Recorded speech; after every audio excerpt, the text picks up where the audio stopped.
The young man stood there, completely stunned, finding himself suddenly standing at the entrance ceremony of Hebrion Academy. The beautiful Professor Bridget stood addressing hundreds of people from all over the world.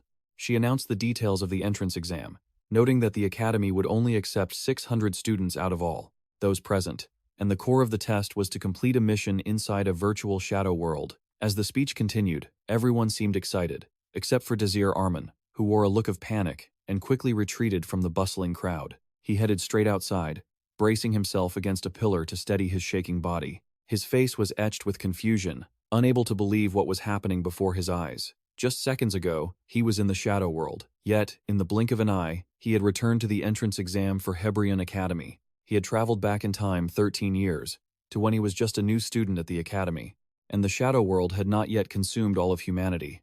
Thinking of the pain he had endured for 10 years within that labyrinth of darkness, and the sacrifices of everyone he knew, all of it felt so meaningless. The more Desir Arman thought about it, the more he clutched his chest in agony. After some time had passed, while he sat dejectedly on the steps, a young woman approached him. She introduced herself as Redoria von Doric, a second-year student assigned to be his guide for the day. After looking over some basic information, Redoria realized that Desir Arman was a commoner. If he were lucky enough to be accepted into the academy, he would be placed in the beta class, a place where students were never properly trained or taught. Hebrion Academy had long been plagued by deep-seated discrimination. The noble class studied in the alpha class, while commoners were relegated to the beta class. Even if you were incredibly talented, if you were a commoner, you would be shunned forever at this academy. After a brief tour, Redoria began asking Desir Arman some questions to test his knowledge. She asked him if he knew what a shadow world was. Drawing from his own real-world experience, Desir stated clearly that the shadow world was an extremely dangerous disaster that humanity had to face. It was a parallel dimension that opened every year. Within the shadow world, there were many different realms. They were essentially historical events that had already occurred in the real world. The Magic Council used that to categorize them into 10 levels, with danger increasing as the level went higher. And the reason the shadow world threatened all of humanity was because the endless darkness constantly eroded the real world. Any land swallowed by the darkness would meet the same fate. It would disappear forever. Furthermore, no living creature could survive in a land consumed by the darkness. The mission for all of humanity was to destroy this hellish dimension. Upon hearing this, Redoria couldn't help but be astonished by the depth of his knowledge. She asked another question. What must one do to complete a mission inside the shadow world? Desir Arman did not hesitate as he replied, because the shadow world is a universe parallel to the real world, historical events that happened in the past repeat themselves there. There is only one way to stop it: to enter the shadow world directly and complete the required objectives. Regardless of what kind of shadow world it is, there is always a mission objective. As long as that is completed, one can stop the erosion caused by the shadow world. He added that the two forces currently leading the charge against these disasters were the Western Kingdom and Hebrion Academy, where they were currently studying. Redoria was stunned once again. Finding she had nothing left to say, she decided to lead him to the main building of the academy for a tour. There, the two ran into Anam Sunbi, a water attribute mage who was Redoria's sworn enemy. When a water user and a fire user crossed paths, those sharp tongues were immediately ready to clash. The two traded stinging, provocative remarks. The more they talked, the more their faces flushed with rage. After a heated argument with Redoria, Anam Sunbi turned his attention to Desir Arman. At first, he was polite, but after looking at his background and realizing he was a commoner, he didn't hesitate to show immediate disdain. He handed the list for Party D to the two, emphasizing that Desir would surely be eliminated in the test, because the person he was guiding, one of the 4 members of Party D, was a magic swordsman. This beautiful girl was named Ajest Kingscrown, someone whom Desir Arman recognized instantly as an old friend from his past life. An ice attribute magic swordsman with magical perception, currently a 3rd circle mage. Redoria glanced at the information and immediately realized the vast gap in talent between them, leaving her momentarily speechless. Seeing her silence, Anam Sunbi laughed triumphantly. As he passed by, he maliciously brought up again that Desire was just a commoner. He warned that if he were somehow accepted, he would definitely be shoved into the beta class, and advised him that it was better to give up and leave right now. Shortly after Ajest Kingscrown and Anam Sunbi left, the loudspeakers blared, ordering all candidates to move to their designated areas. It was time for the test. At the assembly point, as they prepared to enter the virtual shadow world, Desir Arman accidentally spotted Romantica, a close friend from his past life. Overwhelmed with joy, he momentarily forgot he had just been reborn and rushed over to grab her and ask her questions. After realizing he had made a mistake, he immediately let her go and bowed his head in apology. In contrast to Romantica's panicked confusion, Desir Arman felt a deep sense of happiness in his heart. The day Romantica died, he had been devastated. The despair had nearly consumed his soul. Now, he was lucky enough to have returned to a time before he had lost any of his loved ones. Given a second chance, he promised himself he would never let her die in vain again. It was almost time for the exam, and the loudspeaker began to explain the rules. The next group preparing to enter the Shadow World was Party D. The goal of this mission was to cross the finish line as quickly as possible. During the race, candidates were allowed to use magic to attack others. All physical pain would be reduced by 80%. If a candidate was penalized or severely injured, they would be considered eliminated. As the announcement ended, the large gates slowly opened. The 4 candidates entered the virtual land, known as the Plains of Integrity. Following instructions, they stood behind the starting line, waiting for the signal to begin.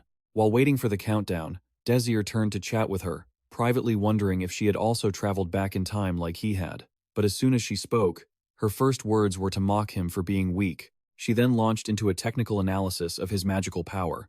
But it all revolved around the idea that he was a weak opponent, and she had no intention of attacking him, because striking someone as weak as him was meaningless to her. As her words faded, the countdown signal echoed. With everyone showing off their own style, the moment the signal went off, the 4 contestants lunged forward. Alex and Travery took off like they were in a high-speed delivery race, zooming ahead in a heartbeat. Dust kicked up in clouds, obscuring the sky.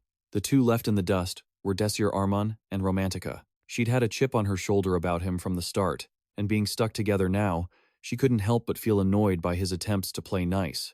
Desperate to show off in front of a weak commoner, Romantica reached out, manifested her magic circle, and unleashed a wind sweep spell, aiming to attack and obstruct the other 2. Up ahead, Ajest Kingscrown and Travery had already put a huge distance between themselves and the others. Just as Travery was getting hyped about running alongside someone who was only a magic swordsman, a violent wind suddenly rose up, lashing against his face. If he hadn't quickly jammed his sword into the ground to brace himself, he would have been blown away by Romantica's gust. Before she could even gloat for long, Ajest Kingscrown surged into the lead. Seeing her effortlessly use her sword to cut through the wind, Travery could only stare in wide-eyed shock. His jaw practically hit the floor. Watching trees in the forest get uprooted by the gale, Travery let out a terrified shriek. A deafening roar echoed, and the trees were flattened by the force of the wind. Poor Travery, carried away like a leaf in the wind, became the first contestant to be eliminated. That left only 3. Romantica Eru didn't hesitate to pick the weak Desir Arman as her next target. She offered him some kind advice to just give up, but Desir Arman just chuckled and nonchalantly refused. Fuming, her smile vanishing, Romantica immediately opened a barrage of magic circles called Wild Gale, pouring every ounce of her strength into taking him down as fast as possible. Boom! Dust swirled everywhere. Romantica was confident in her second-tier magic. If she hit from close range, even a first-tier magic circle user wouldn't stand a chance, let alone a weak commoner like him. But before her joy could even fully set in, a voice came from behind her. Desir Arman had dodged it. Not a single scratch on him. Not only that, he even cheerfully complimented her. Seeing her move, countered in a split second, Romantica broke into a cold sweat, her mouth agape, unable to find the words. That's when Desir Arman offered his critique. That was pretty impressive, but you were so focused on the attack speed that you neglected to control it in the air. Because of that, the precision was unstable, which is why I could avoid it. That's why you couldn't hit your target. Romantica was stunned, asking him in confusion, "What did you just do?" Desir Arman replied, "I just analyzed your magic." Romantica snapped back, "Don't lie to me. You're not even a first-tier magic circle user." Desir Arman effortlessly displayed his own magic in his hand and answered, "I'm not lying." Romantica thought to herself in shock. My magic was analyzed? By a commoner? She still couldn't bring herself to believe it. To analyze magic, one must have full knowledge of all types of magic and ancient runes. Only those capable of that belong to the highest tier of magic circle users. And yet, a commoner could do it. Romantica felt outplayed, her eyes filled with disbelief, and she continued to summon more magic circles. There's a limit to playing games. There's no way a commoner like you can do that. It must have been a fluke, she cursed angrily. There is no way I'm losing to a commoner. Romantica felt like he'd stolen her thunder and kept lashing out. You're not even on the level of a first-tier magic circle user. Not only did she attack him mentally, but she also summoned chains with arrowheads on the ends. Romantica launched them straight at Desir Arman. Poison wind. He calmly countered and said coolly, "I'll show you one more time. Watch this. I only need to slightly shift your air currents in different directions." And this is what happens. The arrows followed where he pointed and fell to the ground. She turned pale. "No way," he continued. "If you could improve your control over your magic, you'd be a much stronger mage than you are now." Romantica couldn't accept this reality, so she just gritted her teeth in frustration. She thought to herself, "It's absurd. If he can use comprehensive analysis, then..." Thinking this, Romantica clenched her fists. She started assessing the gap between herself and Desir. She couldn't help but admire him. Desir Arman really was talented. He stepped toward her. "It's time to end this." Desir Arman said, "There's someone I need to defeat." Romantica panicked, her eyes widening, and she whispered, "Is that?" Romantica was so scared she started tearing up. "There's no way you can attack me." Trembling with fear, she continued, Your magic." Romantica tried to act like she was fine. "You can't even use magic properly. If I keep attacking, I'll win." Desir Arman saw this and said nothing more. He thought Romantica was truly strong. Perhaps she was the only one who could defeat her in this entrance exam. But that still wasn't enough. It would only lead to repeating the same painful past all over again. Desir Arman reflected on his miserable history and paused for a moment. He looked at Romantica. He knew she would become stronger. That was why Desir Arman had to surpass her first. After a moment, he began to speak to her. "Romantica, you made 3 mistakes." He started to explain in detail. "First, even though my magic is weak, I can still use it. Second, you aren't my target." As he held up 3 fingers and spoke, he put it into practice. Sliding on an ice path to boost his dash, Desir Arman pulled off his next move with slippery precision. Romantica watched, unable to believe it. She was stunned. That was first-tier physical magic. It was just basic friction reduction magic, not an offensive spell. Why would Desir use that kind of magic right now? She couldn't tear her eyes away from Desir Arman, still in shock. Did he intend to make her slip and fall? Romantica quickly looked down at the ground where she was standing. It wasn't slippery at all. Romantica became even more suspicious and remained on high alert. Was he trying to scare me? But he continued. "Finally, you've forgotten the main goal of this shadow world. This virtual shadow world isn't a duel, it's a race. Because of that, I have a question for you." Romantica felt her doubts slowly melting away by Desir Arman's words. "Where did you just cast that slippery magic?" Romantica replied confusedly, "Nowhere. You must have cast it wrong. It didn't have any effect." Desir covered his mouth, surprised, and replied, "Wrong." Romantica got angry. "Don't give me that look of disdain." Then Desir answered his own question. He had cast it on his own body. Romantica replied nonchalantly, "So what?" Desir Arman froze for a second before saying, "Romantica, do you know Newton's third law of motion regarding reaction force?" Romantica replied, "Of course I do." Desir Arman asked, "Then what happens if something pushes me from behind?" She replied, "It's obvious. You're going to move forward." Desir Arman assumes it's all set. But what if it's an incredibly powerful force? For example, a force equivalent to a massive explosion. Romantica panics, thinking, "Wait, what are you planning?"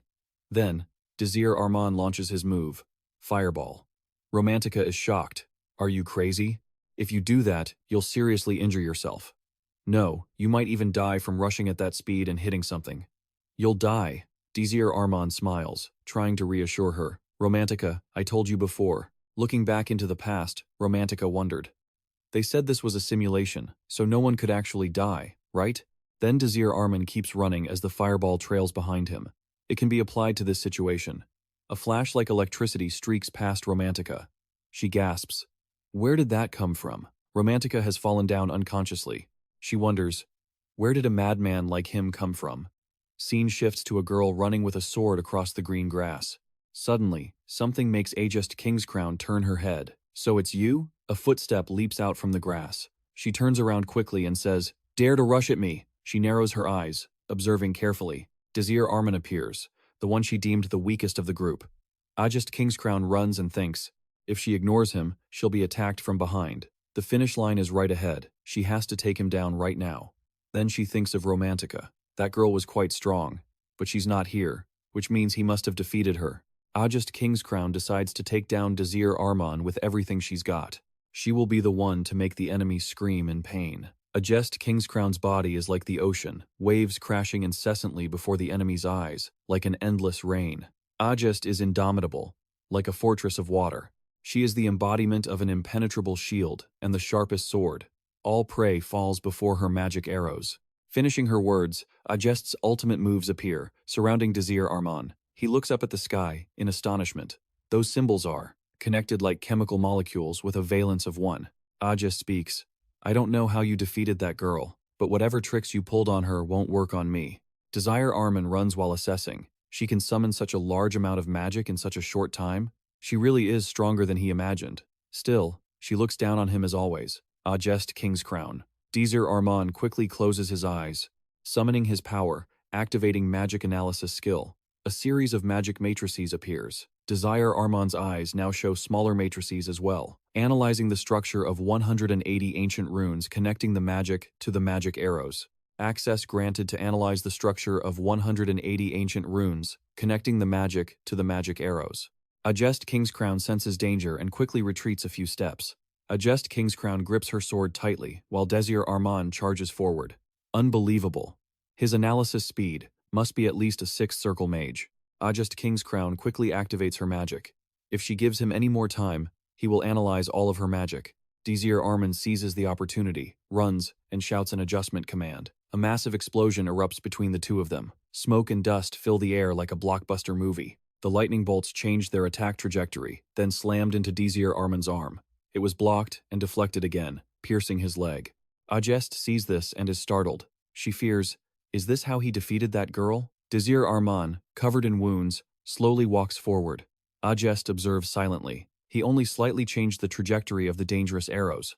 She only has 21 magic arrows left. The distance between him and Ajest Kingscrown is 200 meters, and the number of magic arrows he caught is 4. Change of plan.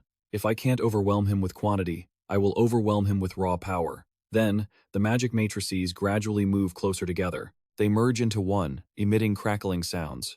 Then, Ajest Kingscrown throws them toward Desir Arman. He thinks to himself, finally, you're starting to use your brain, Ajest Kingscrown. Then, Ajest Kingscrown points her sword backward. Desir Arman smiles. However, that still isn't the right answer, as this spell formation has turned into a large arrow. Desir Arman summons 4 other magic matrices and turns them into arrows moving forward. A sword arrow and smaller arrows collide. Desir Arman's small arrows disappear against its overwhelming power. He quickly activates his analysis skill. Those arrows divide layer by layer and turn red. They reverse their direction from before. Desir Arman shouts the adjustment order. They turn back to attack the remaining uncolored arrows. Another explosion occurs. Ajest Kingscrown stands there, observing, gasping. Desir Arman continues to run through the smoke and dust. Ajest Kingscrown has no other choice but to draw her sword. She realizes he is using the explosive force to propel himself forward. She has drawn her sword and quickly slashes at Desir Arman as he passes by Ajest Kingscrown. But it seems hard to catch up because the destination is already right in front. Ajest Kingscrown quickly turns back to observe. Desir Arman has managed to cross the finish line and reach it before her. Desir Arman's face is filled with exhaustion and stained with blood. Ajest Kingscrown stands there, frozen with her sword in hand. Then, she sheathes her sword back into its scabbard. Desir Arman looks up at the sky with a satisfied expression. The system notifies, you have completed the Shadow World mission. Cutting to the scene elsewhere, Iris is sitting in deep thought, keeping her mouth shut. Even Lenser is the same. The atmosphere feels extremely tense. A notification rings out once again. Nothing abnormal happened this year. Not a single commoner was selected for the Alpha class. Of course, the Alpha class is reserved exclusively for the nobility. Commoners who haven't been properly educated since childhood shouldn't be in the Alpha class. I agree with that. Professor Pugman Alex speaks up. Commoners should feel honored just to be allowed to study here. A gavel slams down on the table, echoing. Everyone goes silent. Principal Dean speaks. This is the last student currently being considered for admission eligibility. First Circle Mage, Desir Arman. Hearing this name, everyone starts whispering. Isn't that the student who was in the same group as the magic swordsman? Jane replies, he's a commoner? How could he possibly? Everyone falls silent, focusing on the image of Desir Arman. No way, this kid defeated a magic swordsman. They can't believe a commoner could defeat a magic swordsman. Dean continues, I heard he came to this academy via a letter of recommendation. Who was the one who recommended this student? Hearing this news, Everyone is even more shocked. Someone recommended a commoner? Who would do such a thing? Bridget speaks up to confirm, "It was me. I recommended this kid." Dean frowns. "What is the reason behind this recommendation?" Bridget explains, "The boy has been studying magic for a long time. His attitude toward studying magic is extremely serious. He's not only passionate about magic, but he's also incredibly talented." After hearing this, Dean questioned the relationship between her and this student, to which Bridget replied, "I happened to come across the kid at an orphanage." Dean stroked his beard, deep in thought. Then, he asked, "What were the preliminary results for this student?" Alex answered, "Even though he's a first circle mage, he passed every single requirement." Pugman sneered, "And you call this student talented?" Bridget retorted, "Are you only looking at the numbers? Take a look at this, please." Everyone had been certain the magic swordsman would win. This is a video clip of Group D's performance. After that is footage of Desir Arman's performance, where he won that very competition. And the system notified Desir Arman that he had cleared the shadow world. After watching the clip, everyone was stunned. Is that even possible? I've never heard of anything like that in the world of magic. You're saying this commoner kid did that? It's unbelievable that he could directly alter the algorithms behind the magical structure. His talent for magical analysis is truly immeasurable. His grasp of the battlefield and his fighting spirit make it seem like he's always thinking up plans to prevent and adapt to any situation. He's just too good. It's like he's lived on the battlefield his entire life. Why haven't we accepted this talented student yet? Dean asked. Professor Bridget spoke up. She wants this student to be an alpha class. Hearing this, Pugman shot up. The old man frowned, turning to Bridget, thinking to himself, "That bitch, always trying to pull this stunt every year." Bridget looked back at him, cool and unbothered. Then, Pugman shouted, "Have you forgotten? This academy has rules for alpha class placement based on talent. At the very least, a student must be a second circle mage. How can a first circle mage sit among the second circle students? If we allow this, then anyone could just walk into alpha class." That sounded pretty convincing. Other teachers chimed in, "I agree with that point." Professor Pugman, what you're saying is logical. What were you thinking, Bridget, trying to put a first circle student in alpha class? Seeing others siding with him, Pugman fell silent, watching her reaction. He wasn't about to let her run the show. Professor Bridget spoke up, "I can't believe you people are this delusional. It honestly shocks me." Professor Pugman, are you saying that a student who defeated a third circle magic swordsman isn't qualified for alpha class? Just because he's a first circle mage? The old man was furious and blurted out, "What did you say?" Bridget continued, "Stop making excuses. I know full well you have ulterior motives for this. You're acting this way only because that student is a commoner." Pugman replied, "How dare you accuse me like that?"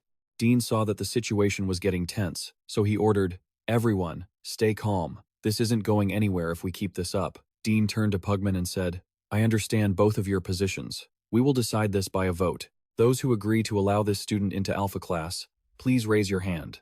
Both Pugman and Bridget waited in silence for the result. Dean said, "Now, we will determine which class this student will be placed in." Changing scenes to outside the classroom, the list was up, and the excited chatter of students filled the air. "You got into alpha class. I knew you could do it." "Of course. You know how your family is. We commoners are stuck in beta class, just like our fate. At least we got into the academy, I guess." Desir Arman was there checking the results too. He knew it would end up like this. Just then, his name appeared on the board, Desir Arman. Now that the entrance exam was over, Desir Arman was wondering what his next move should be, when a voice interrupted his thoughts. "Get out of the way, you beta-class losers." It was that arrogant bastard.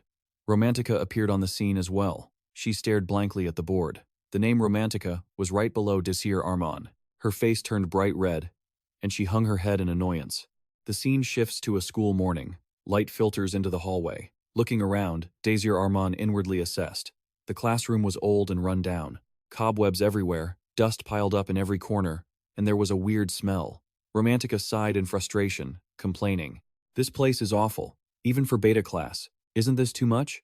The lectures are terrible. They're teaching us useless stuff. I haven't even heard of the professors." Romantica felt like crying when she remembered the competition. She knew it was her own fault for losing, but she fumed, gripping her pen and wondering why did she have to be in the same class as him? It was unbelievable that he was in this class too. He had defeated a magic swordsman. If that was true, why was he in beta class? Regardless, his ability was formidable.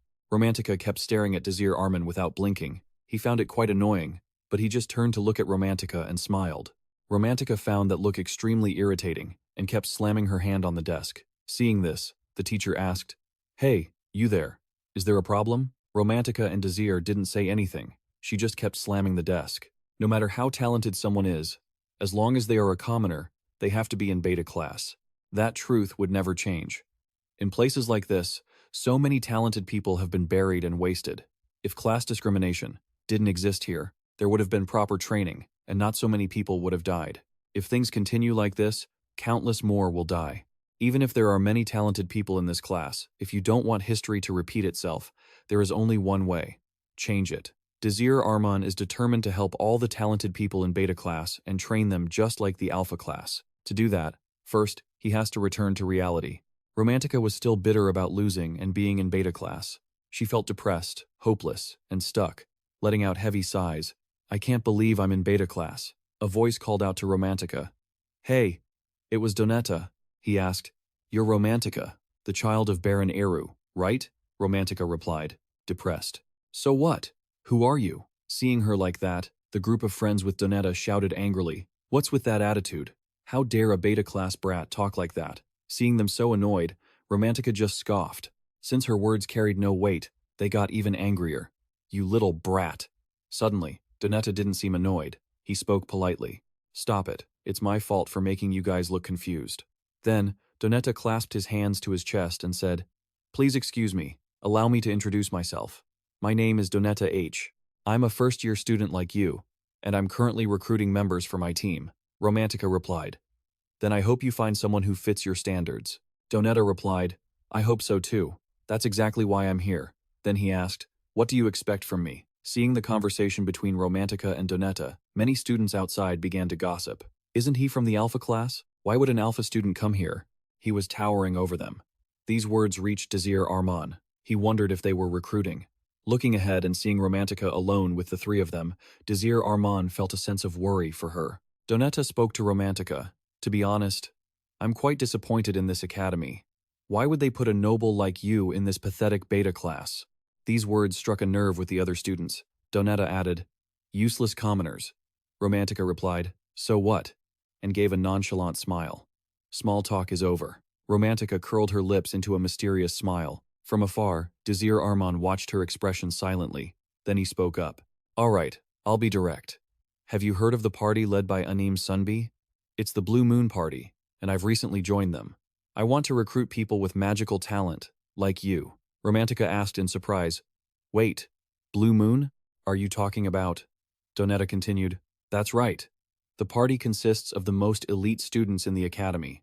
Blue Moon was the strongest party in Haven Academy. It was no exaggeration to say they possessed the elite from the alpha class." Thinking about this, Romantica considered that the magic swordsman Ajest Kingscrown was likely in Blue Moon too. If Romantica joined the party, she would have a higher chance of being promoted to the alpha class. This was the chance for Romantica to leave this terrible beta class. But why was she hesitating? The answer was all too clear. But suddenly, Donetta spoke up, cutting off her train of thought. "And if you join Blue Moon," in return, the person behind them was already extremely annoyed. Donetta quickly took her hand. "Romantica, I want to date you." After hearing Donetta's words, Romantica was completely stunned. "What did you just say?" Donetta replied, "I said I want to date you." Romantica asked in surprise, "Have we met somewhere before?" Donetta answered, "On the day of the entrance exam." It was love at first sight. Romantica. She immediately pushed Donetta's arm away. Then, blushing with embarrassment, Romantica said, "Give me some time. I need to think about this." Hearing that, he didn't pressure her further, just laughed and said, "Haha, of course." Then, Donetta placed his hand on her desk. He continued, "Oh, almost forgot. It would be great if you accepted this." Donetta explained, "This is a custom among knights in my kingdom.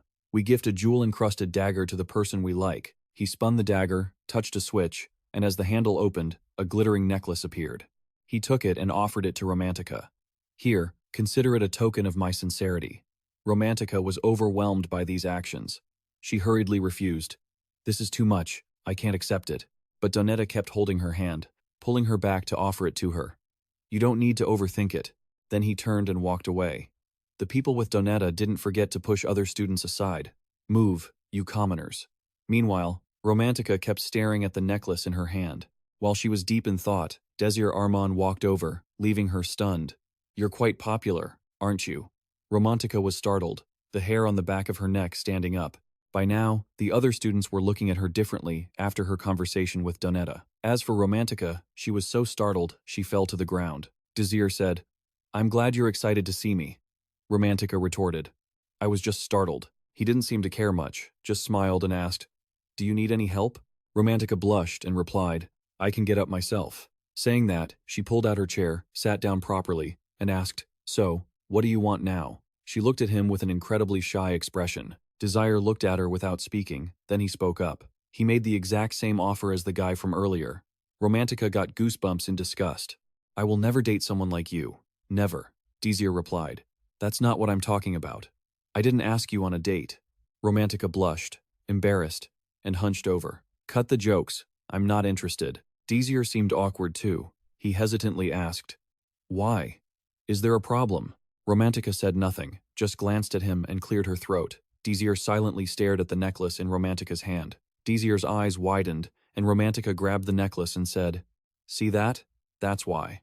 If you were in my shoes, whose invitation would you choose? An alpha elite party that guarantees my success, or a beta party led by someone?" Desir frowned, thinking, "Romantica, I know you've made up your own mind. I know it's hard for you to change your decision right now, but your current decision will only lead you to death in the future." Thinking this, Desir said, "Then I guess there's nothing I can do." Romantica replied, "Exactly. Now get lost." But Desir lingered and said, "Can you read this?" Romantica asked in surprise, "What is it?" He silently dropped a piece of paper on the desk without saying a word. Romantica picked it up, frustrated. What an old-fashioned guy. Who still writes letters in this day and age? Desir advised, "If you truly don't care about that letter, I advise you to tear it up, because that letter contains all your secrets." Romantica was stunned, her eyes widening as she looked at the mysterious person in front of her. Immediately after, she hurriedly opened the paper to read it. Romantica sat there, focused on the content of the letter. At this moment, Desir clasped his hands together. He asked, "Ready to talk to me now?" Then Romantica jumped up. Seeing this, everyone wondered, "Huh? What did she just do?" Desir said, "It's best if you don't cause a scene right now. This is a secret that only the two of us know." Romantica bowed her head and replied, "Why? How could you know?" Desir refused to answer. "I'm not obligated to tell you, but you know it well, don't you? The reason why you're here?" Romantica gritted her teeth, listening to Desir.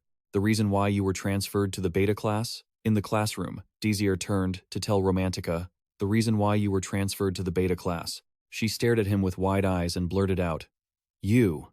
Desir quickly cut her off. "First, let's go outside and talk. There are too many people here. I told you, this is for your own benefit." Romantica clenched her fists and replied, "Fine."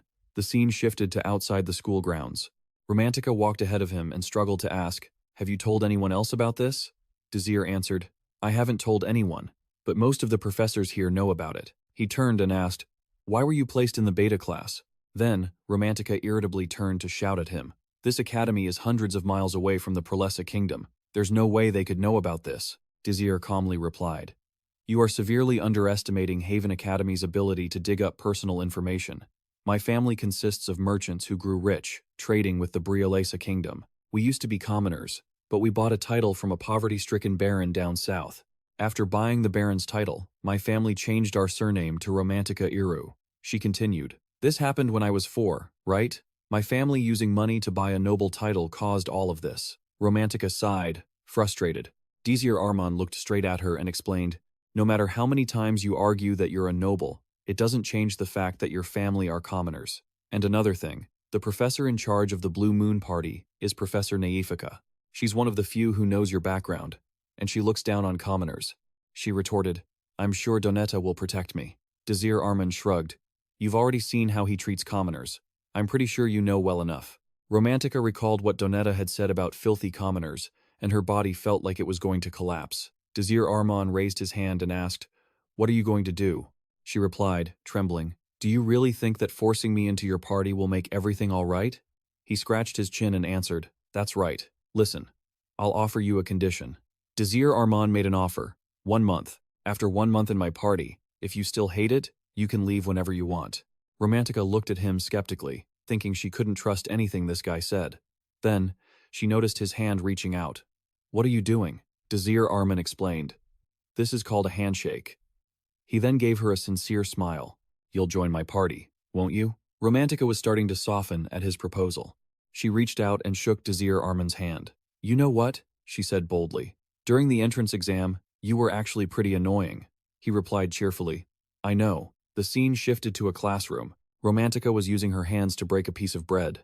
After taking a bite, she complained, "This is disgusting. The bread is hard as a rock." Sitting opposite Desir Arman, she grumbled while eating, "How can you stand eating this kind of food?" Desir Arman replied softly, "It's not inedible. At least it's better than brain meat." She froze for a moment.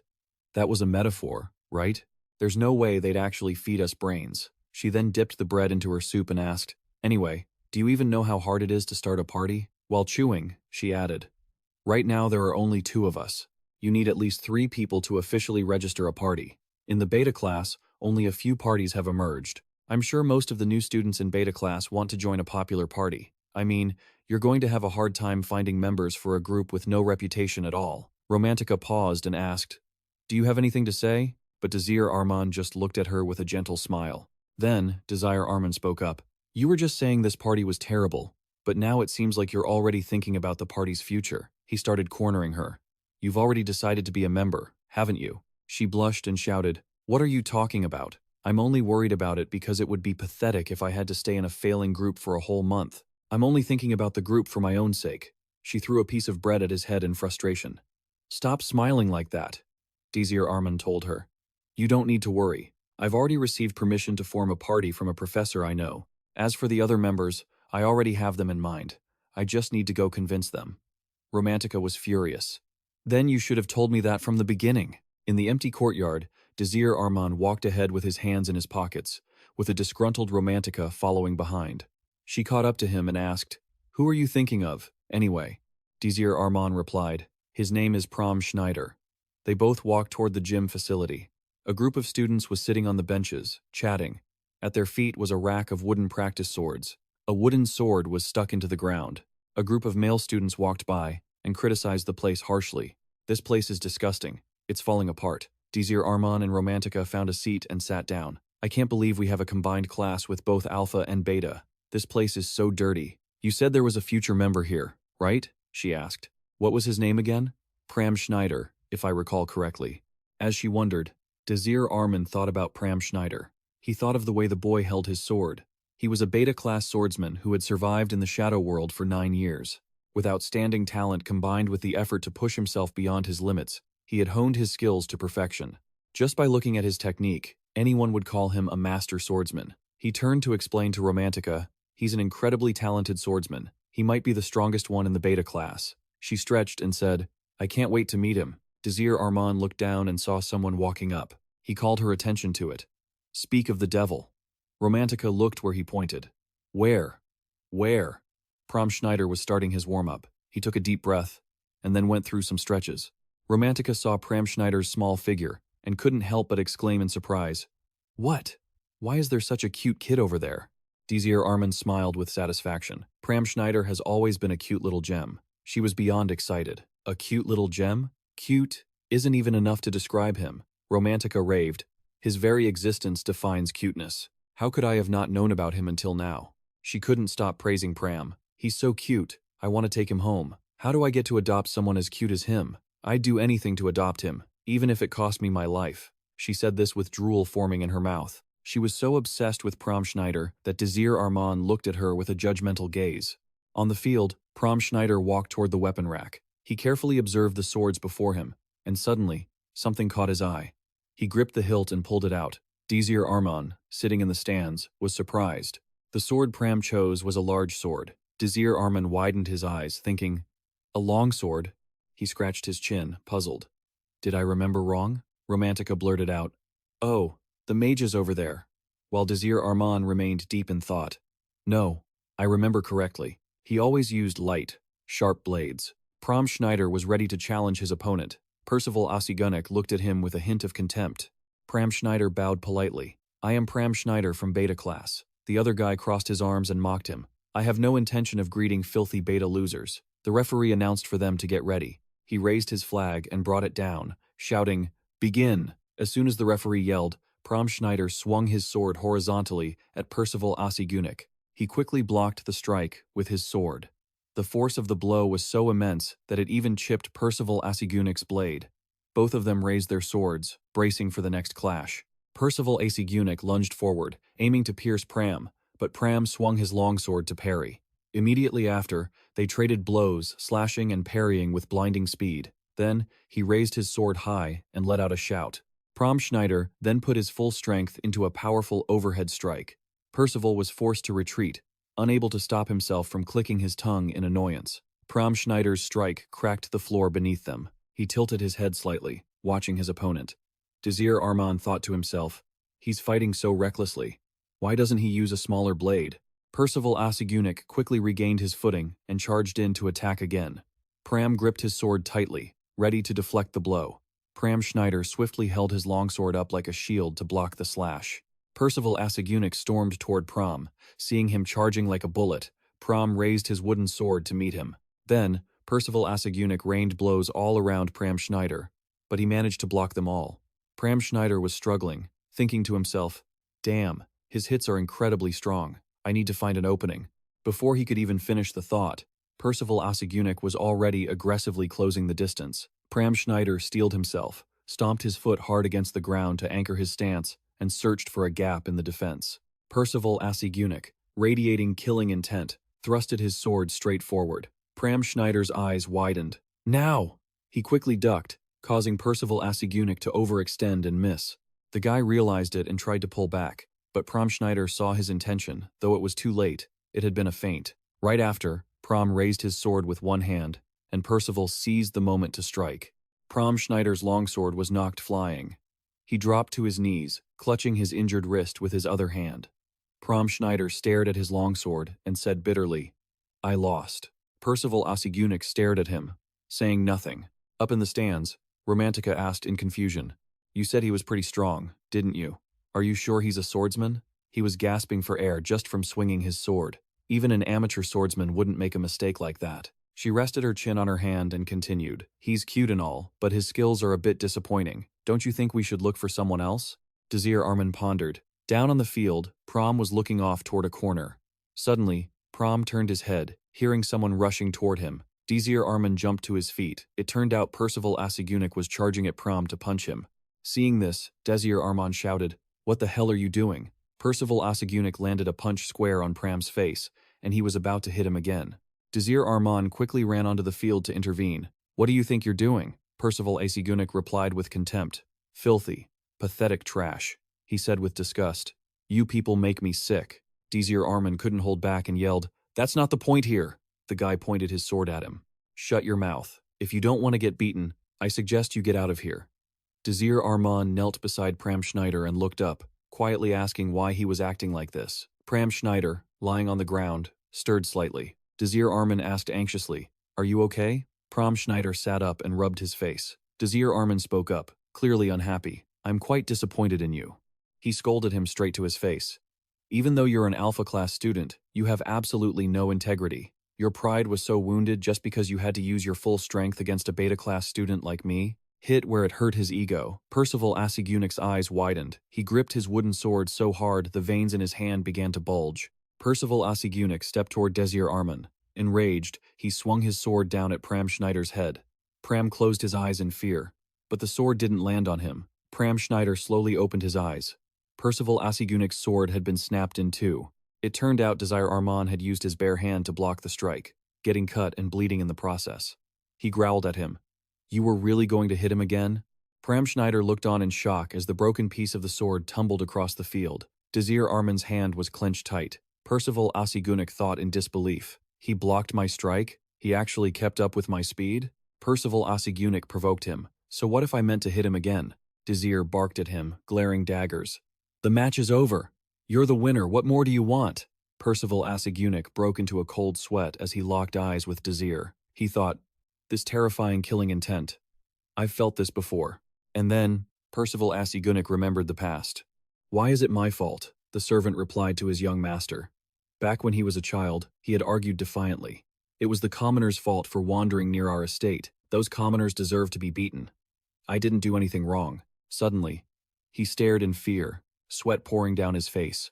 Richard was looking at him with eyes full of murder. The old man looked at Percival Asigunik as if he wanted to swallow him whole. Returning to reality, the boy turned and walked away. How annoying, Desir Arman called after him. You're lucky there wasn't a professor here to witness this. Percival Asigunik retorted, I don't need to be lectured by some filthy commoner, so shut your mouth. Desir Arman watched his retreating back and cursed under his breath. What a jerk. Romantica and Pram Schneider approached, asking if he was all right. Desir Arman wondered, what kind of person is he? Really? The group quickly left the arena and ducked into an empty classroom.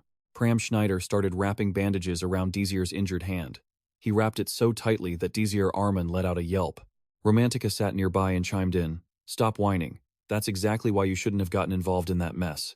Pram Schneider asked worriedly, Is the wound hurting that much? Seeing him struggle like that, she burst out laughing.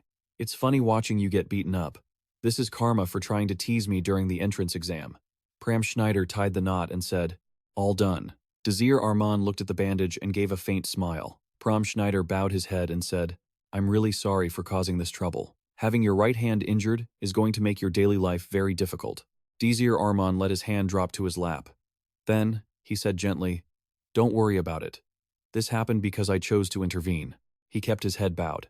It's not that simple. I will do whatever it takes to take responsibility for this, Desir said again. It's really fine, truly. Pram Schneider interrupted, sniffing. You got caught up in my mess. I've made you an enemy of the Alpha class. Desir Arman smiled to reassure him. Don't worry. I knew exactly what I was getting into when I decided to act. Pram Schneider lifted his head upon hearing this. Really? Romantica thought to herself.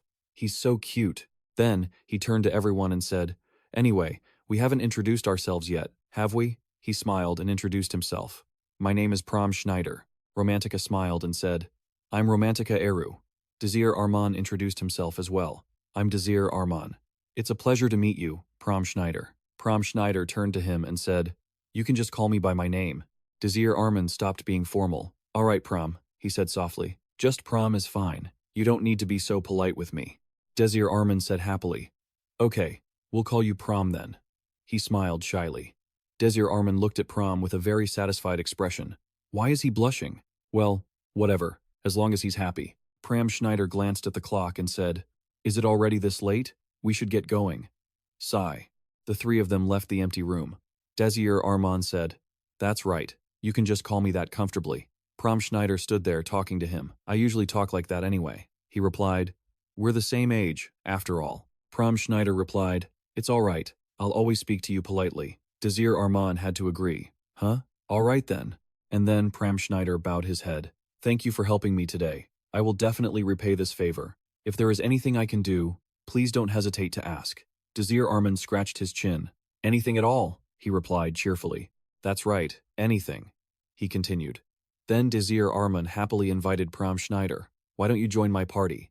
You said it wasn't the best party. But Pram Schneider agreed immediately. Sure thing. I'll join Desir Arman's party. He asked back. Are you sure? Pram Schneider answered with a playful tone. I'm sure. One morning at the academy, out in the hallway, Romantica asked, Are you sure you have an appointment? Desir Arman's group was heading to the meeting room. He told them not to worry, that he had already arranged everything in advance. Then Desir Arman knocked on the door. Bridget was already waiting inside. After knocking, he pushed the door open and stepped inside. Excuse us. Romantica was a bit surprised to see her. Bridget called out to the group. I've been waiting for you. Sigh. He smiled and replied, It's been a while, Professor. She stood up and walked over to him. Professor Bridget smiled warmly in return. That's right. It has been a while, hasn't it? Come on, have a seat. Thank you, Professor, Desir Arman said politely. Bridget noticed his injured arm and asked, Did you hurt your arm? He replied, Don't worry about it, Professor. It's nothing. After the group sat down, she offered them tea. Desir Arman spoke first. Thank you for taking the time to meet with us. She smiled and replied, No, it's nothing at all. Don't worry about it. Bridget warmly said, Desir Arman, I was very impressed by your performance in the entrance exam. I was quite surprised because you performed so well, as I have never seen anyone analyze things with such precision before. When complimented, he scratched his head and said, Did I really do that well? Bridget set her teacup down and continued, performing high-level analysis and magic conversion. It's the first time I've seen you demonstrate such ability. Desir Arman said. It wasn't an exception. She gently remarked, Ajest Kingscrown is very powerful and a strong candidate, yet you defeated her, and you remained so humble. Romantica was drinking tea while listening intently. Before, when I taught you magic, you were always complaining that you couldn't learn it. She laughed and said, but look at you now. Bridget wore a very satisfied smile. You even exceeded my expectations. Faced with the professor's flowery compliments, Desir Arman couldn't help but feel a bit pressured. Bridget laughed. I'm just teasing you. Hurry up and drink your tea before it gets cold. This is tea from Hna. It's very rare. He obeyed. Yes, Professor. As for Romantica, she tried to hold back her laughter at his expression just now. Bridget took a sip of tea and said, I'm glad you're doing so well. The whole group listened attentively, and then she asked, Desir Arman, what is your goal in forming this party? He replied honestly, I'm going to take the promotion exam with my party members and get them into the Alpha class. Hearing Desir Arman say that, she paused for a moment. Bridget was thinking about his answer. She set her teacup down and said, That is very difficult. You know that, don't you? Desir Arman replied firmly. Yes, I do. He clasped his hands together. Excuse me, Professor, Pram Schneider asked him curiously. What do you mean when you say you'll get us into the Alpha class? Desir Arman replied. Well, you see, he explained. In our academy, there is a ranking system, and the promotion exam determines a student's rank. Desir Arman added, This exam is like a tournament that selects the top 30 students. After being selected, those students will have to face another test with a difficulty level equivalent to a level 5 shadow world. He said the 9 students who pass that shadow world will be awarded the title of single ranker. Bridget spoke up. You are also selected to move up to the Alpha class. But what Desir Arman wanted wasn't just that simple. Desir Arman didn't just want to enter the Alpha class. She held out her hand and continued, He also wants to be in the top 9 and achieve the title of single ranker. She finished with a question. Right? Desir Arman looked straight into her eyes and replied, That's right, Professor. Romantica let out an "oh," jumped up and asked loudly, Hey, what are you talking about? Romantica said, Are you crazy? Just getting selected as one of the top 30 is hard enough, and even if we are selected, we'll be ostracized for being beta-class students. Desir Arman looked at her without blinking. Bridget also said, What he's saying is not impossible. She explained that usually, the 30 students selected are from the elite, from prestigious parties, and all those parties are from the Alpha class. If any beta-class students were chosen, Pram Schneider concluded they would do everything to eliminate them because they are from the beta class. She answered correctly. Bridget added, You will become targets for the Alpha class. Desir Arman told her, That is exactly why. We have to aim for the position of single ranker. Romantica asked loudly, Are you serious? Finally, she gave up, leaving only a frustrated sigh. Desir Arman tried to persuade Bridget, Please reconsider this. The professor looked at him earnestly. What do you think will happen if beta-class students are all looked down upon by the Alpha class? What if 3 of us remain until the end and receive the title of single ranker? She paused and thought for a moment. Desir Arman displayed a very serious attitude. I don't want to teach useless betas, but that kind of talk from the Alpha class is just used as an excuse for discrimination. Bridget listened carefully to what he said. If we achieve this title, it will become a signal that all this ridiculous discrimination needs to change. She closed her eyes and huffed. And then Bridget decided, All right, I will allow you to form a new party. She added, However, before I give you full authorization, there is something I need to confirm. She turned to ask Romantica, Student Romantica, Eru. She also called Pram Schneider, Student Pram Schneider. Professor Bridget said, I want both of you to accept this. After hearing what student Desir Arman is aiming for, will you still join Desir Arman's party? On a bright sunny morning at the Harvin Training Center, at the M Arena, where students were training extremely hard, at the large arena, where students were competing against each other, Desir Arman's group walked together to this training center. Romantica couldn't help but admire it. This place is amazing, Desir Arman said softly. Unfortunately, we cannot use this arena. He said that only Alpha students have the right to enter this place. Romantica lamented, Alpha class students are so lucky. She joked, If they let us use this equipment, I would be loyal to Hebrion Academy forever. The group headed up to the rooftop of the training center. Romantica couldn't help but look stunned as she peered into the room. You've got to be kidding me, right? Annoyed, she asked. You actually want to use this place to train? Pram Schneider chimed in. It's nothing compared to what we saw earlier. He pinched his nose and stepped inside. It was covered in dust. Suddenly, Pram Schneider saw something and let out a scream. Romantica turned around. "What's wrong?" Pram Schneider was clutching his leg, hopping around. There's something in here." Desir Arman gave a wry smile. "This training area hasn't been used in years, so there are probably some rats." Romantica was so terrified, she buried her face in her hands. She was whispering to herself like she was chanting a prayer. "Rats. I have to leave this place. I have to leave. I have to leave." "Come on," Desir Arman called out to her softly. Romantica, trying to be optimistic, dragged her into the room. "It's fine. Just come in. It'll only be for a little while. I'm sure you'll learn to love the rats." No, stop pulling me," Romantica screamed. "I'm dead. The rats are going to kill me," Desir Arman replied calmly. "You're not going to die." Pram Schneider looked confused. Click. The stones hanging in the room began to glow. The room was indeed old, crude, and dusty. Desir Arman seemed quite satisfied. Not bad. He added that with a little cleaning, this place wouldn't be half bad. Before he could finish his sentence, the lights flickered out. Countless rats were hiding on the ceiling. Desir Arman said quite nonchalantly, "There are more of them than I thought." Romantica let out a scream like never before, while Pram Schneider fainted on the spot. She let out a desperate cry for help. A moment later, the lights came back on, and the rats were still there. By now, Romantica was clinging onto Desir Arman, who was holding her with one arm while carrying the unconscious Pram Schneider with the other. Desir Arman turned to her. "Hey, Romantica." She shook her head and squirmed. "No," he sweated, thinking, "Are you not planning on letting me go?" Then, Desir Arman glanced at the glowing stone. He said helplessly, "We don't have any other choice." Desir Arman's words made Romantica perk up. "We're leaving this place," but his next words left her stunned. "I'll take care of the rats. You clean up this floor." Romantica angrily punched his arm. "What did you say? I'd rather die than use this room." He called her name, Romantica. She snapped. "What?" Desir Arman smiled and said to her, "I'm going to use this place." Romantica froze at his decision. Meanwhile, Pram Schneider was still unconscious. The windows were flung open, and sunlight poured into the old rooftop. Pram Schneider leaned his back against the wall and slowly began to wake up. He looked around, bewildered. "Where am I?" Pram Schneider then stood up and walked over to find Desir Arman. "Sorry." Desir Arman greeted him warmly. "You're awake? We were just about to call you," he said. "We're done cleaning up." Pram Schneider panicked and shouted, "You two cleaned without me? With that injured right arm of yours too?" Desir Arman replied, "I'm fine. You don't need to worry about that." He wouldn't hear it. "Of course I have to worry about that," Pram Schneider said, with tears in his eyes. "Why do you always do that?" Desir Arman tried to explain. "Sorry, but you really don't need to worry." Then he stood up, stretched, and said, "All right, Pram Schneider is awake. Let's get started." Romantica stood up. "Right. Let's get out of here. I really need a shower." Desir Arman turned to her happily. "Ready to train?" She immediately yelled, "Huh? What was that?"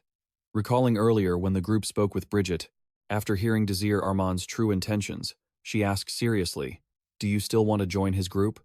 Romantica thought for a moment. "I can't believe it. In this academy, I know there are countless people stronger than me. No matter how I think about it, a second circle mage like me could never reach the top." She looked at Desir Arman and clicked her tongue. Then Romantica said, "You are honestly so annoying." Desir Arman smiled at her. "You're still joining my group." Back in the present, the weather was beautiful and clear. Romantica held her head. "Even though I just said I'd join, I'm already starting to regret it." She said, "Fine, let's start training." Romantica gathered her spirit and said to everyone, "Let's start." Desir Arman spoke up. "It's surprising that there's such a large space behind this door." He turned to rummage through a trunk. "We'll use this place as our group's training area." After a moment, Desir Arman exclaimed, "Found it." Romantica asked, "What is it?" He showed everyone what he found. She looked at it, confused. "A ball? We're using this to train?" He replied, "Yeah." Desir Arman handed the ball to her and said, "What you need to focus on right now is your spell-casting speed." Romantica put her hands on her hips and said, "If you're talking about my casting speed, let me tell you, it's already extremely fast. You saw it during the entrance exam, didn't you?" He replied, "I did." Desir Arman shrugged and said, "Honestly, that casting speed isn't bad." Then he said to her seriously, "However, that's only true for a mage with no talent. Students in Alpha class have already surpassed your speed 100 times over, and you'll have to fight them at a disadvantage. Even if your skills match the Alpha class, passing the exam will still be quite difficult." Romantica asked, "So, You're saying there's a way for us to improve quickly in a short amount of time? Desir Arman replied. Of course. He told her. This is it. He added. Starting from today, you will use this for training, and I will teach you how to cast spells without incantations. Romantica looked at him suspiciously. Without incantations? You know, that's impossible. He smiled and replied. Not at all. It's possible. You just haven't realized how to do it yet. Desir Arman explained. Normally, a spell is activated after you chant it, but when you don't use an incantation, you can cast magic immediately. She held her head and said, That's just a theory. However, Desir Arman said, Not at all. I've seen someone do it before. He thought, The one who can do that is none other than you, Romantica. Desir Arman then said, If you really don't want to, then I hope you're satisfied with eating rock-hard bread for the rest of your life. Romantica sighed, then said, Fine. What do I have to do? Desir Arman picked up some chalk, drew a circle on the floor, and drew another circle around her. Romantica asked, confused, What is this? Desir Arman pointed to the ball. Move it to that circle. Just as she was about to pick up the ball and throw it, Desir Arman stopped her. You're a mage, she asked. So I can't throw it? He replied. No, you cannot throw it. Desir Arman warned her, Do not use physical force. From now on, control the air around the ball to move it to the circle. As she was about to grab the ball to throw it, Desir Arman stopped her. You're a mage, remember? She asked. So, I can't throw it? He replied. No, you're not supposed to throw it. Desir Arman gave her a quick instruction. Do not use physical force. From now on, control the surrounding air to move the ball into the circle. Romantica spoke to him. All right, let me try. She placed the ball on the ground. Desir Arman looked at her and thought to himself, Controlling the surrounding air. Sounds easy enough, but it's another thing entirely. You need to observe it carefully, the same way birds use the air currents. He told her, knowing that for an average person, grasping this sensation was quite difficult. He watched as she struggled. Still, if it's you, Romantica, I know you can do it. If you can master this, you won't even need to chant for any first-tier spells. Seeing her take so long, Desir Arman prompted her. Just staring at the ball won't make it move, you know. Romantica snapped back. I know that. Then he asked, When you were cleaning earlier, you used magic, didn't you? Romantica looked puzzled.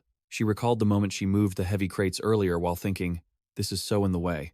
Wind, blow it away. Romantica replied, That time? Well, the boxes were just too heavy. Desir Arman cut her off. Exactly. Try to recall that feeling. You used magic because you were desperate to move something. I'm sure you felt the urge to shift that object using the wind. She remembered the moment she had accidentally knocked over the crate. I'm sorry, Romantica thought, her expression darkening. All she remembered was him getting angry at her for the mess. She turned to him and said, Let me try to remember that feeling.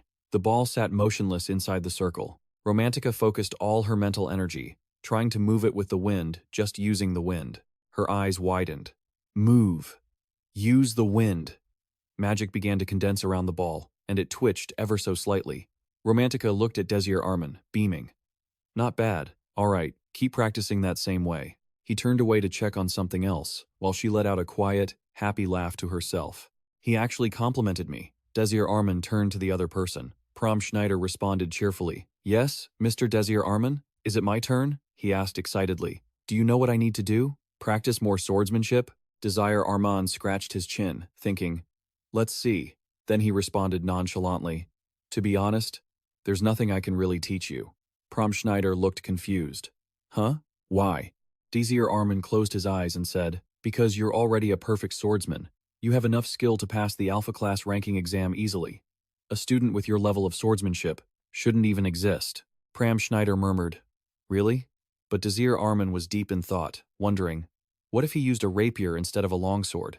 Desir Arman imagined Pram Schneider dancing with a blade, those elegant, graceful strikes piercing straight through enemy lines. It was a brilliant image of his swordsmanship, one that stood out above all other survivors. Then, Desir Arman spoke up. Pram Schneider, let me ask you one thing. The boy replied, Yes? Desir Arman offered his advice. Why don't you use a rapier? At that, Pram Schneider's eyes went wide with shock. Desir Arman looked at him, equally surprised. Pram Schneider bowed his head and whispered, How did you know I used a rapier before? I really have to tell you the reason? His hands trembled as he gripped his trousers. Desir Arman said, This concerns our team's strength, so I need to know.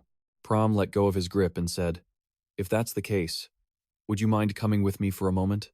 The sun began to set. Prom Schneider hesitated and asked, Mr. Desir Arman, he replied. Yeah? Pram asked. Is it really okay to leave Romantica all by herself? Desir remembered her excited expression.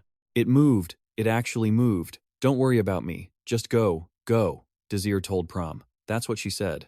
The boy nodded. Then Prom called him again. Mr. Desir Arman. He replied, Yeah? Then Prom shared, I've never met my father. He spoke with a hint of sadness. My mother was a commoner, and my father was a noble. I'm an illegitimate child. I want to show you the item he left for me. The two walked toward a room. Desir Arman waited for him. Soon, Pram Schneider returned. Sorry to keep you waiting, Desir Arman exclaimed in surprise at the sword Prom was holding. Is that? He held it out for Desir to see. This is the rapier my father left me. Desir Arman reached out to touch the hilt and asked, May I take a look? Prom nodded. Of course. Desir marveled at it as he picked up the sword with one hand. Even for a rapier, it was incredibly light. Being this light, is it even capable of delivering a killing blow? Desir Arman flipped the sword over and noticed an inscription on the handle. Prom Schneider sat opposite him and began his story. I found this sword when I was about 6 years old. He hung his head and said, I believed this was the rapier my father left me, and ever since then, I started practicing swordsmanship. Pram choked up. If I ever meet my father one day, I want to become a son he can be proud of, impressing him by wielding the very sword he left behind. Pram Schneider remembered his past, practicing in the yard. In the distance, his mother sat watching him, but she looked incredibly sad. My mother would always look at me with tears welling up in her eyes. One day, Lucy called him over to give him some final instructions. Do you understand, Pram Schneider? She leaned against the bed and said, You must never, ever go looking for your father. Pram bowed his head. Yes, mother. Then she said, Your father lives in a world completely different from ours. Pram whispered, I understand. Lucy reached out to caress his face. Pram Schneider, don't be sad. She looked at him with such tenderness. Mother still loves you so much, and always will. Pram couldn't hold back his tears anymore. He buried his face and burst into tears. Back in the present, Pram continued. Even on her deathbed, my mother never told me my father's name. Desir Arman sympathized with him, thinking how illegitimate children were often seen as a disgrace to noble families. If he had sought out his father, he likely wouldn't have been able to enter the academy. Desir thought of Lucy, Pram's mother. Even at the moment of her death, she had been watching over and protecting Pram. A moment later, Pram spoke up. Even though mother warned me, I still wanted to know who he really was. Pram said earnestly, I came to Hebrion Academy hoping to find him. Because Hebrion Academy gathers so many nobles from everywhere, I thought I might find a clue to my father's identity here. So, I decided to investigate the sword. Pram's voice trembled. But after looking into the rapier now lying lonely on the table, the truth came out. It turned out to be nothing more than a cheap steel sword. He shouted in anger, The only thing my father left for my mother was a piece of cheap, common junk. He trembled uncontrollably. Such garbage. Pram stared at it with eyes full of rage. It was supposed to be the item he left for my mother and me. I always believed it was something special. He grabbed the sword and hurled it across the room with all his might. He screamed in fury. But it's just a piece of trash. Desir Arman watched as the sword skidded into a corner. Pram shook. I endured so much, believing that sword was the real deal. He clutched his chest and sobbed. Mother, he whispered. Desir Arman bowed his head, unable to find the words to comfort him. Then, his eyes drifted back to the sword. It lay there, completely still. It seemed like no one had any intention of picking it up. As night fell over the academy grounds, Desir Arman parted ways with the others and sat alone on a bench. I had no idea he was suffering through so much. He closed his eyes, wondering, is there really nothing I can do to help Pram Schneider? With that, Desir Arman stood up and began to walk. If his memory served him right, Pram Schneider was a master fencer who specialized in the rapier. He figured that the Pram Schneider of the past must have been no different from the one he knew now. Desir Arman looked around. So, what was the reason Pram Schneider ended up using a rapier again? Suddenly, a thought struck him. Desir Arman speculated, wait a second. The rapier is incredibly light. He recalled the appearance of the sword Pram had shown him earlier that day. I remember seeing this in the past. Early the next morning, Desir Arman ran around, calling out, Pram Schneider, Pram Schneider. He burst into the training hall. Pram Schneider, where are you? Startled, Pram, who was holding a longsword, jumped when he heard his name called. I'm right here, Desir Arman asked. Pram, could you show me that rapier again? Pram asked quietly. Why? I don't want to talk about that sword anymore. Still, he tried to persuade him. I know this is a difficult request, but I remember seeing it before. So please, just let me take one more look. Prom felt quite uncomfortable. He replied, I'm sorry, but I can't. Desir tried to convince him, even if just for a few seconds. Please, just let me see it. But Prom refused. Please, Desir Arman. I don't want to discuss this anymore. He bowed his head and said, I can't show it to you, that rapier. I already sold it. The scene shifted to the back alley market of the Hebrion Academy. Prom Schneider and Desir Arman were on their way to find the sword that had been sold. Desir looked around and mused. It's been a long time since I was last here. In his previous life, he had frequented this place to buy items and various other things. While Desir Arman was busy taking in the sights, Prom Schneider called out, This way. He pointed toward a narrow alley. Desir stared into the alley, having come to this spot for the first time. A shop sign hung high above. The two arrived, in front of the store where Prom had sold the sword, Gujuk's antique shop. Even if you change your mind, you cannot take back what you have sold. No refunds, ever. Absolutely not. Desir Arman looked around.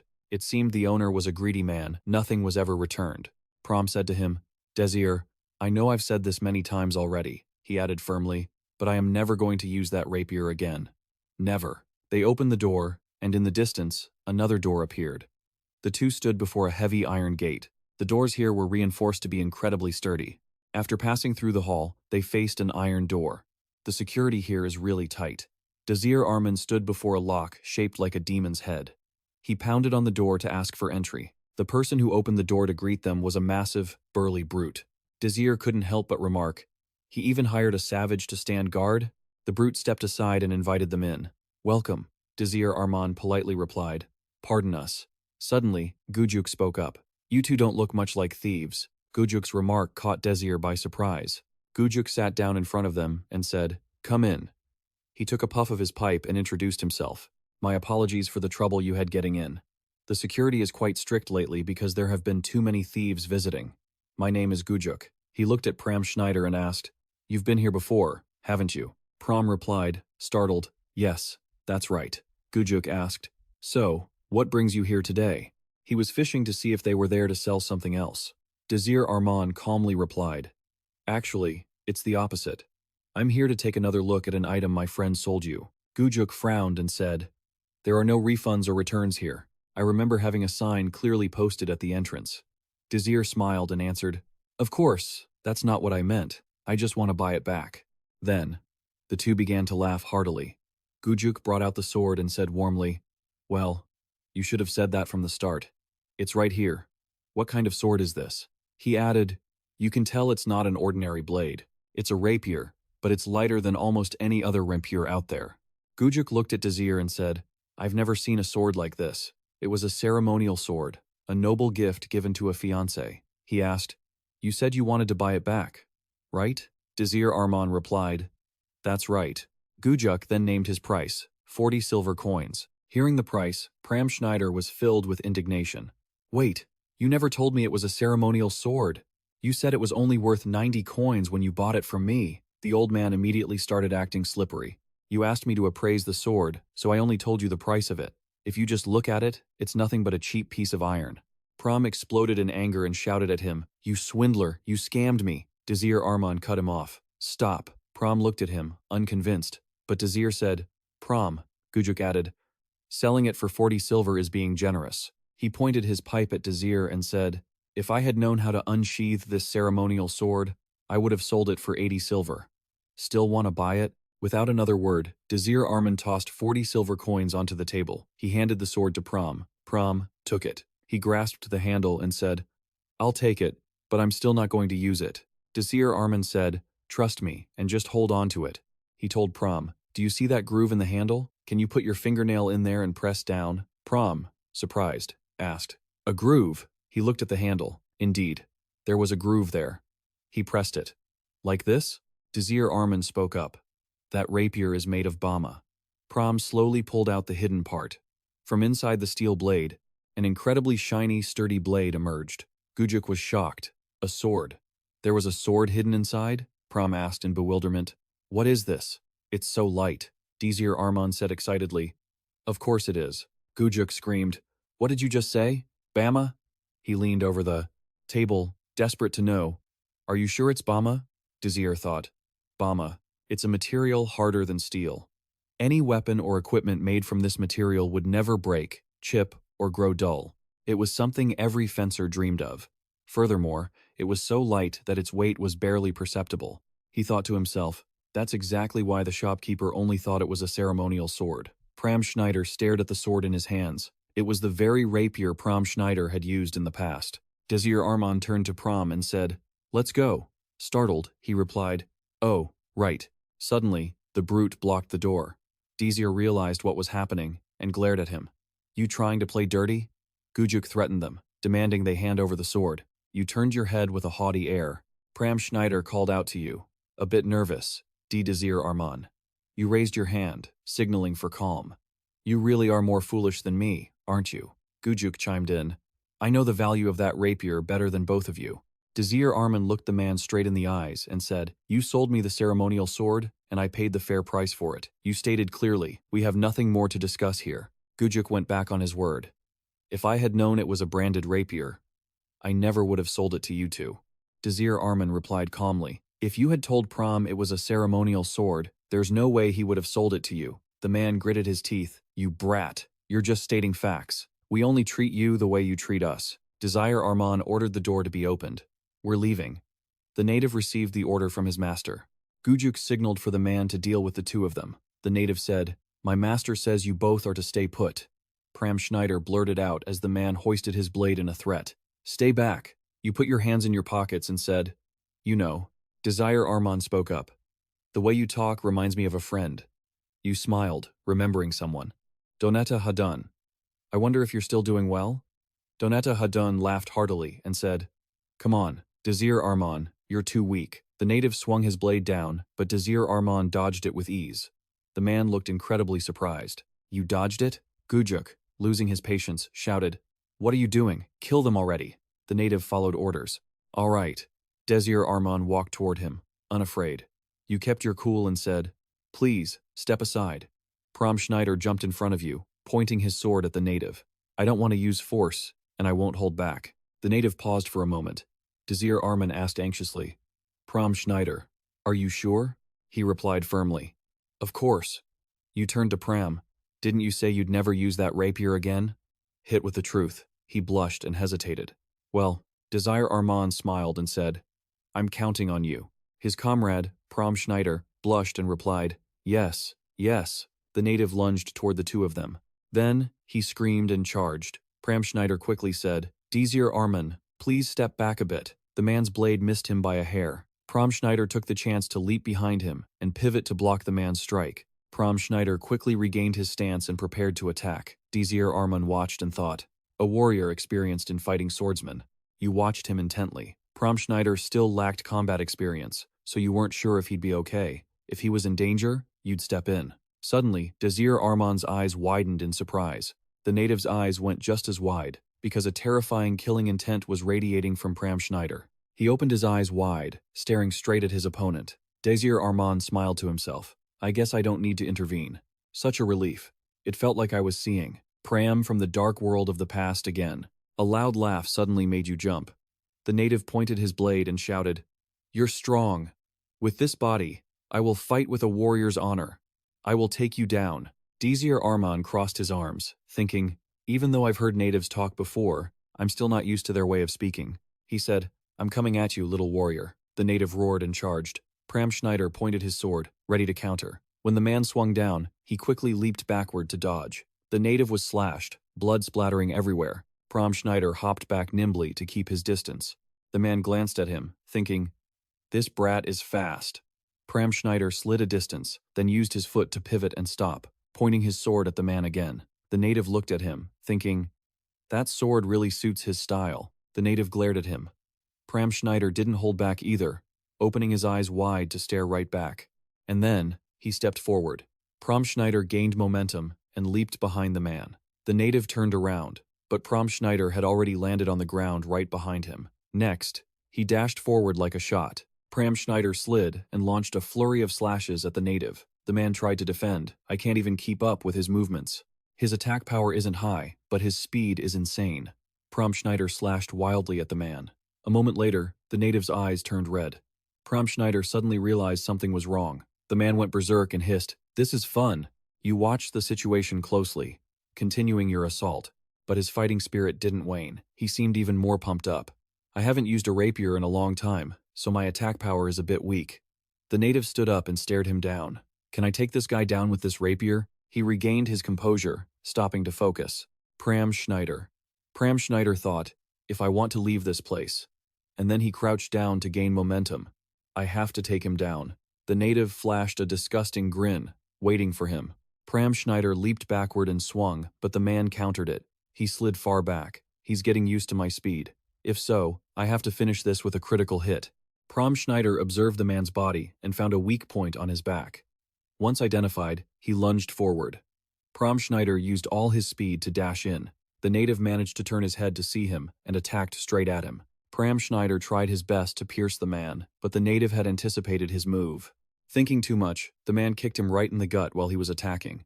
The native said, "I saw through it all. What are you aiming at?" The man kicked him down to the floor. He tried to reach for the sword that had been driven into the ground. But he was in so much pain he couldn't even move, and the sword slipped away. Schneider clutched his chest with difficulty. I can't breathe." The native provoked him. "Is that all you've got?" he thought. "I can't lose here."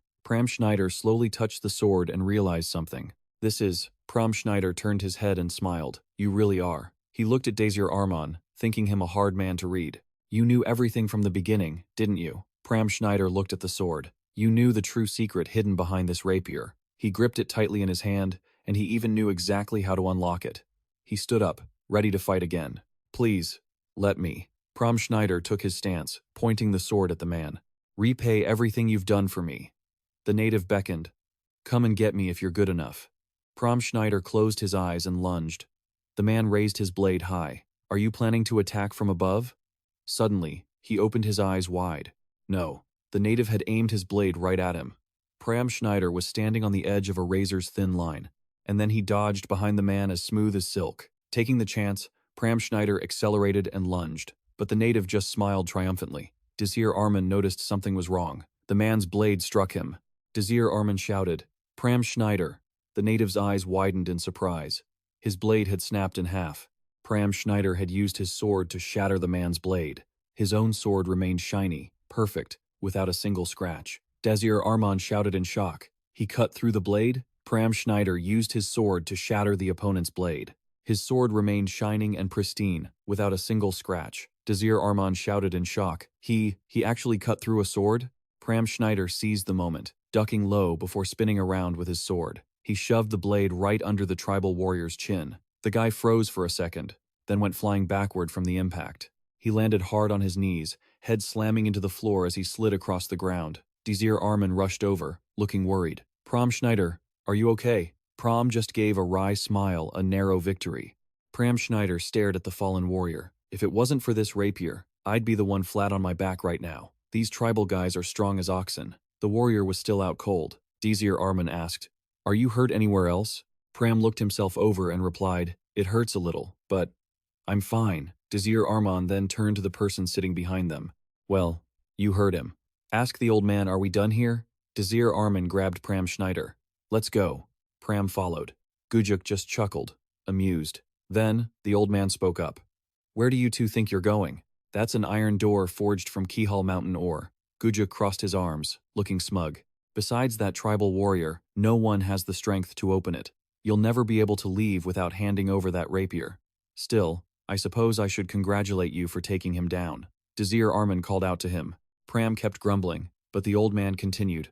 Once that door opens, my guards will be waiting for you on the other side. He gloated, warning them that if they didn't want to lose their lives, they should. Suddenly, Gujuk fell silent, as Schneider casually sliced the door to pieces with his sword. The old man was left completely stunned, while Schneider cheered, I did it! Desir Arman, let's go! The two of them bolted, turning heads as they raced through the streets. Schneider glanced back over his shoulder. Looks like they aren't chasing us anymore. Desir Arman was breathless. I really need to work on my stamina. I didn't realize I'd become this weak. He looked at the hand Schneider was using to hold his sword. He was gripping it firmly now. no longer pushing it away. This brought a satisfied smile to Desir Arman's face. As they walked side by side down the street, Desir spotted a food stall nearby and turned to invite him. Pram Schneider, let's grab something to eat. You must be hungry.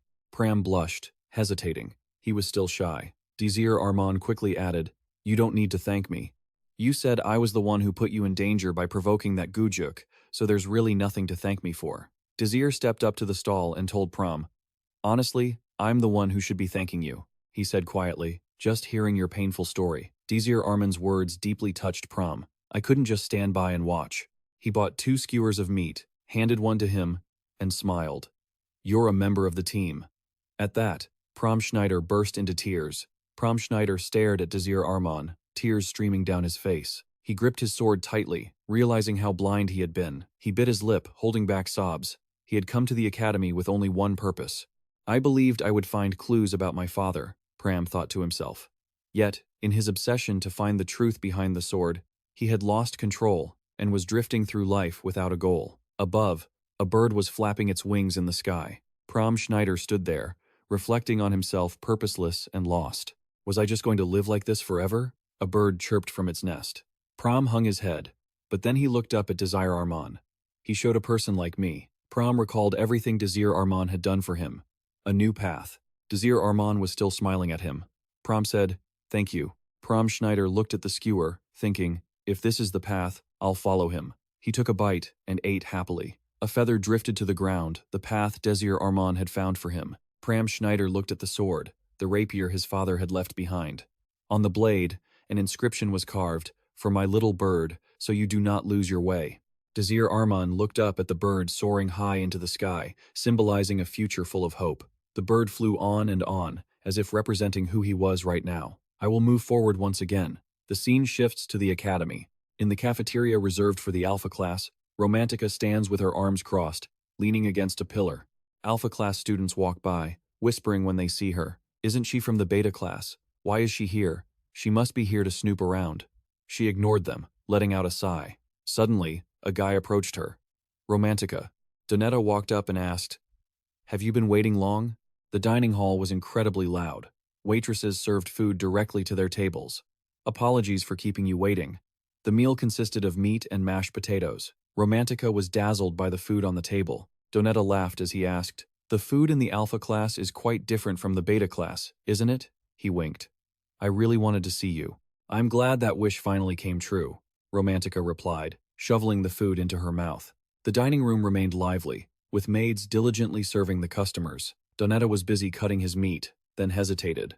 So, Romantica. Seeing him stall, she looked up, full of curiosity. He asked point blank, why did you want to see me? Romantica put down her knife, pulled something out, and said, I wanted to return this to you. The moment he saw it, Donetta's face darkened, and he stopped eating. The item she was returning was a small wooden training sword. After a long silence, he finally spoke. I didn't think you'd reject me like this. Romantica replied calmly. You're the only one who thinks that.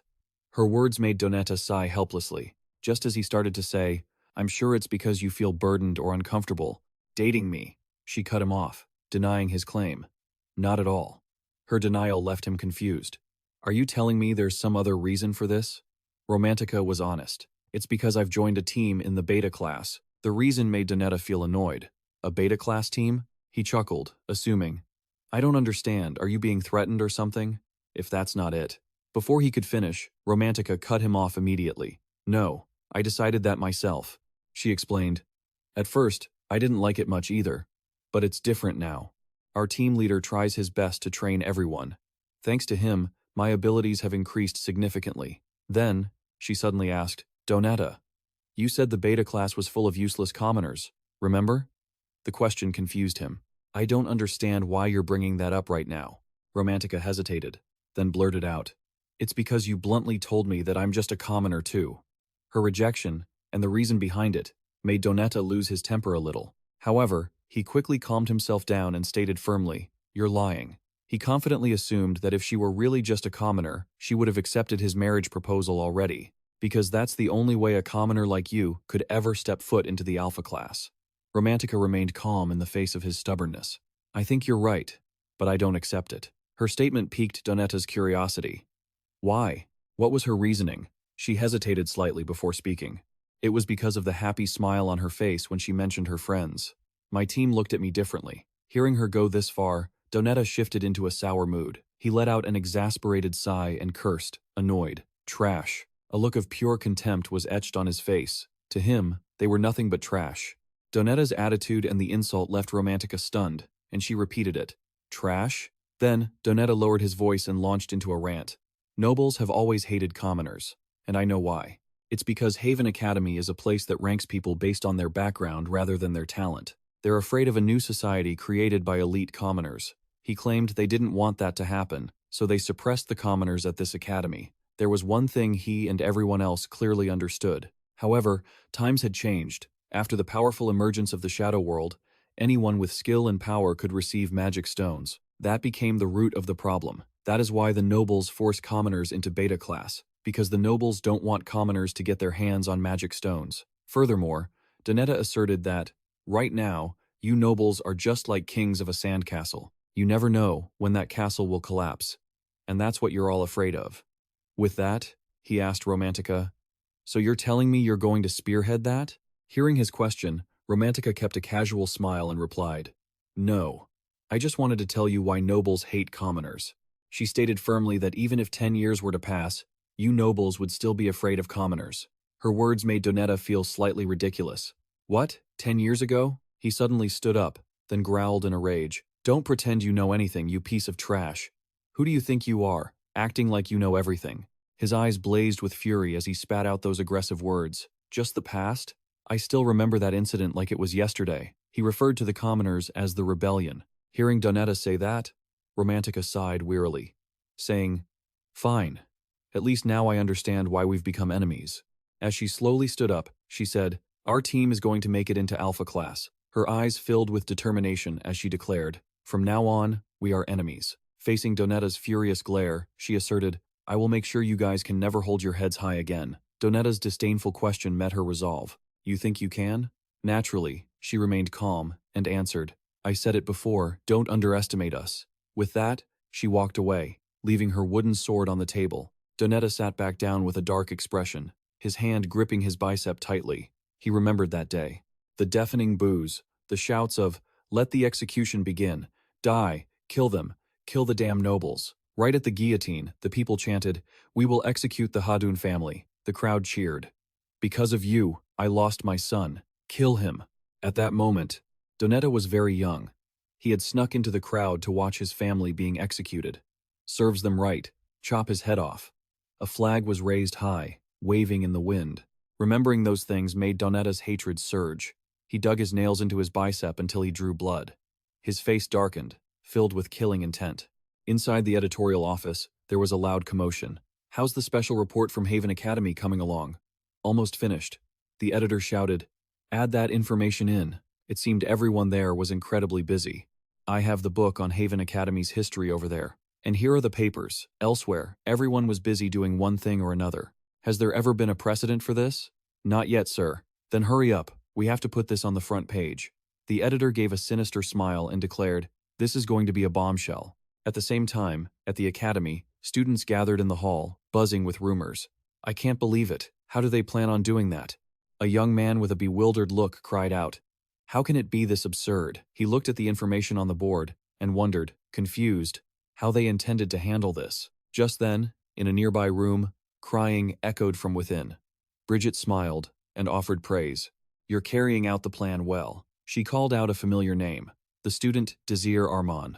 Also, in another area of the academy, a roar of fury erupted. An inkwell was thrown to the ground and shattered. Ink flowed out right in front of the students. Ajest Kingscrown remained calm, facing the person going berserk. Her eyes glanced at the broken inkwell, then at the person screaming in rage. Damn it! Damn it all! The man gritted his teeth and snarled.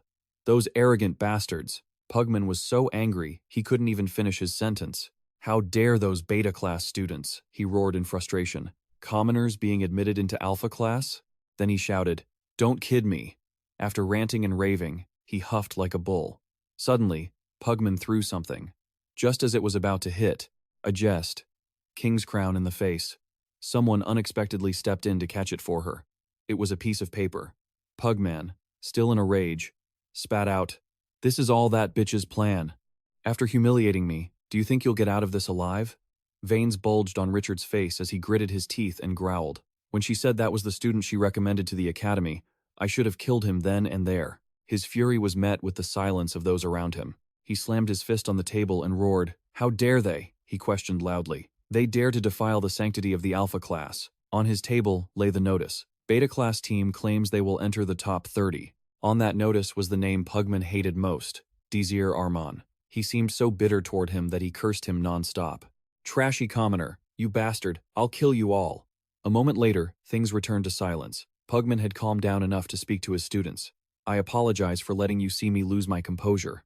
I will not allow those useless vermin to do as they please. I won't let them bare their fangs." He loudly issued an order. "I command you all. The Blue Moon team must crush Desir Arman's team at all costs. Only then can you secure your position." But suddenly, he remembered something. "Wait, I haven't appointed a captain for the first-year group yet." So, he called for Ajest Kingscrown. Pugman asked in a stern voice, "You have faced Desir Arman before?" Ajest Kingscrown honestly admitted, yes. Seeing her confirmation, Pugman hurriedly asked, "This time, do you think you can defeat Desir Arman?" Just as she was answering, "I have a few plans to defeat him, but..." Pugman suddenly interrupted and said, "Good. That's enough." Right then, Pugman announced to the students, "I've decided on the team leader for the first-year students. I'm appointing Ajest Kingscrown." Then he asked everyone, "Does anyone have any objections?" Ajest Kingscrown quickly replied, "I do not." Satisfied, Pugman gave the order, "By any means necessary, you must defeat Desir Arman's team. Do you hear me?" Ajest was distracted, thinking of something else. She remembered Desir Arman and whispered to herself, "You again? Desir? I haven't forgotten that day." Suddenly, she stared at her hand and clenched it tight, filled with bitter thoughts. For the first time in her life, he had shown her what it felt like to lose. Despite the sting of that defeat, she was determined to get even. "I won't make the same mistake I did during the entrance exam." Ajest closed her eyes. This time, her gaze was resolute as she told herself, "I will fight you with everything I've got, Desir Arman." A moment later, walking down the academy hallway, Ajest took each step with purpose. Suddenly, someone blocked her path. "Sorry for the intrusion." Ajest looked at the person in front of her, momentarily drawing a blank on who it was. She stared for a moment. She recognized Donetta Hadun but failed to recall Percival Asigunik. Donetta called out to her, and realizing she didn't remember him, Percival Asigunik introduced himself without beating around the bush. Donetta got straight to the point as a team member. "I have a request." Percival Asigunik followed up, "Me too." Hearing them both speak in unison, Ajest asked, "What is it?" "If you're against me being the team leader," Donetta quickly interrupted, "it's not about that." He then proposed his offer. "I want you to let me handle Romantica." Percival Asigunik also had a request. "And I want to face that guy, Prom Schneider." Donetta explained his reasoning. "It's not that I doubt your skills. I'm sure you could easily take all three of them down, but I'd appreciate it if you let me handle Romantica for personal reasons." Percival, seemingly a man of few words, just chimed in. "Same here, I've got personal reasons too." Seeing him just copy everything he said, Donetta asked, helpless, "Are you mocking me?" With a blank expression, Percival asked back, "What? Is there a problem?" Ajest had no objections to their requests, but she had one of her own. "I don't care what happens to those others. However, I have one condition. This is an order from the team leader," she declared with a firm tone. "Neither of you is to lay a finger on Desir Arman. He will be my opponent." In the quiet library, heavy books were piled on the table. Romantica and Prom Schneider stared at the two books, bewildered, and asked in unison, "What is this?" Desir Arman quickly explained, "These are records of major events from the past, notes on the Freewood Clock Tower organization, and lessons regarding the history of the year 1218. One of them, Romantica, or Prom, asked, "So, these are history books?" Desir Arman admitted it bluntly. "That's right." This made Romantica wonder why he had brought history books out. Desir Arman declared clearly, "Starting today, we're pausing our training." He held up the book in his hand and said, "Instead, we're focusing on studying history." His words shocked Romantica to her core. "What?" she shouted. "Studying history?" Her shout made Desir and Prom frantically signal for her to keep it down. After that, Desir explained why studying history was crucial at this moment. Knowing the historical events that occurred in the Shadow World, specifically the level 5 one we're about to enter for our exam, is vital. Furthermore, He analyzed thoroughly that by completing the Shadow World's objectives, they could obtain magic stones, and those magic stones contain information related to the Shadow World, the Shadow World they were about to face. In the ranking exam, was reconstructed from previously available information. With his sharp brain, he explained that where construction simply meant those shadow worlds could be controlled and manipulated to ensure the safety of the participants. Hearing this, Prom asked, "You said, to ensure safety?" In the entrance exam, they were able to overwhelm our very consciousness. What does that mean? Desir patiently explained.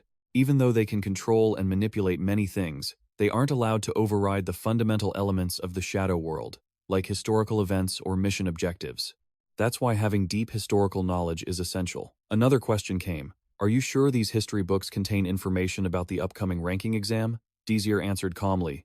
No, it's really a gamble, so I can't say for sure. His words left Prom and Romantica deep in thought.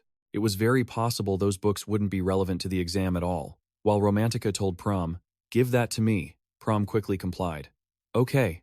Desir watched the two of them and thought to himself that although he didn't like forcing others to do things, he requested his two friends, after they finished reading those books, to put together a report on the key highlights they gleaned from them. In his heart, he was silently frustrated, thinking, even though I came from the future, I can't tell them that I know exactly what this shadow world we're entering is. A moment later, he, Prom, and Romantica were busy reading.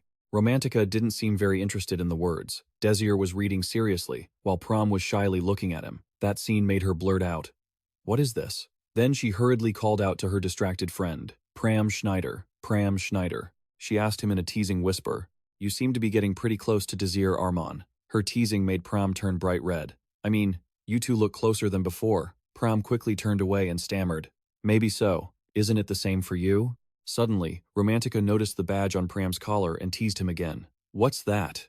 I've never seen you wear that before. Could it be that you two?" A speechless question followed. "Are you hiding a secret romance from me?" Pram's response was to pretend he didn't know what she was talking about. An event like this has happened in history. Romantica wouldn't let it go. She kicked Pram's leg and teased, "Why are you changing the subject? That's so suspicious." Her teasing made Pram so embarrassed he had to say, "Please, just stop." "Of course," she persisted. "Tell me already." Desir, who had been watching them for a while, wondered what they were doing. Romantica, still stubborn, demanded, "Tell me now." Pram stuck to his guns. "I have no idea what you're talking about." Seeing him give the same answer repeatedly, she threw her book in frustration and yelled, "Just say it." Her shout, of course, bothered the monster who was sitting there reading. Desir growled, "You too." He looked at them sternly and ordered, "Why can't you just sit and read quietly?"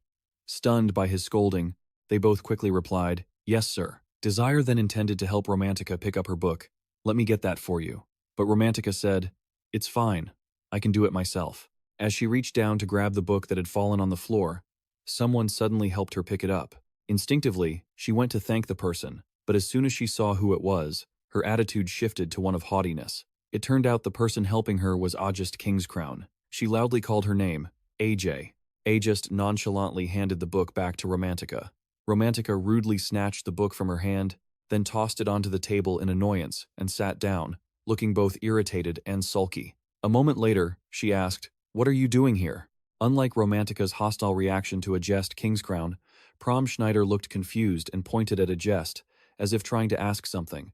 Ignoring the two dazed friends, AJ pulled up a chair. She sat down casually and greeted them.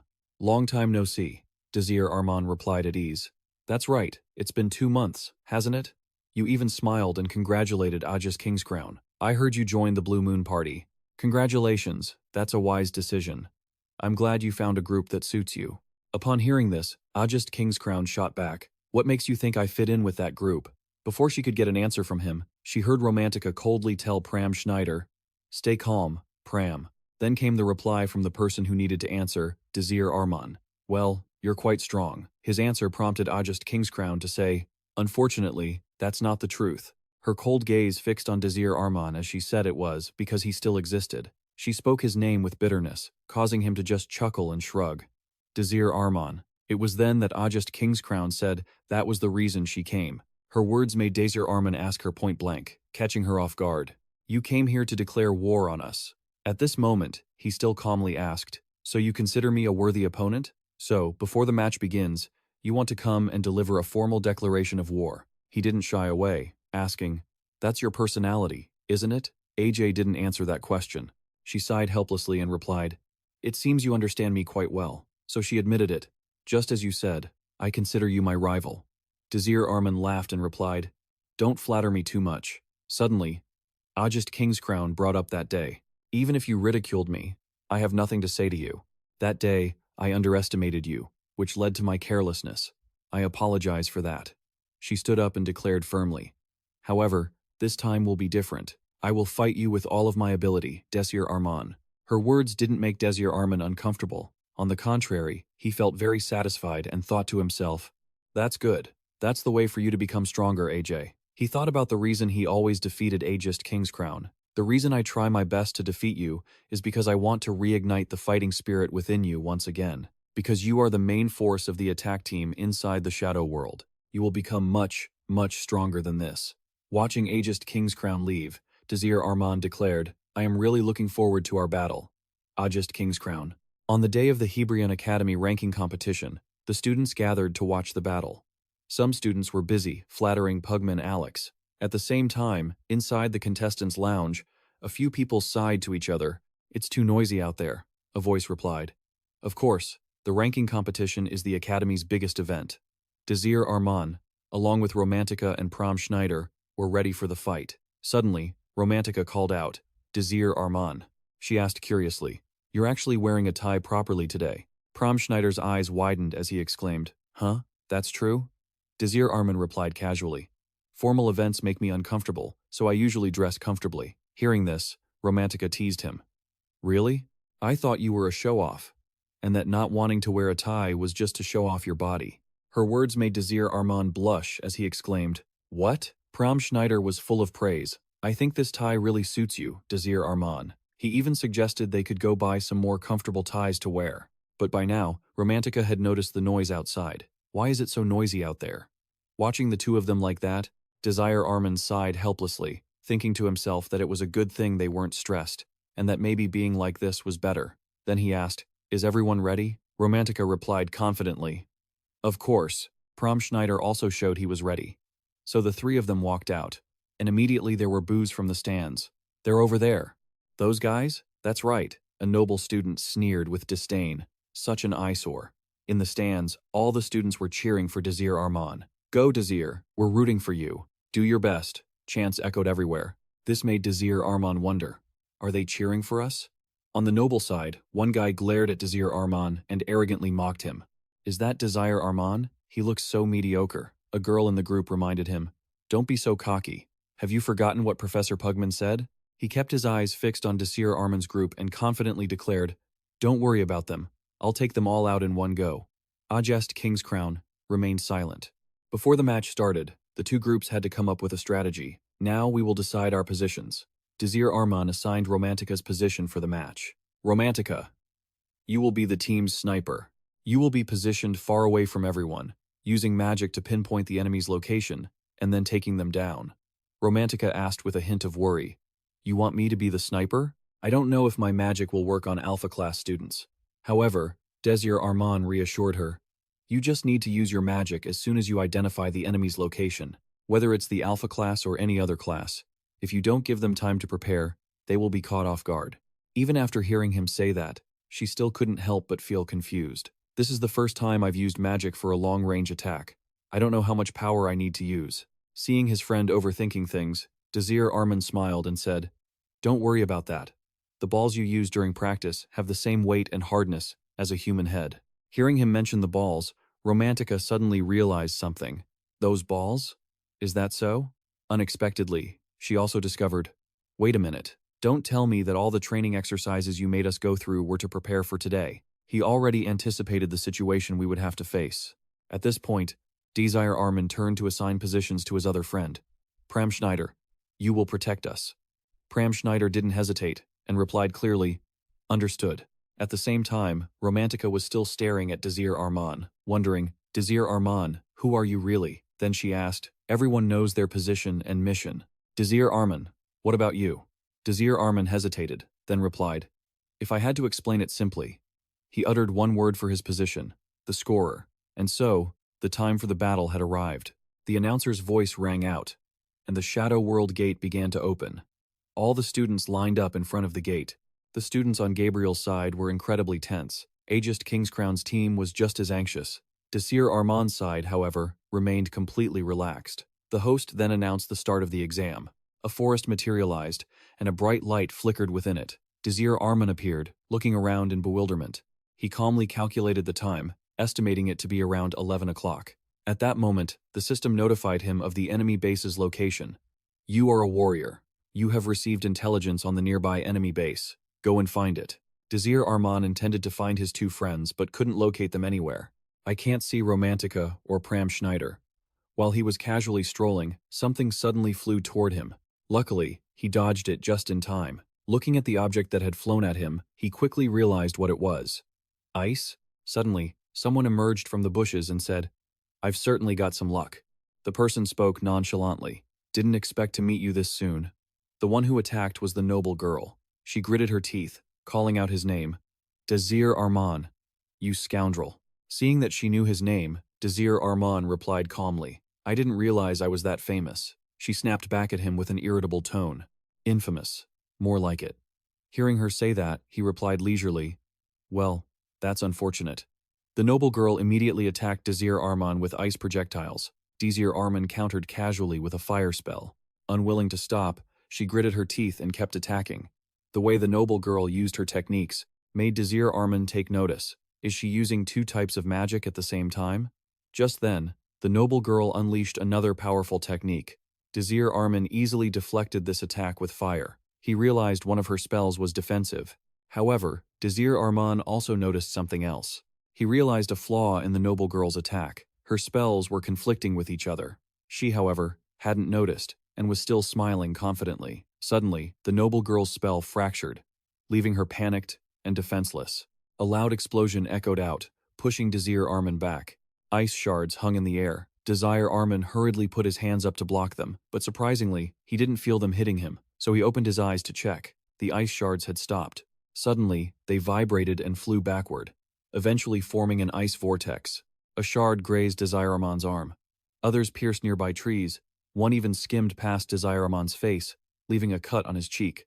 The ice vortex grew larger. The noble girl stepped out from within it and said triumphantly, "Surprised? This is a level of magic a commoner like you will never understand." She looked at Desir Arman smugly and asked, "Any last words?" Desir Arman answered calmly, "I have to admit, I am a little surprised. I'll even applaud you. The idea of combining magic is quite interesting." Her face went blank at his comment, unable to understand. Then, it was his turn to make a move. However, she had chosen the wrong opponent. Desir Arman's magic easily disrupted her magic circle, causing the ice vortex to vanish. She screamed in panic as her spell failed. The noble girl asked in horror, It's been analyzed?"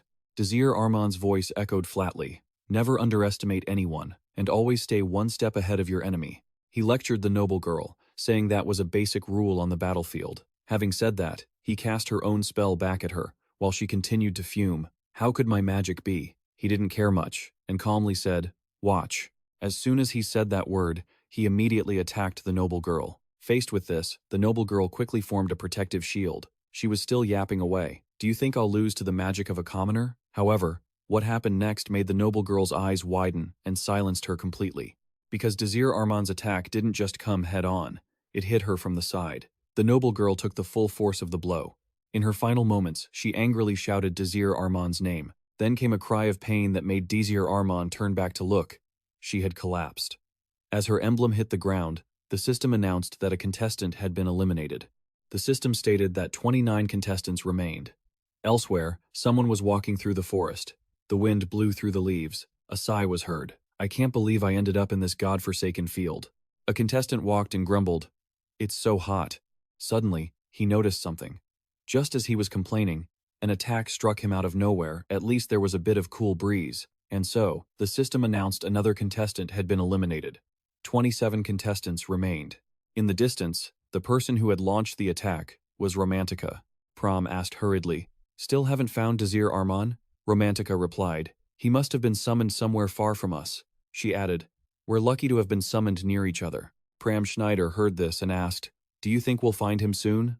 Romantica confirmed it casually and suddenly requested, Pram Schneider, could you step back a bit? He didn't ask further and followed immediately. Sure. Romantica closed her eyes, and magic flared around her. Through that magic, she quickly detected movement nearby. 2 people. No, 3. And was that a 4th? She immediately launched an attack. A blast of magic was released by Romantica. Then she said, I'll handle the one in front. But suddenly, she sensed something abnormal. My magic has been analyzed? Romantica quickly warned, Pram Schneider, get ready. She turned her head and said, I found him. Pram Schneider, hearing this, was excited, thinking she had found Desir Arman. As he asked how she found him, he saw the person in front and said irritably, Huh? That's not Desir Arman. Some random guy appeared and said disdainfully, If you're careless enough to use detection magic, didn't you realize you'd expose your own location? Trash like you shouldn't be surprised by anything. Romantica wasn't angered by those words. She replied calmly, Trash, huh? Let's see if we're actually trash or not. The playing field is still green as usual. Romantica looked at the opponent in front and said, Even if you did locate us, she asked him confidently, do you think you can take us down? Then she added, I don't know what you're basing your confidence on. Her confident words made the noble turn to look at the girl beside him. Just as he was about to answer clearly, because we are someone suddenly lunged at us. The noble was quick on his feet and easily blocked Pram Schneider's attack. He shot a glare of pure rage at him and hissed, Absolute trash. You've got 0 manners. He shoved him aside, adding, Quit being such a nuisance. Get lost. Seeing his strike blocked, Pram Schneider sighed in frustration. My attack failed. Romantica weighed in. Their skills aren't half bad. The girl accompanying the noble rushed to his side after the surprise attack. Are you okay? With an icy tone, he reassured her. Don't panic. You really think a measly hit like that could hurt me? Seeing her still trembling, he snapped in annoyance. Stop freaking out and get ready to fight. His dark expression made her shrink back as she stammered, Okay. Romantica turned to Pram Schneider and said, Stay sharp, Pram. Within a minute, the clash of weapons echoed through the air. Pram Schneider retreated from the blow, and even the noble was forced back. Suddenly, a blur of motion darted forward. Pram Schneider tapped into his agility and lunged straight for the noble. The murderous glint in his eyes and his unnatural speed caught the 2 nobles off guard. The girl started panicking, screaming out loud. How is he this fast? Didn't he come from the beta class? The noble roared in fury. You arrogant little rat. He raised his sword and yelled, How dare you? He slammed his blade into the ground, screaming, You dare look down on me? As dust clouded the air, he turned to his companion. This is our chance. Use your detection magic, now. She scrambled to follow his order, but before she could do anything, another spell blasted through the air. It struck her head on, sending her collapsing in pain. The noble, stunned, blurted out, What the? Romantica, who had unleashed the attack, chimed in. You shouldn't have been focusing only on Pram. She smirked. I'd be pretty hurt if you 2 forgot about me. Sensing the situation spiraling, the noble frantically tried to pull his partner up, but it was clear she was in too much pain to move. Get up. Hurry. In that moment of distraction, Pram Schneider closed the distance. He spoke up across the battlefield. Never underestimate your opponent. Stung by the mockery, the noble exploded. Damn you. Who do you think you're lecturing? He swung his sword wildly, but Pram Schneider had already leaped into the air. The noble stared, bewildered. Since when did he? Pram Schneider interrupted. You need to focus on me. As he descended, Romantica prepared her next move, adding, Your reflexes are way too slow. A triumphant smile played on her lips as she bid him farewell. Goodbye, Mr. Alpha. Her magic surged toward the noble. Trapped, the noble could do nothing but grind his teeth in rage. Damn it. A loud boom echoed, followed immediately by an announcement. 1 contestant eliminated. Romantica stepped toward the man she had just defeated and declared, Underestimating your opponents was your mistake. If you'd attacked us the moment you spotted us, you might have actually won, she added with a huff. Looking down on us just because we're beta students. She turned back, calling out, Pram Schneider, are you finished over there? Pram Schneider was sheathing his sword. He replied calmly, Just finished. At that same moment, the system announced another elimination. He trotted over to Romantica, beaming. That was an easy win. Romantica replied with a buzz of excitement, I know, right? If only every enemy were this arrogant and careless. Your skills have really improved, Pram Schneider. Pram Schneider blushed. It's all thanks to Desir Arman. Hearing that name, Romantica suddenly realized something. Oh, I completely forgot about him. She faced a nearby tree and shouted, Come on out. I know you're there. You've been watching us this whole time, haven't you? Desir Arman stepped out, revealing himself with a laugh. You noticed, did you? Prom Schneider, who hadn't realized he was there at all, looked completely shocked. Mr. Desir Arman? Romantica grumbled. That's so creepy of you. Finding it a bit awkward to be caught lurking, Desir Arman explained sheepishly. You both did great. I was so busy watching you that I forgot to come out. Besides, I was planning to step in, but it turns out I wasn't needed. Romantica beamed at the praise. Pram Schneider, just as eager, asked, You were watching the whole fight? Romantica hesitated, blushing slightly. So, what did you think? Desir Arman smiled, truly satisfied. You both did even better than I expected. Thrilled by the praise, Pram Schneider asked, Even me? Desir Arman ruffled his hair affectionately. Of course, you did great, Pram Schneider. Right then, Romantica watched Desir Arman with intense curiosity, wondering how he'd analyze the most powerful magic to defeat them so easily. As she grew suspicious, wondering why, despite being on the same team, something felt off. Desir Arman suddenly called her name. Looking startled, she asked, What is it?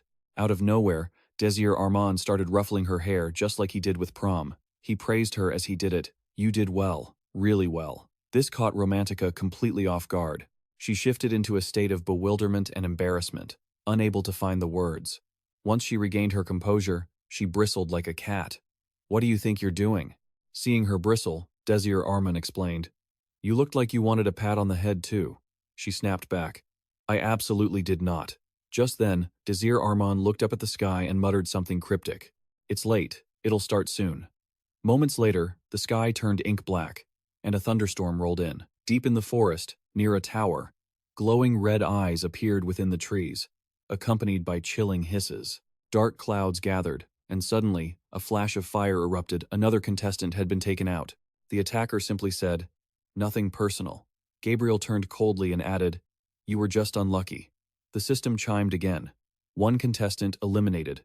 24 remaining. Meanwhile, Desir Arman's group was resting. Hearing the announcement, Prom Schneider said anxiously, Another one is out. Desir Arman replied calmly, So it seems. Romantica then asked, So, Desir Arman, what's the plan you wanted to discuss with us? Remembering, he nodded. Right. He listed the 2 paths he had calculated. There are 2 ways for us to get into the Alpha class. First, we complete the Shadow Worlds mission and secure the number 1 spot. Second, we survive until there are only 9 people left. Romantica brought up what he had said before. But you said the first way was impossible. Desir Arman acknowledged this and added, That's right. It's impossible with our current strength. We need to complete the mission and take down the other groups all at once.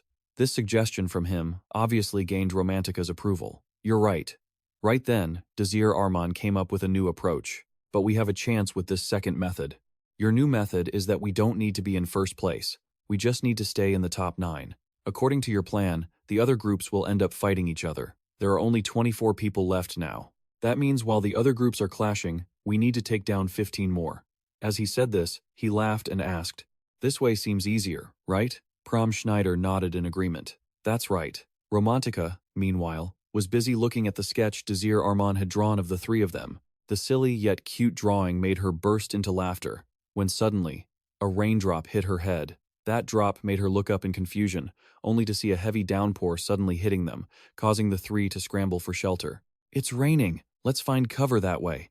A moment later, the 3 of them were hiding under a large tree. Looking at the heavy rain, Desir Arman figured this rain might last a while, making it difficult for them to continue their plan for now. He wasn't the least bit bothered by the rain. Instead, he comfortably patted Prom's head and said, This is actually kind of nice. We can take a little break. At the same time, Romantica was lost in thought. He wanted to reach the top 9 with the Alpha class, something she never thought possible for herself. Deep down, she wondered what would happen if she hid her true identity and accepted Donetta Hadun's marriage proposal. She recalled Donetta Hadun's insults. It was true that only trash would do things like that. It made her feel insecure about her own background, as if her commoner identity had been exposed. Suddenly, Desir Arman placed his hand on her head and gently called out, Romantica, you're suddenly. Don't worry anymore. You've done a great job from the start, even if you've been in danger. He spoke softly, reassuring her like a brother. But don't worry. I'm here. Desir Arman's words and actions left Romantica extremely flustered. Her facial muscles gradually relaxed and her thoughts became lighter for some reason.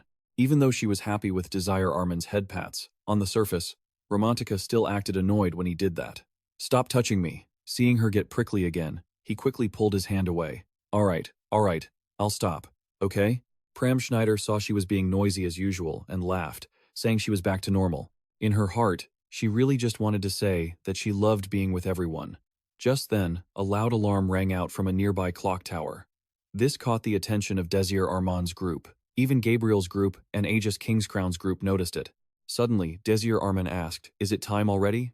This made Romantica curious. Time for what? At the same time, the system sent a notification. Use your knowledge to assess the current situation. The system sent an important new notification regarding the exam rules. The Fravius clock tower has struck. This clock tower is a spawning device. Every hour, it creates an evil creature.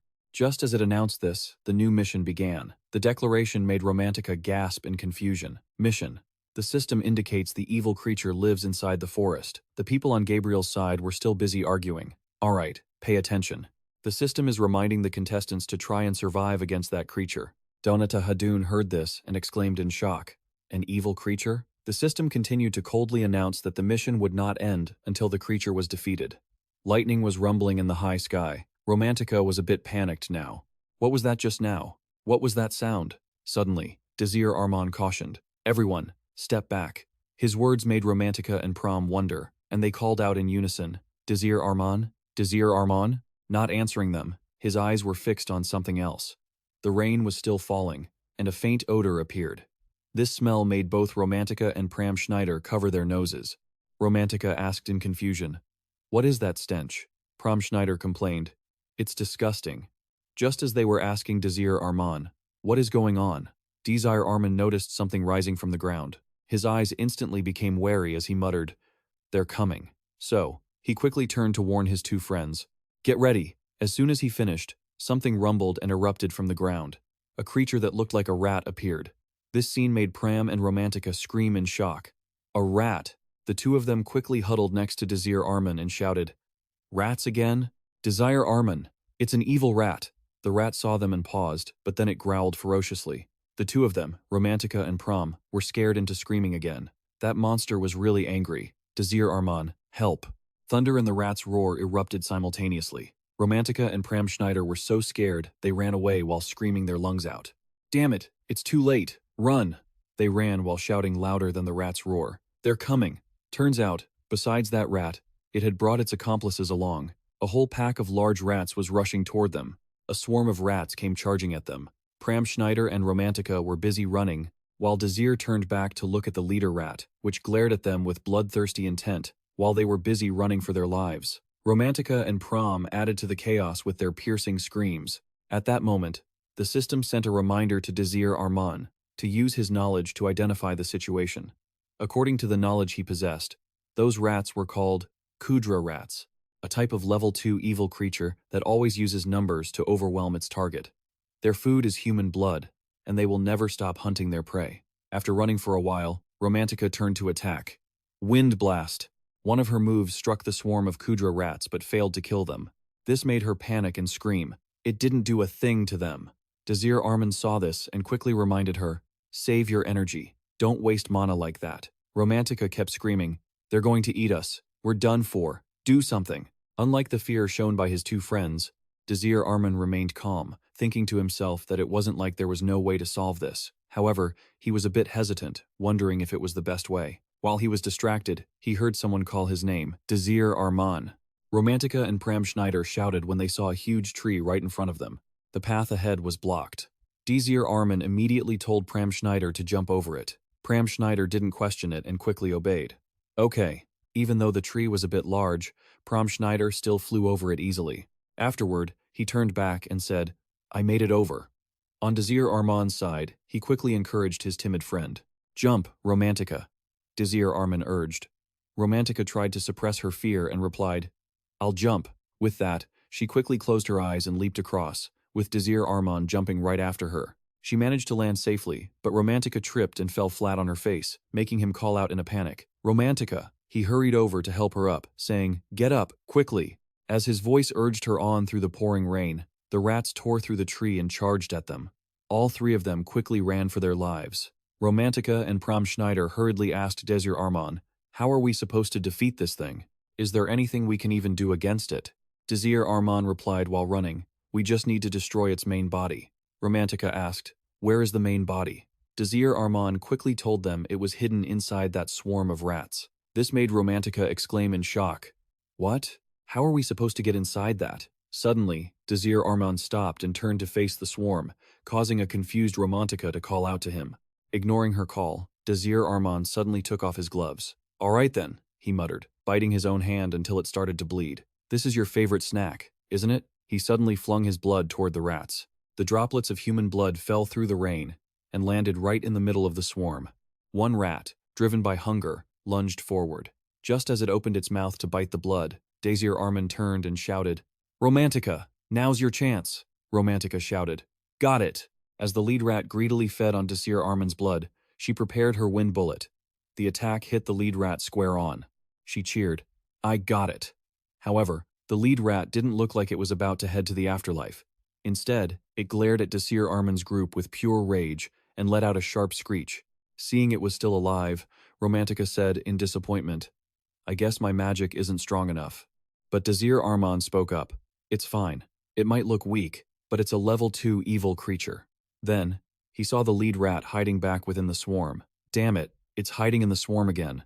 Just as he told them to run before they got caught, Prom Schneider suddenly lunged forward, making Desir Arman shout in alarm. When Prom Schneider moved to attack the rats, Desir Arman and Romantica both screamed in shock. They tried to stop him, but it seemed it was already too late. Stop! Prom Schneider had already leaped straight into the swarm. Suddenly, the rats scattered, leaving Romantica staring in confusion as she called out his name. Then, a terrified scream echoed out.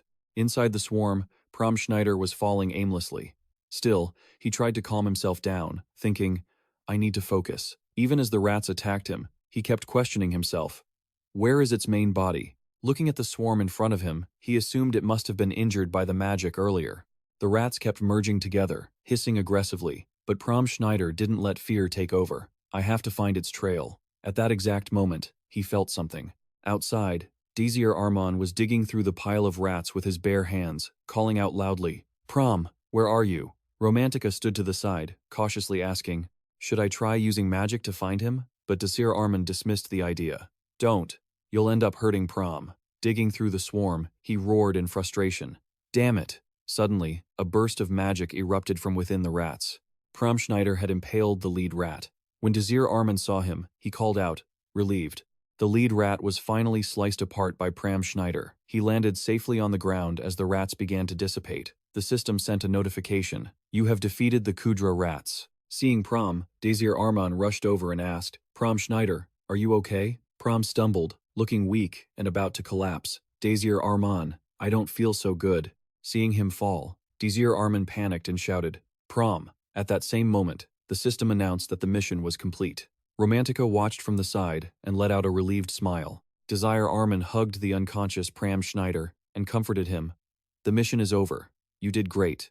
Pram managed a tired smile and replied, I think I pushed myself too hard. I don't have any strength left. Desir Arman comforted him. It's all right. Just rest now. Completely exhausted, Pram Schneider began to drift off to sleep. I'll just rest for a little bit, Romantica asked softly. Is he asleep? Desir Arman nodded solemnly. He held Pram Schneider close and said, Romantica. He gently leaned the unconscious boy against a nearby tree and asked seriously, Could you look after Pram Schneider for a moment? He said tenderly, Stay against this tree, Pram. The heavy rain continued to fall, tapping rhythmically against the grass. She carefully watched over Pram Schneider and muttered, You've been too reckless, Desir Arman. He didn't say a word, just turned away decisively. Romantica watched his gloomy back as he walked away, calling out in doubt, Desir. She watched him fade into the distance with a complicated expression. Desir Arman stood alone in the quiet rain, looking up at the sky. His mind was filled with 1,000 chaotic thoughts. He silently blamed himself. This was supposed to be an easy mission to complete without putting Pram Schneider in danger. Damn it all. He clenched his fist so hard his hand started to bleed. The muddy, rocky ground, soaked by the long downpour, mirrored Desir Arman's sense of helplessness. He thought, damn it. A wound appeared on Desir Arman's cheek. He pressed against his own face to stay alert. A look of determination flared in his eyes as he stared straight ahead, telling himself he needed to focus. Romantica stood guard over the still unconscious Pram Schneider. She leaned on her hands, watching the pouring rain and complaining. It feels like this rain is never going to stop. When she saw Desir Arman return, she spoke up in annoyance. "Where have you been?" She continued to question him until she noticed something unusual. What if another group appears and attacks? Romantica worriedly reached out to check the wound on his face and asked, "Desir Arman, what happened to your face?" He deliberately cut her off, replying, "I was just out scouting the area. Don't worry about my face." Romantica, still full of confusion, instinctively accepted it. "Okay," Desir Arman asked thoughtfully. "How is Pram Schneider?" Just then, having rested enough, Pram Schneider woke up on his own. Romantica was overjoyed to see him come to. Desir Arman smiled at him and reminded him, "Pram Schneider, it's time for us to move." Seeing the wound on his face, Pram Schneider jumped up in a panic and shouted, "Desir Arman, your face, Desir Arman." He reassured him, "There's nothing to worry about. Can you walk?" Pram Schneider replied, "I'm fine now." He turned, preparing to leave, and said, "Pram Schneider is awake. Let's go."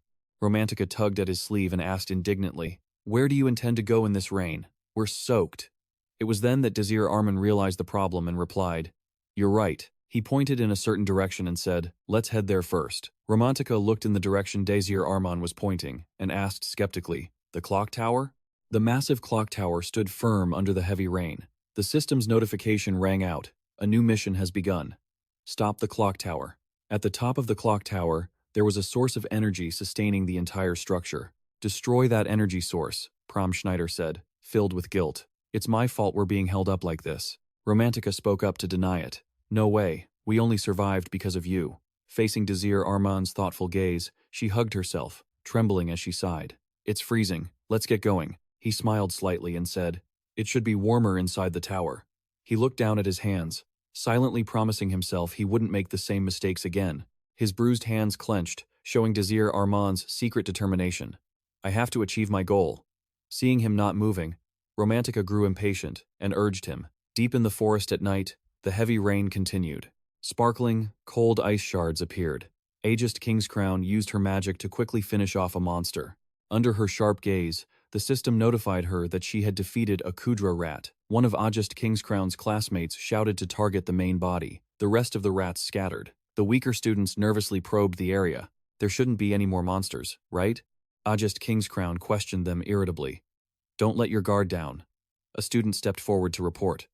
"Leader, 2 members have been eliminated." Ajest Kingscrown scanned her surroundings, lost in thought. 2? Eliminated? That means there are only 7 of us left. A puzzled voice rang out. "Is that a problem?" Percival Asigunik asked, confused. "We're still in the lead. Out of the 18 survivors, we have 7. At this rate, we'll easily secure a high rank." Ajest Kingscrown walked to the center of the group and gave an order. "Everyone gather up. We're going to adjust our formation." Suddenly, a light breeze brushed past, catching her attention. Ajest Kingscrown was secretly suspicious. There, instantly, she noticed something unusual, and her eyes widened in horror. "No, wait." In just a split second, Ajest Kingscrown managed to react. She quickly used magic to create a protective barrier around Percival Asigunik. The enemy's surprise attack was deflected. The attacker, confused by the sudden turn of events, cried out.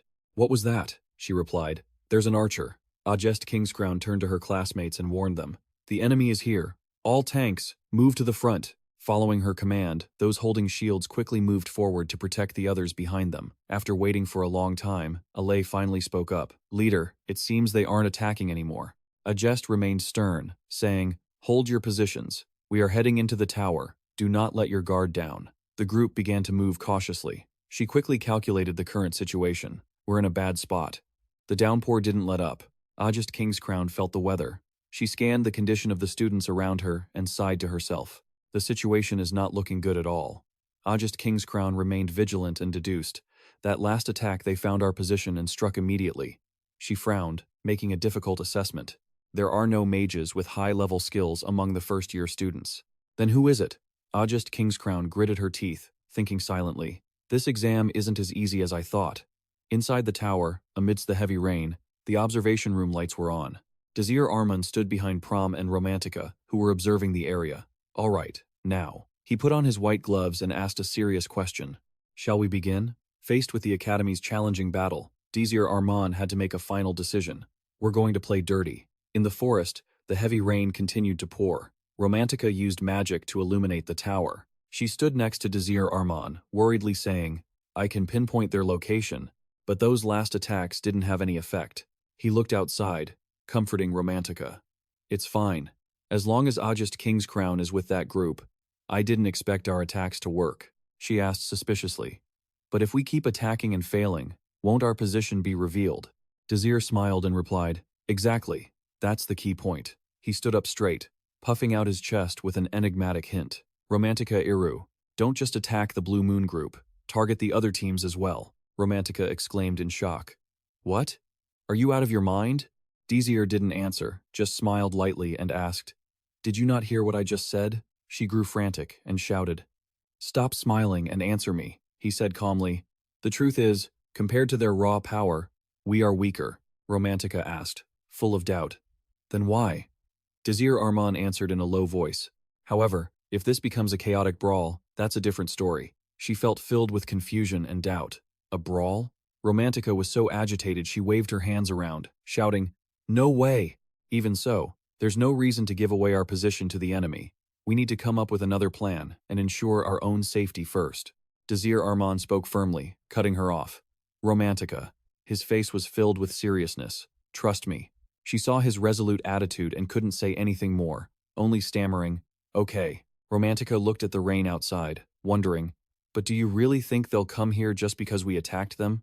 Desir Arman answered with certainty, They will come. His hand clenched, his eyebrows furrowed as he said, Because this is the final destination of the mission. She looked at his expression, worried, and remained silent in thought. Romantica remembered the past and thought, he became like this after that incident. She slowly called out, Hey, Desir Arman. He also responded with a questioning, Yes? Romantica asked, Could it be that you? At that moment, Pram Schneider suddenly shouted, cutting off her words, Desir Arman. Desir Arman looked at him curiously and asked, What is it, Pram Schneider? He quickly reported, Another group is coming. Pram Schneider looked down from the high tower at the group walking through the rain. They're starting to head here. He adjusted his gloves and said calmly, Good. Desir Arman stared intently at his own hands and ordered seriously, Let's get started. The heavy rain lasted endlessly, leaving deep puddles on the ground. Ajest Kingscrown's team was slowly approaching the tower. The group walked toward their goal with extreme caution. Standing at the foot of the tower, Ale couldn't help but exclaim, This place is quite large. He volunteered, I'll open the door. Ale carefully grabbed the handle and pulled it open. The teams inside the tower were startled by the noise, their attention immediately drawn. Gray exclaimed suspiciously, That's the Blue Moon group. Janet asked worriedly, Leader, what should we do? Joe was also full of confusion and said, Damn it, there are too many guys here. Gray shouted loudly, Janet, come over here and talk to me after this. Ajest Kingscrown's group stood at the doorway, staring inside with murderous intent. Ajest Kingscrown scanned the room and said coldly, So, all of them are here. The three teams confronted each other in a triangle formation, wary of one another. The atmosphere in the tower was thick with tension. An angry sound rang out, drawing Ajest Kingscrown's attention. It must be the Blue Moon group that just attacked us. Gabriel loosened his tie, preparing for battle, and boasted aggressively, Even if they are the strongest group in the academy, don't they have fewer numbers than us? Gray quickly stepped in to stop him. Team leader, don't provoke them right now. Gabriel narrowed his eyes, looking at her with pure disdain. What did you say? Ajest Kingscrown. Ajest Kingscrown just stayed silent, quietly assessing him. He was the second-ranked student among the freshmen. I think his name was Gabriel, Donetta asked in surprise. You guys got attacked too? He smirked mockingly.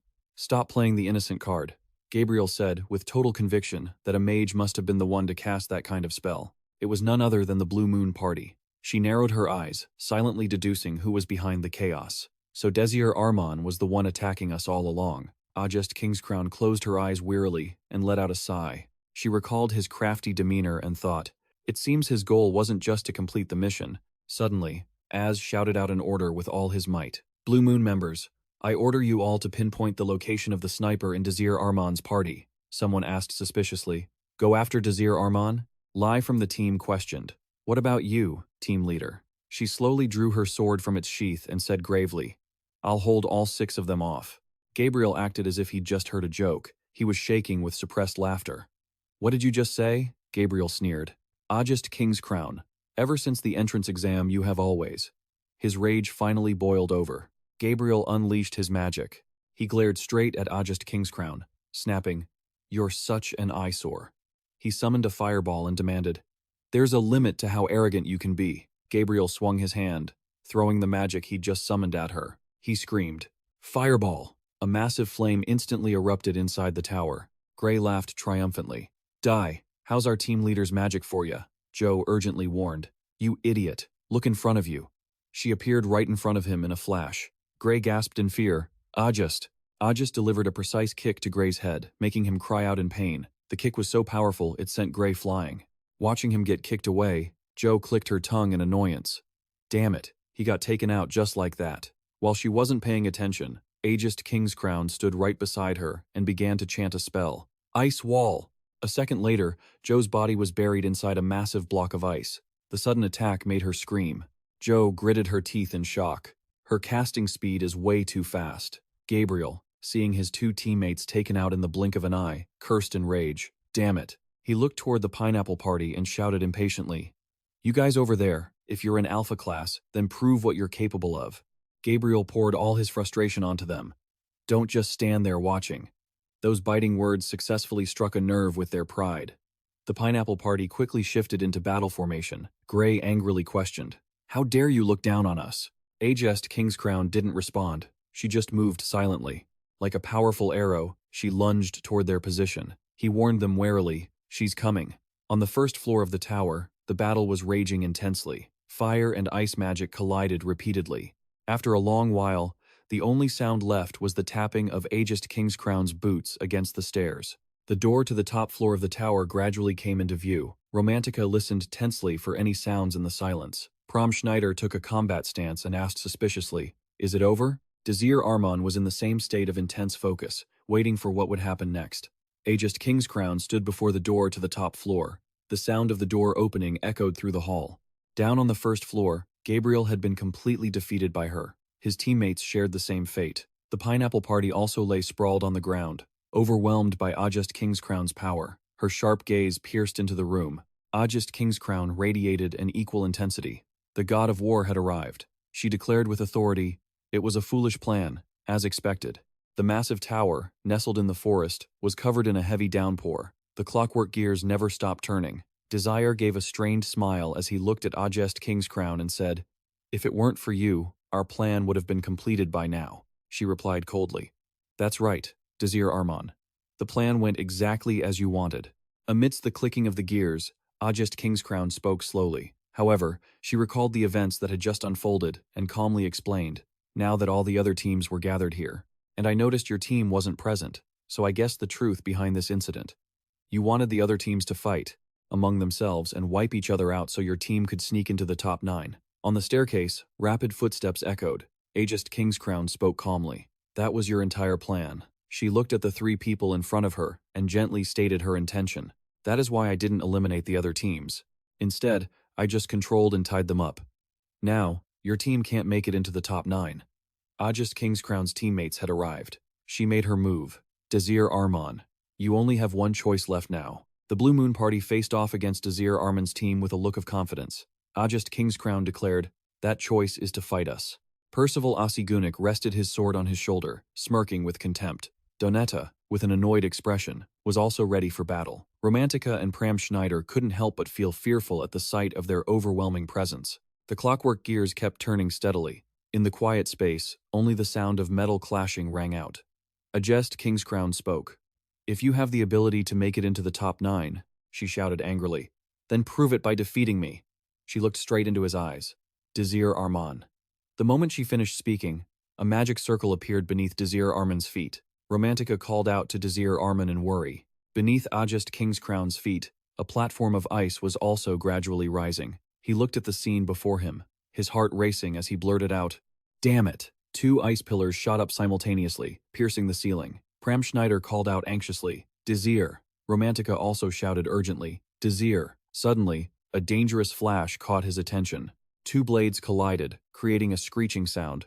Percival had lunged forward to engage Pram. He looked at him with a crazed expression, saying, "Where are you looking? Your opponent is me." Pram Schneider gritted his teeth in frustration as he blocked Percival Asagunic's sword. Seeing the two of them starting to fight, Romantica shouted in a panic.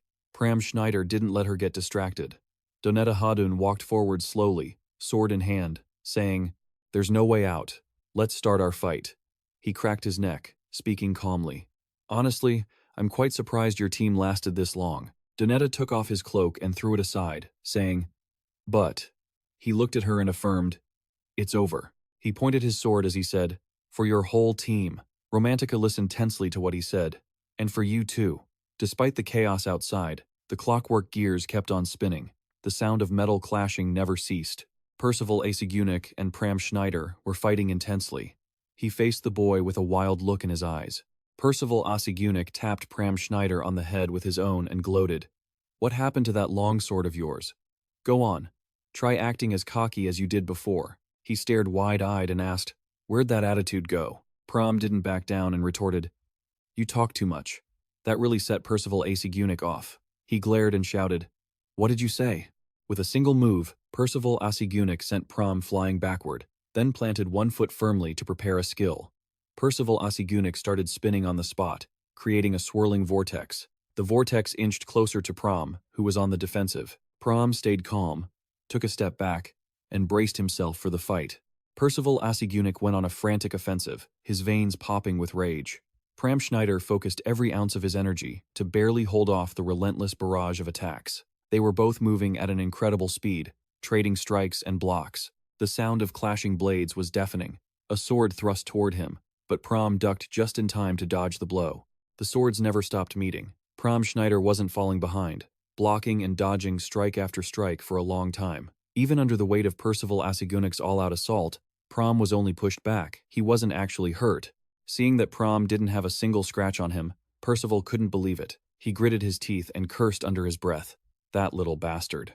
Watching Pram's smooth, skilled movements, Percival Asagunic was full of doubt. He wondered, what the hell happened? How was he blocking every single one of my attacks? He remembered Pram Schneider's pathetic past and thought, what on earth happened to the brat who could barely swing a sword before? While Percival Asagunic was distracted, Pram spotted an opening, broke through the perimeter, and lunged forward. Percival's eyes went wide as he watched Pram Schneider charging right at him. Pram pivoted and kicked Percival Asagunic square in the gut, making him retch in pain. Immediately after, Percival swung his sword forward in a blind rage. Pram Schneider stepped back effortlessly, dodging the attack. Percival Asagunic snarled, "You bastard!" He collapsed, dropping to one knee. Clutching his stomach, Percival gasped in disbelief.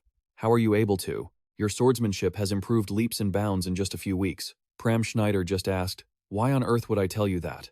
Pram didn't even know the answer himself. Thinking of Varavan, he tried to stand up, never forgetting to curse the beta-class jerk. His actions made Pram stay on high alert. Enduring the pain, Pram wondered, "Where's Donetta Hadun? What the hell is he doing right now?" The clock's gears kept turning, right on schedule. Romantica fired a wind bullet spell at Donetta. He batted it away with one hand, completely unfazed. Donetta looked at Romantica with utter contempt and said, regarding her as just a second circle mage, he gave her a cold assessment that irritated her. "You're too weak." The dust from the impact began to clear. The tension in the air between them grew thicker. Triggered by Donetta's attitude, Romantica snapped, "That's only because I used too much long-range magic and wore myself out. Stupid girl." She felt a surge of anxiety in her heart, thinking, "This is bad. I don't have much mana left. If he closes the distance, I'm in serious trouble." Donetta tilted his head, feigning confusion, and asked, "What's that supposed to mean? Are you asking me to go easy on you just because you're tired?" Just then, the massive ice pillar behind Donetta became enveloped in red lightning. Seconds later, the pillar exploded, releasing a dense, thick fog. Donetta gasped in shock. What the hell? Seeing the misty haze about to swallow him up, Donetta Hadun sounded flustered. "What is this fog?" he muttered in annoyance. "Damn it." Looking at the fog in front of her, Romantica secretly deduced, "Isn't that from magic analysis?" She immediately looked up and thought, if it is magic analysis, then looking through the dense fog toward the ceiling, she could see a huge hole. Romantica whispered to herself, "Gotcha." Donetta scrambled to look around. All he could see was thick, swirling fog. Donetta realized his vision was restricted, and as he reached out to touch the mist, he started calculating. She's in the same boat, of course. Donetta turned his head around, wondering, What are you planning now? Romantica. While he was distracted, a magic circle manifested in the fog right beside him. Sensing the danger, Donetta's eyes widened in terror as he whipped his head around. The very next second, a magic bullet struck his sword-wielding hand with pinpoint accuracy. Donetta groaned in pain and squeezed his eyes shut. He clutched his injured right hand and screamed. Donetta wondered, did she figure out my position? As the next surprise attack came, he quickly pinpointed the source of the ambush and turned around. Donetta stomped his foot to gain leverage. Using a baseball-like stance, he swung his sword with all his might to deflect the incoming magic bullet. Tense and hyper-focused, Donetta scanned his surroundings and said, "Did you figure out my position? You used the wind to track me," he scoffed. Mages are usually so weak. He kept a sharp eye on his surroundings, searching for a counterplan. "If I close the distance with a swordsman like me, so you used the fog to hide your position." Donetta adjusted his collar with his ring-adorned hand, sneering inwardly. What a stupid plan. Romantica was frantically running through the fog. She kept a wary eye on where Donetta was standing, her mind racing. Thank God the fog appeared at the right time. All I have to do is stay hidden. Romantica closed her eyes to sense the movement around her and cast a detection spell. Suddenly, bolts of bright red lightning flared up everywhere. They tore through the space where the mist had gathered, gradually dissipating it. Watching it happen, she gasped in astonishment. Magic! Looking at the thin trail of smoke left behind, Romantica muttered, "The fog is." Before she could finish, a wave of killing intent surged toward her, putting her on high alert. Donetta leaped out of nowhere and slashed at Romantica's position. She quickly twisted and jumped to the side, barely avoiding the surprise attack. Romantica rolled across the ground, coming to a halt in a perfect combat stance. Donetta watched her every move, looking baffled. What kind of reaction was that? You're more naive than I thought. Romantica looked at the sparkly thing around his neck and wiped the dust off her face. She paused for a moment and said, "That necklace is a magic item, isn't it?" Donetta touched the necklace calmly and replied, "What did I tell you? You'll regret it if you don't take it." He pointed his sword at her with pure disdain and added, "Whatever. A commoner like you will never be worthy of it anyway." Romantica hissed in frustration. "What did you say?" She gritted her teeth in anger and demanded, "Why do you keep blathering on about commoners? What makes you any different from me?" Romantica stood her ground, speaking with resolve. "Whether we're nobles or commoners, we're all students of the Hebrion Academy." Donetta's veins bulged with pure rage. Donetta gritted his teeth and shot back. "You and I are the same." She puffed out her chest and shouted confidently, "That's right. We're both students, and at the end of the day, you and I are just human.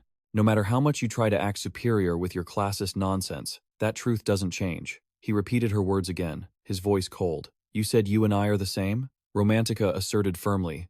"That's right. What do you have to be so smug about?" She gritted her teeth and stared straight into Donetta's eyes, saying, "Even though I'm a commoner, I've experienced the noble life too. We're not different at all."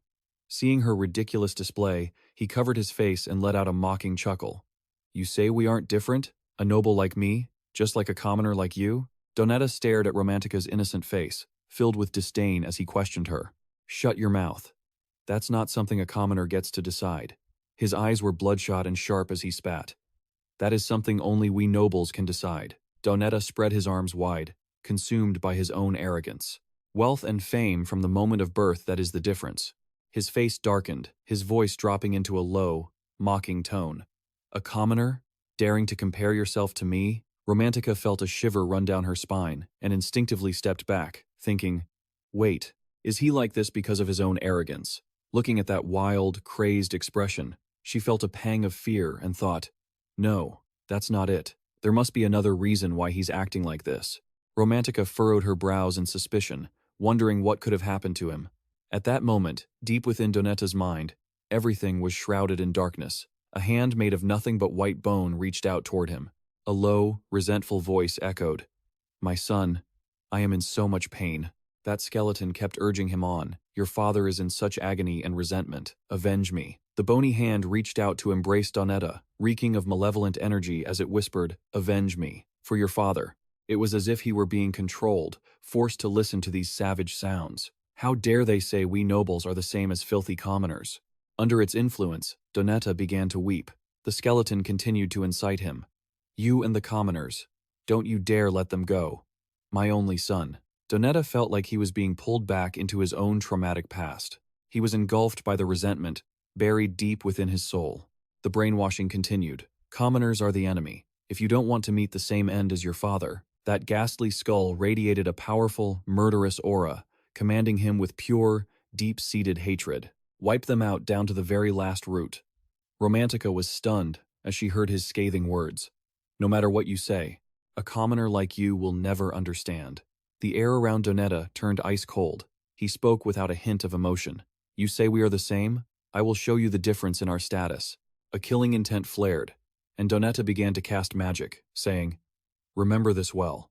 Seeing the situation turning against her, Romantica quickly turned to flee, shouting back in frustration, Another magical artifact? If you're a swordsman, then use your sword to fight. Suddenly, a ring of fire erupted beneath Romantica's feet.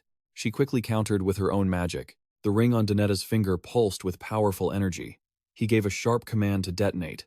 A terrifying explosion rocked the exact spot where Romantica was standing. Even Pram and Percival Asigunik, who were mid-battle, had to stop. He gasped.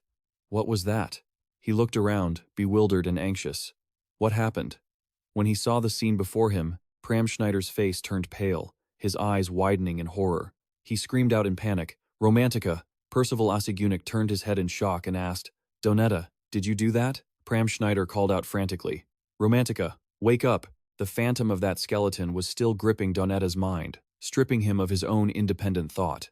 It led him to say, The commoners. You must kill them all. Within the tower, Pram Schneider's pained cry echoed, Romantica. He rushed to hold the heavily injured Romantica and asked, Are you okay? She struggled to get up, responding with a weak sound. Romantica braced herself to stand, saying, Help me up, Pram Schneider. He carefully supported her fragile body, whispering, Be careful. Both of them kept a wary eye on their opponent. Romantica wiped the dust from her face, thinking that if she hadn't used her magic to disperse the blast, she would have been in big trouble. Percival Asigunik and Donetta watched them in silence. Suddenly, Donetta called out to Percival Asigunik. Percival responded vaguely, but Donetta's face darkened as he growled, I'll take care of both of them, so you can stand down. Percival Asigunik shouted in frustration, What? Before he could refuse, Donetta lunged forward, catching Percival Asigunik off guard. Pram Schneider took a battle stance and said, He's coming. Romantica stepped back, warning, Pram Schneider, cover me. I need to recover my mana. He glared at the two of them with pure hostility.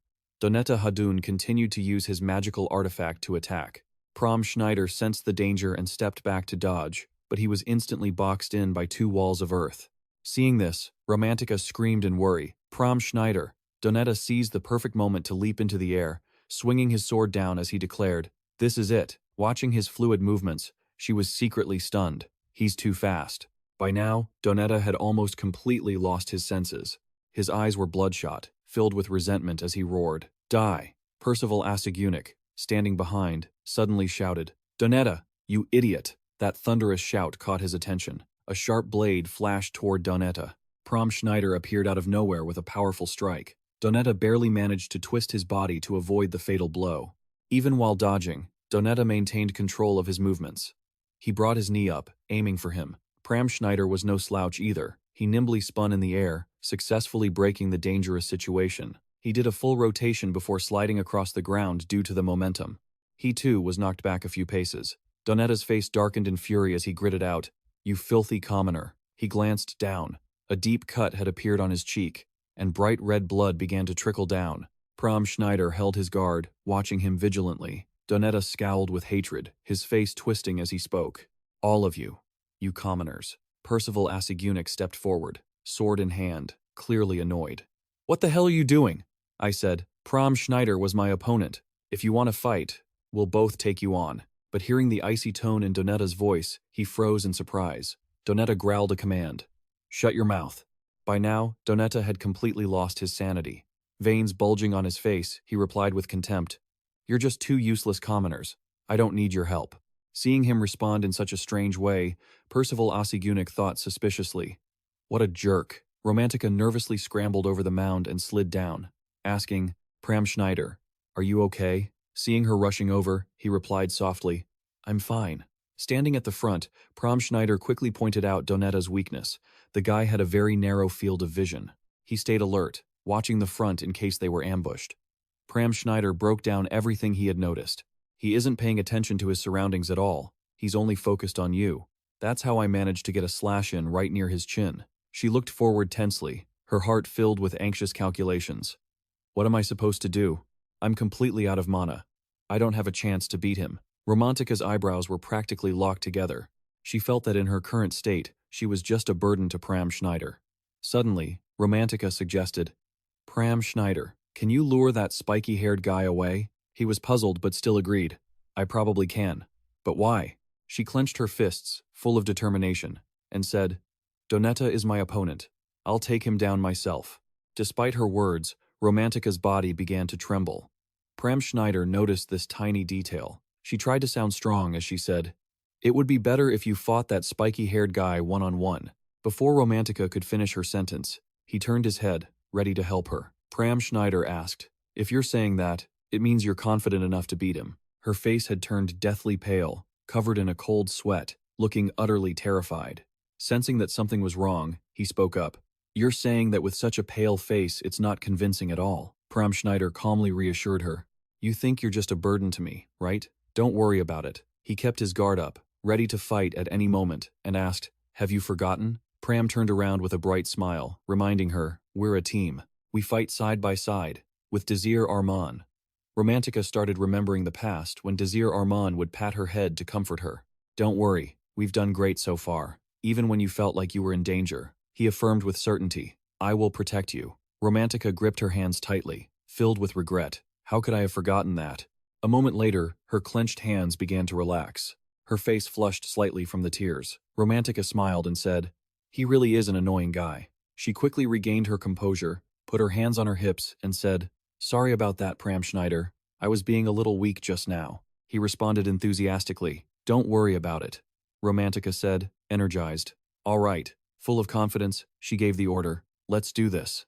Pram Schneider replied happily. Okay. Outside the clock tower, the sky was still pitch black with relentless pouring rain.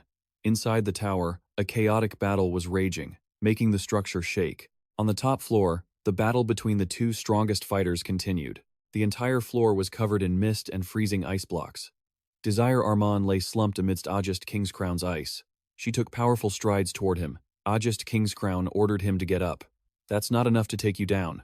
Waiting a moment without seeing any movement, she began to feel uneasy. Ajest Kingscrown stepped forward gently, wanting to check on Desir Arman's condition. He was currently slumped on the ground from her powerful attack. Suddenly, Desir Arman smirked and said slowly, Cracked. Only then did Ajest Kingscrown realize she had been tricked again. Her eyes widened in shock. She quickly retreated, dodging Desir Arman's direct magical attack. But as soon as Ajest Kingscrown turned her head, she was immediately faced with another attack. It struck her arm precisely. Ajest Kingscrown looked at the two snakes clinging to her arm and let out a disgusted cry. She quickly retaliated, shouting, Ice Fist! The two snakes, fangs bared, were instantly frozen solid. Ajest Kingscrown flicked her hand with revulsion to knock them off. At the same time, Desir Arman continued to generate red lightning with his magic. She shook her arm, glanced at him, and asked, What kind of magic dispersion trick is this? Desir Arman stood up and teased, That was just my greeting gift. Did you like it? Ajest Kingscrown responded with a look of intense appraisal.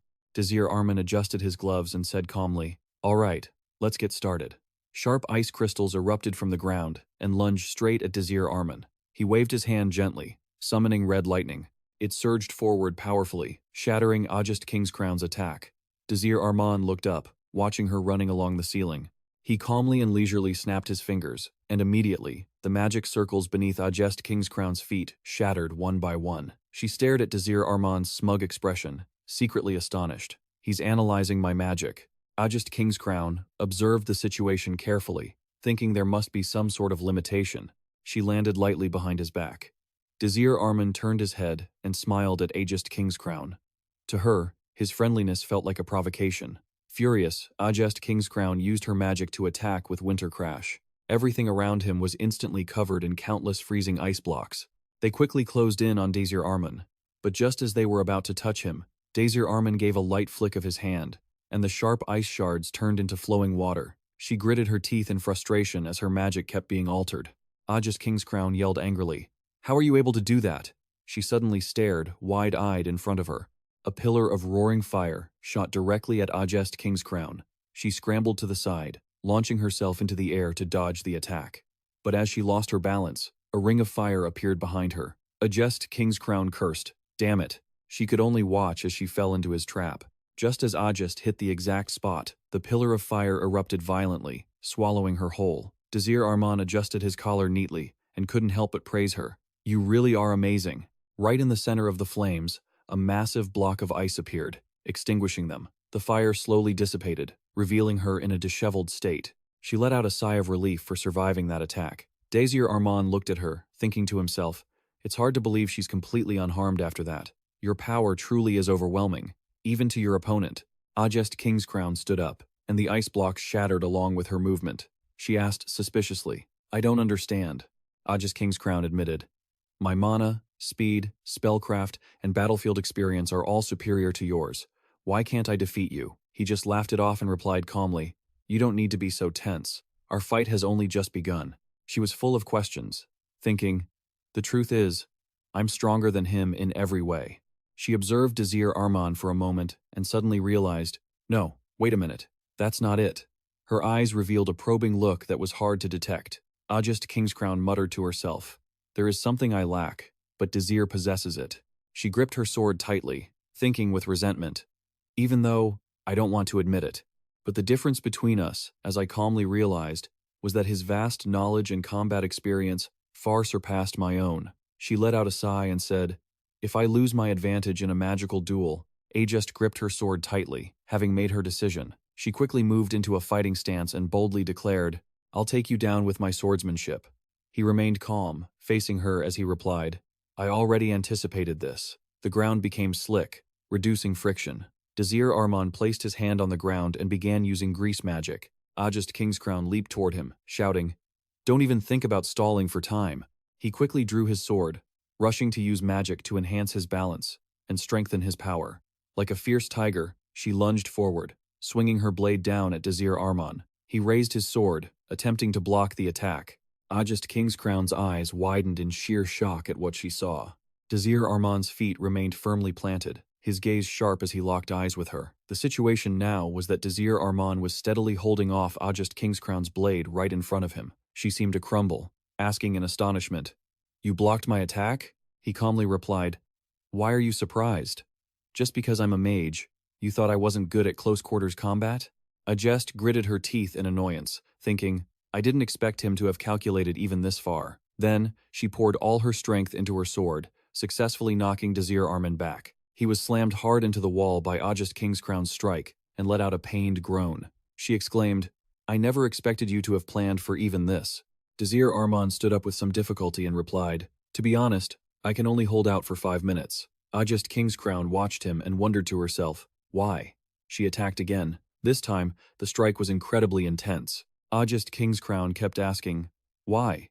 She surged forward, powerful as an arrow, heading straight for him. But Ajest Kingscrown couldn't understand one question. Why is a magic swordsman? At this point, she had closed the distance with Desir Arman. She thought suspiciously, why can't I defeat him? His shirt had been slashed to ribbons. Desir Arman still had to struggle to withstand the frenzied force of Ajest Kingscrown's attacks. She pivoted and threw a kick. He was quick to duck down, lowering his head to dodge the strike. Ajest Kingscrown's mood was currently terrible. Once again, she wondered, why? Desir Arman rolled backward to dodge her lethal slash. She thought with frustration, even though I'm much stronger than him. He landed safely in a kneeling position. Seeing the calm expression still on his face, Ajest Kingscrown thought with deep dissatisfaction, why can't I take you down? Desir. Desir Arman stood up, smiling as he faced her. At least you're enjoying yourself, right, Aj? Ajest Kingscrown asked in surprise. I'm enjoying myself? He swung his sword out in front of him and said, an opponent on your level, I don't think anyone would be anything less than satisfied with that. Privately, he thought, a warrior who hates to lose. Remembering her strong, solitary figure, Desir Arman was certain that the warrior he was thinking of was her. The lonely silhouette of Ajest Kingscrown had shown him that for countless years, no one had been able to beat her, which was why she always felt so bored. Desir looked at her bewildered expression and asked, do you want to defeat me? Are you willing to give everything to surpass me? Ajest Kingscrown replied softly, I'm not sure if I'm truly enjoying this. But that is the truth. Facing an opponent on her level, she voiced what was in her heart. I want to defeat you. Then, she vaguely wondered to herself. Still, what would that even mean? He gripped his sword tightly and explained, You see, I want to awaken that stubbornness and fighting spirit within you. Desir Arman smiled and said, This is a battle of strength. Ajest Kingscrown looked at his eager fighting spirit and said, Is that so? Her eyes lit up as she accepted. Fine then. Ajest Kingscrown began to use her magic and said, If that's the case, I'll use my full power to fight you. A massive throne of ice appeared at her command.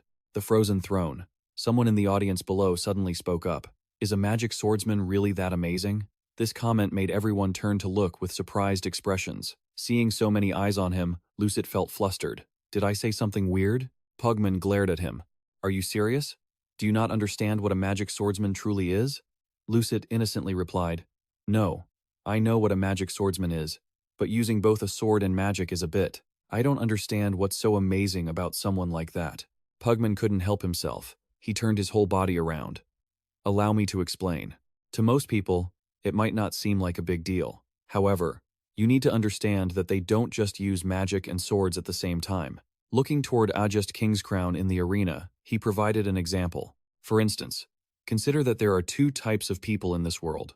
One who can run, and one who can walk. The runner is the swordsman, and the walker is the mage.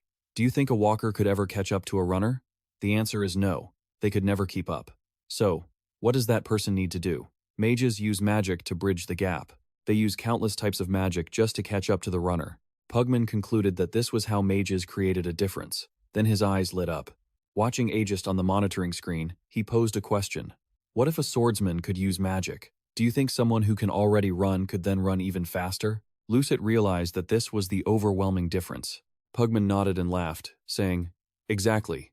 A walker can only walk after using magic to become faster, but if someone who is already fast to begin with uses magic to become even faster, like the swordsman in the example, if he uses magic, the mage is just left in the dust. Pugman concluded that no one could catch up to them.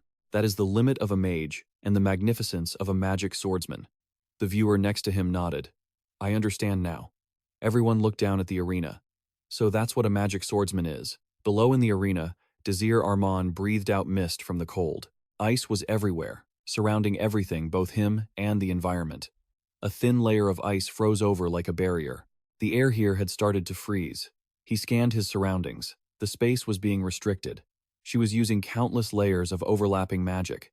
Right in the center of the space was a magic core. Desir Arman recalled information from his past life. This was the magic that Ajest Kingscrown would frequently use later on. She used it whenever she was backed into a corner. He felt a rush of excitement. This space was created specifically for her. In front of him stood a massive ice palace called the Frozen Throne. Desir Arman rationally analyzed that if she could create this space, it meant she was already capable of analyzing and using hundreds of different types of magic. To counter the cold, he used fire magic to warm his body. Then he said to his opponent, So, you've finally played your trump card. Watching her breathe out frost in her own domain, Desir Arman quietly called out to Ajest Kingscrown. He took a few steps onto the thin ice, inwardly impressed. She was truly remarkable. However, this still wasn't enough to take him down. As soon as those sharp ice pillars erupted from the ground, Desir Arman nimbly leaped away, dodging them perfectly. He landed, sliding a long way across the slippery ice floor. Just as he regained his balance, a violent tremor shook the ground, rattling his entire body. The floor beneath him transformed into jagged, freezing ice formations. Realizing his movement was being restricted, Desir Arman gasped. The floor is. Immediately, magic circles gathered in the air, manifesting freezing frost. He realized, So, you attack only after pinning me down? The gleaming ice pillars launched forward, streaking toward Desir Arman. He looked up, fearless and ready to face the assault. With a loud boom, a blast of intense heat erupted around him. It shattered the freezing ice pillars and melted the ice formations trapping his feet. The fierce heat wave whipped back the long, golden hair of Ajest Kingscrown. With a stern expression, she thought to herself. He analyzed it again? She couldn't believe he was able to analyze so many spells at once. Her eyes grew sharp, her mind racing. What could she possibly do to defeat him? Damn it. Watching Desir Arman slide across the ice, she realized she hadn't given him a single moment to prepare. She had even attacked randomly the moment his feet touched the ground. And yet, Desir Arman calmly pointed out. Increasing the number of attack spells isn't the right answer. With just a glance, the magic circles above were dispelled by him, stubborn and unwilling to give up. Ajest Kingscrown erected magic circles everywhere at blinding speed, but no matter how fast she cast her magic, the very next second, it was instantly analyzed. Ajest Kingscrown racked her brain. Was there any type of magic that Desir Arman couldn't analyze? Was there no way for her to defeat Desir Arman? Something he didn't know. Swordsmanship. She looked down at the sword in her hand, and a thought flashed through her mind. Right, swordsmanship. Ajest Kingscrown widened her eyes, searching for a path. Was there a type of swordsmanship that couldn't be analyzed? Seeing her stop her assault, standing there lost in thought, Desir Arman smiled. Good, keep thinking. Come on, find a way to beat me. I know you can become stronger, Ajest Kingscrown. But suddenly, white frost enveloped him, forcing him to instinctively raise his arms to block. Just as the frost began to melt, Desir Arman realized, what is this? This isn't magic. His eyes widened in shock at what he was witnessing. The gleaming ice magic was gradually converging into a single point. Ajest Kingscrown had found the way. She shouldn't just rely on magic alone, she would infuse her magic into her swordsmanship. The focal point of the magic was the blade in her hand. She concluded that she needed to combine swordsmanship and magic as one. The ice and snow began to melt, and cold frost covered the arena. Pram Schneider couldn't help but sneeze. He stood in front of Romantica to protect her. Facing them, a blurry figure emerged from the frost. Romantica asked anxiously, Pram Schneider, are you okay? He replied, yeah, I'm fine. Pram Schneider commented on Donetta, noting that he was quite strong for a swordsman who possessed a magic item. I didn't expect them to be this powerful. He felt a bit apprehensive. Even while fighting two people at once, Donetta remained unfazed. Donetta clutched his neck as he stood up, while behind him, Percival Asigunik remained seated, hugging his sword.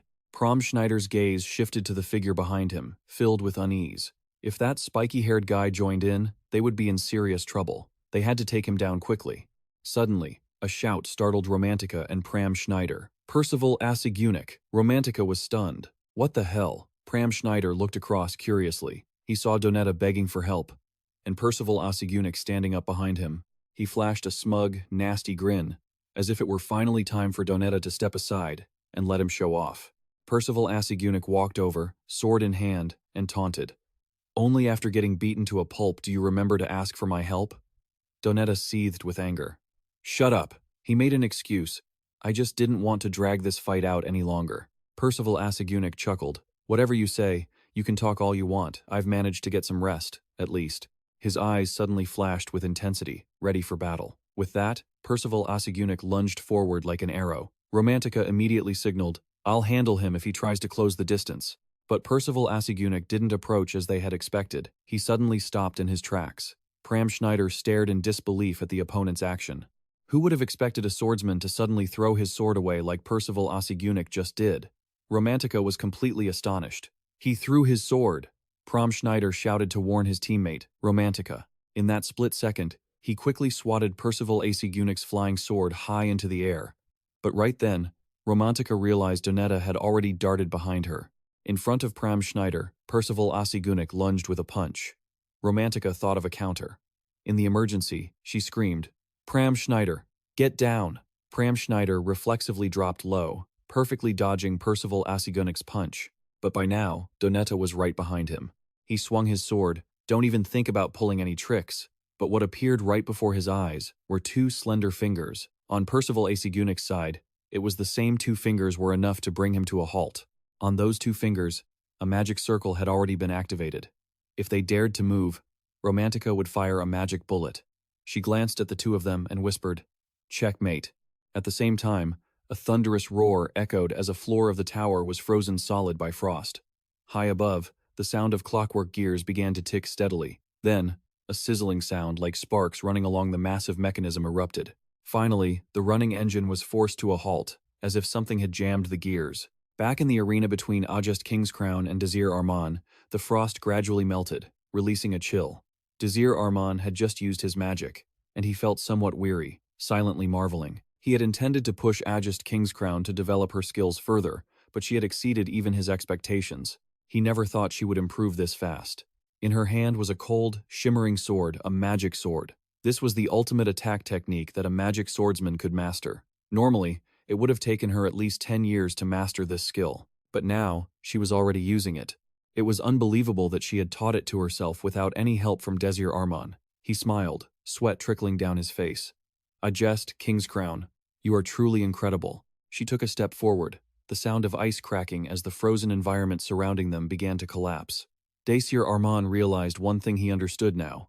Because magic swordsmanship consumed so much mana, she couldn't maintain the frozen throne. Ajest Kingscrown swung her sword horizontally, cold as ice, a magic sword, frost wave. Her eyes were calm as water, yet burning with the will to fight. But right now, there was nothing more Desir Arman could do to counter her. He dropped the small dagger in his hand and raised both hands in surrender.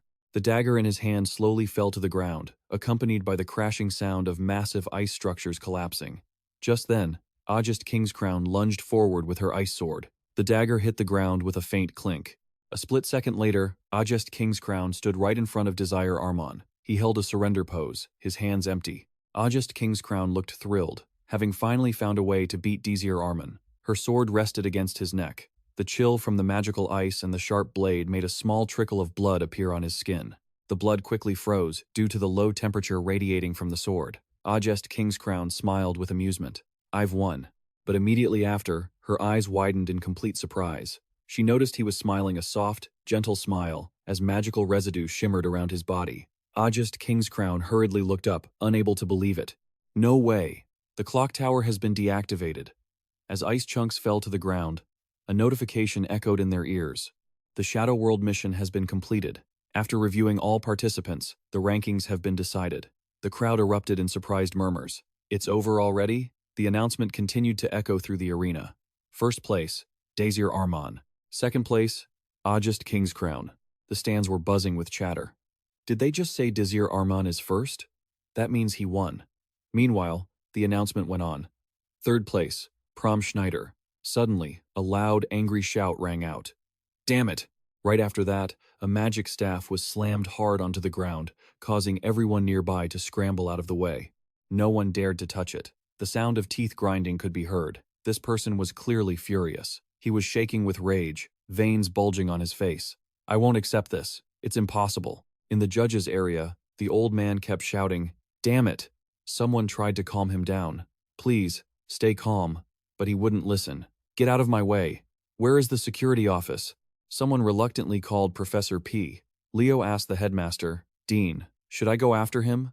The headmaster replied coldly, Just leave him be. It's only natural for him to act like this in such a situation. Leo nodded in agreement. I didn't expect this to happen either. Headmaster Dean glanced to the side and saw Bridget, who was crying tears of joy. He tilted his head and laughed loudly. This must be tough for you. His unusual behavior left Leo completely confused. He looked at the magic stone emblem in the middle of the arena and said, We still have a lot of work to deal with. Afterward, the professors gathered in the Academy's conference room. Sunlight filtered through the window, illuminating the dim room. Someone slammed the table in anger. Where is Professor Bridget? In front of all the other professors, the man shouted angrily. She must have pulled something shady. The person shouting was Pugman. He still couldn't cool his temper. A commoner had defeated a magic swordsman to take first place. It's absurd, someone beside him chimed in. Yeah, there must be some cheating involved. Dean narrowed his eyes and spoke up. The two of you are claiming that Professor Bridget knew the exam details beforehand and leaked them to those students? Do you have proof? Both of you watched the match too. There was absolutely no cheating. Pugman accused. That just proves she used some other trick to fool us, Dean calmly asked in return. Everyone watched the battle from start to finish. Did anyone see any cheating here? Leo couldn't help but interrupt. That's enough, Professor Pugman. The headmaster is still sitting right here. Professor Pugman glared at Leo, fuming. But Leo didn't care at all, and acted as if he didn't even notice. Once everyone quieted down, the headmaster winked at Leo. He smiled and nodded, signaling he understood. He pulled out a notebook and placed it on the table. The other professors curiously asked, What is that? They stared at the book, full of questions. What's with that notebook? Leo slowly explained. This is Headmaster Dean's record. He took a deep breath and spoke slowly. It records the list of those who have been awarded the title of Star by Headmaster Dean. The professors were shocked and astonished. Huh? Wait a second, one person asked directly. If the headmaster has already decided, why are we even having this meeting? Headmaster Dean replied, that's because I wanted to hear the opinions of the professors first, even if they were baseless. Pugman stood up, trembling with shock. Baseless? A professor sitting next to the headmaster picked up the notebook. Allow me to read it aloud. He carefully read aloud the names of the 9 people who received the title. The scene shifted to the dorms. The main hall was filled with light, and students were bustling about. Beside the flickering magic candle, someone exclaimed in surprise, "So it's been a little over 2 hours since then?" Desir Arman was talking to Ajest about the competition. That means the time when the monsters appeared has already passed. At the same time, the machinery inside the clock stopped moving. Ajest Kingscrown nodded. Now that you mention it, I remember. I don't recall hearing the machine working at that time. Desir Arman analytically explained. You see, the type of magic I can analyze is the magic being cast. He continued. The Freewood Magic Tower is a device used to summon demonic creatures. The tower itself was using a specific type of magic to summon those demons. Ajest Kingscrown pondered. I had no idea. Desir Arman gave her an encouraging smile. Direct confrontation isn't a bad strategy, but you lost because you forgot the main objective of the Shadow World. Ajest sighed. So, you're telling me that instead of focusing on fighting me, you focused on the overall situation at the time. Desir tilted his head and grinned. You could say that. Ajest nodded, signaling she understood, and then calmly accepted the truth.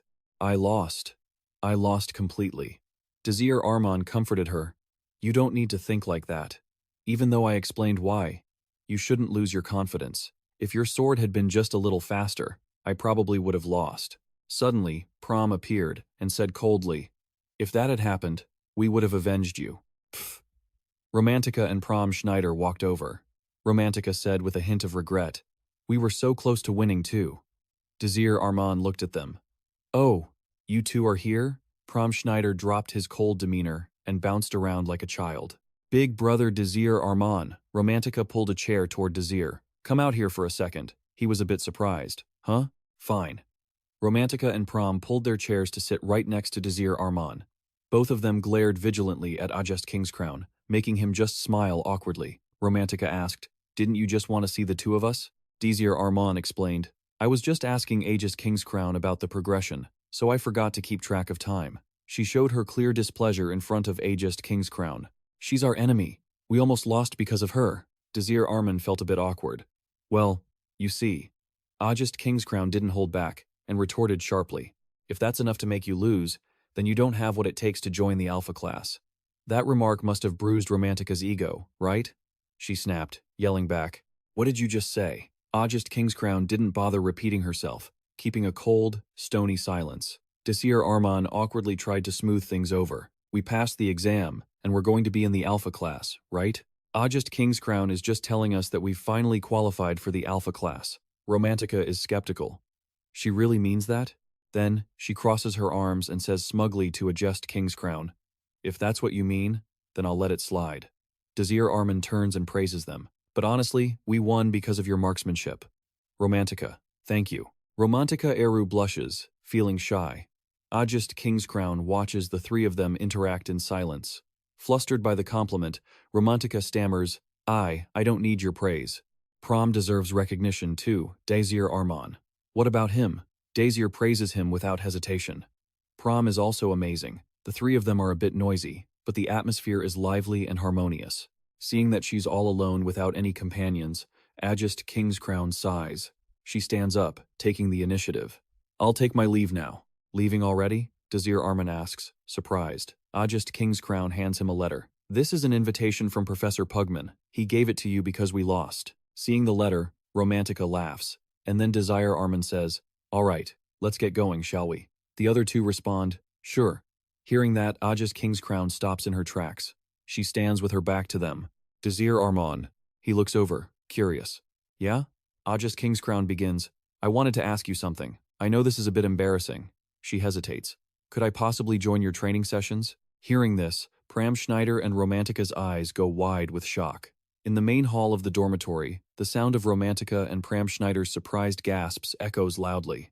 Romantica, being the hot-headed one, stares at Ajest Kingscrown's back, trying to confirm if she really wants to train with them. Without waiting for a reply, she flatly refuses. Are you serious? Absolutely not. Romantica turns her head. Prom, Don't just stand there, say something. Suddenly, Desir speaks up. Every morning at 6. Desir Arman looks at Ajest Kingscrown's back and smiles warmly. We'll see you at the main gate of the training grounds after class. This immediately draws a protest from Romantica. Hey, Desir Arman. Ajest Kingscrown says nothing more, just nods to show she heard him. Desir then finds himself facing Romantica's wrath as she grabs his shirt to interrogate him. Are you kidding us? You should have asked for our opinion first. But Desir is distracted by something else. Across the way, Ajest Kingscrown leaves, but before she goes, she mumbles something. It seems Desir catches it. He squints and smiles, though he's still enduring Romantica's scolding. Stop smiling. Pram Schneider, however, couldn't care less. In the boy's eyes, there is only worship for Desir Arman. So, what's the plan now? Desir Arman sits down. First, we wait for the official ranking announcement. Pram Schneider looks curious, and then Romantica cuts in. Wait, if we get into the alpha class? She asks herself, then answers, doesn't that mean our group will be disbanded? Oh, wait, maybe not. Her words remind Desir Arman of something. He suddenly speaks up loudly. That's right. Romantica, you were planning on leaving our group after a month, right? This is the first time Pram Schneider has heard this, and he demands, you were going to abandon me? Is it time to say goodbye already? Romantica tears up. Oh, Pram Schneider beams, as if that lingering attachment never existed. So now it's just the two of us. Let's do our best. Desir Arman joins in. Of course, just the two of us. Romantica covers her face and scolds them. You jerks, she frowns. Desir Arman, you know I wasn't actually going to leave the group. He responds casually. Of course I knew that. She complains. You really are such a pain. Desir Arman takes it as a compliment and brings up something that's been on his mind. But the discrimination against the beta class students is still there. From now on, regardless of our skills, we will proudly identify as commoners. He makes his decision seriously, determined to help the beta class students.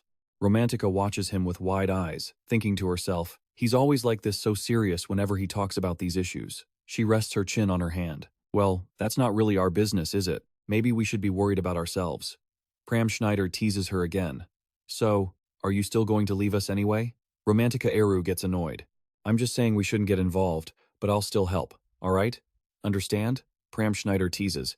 If you're really that troubled, feel free to leave whenever you want. The two teammates are busy teasing each other, but Desir Arman's mind is drifting towards something else. I have a different goal to achieve. He frowns. The shadow labyrinth that appears during the apocalyptic event. Until then, he has to make his team much stronger. Desir Arman's mind begins to wander into his own dark imagination. Smoke rises. A maw filled with lava and fangs opens wide. He tells himself, this time, no matter if the fire dragon appears behind me, Desir Arman is resolute, I won't lose. Suddenly, a loud call makes all three of them jump. Desir Arman, so you're here. He snaps out of his deep thoughts and immediately turns around. At the sound of that voice, his eyes collide with a huge platter of fruit coming toward him. Bridget lunges to give Desir Arman a big hug from behind. I missed you so much. Realizing who it is, all three cheer, Professor Bridget. As she sits down, Desir Arman asks why she came.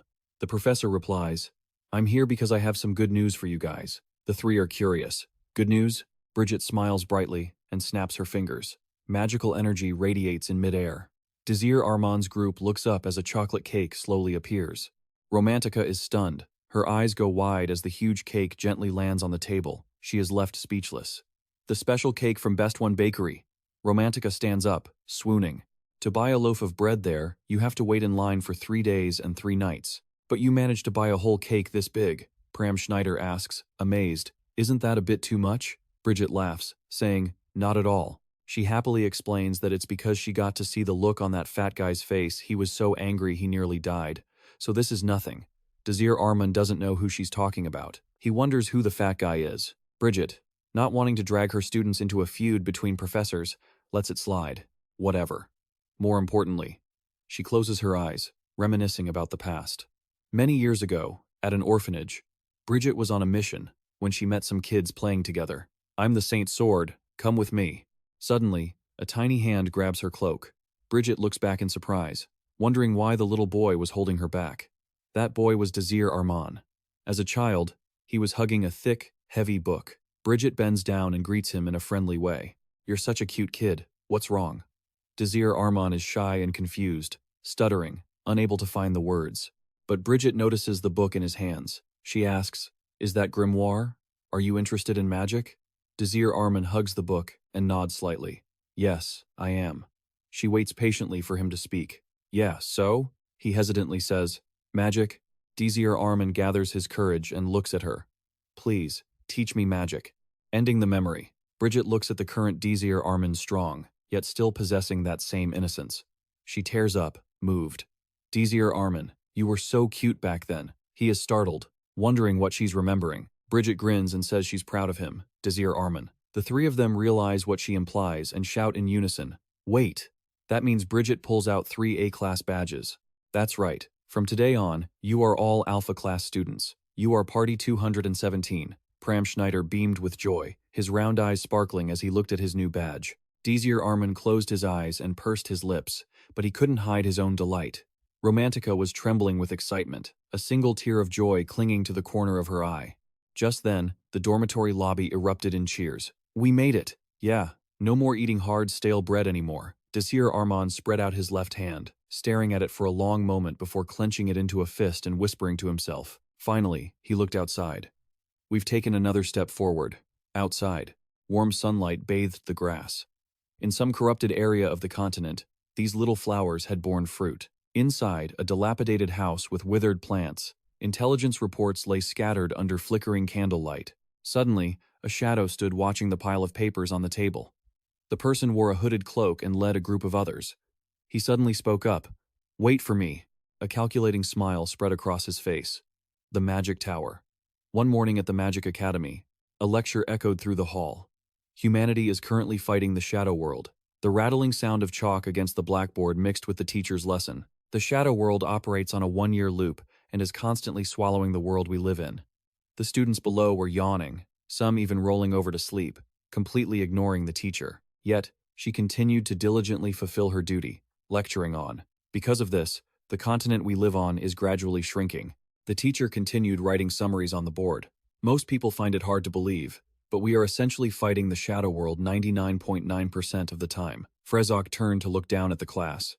"I'm sure this is old, boring news to all of you, but there is one thing you need to understand. We can gain an advantage against the Shadow World without it taking half a century." She said this with immense pride. "We can gain the upper hand because we can use magic stones." The discovery of magic stones was a turning point for humanity, a fact all scholars agree upon. Below, some students were bored, but still tried to listen. Only the ones sleeping didn't care at all. Frezok touched the projection device on her desk. The device projected an image of a magic stone onto the board. She explained, "These are the precious stones we obtain after completing Shadow World missions. These gems aren't ordinary jewels, they are pure mana in crystalline form. Magic stones consist of 2 layers. The outer layer is a mana shell, and the second is the mana inside. The outer shell prevents any access to the internal mana, making it impossible to use. If you completely break the outer mana shell, the internal mana simply dissolves into the air. However, 50 years ago, the Magic Tower developed a method to handle that. They drill a tiny hole in the mana shell and use a special technique to stabilize the mana. It's a proprietary technique patented by the Magic Tower." Free waved her hand, changing the image on the projector. "Because of this discovery, we could enter an era where everyone can live in prosperity, thanks to magic." The screen displayed various gadgets powered by magic stones. She continued, "This is the era of magic." The lecture didn't stop there. Frezok changed the image again. "But everything has a downside. Groups operating outside the law have emerged. They want to steal these magic stones." An icon of an illegal organization appeared on the screen. She shared how it was gradually forming into an organization called Outsiders. Frezok smiled and turned off the device, though I think it's still a bit too early for us to talk about that. Looking down at the class, she asked in her usual tone, "Does anyone have any questions? Who created the method for using magic stones?" The class was silent. No one moved or raised a hand. This made Frezok a bit embarrassed. "Does anyone know?" Just then, a brown-haired head was bobbing up and down. Frezok noticed and called out to the student sleeping there. Caught off guard, the student jerked awake. "Yes," in front of everyone. She struggled to stand up. "Ah, yes, yes." The chair behind her fell to the floor with a loud thud. The girl looked even more flustered. Just then, a hand reached out to help her pick up the chair. "You know it," Desir smiled. "You should pay attention to the lecture, Romantica."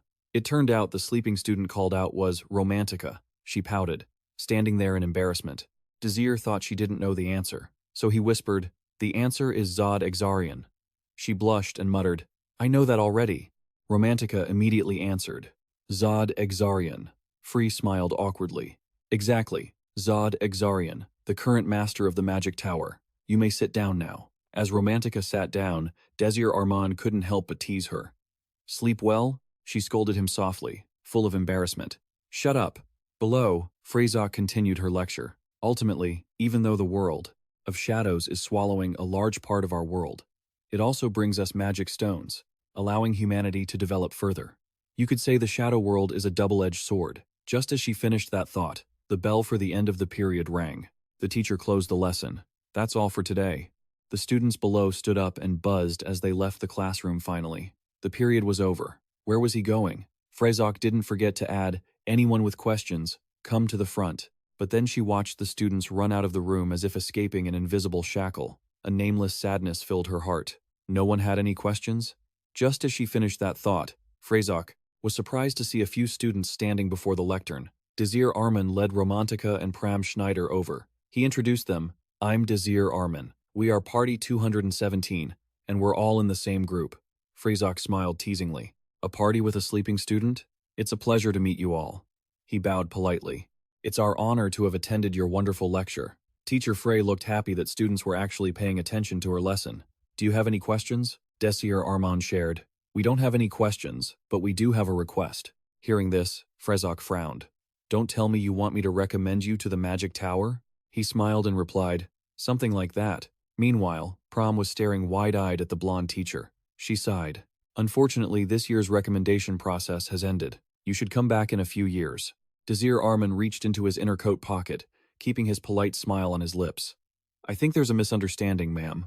I'm not looking for a recommendation." Freyzok became even more curious. "Then what do you want?" He pulled out a letter of appointment and handed it to her. Freyzok took the letter, examined it, and wondered, "What is this?" Desir Arman gave a brief explanation. "Every party at Hebrion Academy is allowed to have an advisor."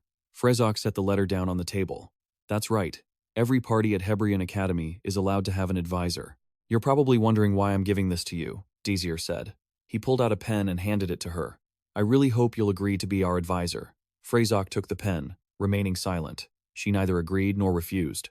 The air between them suddenly turned deathly quiet. Desir Arman asked with a tremble, "Can you authorize us to take on this assignment?" But Freyzok didn't seem to get the point yet. She looked confused. Suddenly, he bowed at a 90-degree angle and begged loudly, "I sincerely hope you can grant us authorization." Bra, seeing him bow, was stunned, but immediately followed suit. "Please." Freyzok finally reacted slowly. No, that's not what I meant." She pointed at the letter. "Authorization? What kind of authorization are you talking about?" Desir Arman stood straight, seriously stating, "I assure you that you will need to authorize us." Freyzok frowned. "You seem pretty determined about this, don't you?" He smiled and nodded at her, mentally organizing his words. Then he shared the intel. On July 7th at 3 a.m., exactly 10 hours from now, the outsiders would attack the Inueli branch of the Magic Tower. Freyzok panicked. "What do you mean?" Desir Arman continued. "The goal of this attack is to steal the second-tier magic stone held by the Inueli branch." He was very serious when mentioning their target, Riganel's tier. This information was too shocking. Freyzok couldn't believe it. She couldn't control the tone of her voice. "Wait a minute. How could you possibly know that?" Desir Arman didn't answer her question, but instead offered a solution. "The important thing is that we know how to stop it from happening." Freyzok was stunned. "What? I don't understand." He reached out to convince her. "So please." Desir Arman placed a hand over his heart, and all three of them looked at Freyzok with hopeful, glistening eyes. "We want you to authorize us to go to the Magic Tower." 10 hours later, in the city of Anta, night had fallen, and the houses had dimmed their lights to sleep. At the Magic Tower's headquarters, surrounded by lush forests, the location was prime. At the same time, at the Magic Tower in Amph, someone was standing by their desk, looking out at the scenery through the floor-to-ceiling windows behind them. Hurried footsteps echoed, and someone burst into the office, reporting in a panic, "Master, we have a huge problem." The person standing in the room coldly turned around to look at the messenger and received the grim news. The Inueli branch has been attacked. In the dark of night, while everyone was sound asleep, there was heavy, ragged breathing on the quiet street. The sound of breathing mixed with hurried footsteps, like someone running away from something terrifying. or perhaps just trying to get home quickly. The breathing and footsteps echoed through several streets. The person running was clutching a bag of bread, carefully protecting it so it wouldn't fall. However, perhaps due to the darkness or running too fast, they bumped into someone. His body wavered and he fell flat on the ground. Fortunately, the bag of bread was fine, as the other person used magic to keep it floating in midair. The person who fell was Desir Arman in disguise. He scrambled to get up. The stranger was a middle-aged man named Kraken. Seeing the man looking at him, he pretended to be terrified. Then he bowed repeatedly, begging for forgiveness. Please, please spare me. Kraken took the bag of bread from his hand. It's all right. Are you hurt anywhere? He grabbed Desir Arman's hand to help him up. Here, get up. He still acted fearful and hesitant. Thank you. It's quite chilly at night, Kraken asked grimly. Where are you taking this bread? Desir Arman explained. I have a little sister at home, but she can't go outside, so I bought some bread for her. The man wore a sinister, knowing smile. Oh, how pitiful. Kraken acted kind and advised. But I advise you not to wander around at night. Your sister will worry about you. Desir Arman nodded, looking confused. Yes, sir, I understand. The middle-aged man looked at the bag of bread in his hand, not sure what he was thinking. Kraken grinned. That's right. He held the bag of bread out toward Desir Arman. Let me return this to you. He reached out to take it. Thank you.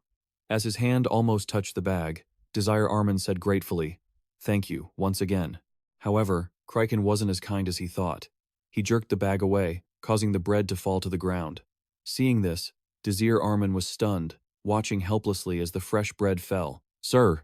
Not only that, but Kraken raised his foot high and stomped hard on the bread on the ground, trampling the clean loaves. Desir Arman yelled out in near despair. No, but he couldn't do anything about it. By the time the man moved his foot, the bread was crushed and covered in dirt, impossible to eat anymore. Kraken pulled his cloak tight, gloating as he enjoyed the sight of Desir Arman's weakness. Unfortunately, wandering around at night only brings bad luck, you understand? Finishing his sentence, he walked away, leaving Desir Arman sitting stunned on the ground. My bread. Kraken left with a satisfied smile on his lips while Desir Arman sat there, dazed. Once the man was far away, he turned his head slightly and gave a faint smile. Not long after, at the Enueli branch of the Magic Tower, there were heavy footsteps approaching the door. It was Kraken, that nasty, unpleasant guy. He took the hat off his head and tossed it aside, then pulled something green from his chest. It turned out to be a green demon mask. Kraken put the mask on. The disguise was successful. He sent a telepathic message to his cohorts. Everyone, gather up. Immediately, a series of figures appeared from all directions, gathering behind him. There were many of them, all wearing black masks and cloaks. The group was as disciplined as a well-trained legion, and despite the bone-chilling night air, even though their breath was turning to mist, no one made a sound. Kraken's eyes were fierce, and his voice was dark as he gave the order to fire. Immediately, the troops behind him unleashed a barrage of magic attacks, aiming straight at the Enueli branch of the Magic Tower. However, their attacks only hit the tower's defensive magic shield. Kraken stood with his hands behind his back, clicking his tongue, remarking, Truly, the magic of this tower is not to be underestimated. It's a defensive magic worthy of admiration. He had prepared a strategy. He ordered, Iron Hammer Squad, move to the front. Behind him, a squad carrying iron hammers stepped forward. Kraken calculated that the defense was being fortified by magic. It was quite strong. But he narrowed his eyes and growled. It can't withstand two types of attacks at the same time. The Iron Hammer Squad took action, striking the door with all their might. The door shook violently. It sounded as if it were about to collapse. At the same time, the magic attacks didn't stop. The protective barrier also vibrated in rhythm with the outsiders' attacks. In the distance, the mages held their lines, continuously firing long-range magic. The Iron Hammer Squad was as excited as if they were playing a game, continuously pounding the thick door. The Magic Tower's door was gradually being breached, with significant dents and damage. Before long, the door was smashed by the Iron Hammer Squad, and the two broken pieces fell heavily to the ground. At this moment, noisy sounds of intruders echoed from inside the Magic Tower. Kraken stepped inside, complaining. A bunch of loudmouths. Done. He noticed something was off, but something didn't feel right. He looked at the group of defenders pouring out from inside the Magic Tower. Even though their reaction time was fast, this was a bit too fast. All of them had their weapons ready to go. Kraken didn't feel a hint of fear or hesitation. He signaled for his team to advance. Two soldiers gave a slight nod. Kraken stepped forward, and just like that, his feet blurred, and he entered a state of invisibility. Kraken was completely hidden amidst the chaos. Outside, the powerful outsider army closed in, clashing with the group defending the magic tower. But a moment later, a group of mages retreated. "They're actually here. Everyone, get to the lower floors." As they opened the door and scrambled down, they unknowingly led a cloaked wolf right into their own home. Once they had cleared out, Kryken and his two lackeys appeared in the hallway. He sneered in contempt. "Idiots. I can't believe they didn't even bother to guard the inner corridors." After that, he and his men moved down the hallway, searching for where the second-grade magic stone was stored. Along the way, Gren kept replaying those words from the retreating mages. "They're actually here." He narrowed his eyes, a dangerous look crossing his face as he repeated the line. "They're actually here, huh?" On the top floor of the Enueli Magic Tower branch, the very place holding the second-grade magic stone, there was a tightly guarded barrier. Kryken and his men stood around, analyzing the barrier for a moment before he placed his hand on the star-shaped seal. Kryken muttered a spell. Earth's Wrath. As soon as he finished, lightning struck, shattering the protective barrier. His pupils constricted, and his eyes lit up. The barrier was broken. Inside was clearly what Kryken had been targeting. This is it. The second-grade magic stone. The Tears of Riganel. He reached out and touched the stone quickly. "Finally, it's mine." Suddenly, a voice rang out from behind him.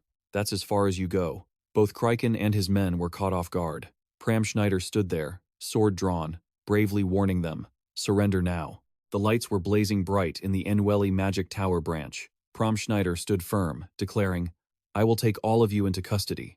I suggest you surrender quietly." Kryken's subordinates glanced at each other. "Just a brat? What is he babbling about?" Kryken spoke up, his voice cold and ominous. "So, you already knew about my attack plan and the target?" His eyes suddenly turned blood red, radiating murderous intent. "You little brat." Pram Schneider flinched, thinking to himself, that killing intent. It's terrifying. His expression turned serious and cautious as he faced the intruders, especially the one wearing the mask. "Are these the outsiders?" Kryken didn't even turn around, just coolly ordered, "Kill him." His subordinates replied, "Yes, sir." Before they could even move, Kryken unleashed a preemptive strike with a wave of fire. Flames erupted right in front of Pram Schneider. He leaped backward, dodging the wall of fire that stood between him and the outsiders. Pram Schneider quickly analyzed their formation. 4 mages and 2 swordsmen. The mages are about the same level as Romantica, but these swordsmen are just cannon fodder. The outsider mages raised their hands, summoning magic circles. "Don't blame us for being heartless, kid." Pram Schneider braced himself. He was alone against 6 of them. The outsider mages attacked. One launched a fireball, another a barrage of ice spears. Pram took a deep breath, then swung his sword with a sharp whoosh. The ice spears and fireballs were sliced clean through by his blade. Pram Schneider looked up, his eyes burning with fighting spirit. The 2 outsider mages were stunned. "What the hell? He cut through the magic?" The 2 swordsmen in front shouted, "It's an anti-magic sword. Watch out, all mages. Move back." However, Pram Schneider had already lunged forward, ignoring the 2 swordsmen to target the line of mages behind them. "It's useless." The mages panicked. "He's too fast." Before the mage could finish his sentence, Pram Schneider drove an elbow into his face. The mage was knocked flat onto the ground, out cold. Next, he swung his sword at the second mage, but suddenly heard the word, "chains." The one who spoke was Kryken, who was also a mage himself. Following his incantation, chains of bone suddenly appeared, binding Pram Schneider's arms and legs. He froze. "Huh?" He stared in shock at the masked Kryken. "What is this?" The magic circle in front of him looked bizarre. Pram Schneider was startled. He had never seen a mage use this type of spell before. Seeing him trapped and unable to escape, Kryken narrowed his eyes and attacked again. Death Knuckle. Suddenly, the ground in front of Pram rose up, slamming hard into his stomach. The earth had literally formed into the shape of a fist. The powerful blow sent Pram Schneider flying backward. He quickly planted his feet to reduce the impact, but he still slid a long way before he could come to a full stop. Kryken chuckled and remarked, "Not bad, kid. Your physical strength is decent." Then, he glared at him with disdain. "But don't you think you're a bit inexperienced in real combat?" Kryken followed up by using the chains again. This time, Pram Schneider nimbly dodged. "Don't you think that move is a little slow for me?" Kryken didn't answer, only wearing a cryptic smile. Pram realized something was wrong. Behind him, to the left and right, something was moving. "What is this?" It was magic wall building to corner him. Pram Schneider was surrounded, a wall, and at the only escape route, 3 enemy mages were preparing their spells. He couldn't help but curse. Damn it. Pram Schneider was in a tight spot, backed into a corner. At that moment, Fireballs and ice spears launched simultaneously. Pram Schneider frowned, gritting his teeth as he searched for a way to respond. Luckily, before the projectiles could touch him, 3 long-range attacks whistled past, shattering the outsider mage's spells. The mages were dumbfounded. As the magic exploded, someone shouted, "It's a sharpshooter!" Immediately, they looked around warily and retreated a few steps. There's an enemy nearby. However, before they could even spot anyone, another long-range attack flew in, striking the 2 swordsmen. The 2 unlucky swordsmen were taken down, and the other screamed in terror, "We're in trouble!" Even Kryken couldn't stay calm, thinking, what the hell is going on? His eyes looked down at the swordsman lying before him. The man was trembling in pain. He looked at the dented armor and analyzed the situation coldly. The attack wasn't strong enough to pierce the armor. Probably a second-grade mage, Kryken mused. Still, with the speed of that attack, there isn't just one sharpshooter here. Thinking this, he narrowed his eyes, a dangerous glimmer in them. If that's the case, Kryken initiated a magic formation, shouting, "All of you, cover me." At the same time, the wall near Pram, no longer supported by magic, collapsed. He looked surprised. The wall. It's crumbling. Magic light swirled around Kryken. He seemed determined. I cannot get caught before I achieve my goal. With no one left to stop him, Pram grabbed his sword and lunged. Don't even think about running. The sharpshooter hiding in the magic tower coordinated their attack with him. The swordsmen and mages were shielding Kryken, surrounded on all sides. It was unbearable. They screamed, "Use your magic to support us. If this keeps up, we're all going to be wiped out." Among them, a swordsman was shaking, having completely lost his will to fight when facing Pram. Even so, he fulfilled his duty as a guardian, raising his sword to block Pram's attack. But Pram Schneider's sword wasn't an ordinary blade. It was sharp enough to snap the swordsman's weapon in 2. With nowhere left to run, the man had no choice but to beg Kryken for help. At that very moment, things took a turn. The ground beneath their feet suddenly fractured, with massive chunks of rock suspended in midair.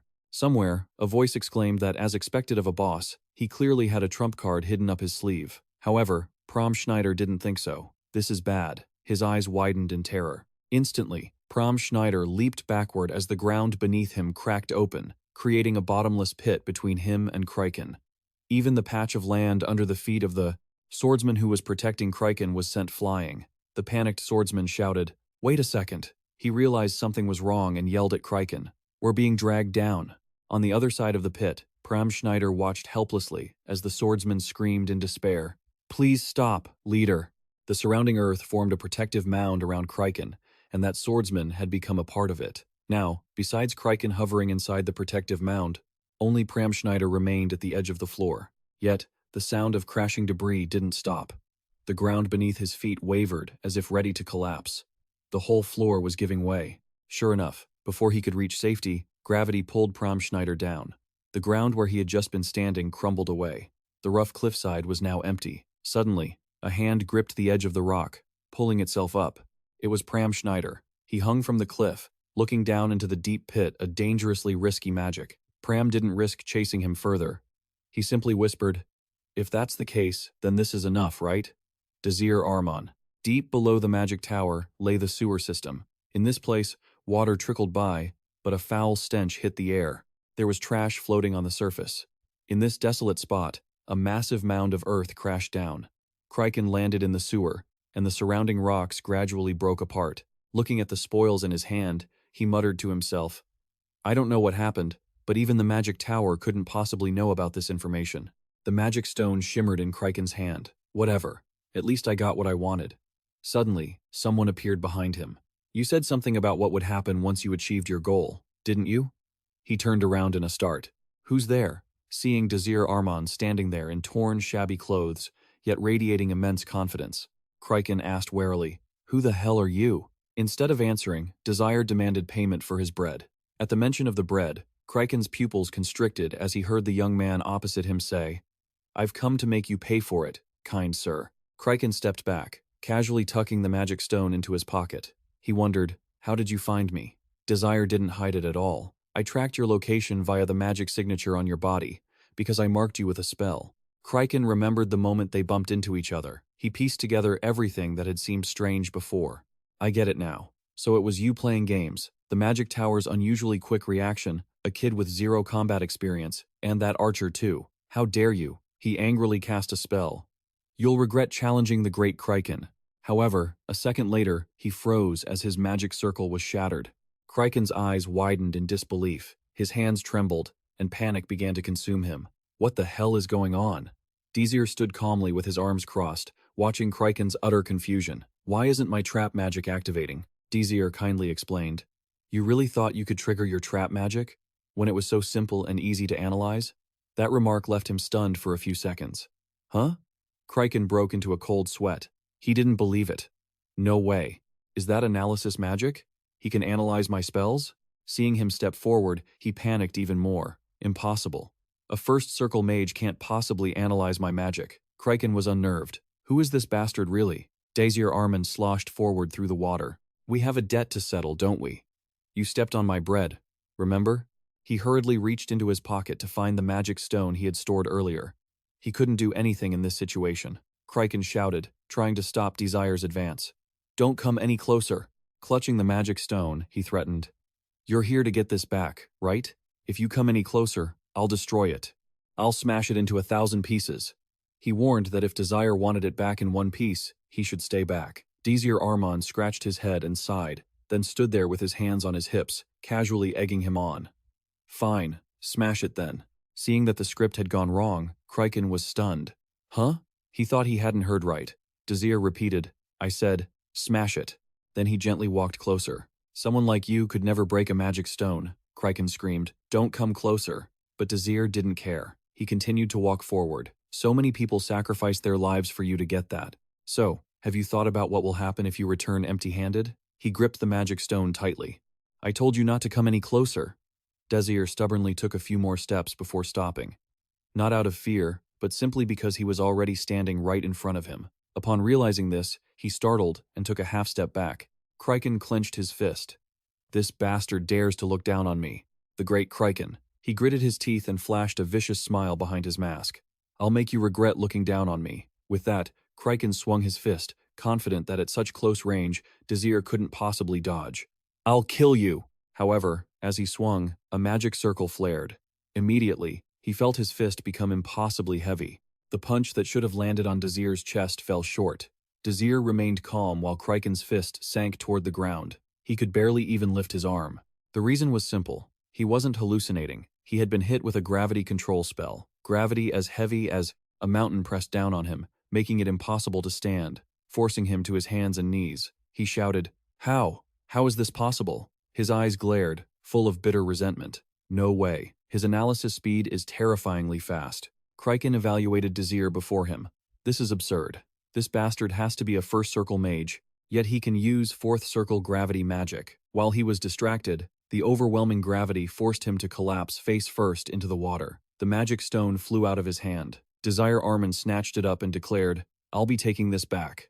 The guy struggled, trembling against the crushing gravitational force. He looked like he wanted to grab something else, but then Kraken saw something that left him speechless. He saw the mana inside the stone surging. It didn't make any sense. Wait, the stone wasn't even refined yet. Why was it reacting to him? Ken regained a bit of his composure, and he shouted, How the hell are you able to use the mana inside that magic stone? Desir Arman asked back. Surprised? I was just as shocked when I first saw this technique. He gave a harmless, teasing smile. Am I making you curious? If you want, I can tell you exactly what this technique is. Under the weight of the gravity, Kraken glanced at Desir Arman, as if trying to figure out if he was actually going to share that secret. Then, he gave a difficult nod. He was curious. He wanted to know. Desir Arman's smile grew wider, looking like an easygoing kid. Sure, he looked cute, but he definitely wasn't easy at all, because he increased the gravity tenfold, nearly breaking Kraken's back. With a calm but authoritative voice, he added, Pay me back for the bread. Afterward, the sewer tunnel fell silent. The outsiders had been captured.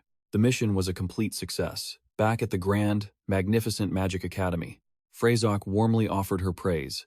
If it weren't for all of you, we would have suffered heavy losses. Thank you so much, Desir Arman, and your entire team. He laughed heartily. It's nothing, ma'am, Prom Schneider thought to himself in silence. At first, she didn't even trust Desir Arman. Freyzok sighed and bowed deeply, showing her profound gratitude. She couldn't even imagine what would have happened if the magic stone had fallen into the hands of the outsiders. She didn't even want to think about it. I truly thank you all once again, Prom politely replied, "We're just happy we could help." Desir Arman brought up the reward. "What about the payment for this mission, ma'am?" She suddenly remembered. "Ah, that's right." Frezok smiled and said, "You will each be rewarded with 120 gold coins for completing the mission." Romantica gasped in surprise. She was visibly thrilled, nudging Desir Arman with her elbow. "That's amazing. Desir Arman, you've been complaining about how low our funds are lately." He just offered a wry smile. "Really?" Romantica was confused. "Why are you acting so cool? We all know you're the happiest one here." Pram Schneider was also lost in happiness. 120 gold. We don't have to worry about our budget anymore. Frezok sat back in her chair and shared. "To be honest, we only planned to reward you with 100 gold.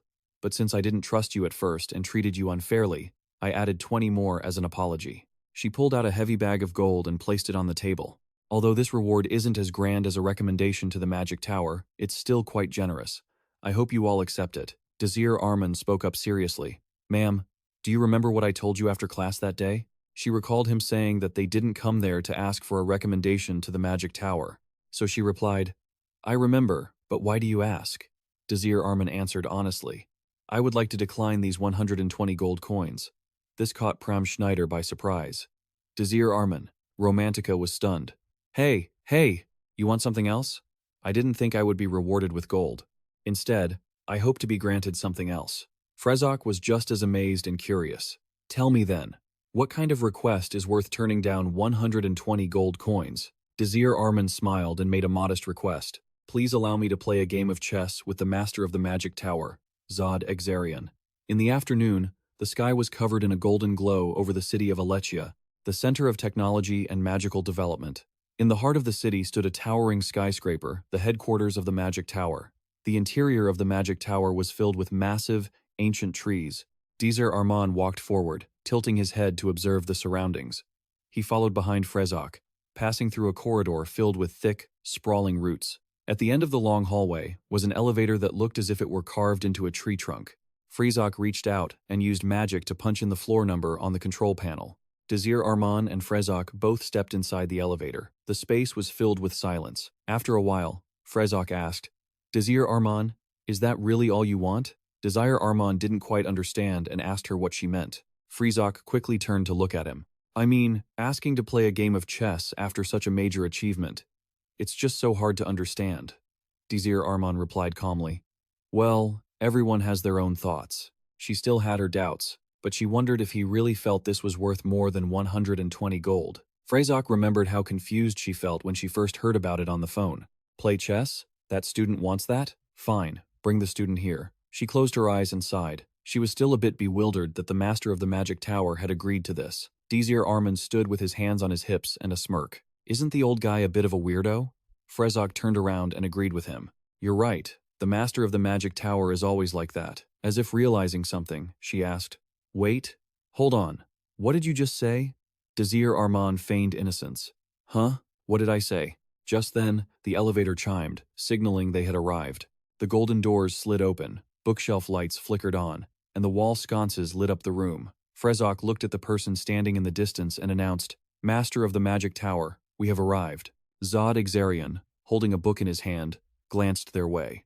Frezok reported, "I've brought the student I mentioned earlier." Zod Exarion replied, "Ah, good, thank you. You can leave him with me." Desir Arman watched the man close his book and began to reflect on the information he knew. The master of the Magic Tower, Zod Exarion.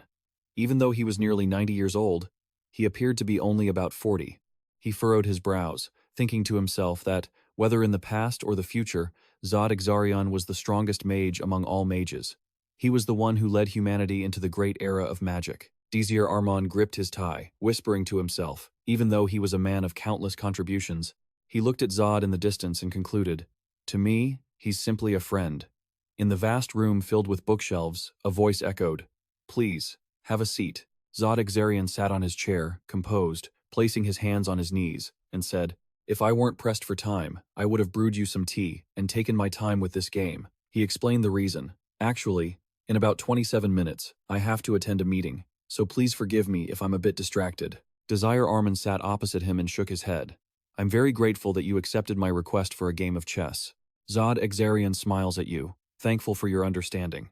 "All right, let's get started." Desir Arman closes his eyes and gives a nod, signaling his agreement. Regression picks up a black piece and asks, "What rule set do you prefer? The royal rules or the Kingdom of the West rules?" Desir Arman replies to him, "I prefer the Northern Sea rules." Regression's hand, mid-air with the piece, suddenly freezes upon hearing his response. The gaze behind his glasses turns serious, focused on the person sitting before him, looking as though he doesn't seem like someone from those parts. Desir Arman leans back into his chair, smiling. "That's right, but a long time ago, I had a friend from there. Thanks to him, I was able to master the Northern Sea rules." Regression forms another theory. "The way you talk makes me feel like you were forced to learn this game. The Northern Sea rules are the hardest ones you've ever had to learn, aren't they?" Desir Arman chuckles twice in confirmation. "That's true." Regression's lips curl slightly upon hearing his admission. Finally, his voice echoes through the room. "Very well, then we shall play by the Northern Sea rules." A little bit of information about these rules. The board is larger by 5, as there are more pieces on the table. The unique aspect of this rule set is that it demands countless different strategies, almost like actual warfare. And the difference is, instead of one queen, you can utilize 2 warships.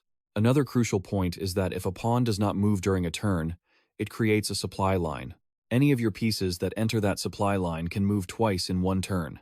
Furthermore, you have 4 bishops and 4 knights at your disposal. As the clock strikes 4, Desir Arman speaks a structured phrase to begin the match. "Let's have a good game. Allow me to go first." He bows his head, focusing intensely on the pieces on the board. Desir Arman, on the other side, matches his intensity with a razor-sharp gaze. On the board, the black and white pieces are placed in their respective positions. Regression picks up a black piece and moves it. Then, Desir Arman takes a white piece and makes his move. Time passes, and a while later, a few black pieces have been captured and lie outside the board. Regression's eyes gradually change as he silently praises Desir Arman in his mind. "He's quite good, isn't he?" After that, he moves his black piece. However, the game continues, and several more white pieces are captured and set aside. Desir Arman's eyes widen as he stares intensely at the state of the board. Regression continues using his black piece to topple a white one. He silently critiques, "You're still being too hasty with those moves." By now, beads of sweat are rolling down Desir Arman's face. He looks up and suddenly makes an offer. "Would you like to make a wager with me?" Regression repeats the word he just heard. "A wager?" he asks in return. "I see. So that is your true goal. Very well. What do you want to wager?" Desir Arman states his condition. The loser must comply with one request from the winner. One request. Regression, seemingly thinking of something, sets a boundary. "If you intend to ask me to accept your recommendation letter, I will refuse." He explains his reasoning. "There are certain rules regarding that, and as a master, I do not allow for exceptions." Desir Arman denies it directly. "I don't want that, so don't worry." Regression asks with interest, "If your request isn't that, then I'm starting to get curious. What could be more valuable than a recommendation? And what could a student like you possibly offer that would benefit me?" Desir Arman directly lists what he can do. "You can assign me to handle some odd jobs around the Magic Tower. Don't judge me by appearances. I'm actually ranked in the Academy's competition." Regression gives a compliment. "That is quite impressive.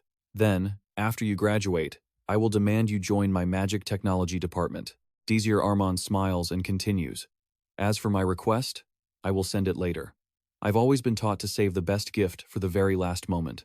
Regression follows his lead. "That's true. But that's something you should say after solving this stalemate." Desir Arman opens his lips, utters 3 words, then pauses. "If that's the case then." Zod is startled by the expression of the person before him. The hand reaching out is like a reflection of the Desir Arman from his past life. "I will give it my all." Images of his past life flash behind Desir Arman. He smiles and promises, "I will use everything I have so that I can deliver a gift to you." The high ceiling is bathed in a golden glow, and the entire room sinks into silence. Regression's glasses gleam, perfectly concealing the eyes observing the state of the match. He tracks the hand rising into the air, holding one of Desir Arman's white pieces. He thinks to himself, suddenly, as the white piece is slammed down onto a spot on the board, he whispers to himself, "He has become a completely different person."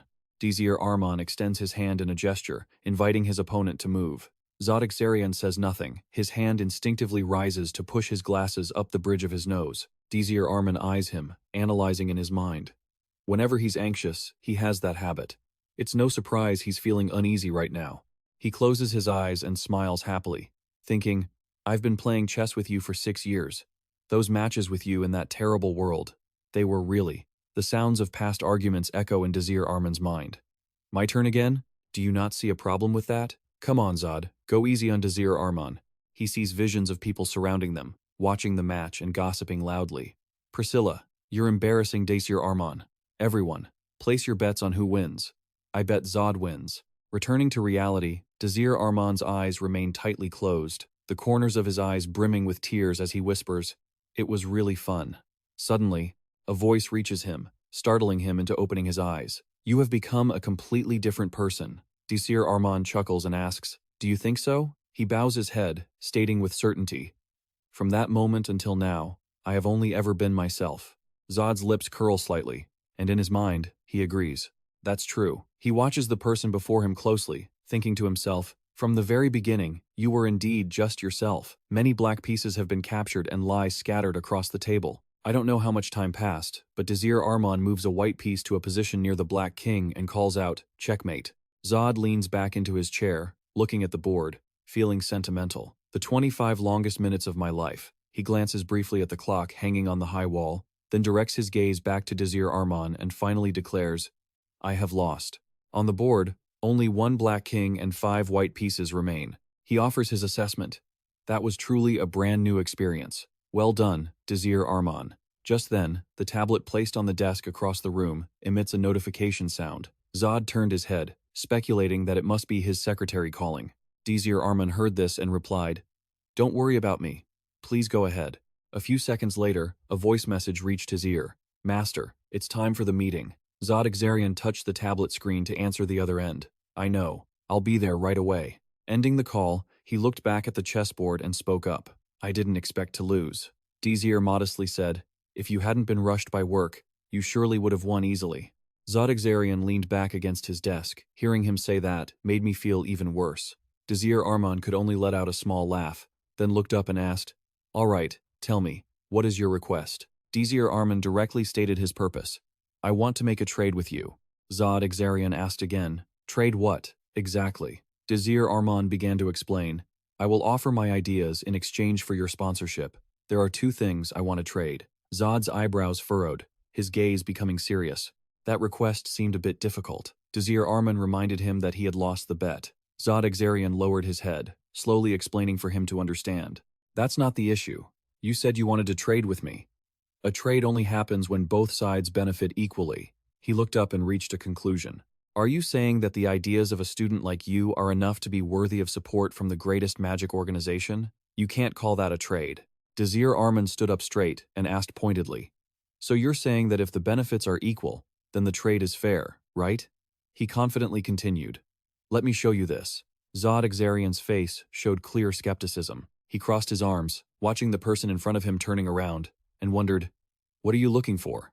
Desir Arman didn't answer, but tilted his head, focusing on the magic stones left on the table. He asked, May I borrow these magic stones for a moment? Zod Exarian readily agreed. Of course. Desir walked over to the magic stones and said, Thank you. Zod Exarian commented, However, these magic stones haven't been enchanted yet. Right now, they're just useless rocks. Desir Arman's hand touched the stone, and he exclaimed, Oh, wonderful. That's even better. Zod Exarian looked at him, unable to understand. You really are a strange person. Desir Arman could only chuckle. Everyone says that about me. Zod Exarian wondered to himself, It's impossible to use a magic stone without enchanting it. What are you planning to do with them? The magic stone in Desir Arman's hand began to emit a flow of light. The blinding light left Zod completely stunned. The light from the magic stone grew stronger and stronger. Zod's eyes widened, completely mesmerized by the stone's radiance. His motionless arms gradually began to move. Desir Arman smiled and announced to him, It's ready. Bloodshot veins appeared in Zod's eyes, and he muttered to himself, A magic stone, reacting even though it's not enchanted. He reached out a hand. Can I take a look at it? Can I? Desir Arman handed the stone to him. Please. Zod took the glowing magic stone, thinking to himself that it was actually reacting. He asked curiously, What did you just do to it? Suddenly, a voice came from within the stone. Sorry. Is there a problem? Master Desir Arman pointed to the magic stone and explained, That magic stone can be used as a signal transmitter. Sweat beaded on Zod Exarian's forehead. He stood there, dazed, mouth agape, unsure what he was thinking, his lips pursed slightly. Zod Exarian placed the stone on the table and answered the question from the person on the other end of the line. "I'll be back soon." The person replied to him, "Okay."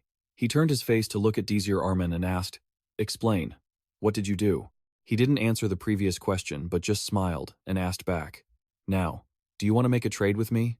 Zod stared at the stone on the table. He stood with one hand on his hip, smiling at Desir Arman. "I'd have to be crazy not to accept a trade like this after what I've just witnessed." Outside the city, tall buildings stood close together. High above, the sun cast blinding rays of light onto some ice cream shop in the city. Inside the shop, Romantica and Pram Schneider were sitting at a long table, focusing on eating ice cream, when they heard someone ask, "Are you two having fun?" Seeing who had just arrived, they both called out in unison, "Desir Arman."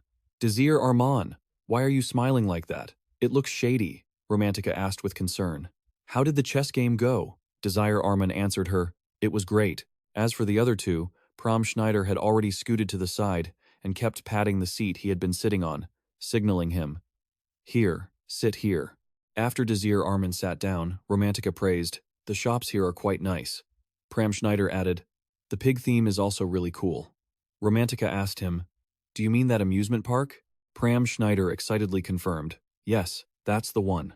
After a while, Desir stood up and suggested, "After we're done eating, we can have a little fun, go shopping, and then head back." Pram Schneider shed tears and lamented, "But we didn't bring any money." Desir Arman confidently declared, "We don't need to worry about that." He took out a black card. "I have Zod Exarian's credit card." Pram Schneider exclaimed in disbelief. "Huh?" Romantica asked the same thing. "How did you get that?" Desir Arman explained the reason to both of them. He said we should enjoy ourselves and relax since we went through the trouble of coming here. Not to mention, he said he'd cover everything. Romantica excitedly spread her arms. "I want to buy clothes first and some pretty shoes." Pram Schneider also listed his wishes. "I want to go to the amusement park to ride the gondola and the monorail." Desir Arman smiled and took a few steps forward.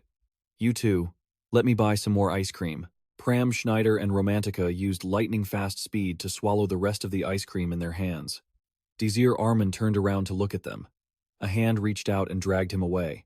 "Ice cream can wait," Desir Arman said while running forward, lamenting, "Why are only you two getting to eat ice cream?" Romantica explained, "We don't have much time left." Pram Schneider chimed in, "You can eat later." Desir Arman could only helplessly shout, "Even you, Pram Schneider?" Finally, he looked at the two of them happily running ahead and whispered to himself, "Well, once in a while, it doesn't hurt for everyone to relax a little."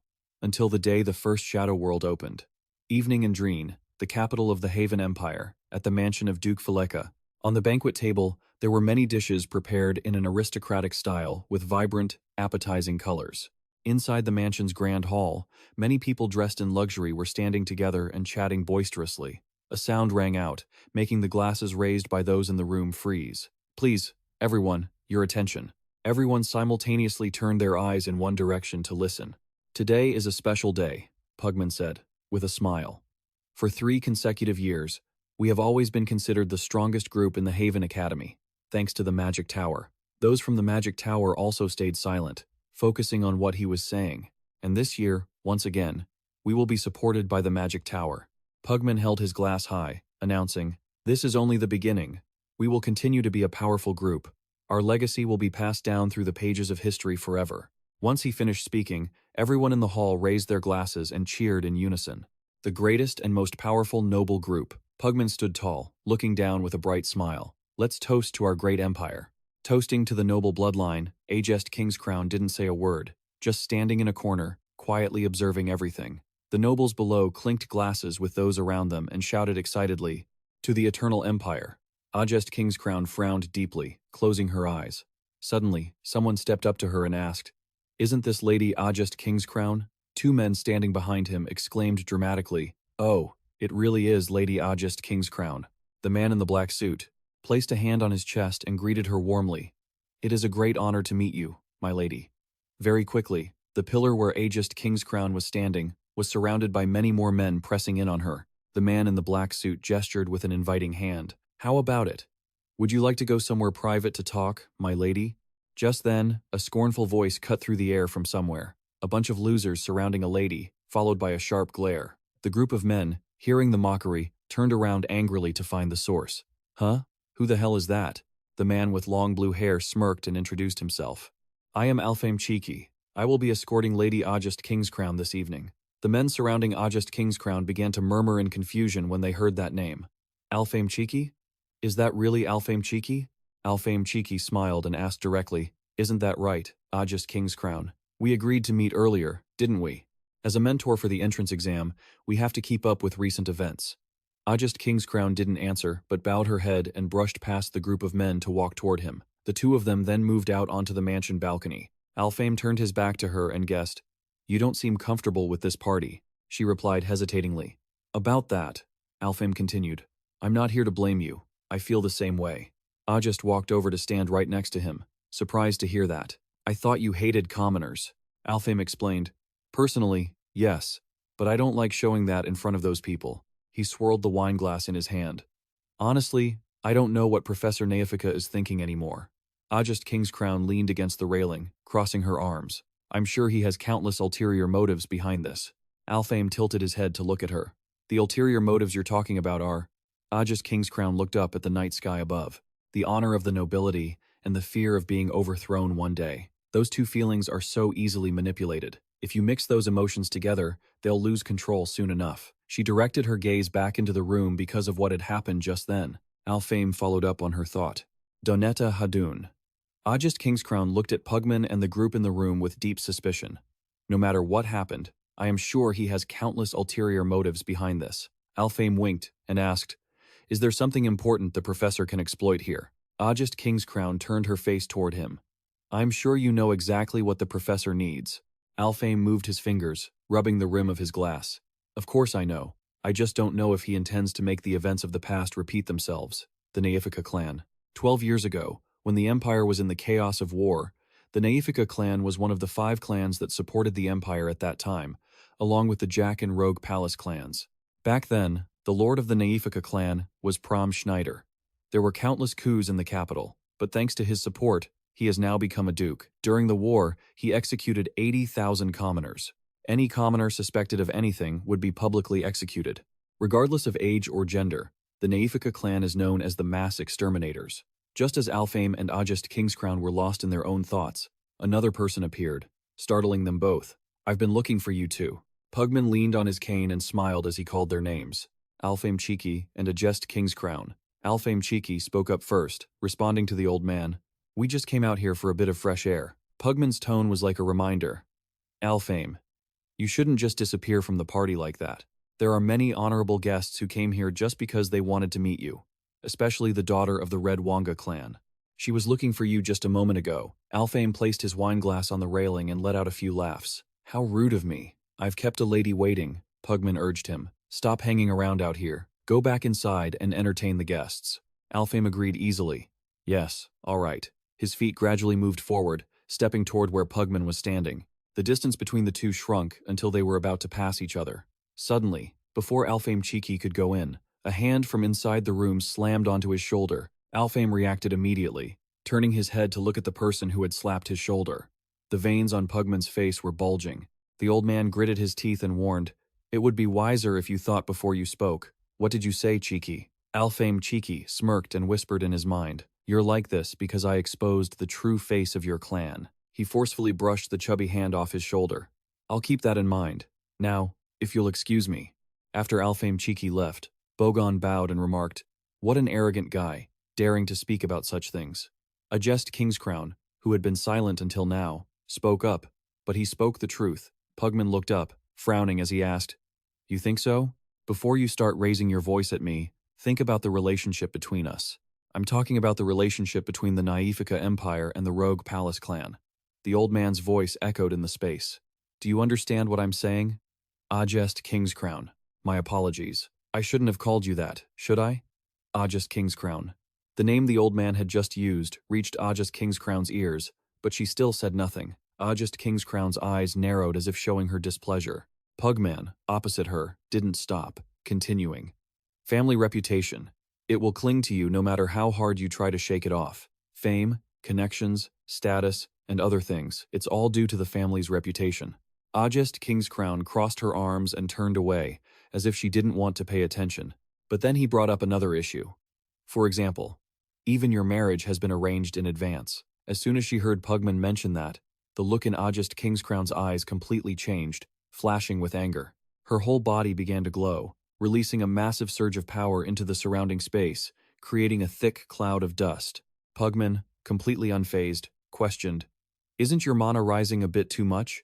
Your family and mine are quite close, so don't be reckless and bring personal issues into this." Seeing Ajest glaring at him, the old man asked, "There's nothing good that can come from talking about those things. Who do you think will take the blame for ruining this party?" Finally, she calmed herself down, closed her eyes, and sighed.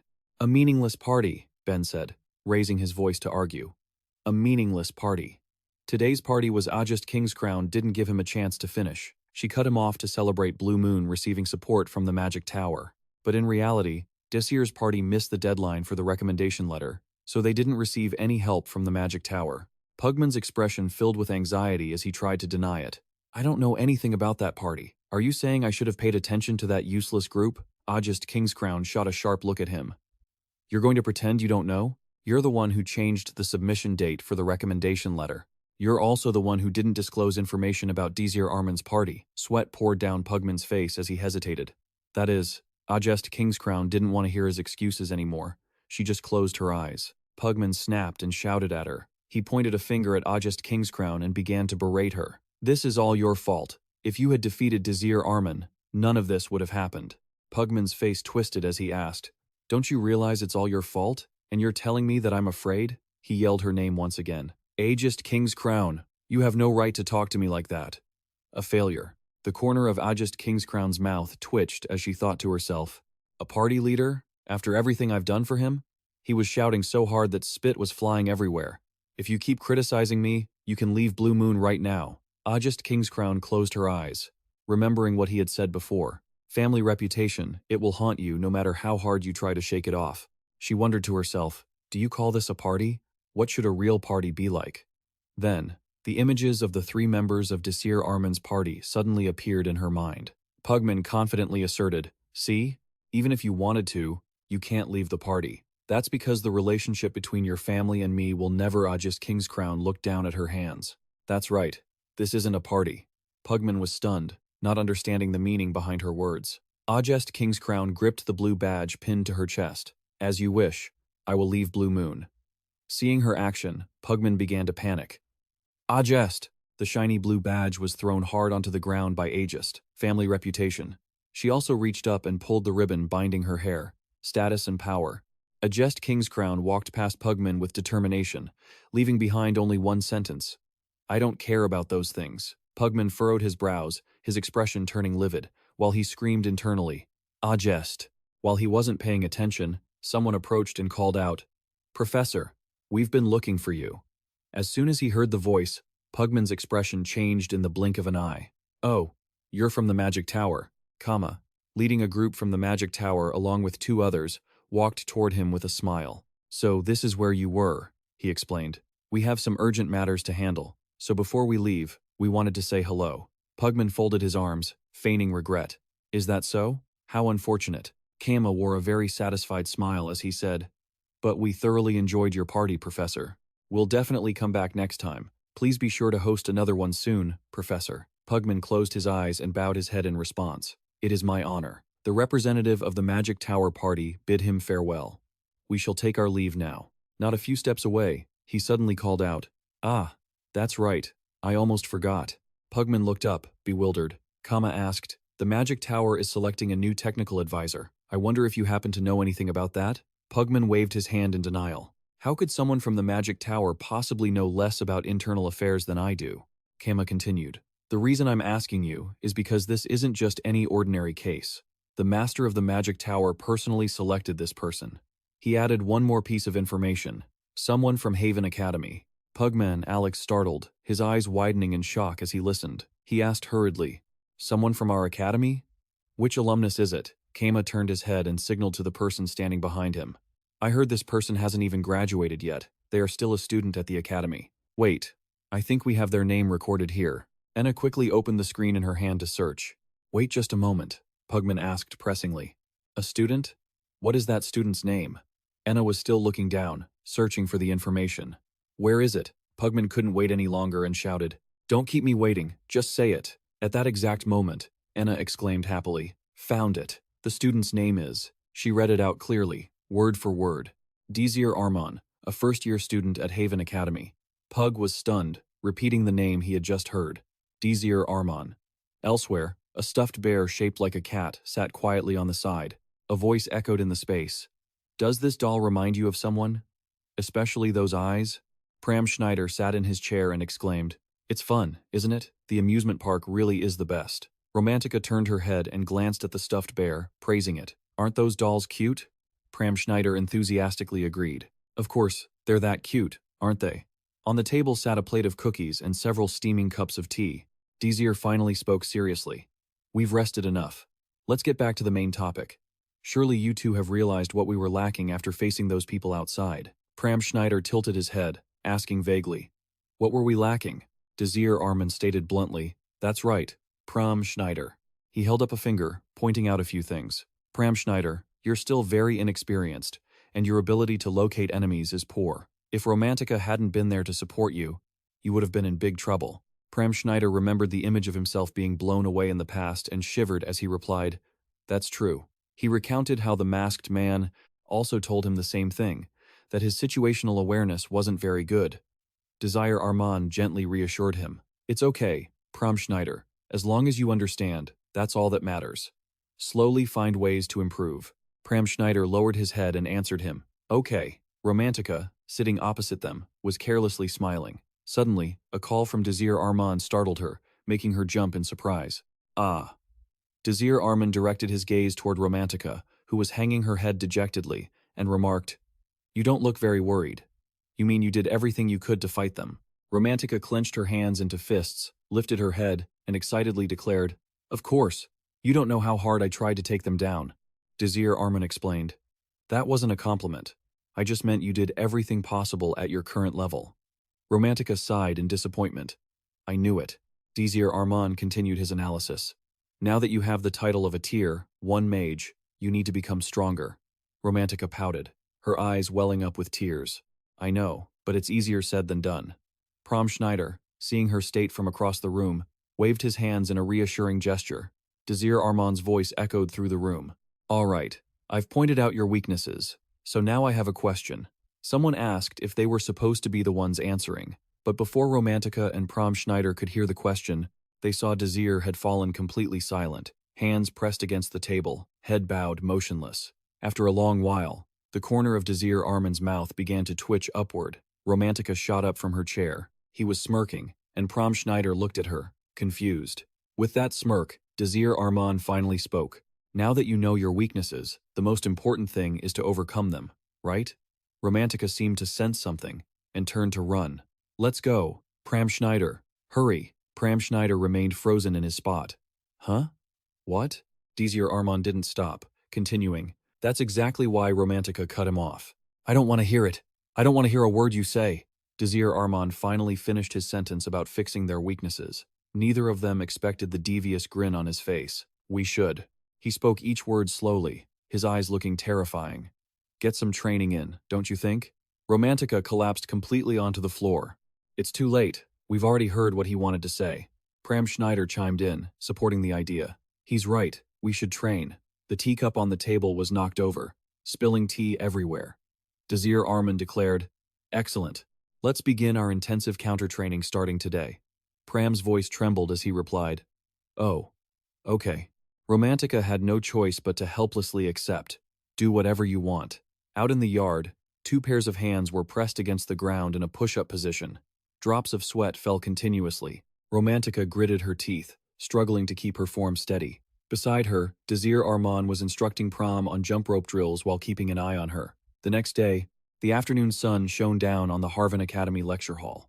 Inside, the professor was busy working through a problem, while the students below listened intently. Desir Arman sat below, following the lecture closely, but Romantica and Pram Schneider on either side were yawning constantly from exhaustion. By afternoon, the sunset had dyed the sky a shimmering orange. On the track, Desir Arman ran alongside Romantica and Pram Schneider, cheering them on. The sun had set, and the orange light was slowly fading. A book slammed hard onto the desk, followed by a shout, "That's enough." Pram Schneider was slumped over on the other desk. On this side, Romantica was waving her arms around like a madwoman, protesting to Desir Arman. "We still have to train even when it's dark? This training isn't meant for humans." She pointed to the desk over there.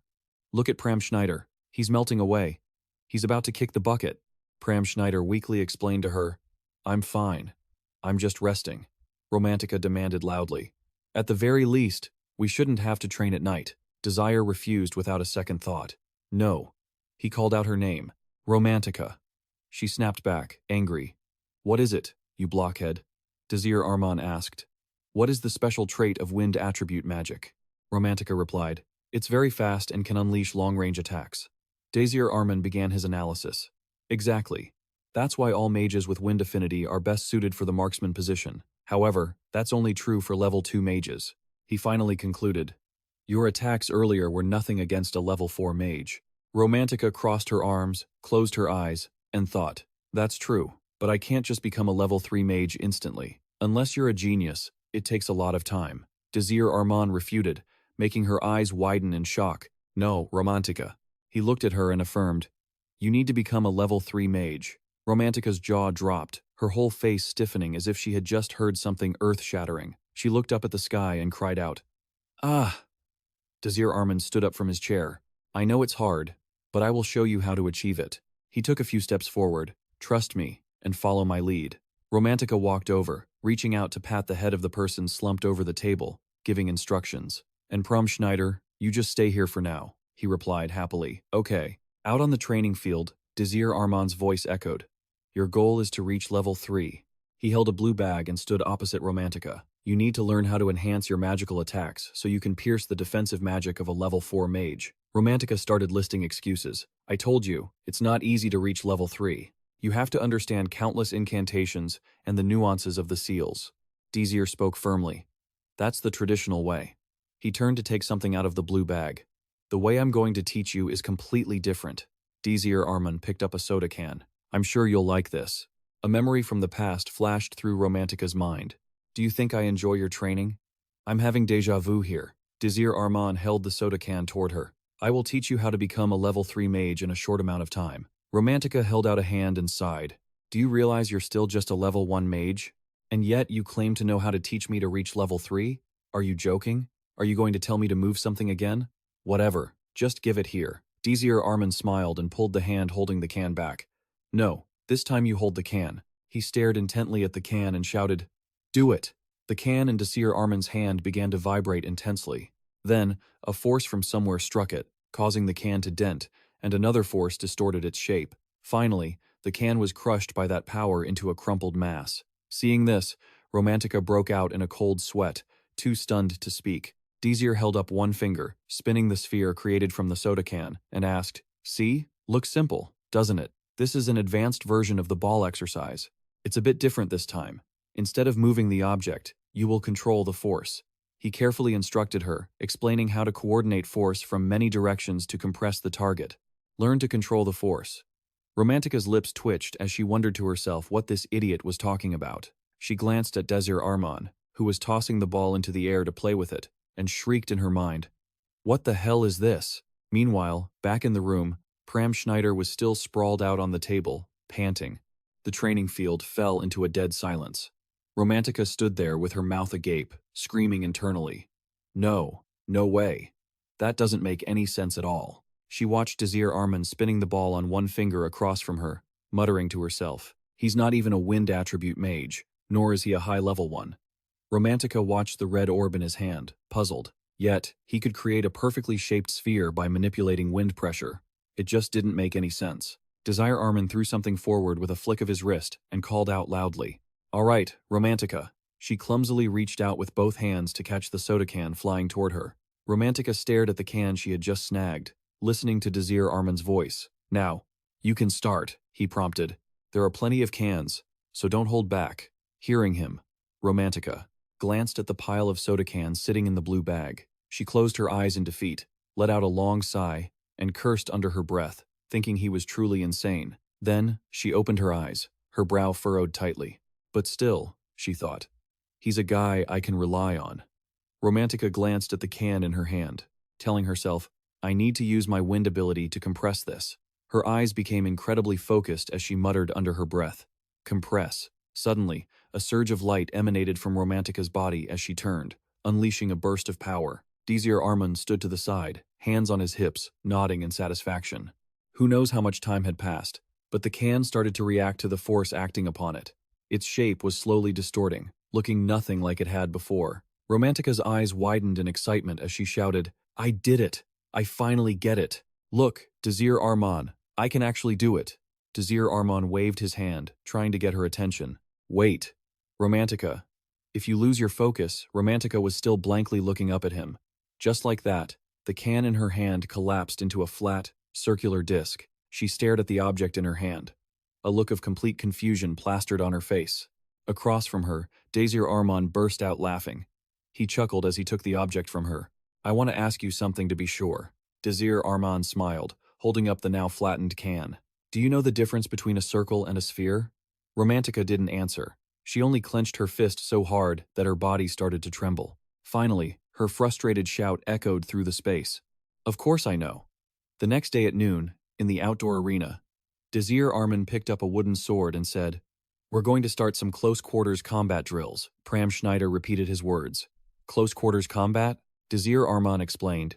The only way to compensate for a lack of combat experience is to increase your fighting. Pram Schneider chased after him, asking, If it's sword fighting, shouldn't I be sparring with someone of my own rank? Does that mean I have to fight Percival Asigunik? Desir Arman kept walking as he answered. No, he's not quite enough. He stopped and asserted, You need to fight someone even stronger than Percival Asigunik. Pram Schneider, still confused, muttered, Stronger? Desir Arman tilted his head and called out, Oh, perfect timing. Seeing Kiria walking toward them with his eyes closed, he called out, Pram Schneider, allow me to introduce him. He is the captain of the guard for the Enweli branch of the Magic Tower. Kiria opened his eyes upon hearing him. He scratched his head nonchalantly. Come on. There's no need for such a detailed introduction. It makes me shy when the Magic Tower's technical advisor praises me like that. Desir Arman replied, I'm just stating the truth. Beside them, Pram Schneider worriedly clung to Desir. He's a scary guy, Pram whispered. Kiria sighed, eyes half closed. I'm genuinely grateful for your help during the attack on our branch, so I'm accepting this as a way of saying thanks. His gaze fell on Pram Schneider, who was hiding behind Desir Arman. But, my opponent, Pram Schneider's eyes widened at Kiria's assessment, is just a weak little girl. I've lost interest. Pram immediately scowled and let out a growl of dissatisfaction. Kiria stroked his chin, lost in thought. Judging an opponent by their appearance, The hair on Pram's head stood on end, his lip twitching in annoyance as he said, How dare he look down on me? Kiria suddenly realized his mistake. Oh, a boy? You're so slender I couldn't tell. Sorry for the misunderstanding. Pram Schneider's rage reached its peak, and his whole body began to shake. He turned his head and shouted at the person standing next to him, Desir Arman, can we start the sparring match now? Desir Arman was startled by the sheer volume of his voice. Sure, why not? Pram Schneider's eyes were now filled with pure determination. Desir Arman praised him. I love your enthusiasm. Across from them, Kiria raised his hands, signaling he had no objections. Desir Arman continued, reaching into his pocket for something. Can you two wear these? A red badge was pinned onto Pram Schneider's shoulder. Desir Arman explained. This badge is enchanted with photosensitive magic. When a wooden sword touches the opponent, it will sound an alert. Kiria pinned his badge on as well. Desir Arman's voice reached him. Whoever makes the opponent's badge ring first is the winner. That is the rule for today's training. Kiria put his hands on his hips and let out a teasing laugh. Seems a bit unfair for the little kid. Feeling insulted, Pram Schneider retorted angrily. Who knows? Desir Arman stood between the two. They just offered a strained smile, wondering to themselves, is it because he used to be a veteran? He's pretty good at provoking his opponents. Half the time had passed, and Pram Schneider stood facing Kiria. He raised his wooden sword into a combat stance. Kiria was still teasing him. All right, kid, Pram Schneider retorted immediately. Don't treat me like a joke. Desir Arman raised both hands, signaling, Are you both ready? Kiria stood tall, smiling without any opposition. Pram Schneider puffed out his cheeks, fully in the zone, ready to strike at any moment. Desir Arman dropped his hand and shouted, Start! Pram lifted his feet and used his momentum to leap into the air. He swung his sword, lunging toward his opponent to strike. Kiria just stood still, his eyes slightly narrowed, staring straight ahead. In the blink of an eye, he slashed once and knocked away the wooden sword aimed at him. Pram Schneider crouched low, his feet stomping hard into the ground. Kiria didn't hold back, swinging again at the spot where Pram had been standing. Pram Schneider used his speed, moving like lightning to dodge to the side. He planted his hand on the ground to steady himself, and then dashed off again at incredible speed. In just a second, Pram was behind Kiria. He took another step, lunging forward. Pram Schneider moved at a speed invisible to the naked eye, striking toward Kiria, but every one of his attacks was effortlessly blocked. Kiria's expression changed as he spoke his assessment. "I have to admit, you're not bad." He tilted his body, dodging Pram Schneider's attacks as he continued. "Your sword technique is fast and accurate. I'd say you're at a pretty good level. The rumors were true about you being key to catching those intruders," Kiria said, looking straight at the person before her. "But aren't you getting a little too worked up?" Pram Schneider didn't even answer. He just shouted and lunged forward. Kiria narrowed one eye while watching. "Because you're way too agitated." He pointed his wooden sword straight at Pram Schneider and said he was leaving himself wide open. At that very moment, Pram Schneider's eyes widened, startled to realize the tip of the blade was just a few millimeters from his face. "Oh, you've got quick reflexes," jumping behind Kiria to dodge the attack. He let out a remark. "But what are you doing?" "So amateur." Pram Schneider still didn't catch the meaning behind his words and asked again. "What did you say?" Kiria tilted his head, glancing backward while dueling a magic swordsman. He curled his middle finger and thumb to trigger a spell. "Keeping such a distance isn't a smart choice, Pram Schneider glared, seeing his movement, and became extremely cautious. Kiria saw Pram Schneider moving constantly and praised his quick reflexes, but added that it still wasn't enough. He shouted, "Ice Blast!" A flash of white light shot straight toward Pram Schneider. The power from the blinding light exploded and spread everywhere. The space around Pram Schneider was engulfed in thick, white dust. Surrounded by the smog, he turned his head, searching everywhere, but he couldn't see a thing. Kiria, hidden within the dust, spoke up. "When your vision is blocked, you should be thinking about your next move. If you just panic and look around like that." Sensing something, Pram Schneider turned around. A wooden sword was already positioned right at his throat, accompanied by Kiria's voice. "Death can come at any time." He didn't know when the guy had ended up right beside him, and with a smile, he concluded, "You still have a lot to learn, kid. The time until the first Shadow World begins." Day 9 at the Alpha Class cafeteria. At a table by the window, there were the three of them. Desir Arman, Pram Schneider, and Romantica. Romantica closed her eyes, tipped her head back, and groaned. "I'm so exhausted." She looked at the person sitting opposite her and kept slamming her hands down on the table, questioning. "Training, training, training. Are you trying to kill us?" Desir Arman crossed his arms and offered a conciliatory smile. "But I give you plenty of rest." 10 minutes after every hour of training, Romantica furrowed her brow and retorted bluntly, "Not enough." Desir Arman closed his eyes, silently telling himself, "I get it. I know the training intensity is high, but the problem is we don't have much time left until the first Shadow World begins." Across from him, Romantica tilted her head and asked the person next to her, "You're tired too, right, Pram Schneider?" He replied, "Yeah, I guess so." Desir Arman was lost in his own thoughts. "My plan to deal with this year's Shadow World is hopeless with our current ability," he thought to himself, but he couldn't tell them that. Then, Desir Arman smiled and said, "If you two can overcome your weaknesses, I'll reward you with all the rest you want. Until then, please bear with me." Pram Schneider had already drifted into a daze, so he didn't answer him.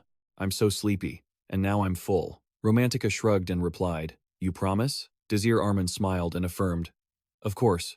Romantica looked at him and said, "All right, I'll take that as." She hadn't finished her sentence when a loud scream rang out in the space, catching the attention of all three. In the distance, Ajest Kingscrown was carrying a food tray. There were many people surrounding her, shouting excitedly, "It's Ajest Kingscrown! It's Ajest Kingscrown!"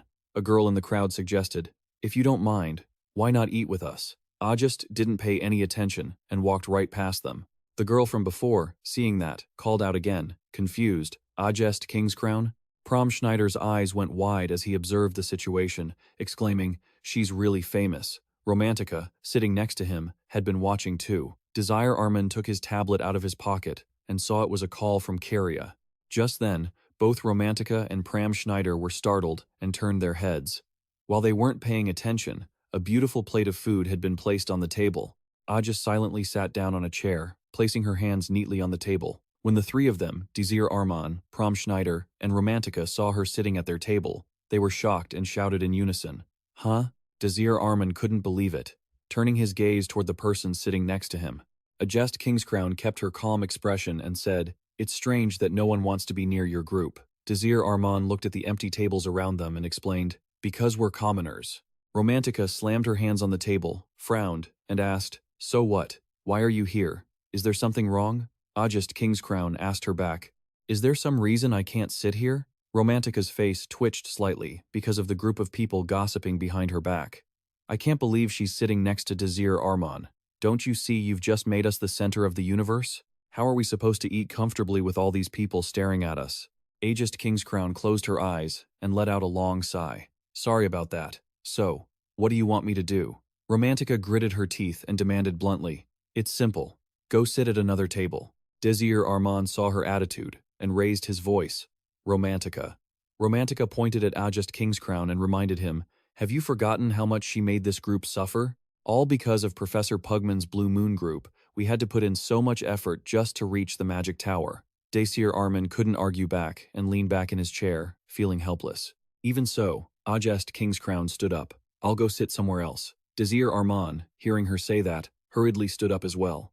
Ajest Kingscrown suddenly turned her head back, but before she left, Romantica, her face full of caution as she glared at Ajest Kingscrown, turned and asked, "After you finish eating, can I see you in my room?" Ajest didn't hesitate to make her proposal. "Just the two of us.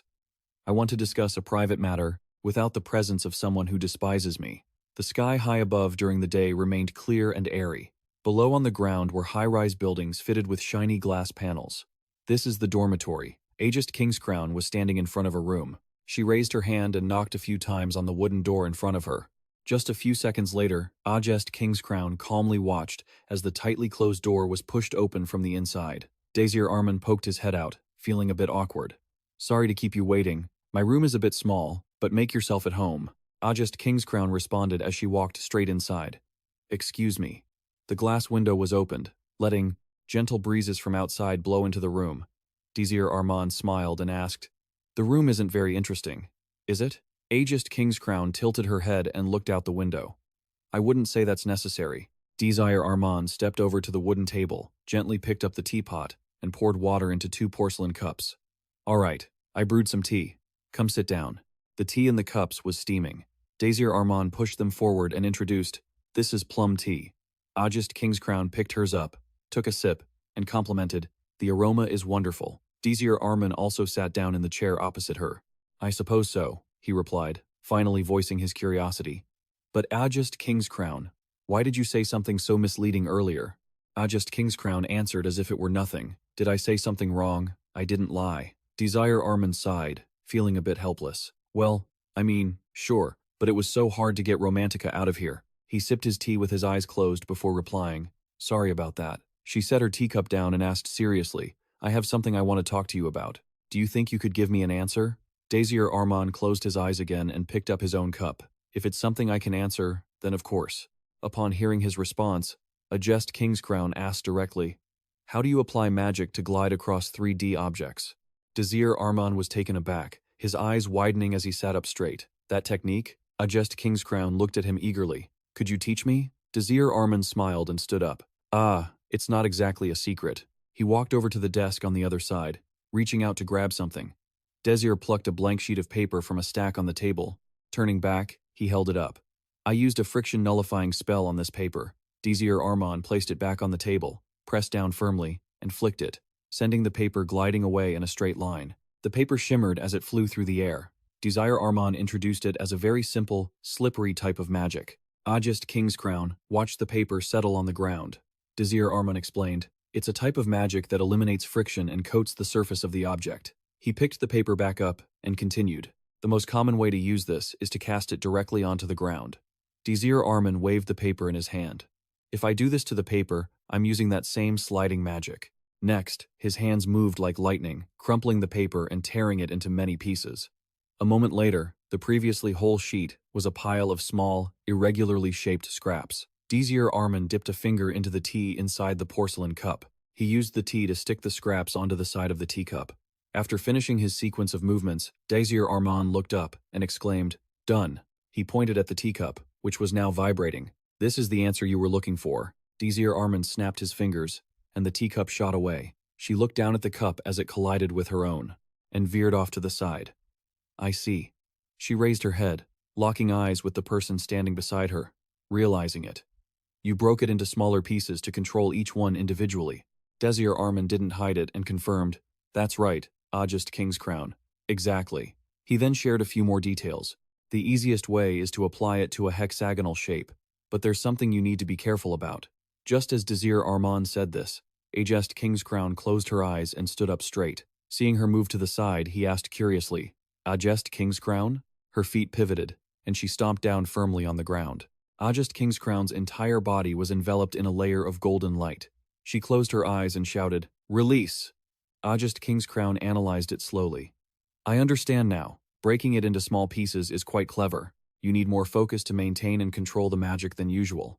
She glanced down at her fist, evaluating it. This feels quite interesting. Ajest Kingscrown stood on her toes, shifting her weight. Then, she shifted her weight to her heels. Desir Arman's expression turned to panic. He reached out urgently, warning her to be careful. Ajest Kingscrown's eyes widened, darting around. The teacup with the paper on the table was hit by a force, causing it to shake violently. Desir Arman furrowed his brow, closing his eyes tightly in worry. Ajest Kingscrown, however, did the complete opposite. She stared calmly ahead. It's hard to say how much time passed before Desir Arman slowly opened one eye. He was stunned to find himself face to face with Ajest Kingscrown at a very close distance. She had her hands pressed against the wall on either side of him. It seems I need more practice to master this magic. Sorry about that just now. Are you hurt anywhere, Desir Arman? Beads of sweat covered Desir Arman's face as he stammered, unable to finish his sentence. No. But, he hesitated, asking if she could step back a little. She didn't answer, only curling her lips into a smile. Suddenly, she called out his name, Desir Arman, making him jump and look up. One of Ajest Kingscrown's arms slammed against the wall behind his back. Startling him, Ajest Kingscrown's face looked sincere as she asked, Will you accept me into your party? Desir Arman's face was drenched in sweat. He stood there, stunned and speechless. Huh? What? Night fell, and the training grounds were dim. Today was Romantica's 7th day of training. Desir stood to the side, smiling as he watched through the white dust clouds. The soda can in Romantica's hand was glowing with a white light. She glared at it, focusing intently on the can in her grip. An external force acted upon it, causing the can to start deforming. Desir kept the smile on his face, standing silently to the side. Romantica closed her eyes, and a source of power emanated from her body. A long moment later, the white dust completely vanished into thin air. Romantica was still frowning, her eyes squeezed shut with effort. She nervously cracked one eye open to take a look. When she saw what was in her hand, Romantica let out a loud shout. Desir smiled as he watched her. Romantica excitedly held up the spherical object in her hands to see. I did it! She jumped for joy. I succeeded. Desir clapped his hands in praise. Well done, Romantica. He suddenly spoke up. Romantica was still lost in the excitement, looking bewildered. Desir smirked and asked, Shall we move on to the next phase of training? The next day, during the day at the academy dorms, Romantica followed behind Desir down the long hallway, asking, We still have to train? Desir didn't turn back as he explained simply, Because you passed the test for a third circle mage, now you need to actually become a third circle mage. Romantica looked up with a skeptical expression. You want me to become a third circle mage that quickly? Is that even possible? Desir tilted his head, affirming that it was possible with his help. He walked forward, explaining, We can generate a third circle magic circle using mana now, but you need real determination for this. Romantica asked blankly, Huh? I don't see why I'd refuse that.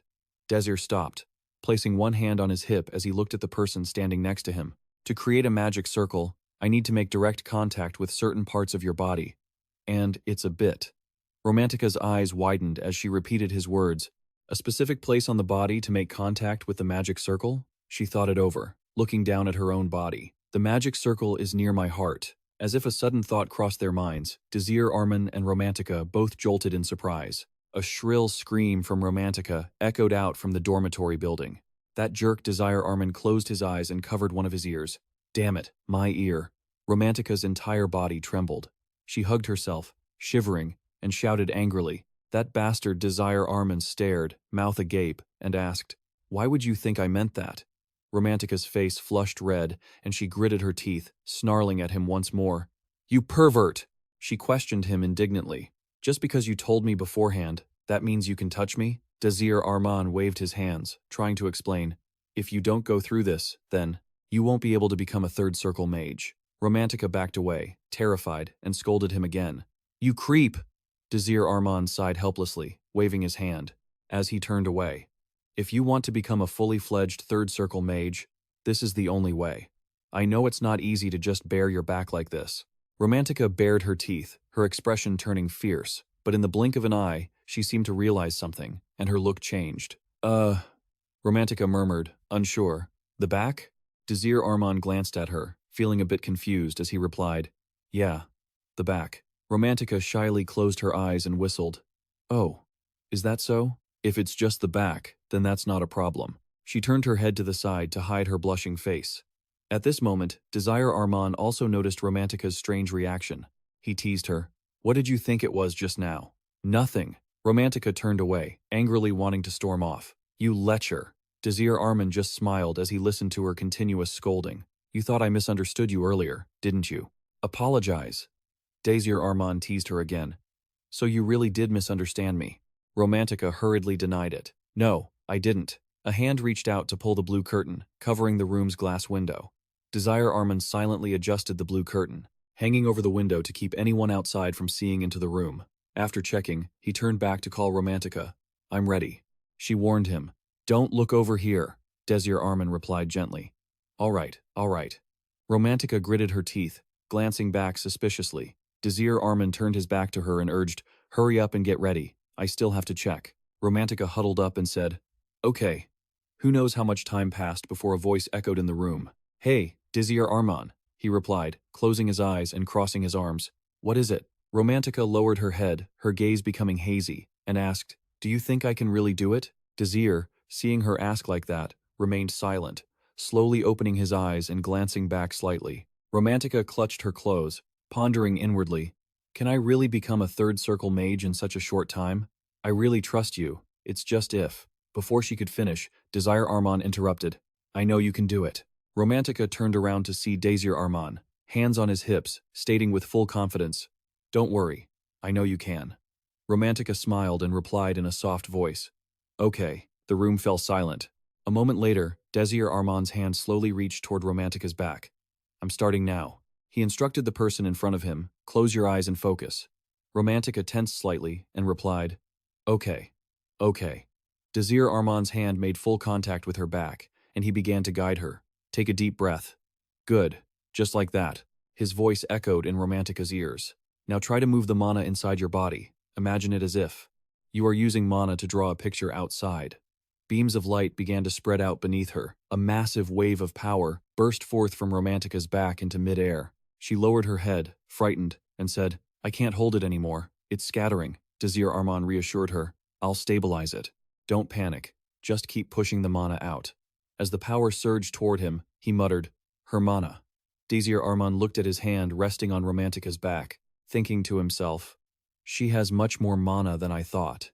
If I lose focus for even a second, Romantica will. He poured his focus into his hand to keep the mana from scattering. I have to hold it tight.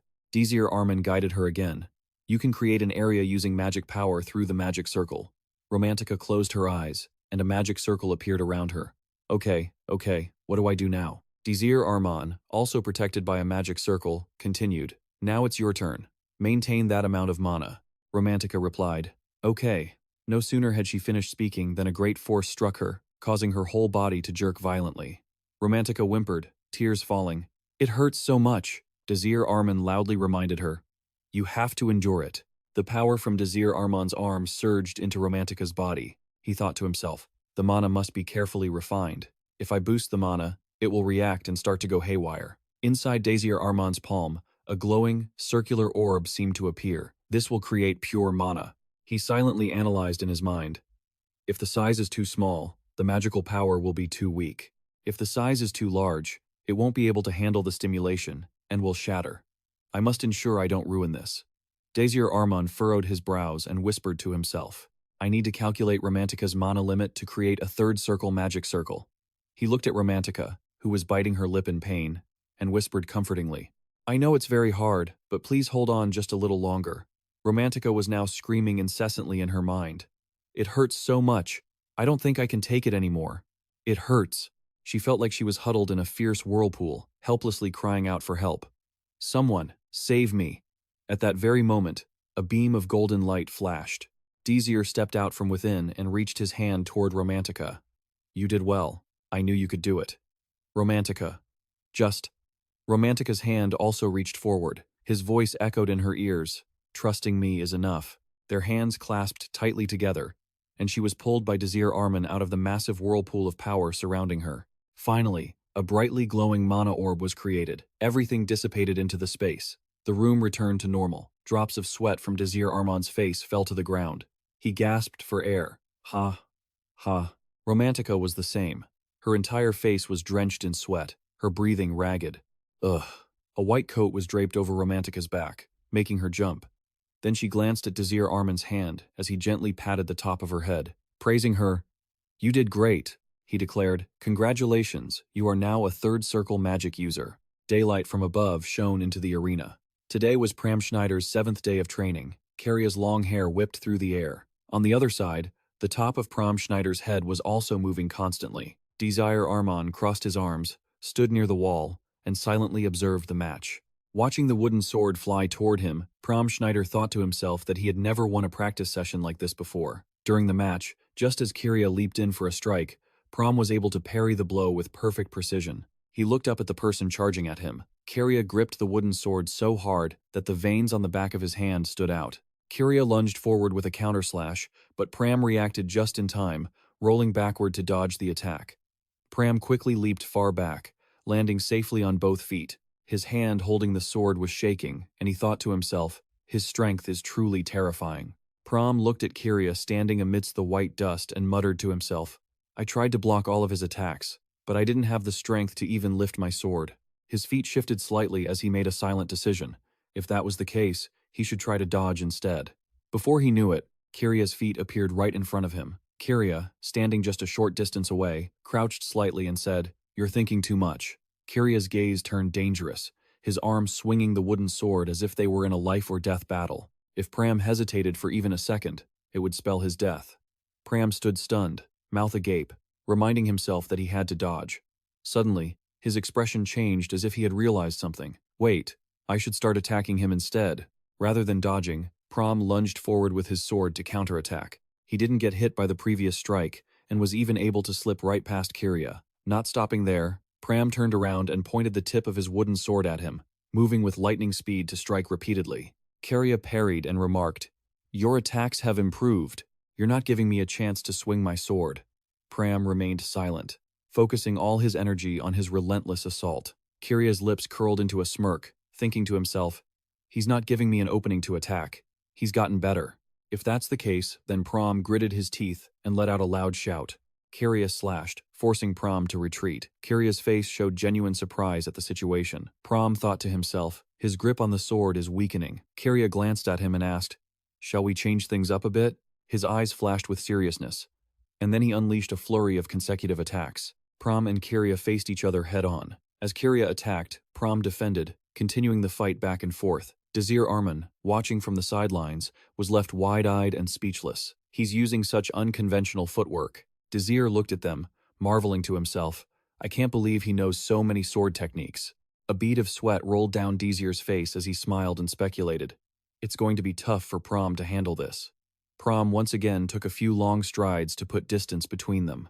Karia, clearly annoyed, raised 2 fingers to cast a spell. You're doing it again. I've told you before. Never keep so much distance when fighting a magic swordsman, Karia shouted loudly.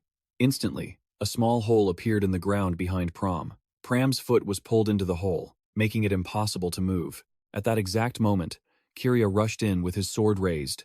Pram stood frozen, looking down at his feet. Karia smiled triumphantly. Prepare for the finishing blow. It seems I've won again. Pram just lowered his head, no longer trying to free himself from the trap. He looked up, his expression shifting into something unreadable. Just as Karia's wooden sword blade descended, Pram slashed at Karia's shoulder and leaped, spinning through the air. Karia turned his head in surprise, eyes tracking the person floating above him. A badge that Desir had given him earlier was sent flying into the air. Finally, it dropped and landed hard on the ground in front of Prom. Seeing the badge fall, and noticing the tear on his own shoulder, Kiria exclaimed, "You tricked me into letting my guard down." Pram rubbed his head, laughing sheepishly as he confirmed, "Yeah, well, I'm glad it worked." Kiria's expression darkened as he thought to himself, "What do you mean glad? You moved at a speed the naked eye couldn't even track? You attacked me repeatedly at that speed. If you were holding a real katana, I would have been." Desir Arman cheered loudly, calling out to Prom. Prom snapped to attention and straightened his back. "Mr. Desir!" Desir walked up to him and declared, "You won." Prom was excited. "That's right, I beat Mr. Kiria." Desir patted his head in praise. "Well done, Prom." Prom's face flushed pink, and he laughed shyly. From the side, a voice asked, "Are we done practicing? Let's go." Desir turned his head toward the sound. He smiled and said, "Mr. Kiria." Kiria responded warmly, "Hello, technical advisor." Desir bowed sincerely. "Thank you so much for your help." Kiria waved his hand dismissively. "It's nothing. I got a good workout for myself too." He humbly added, "It seems I still have a lot to work on." Desir laughed and asked, "What else do you need to work on?" Prom stood between them, looking confused, until he heard Kiria's praise. "Great job, kid." Kiria bowed decisively and asked, "Also, I apologize for insulting you before the practice. Can you forgive me?" Pram was flustered, not knowing how to react. He replied to Kiria, "Of course. Isn't provocation a normal part of every battle?" Pram smiled and added, "You don't need to apologize. The truth is, I'm really grateful for everything you've helped me with." Kiria remained bowed and said, "Thank you." As he straightened up, he sighed. "My neck hurts. You're such a little kid, it made me have to lean down." Desir stood to the side and chuckled. "A little kid? Really?" Kiria teased. "But I am quite curious." Pram puffed out his cheeks in anger. "What was that?" "What do you mean, what was that?" Kiria teased. "Are you really a boy?" Pram's shout echoed throughout the training building. The next day, at the Hebrion Academy, students were drawn to the buzzing sound of the school's loudspeaker. The announcement broadcast throughout the cafeteria. "It is June 17th, 6:20 a.m. The formation of the Shadow World is beginning." The speaker on the wall continued. "The Shadow World will take 3 days to form. Starting today, Hebrion Academy will enter a state of readiness." Gabriel, in one of the other rooms, also heard the announcement. "We will be distributing supplies to all first-year students." Elsewhere, Donetta Hadoun looked at the person behind him with an annoyed tilt of his head. "Why are you following me?" Bivan stretched and yawned before replying, "Because I'm bored." The announcement continued, stating that all team leaders were required to pick up their supplies at the storage warehouse. Janet looked at the person standing next to her and asked, "Have you worn those clothes before?" All the students started whispering excitedly after hearing the announcement. But just then, someone walked calmly through the crowd, heading forward. The box on their back drew the eyes of all the surrounding students. Everyone watched Desir Arman, who had a large box slung over one shoulder and a blue bag in his hand, and asked out of curiosity, "What's that?" The sky above was still clear, with white clouds drifting lazily. Inside the academy dormitory building, a pair of feet wearing black shoes were hurrying down the long hallway. Meanwhile, in a room, someone was pouring tea into a ceramic pot and asked, "Romantica, would you like some more tea?" She replied, "Sure." On the other side, the man's feet were still running quickly ahead. Romantica smiled, raised her teacup, and complimented. "Thanks to Pram Schneider's tea, every day has been much more enjoyable lately." Just then, someone walked into the room and asked, "Is anyone here?" Hearing the voice of the newcomer, Pram Schneider turned around happily and called out, "Desir Arman."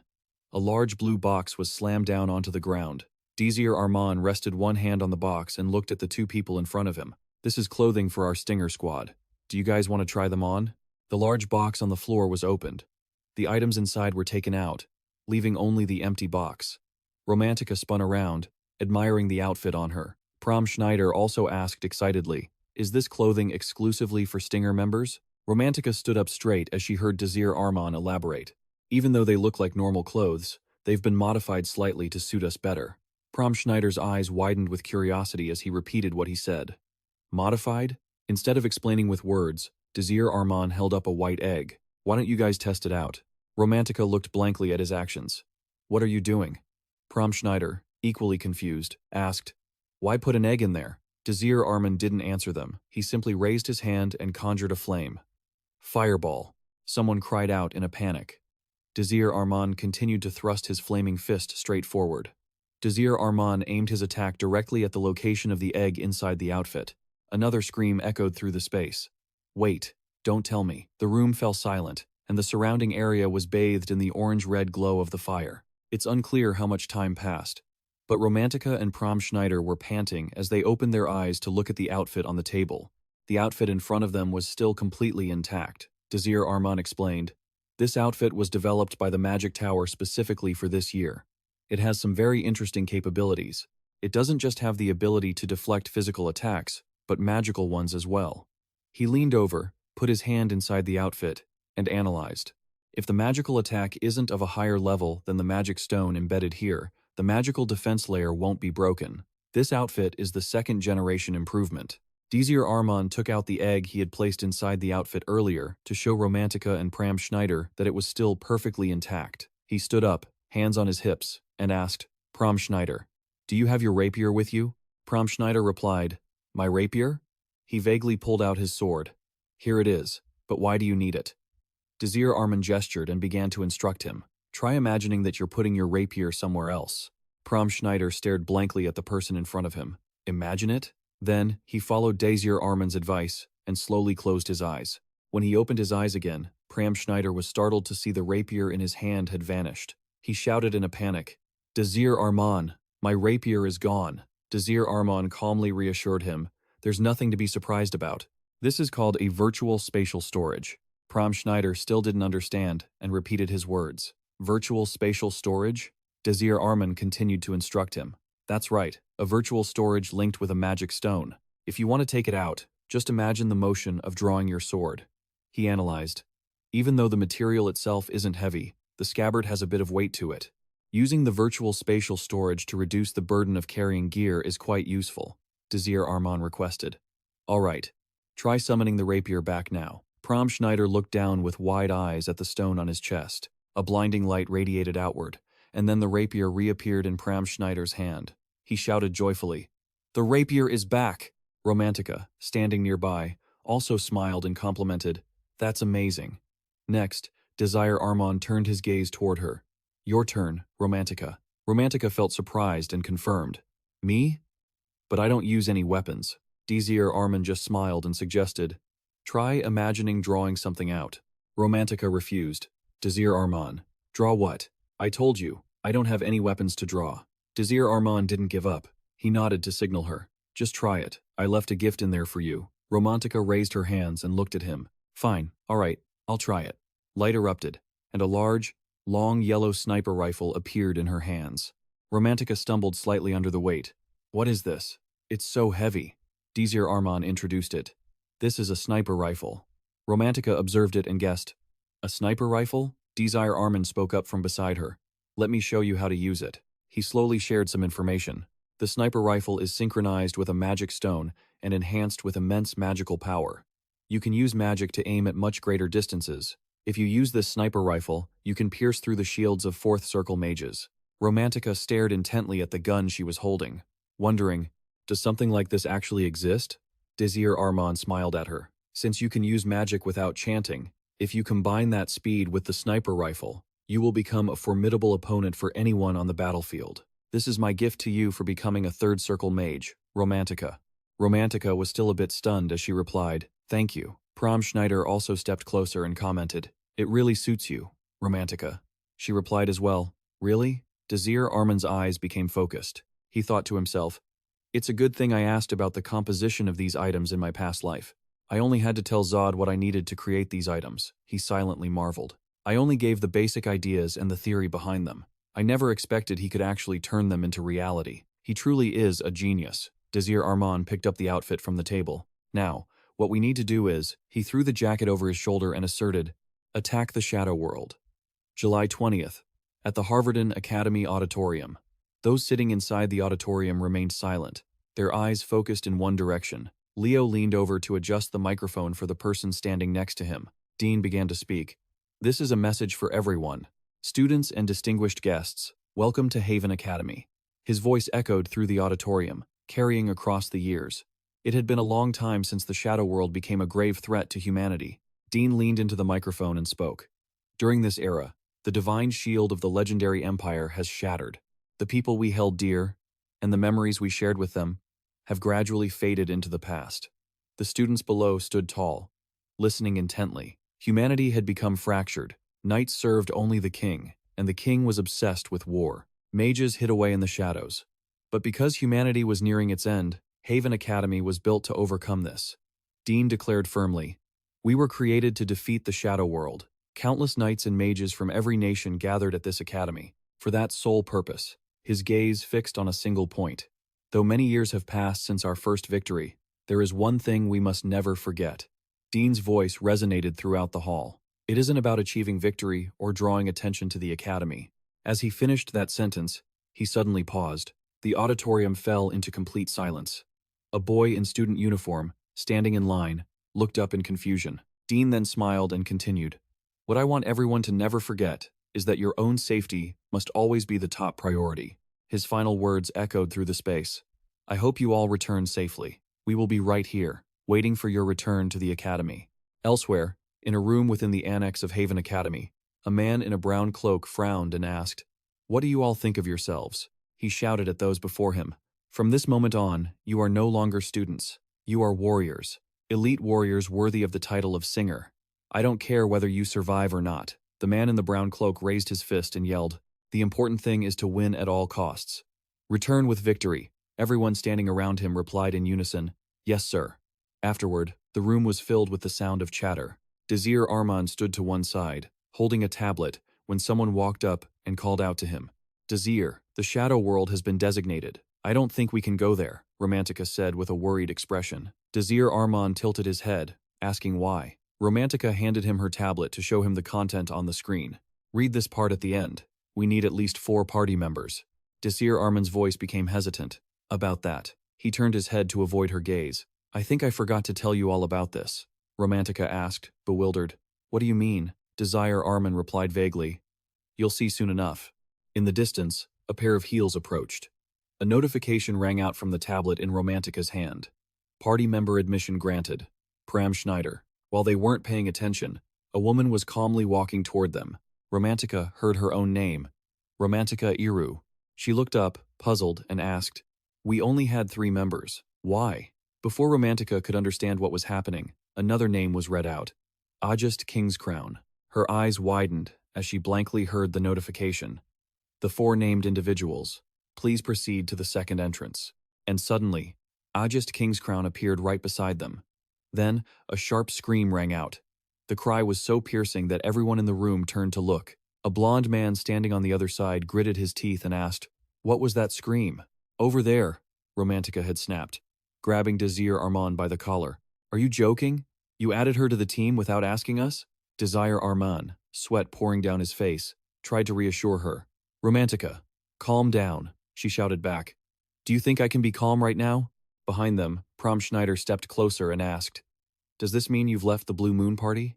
Ajest Kingscrown gave him a friendly smile and replied, "Exactly." Seeing this, Desir Arman exclaimed, "It looks like Pram Schneider has already accepted her."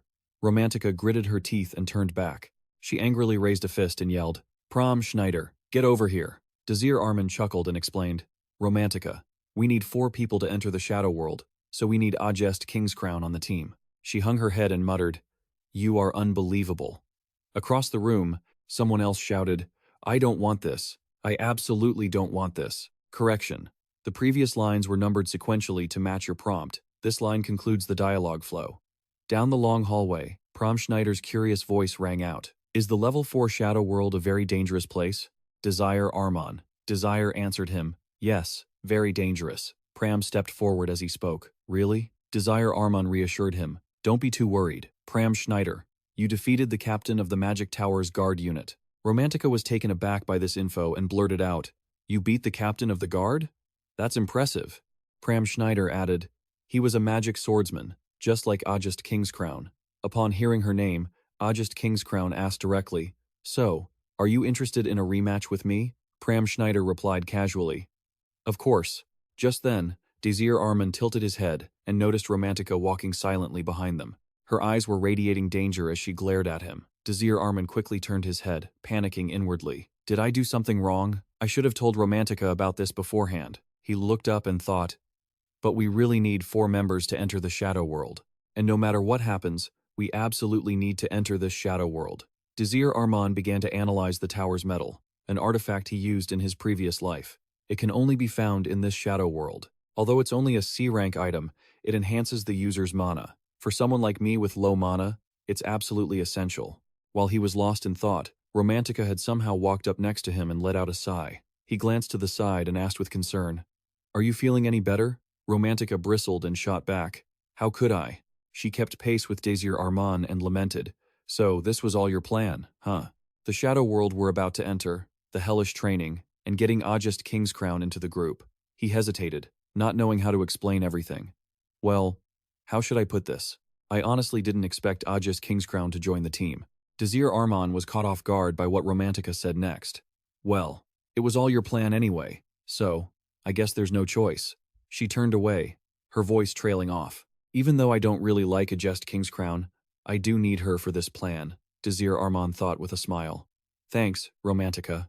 Finally, the 4 of them moved forward together. On the wall, before a hallway hung a sign marked with the number 2. The manager, holding a clipboard, called out to Desir Arman's party. Desir Arman and the others walked in. "Yes?" The manager looked at them and said, "If everyone is here, let's begin." He started calling out their names. Desir Arman, Desir Arman. Next is Romantica Eru. Third is Prom Schneider. And finally, Ajest Kingscrown. The manager double-checked the roster. "The 4 of you are entering the Northern Orland Shadow World, correct?" Desir Arman replied, "Yes, that's right." The manager asked one more question. "Do you all agree to the conditions and requirements for this shadow world?" Desir Arman smiled and answered, "Yes." The manager pointed toward a pedestal nearby and instructed, "I am opening the shadow gate to this world now. After the teleportation, you might feel a bit dizzy or nauseous."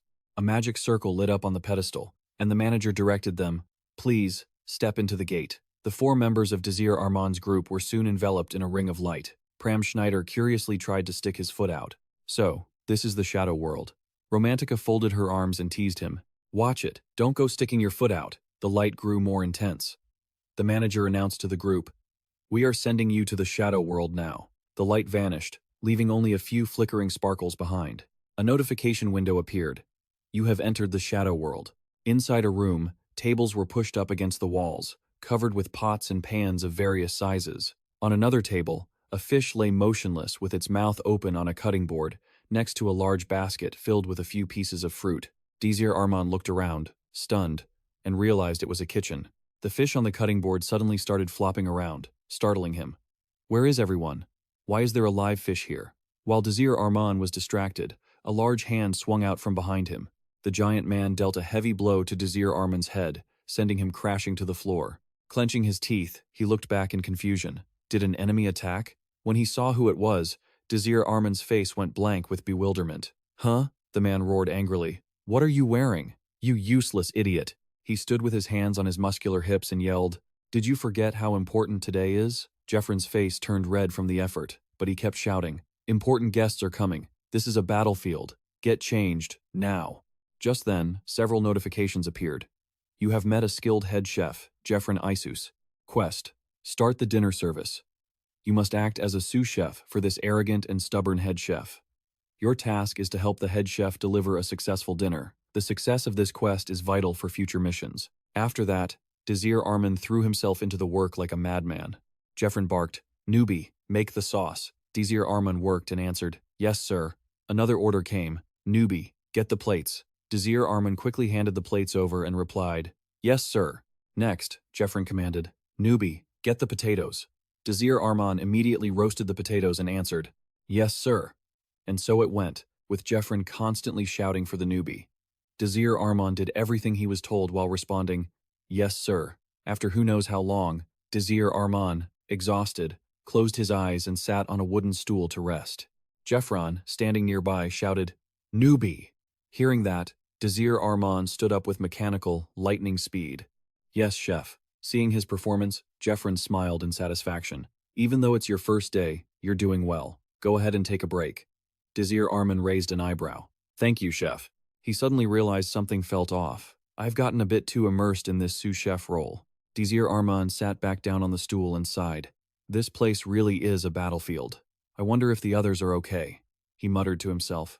I think the chef is starting to like me. But then, Desir Arman's eyes drifted to a wooden bowl on a distant table. Aren't those green plums? Fresh, green, round fruits were piled high in the wooden bowl. Desir Arman walked up, leaned his hands on the table, and asked, Do you like green plums? Jeffrin glanced over. Huh? Oh, right. I forgot that the ones we have are called green plums. He frowned, picking one up. You can't cook anything with these. Some thugs gave them to us because they're a rare fruit that can't be found in this region. They smell decent, but they're sour and bitter. I was just going to throw them out. Desir Arman thought to himself that this item must be related to the quest, since it's usually impossible to find such things in the shadow world. Instantly, new notifications appeared. You have discovered a hidden quest. Dinner service. Beyond expectations. Use green plums as your cooking ingredient. Jeffrin doesn't know much about green plums. You need to guide him using your knowledge. If you can satisfy the VIP guests, you will receive a bonus reward. However, if you fail, you will be at a disadvantage in the future. Desir Arman bowed his head and asked, What are you planning for dessert, sir? Jeffrin looked at him and replied, I'm making chocolate cake. Desir Arman's hands clenched into fists on the table. Then, Are you planning to serve tea with the cake? Jeffrin replied casually, Of course, but the problem is the tea leaves I plan to use don't quite sit right with the VIPs. Desir Arman looked up and offered with a smile. If you'd like, you could use these green plums. Jeffrin looked at the bowl of plums and asked, You want me to use these green plums? He continued, Do you even know how to prepare them? Desir Arman enthusiastically suggested, If you leave it to me, I can make some tea out of them. Jeffrin confirmed, his voice full of doubt.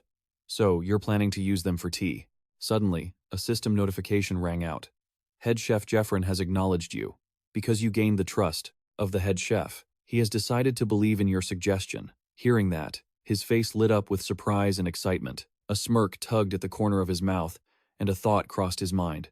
I've actually convinced him. At that moment, Jeffrin stood with his arms crossed, staring thoughtfully at the bowl of plums. Finally, Jeffrin said, Fine, this time I'll trust you. Desir Arman answered happily, Thank you, sir. He took the initiative to offer his help. To make the tea, just tell me what ingredients you need. He immediately replied, Yes, sir. First, I need.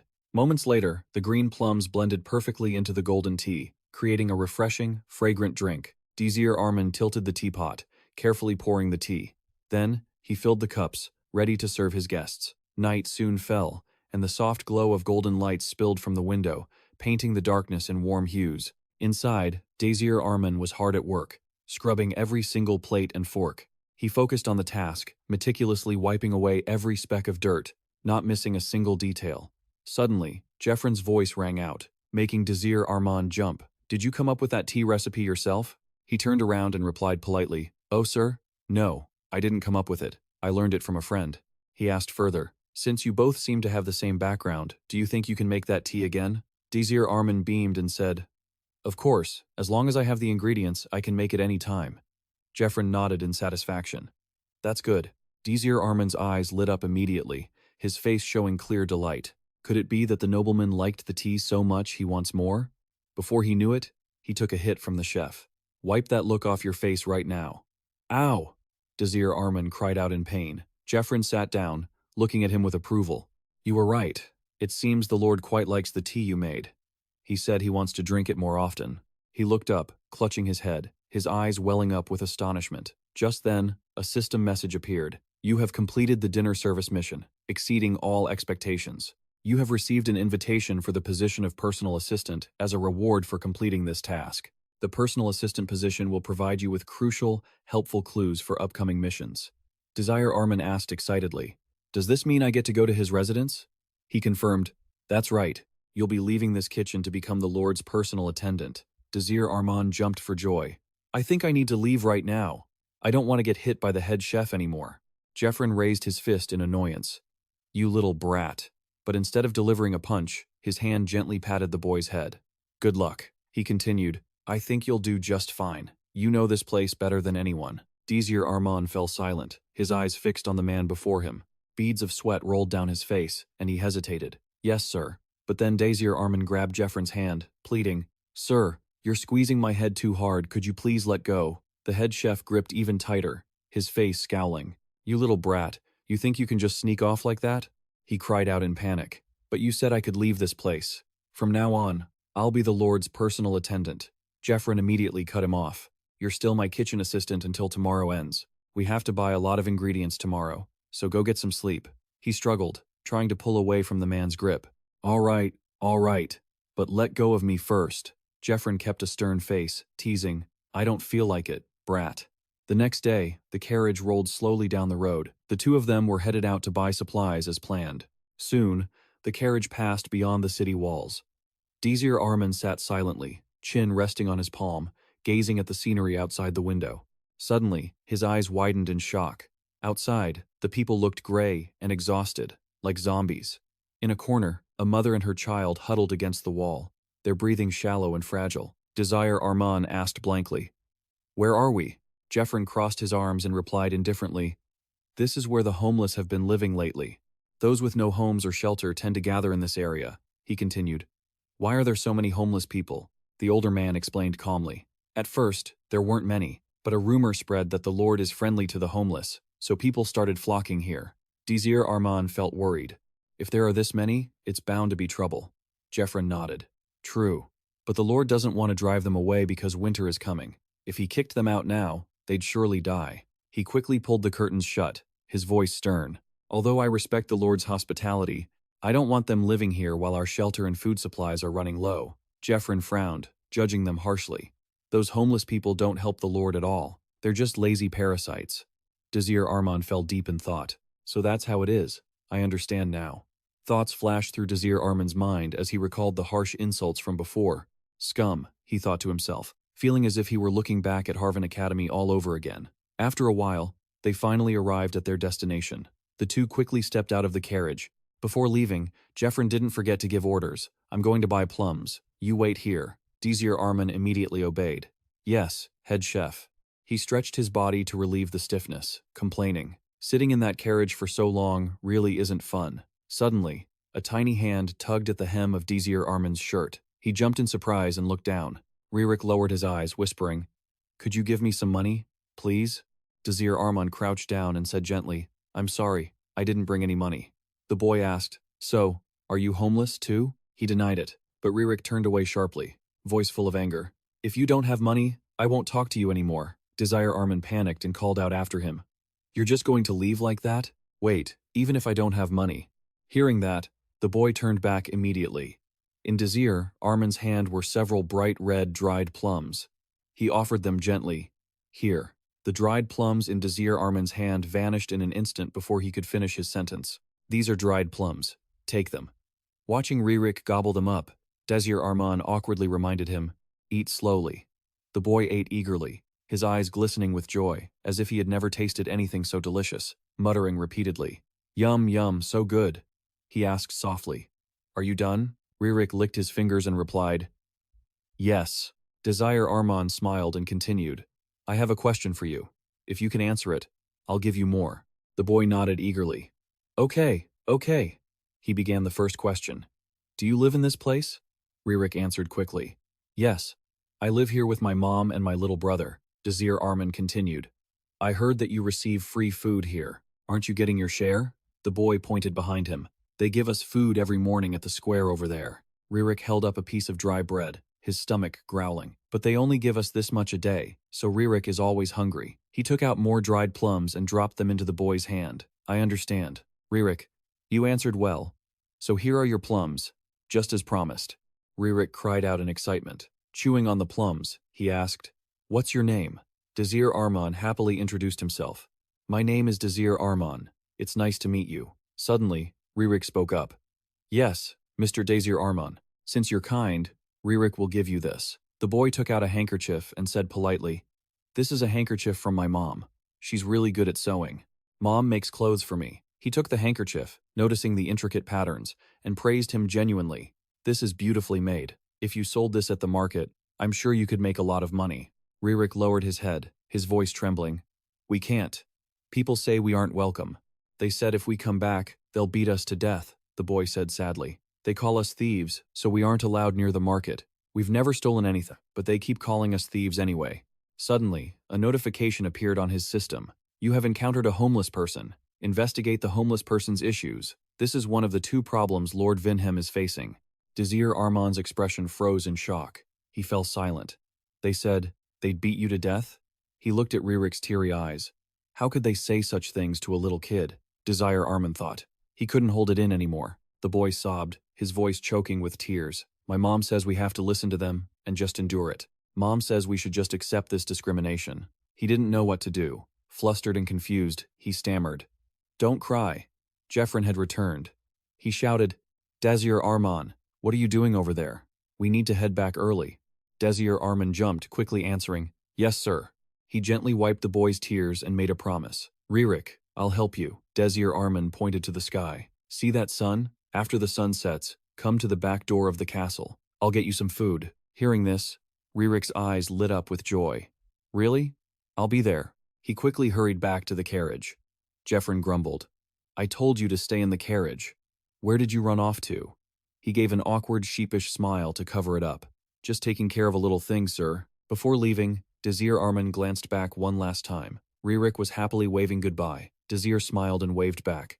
Lord Vinham is dealing with two problems, Desir Arman thought. That means there's one more I haven't uncovered yet. He pressed his lips together, deep in thought. What could the other problem be? Meanwhile, in another place, among snowy white mountains, the sound of crows echoed through the silence. Through the sleet and snow, a group of people trekked through the woods and mountains. They gripped their weapons tightly, walking steadily forward. Their heavy footprints were left deep in the white snow. The leader shouted to encourage them, keep moving. The group pushed on, undeterred by the biting cold. At Lord Vinham's residence, the magnificent castle stood under the sun. Inside, the sound of footsteps echoed down the long hallway. A person approached with steady, calm footsteps. The tea set in his hands chimed with a gentle clinking sound, perfectly in rhythm with his gait. Desir Arman walked slowly, carefully making his way toward Lord Vinham's chamber. Inside a quiet room, someone was working intently.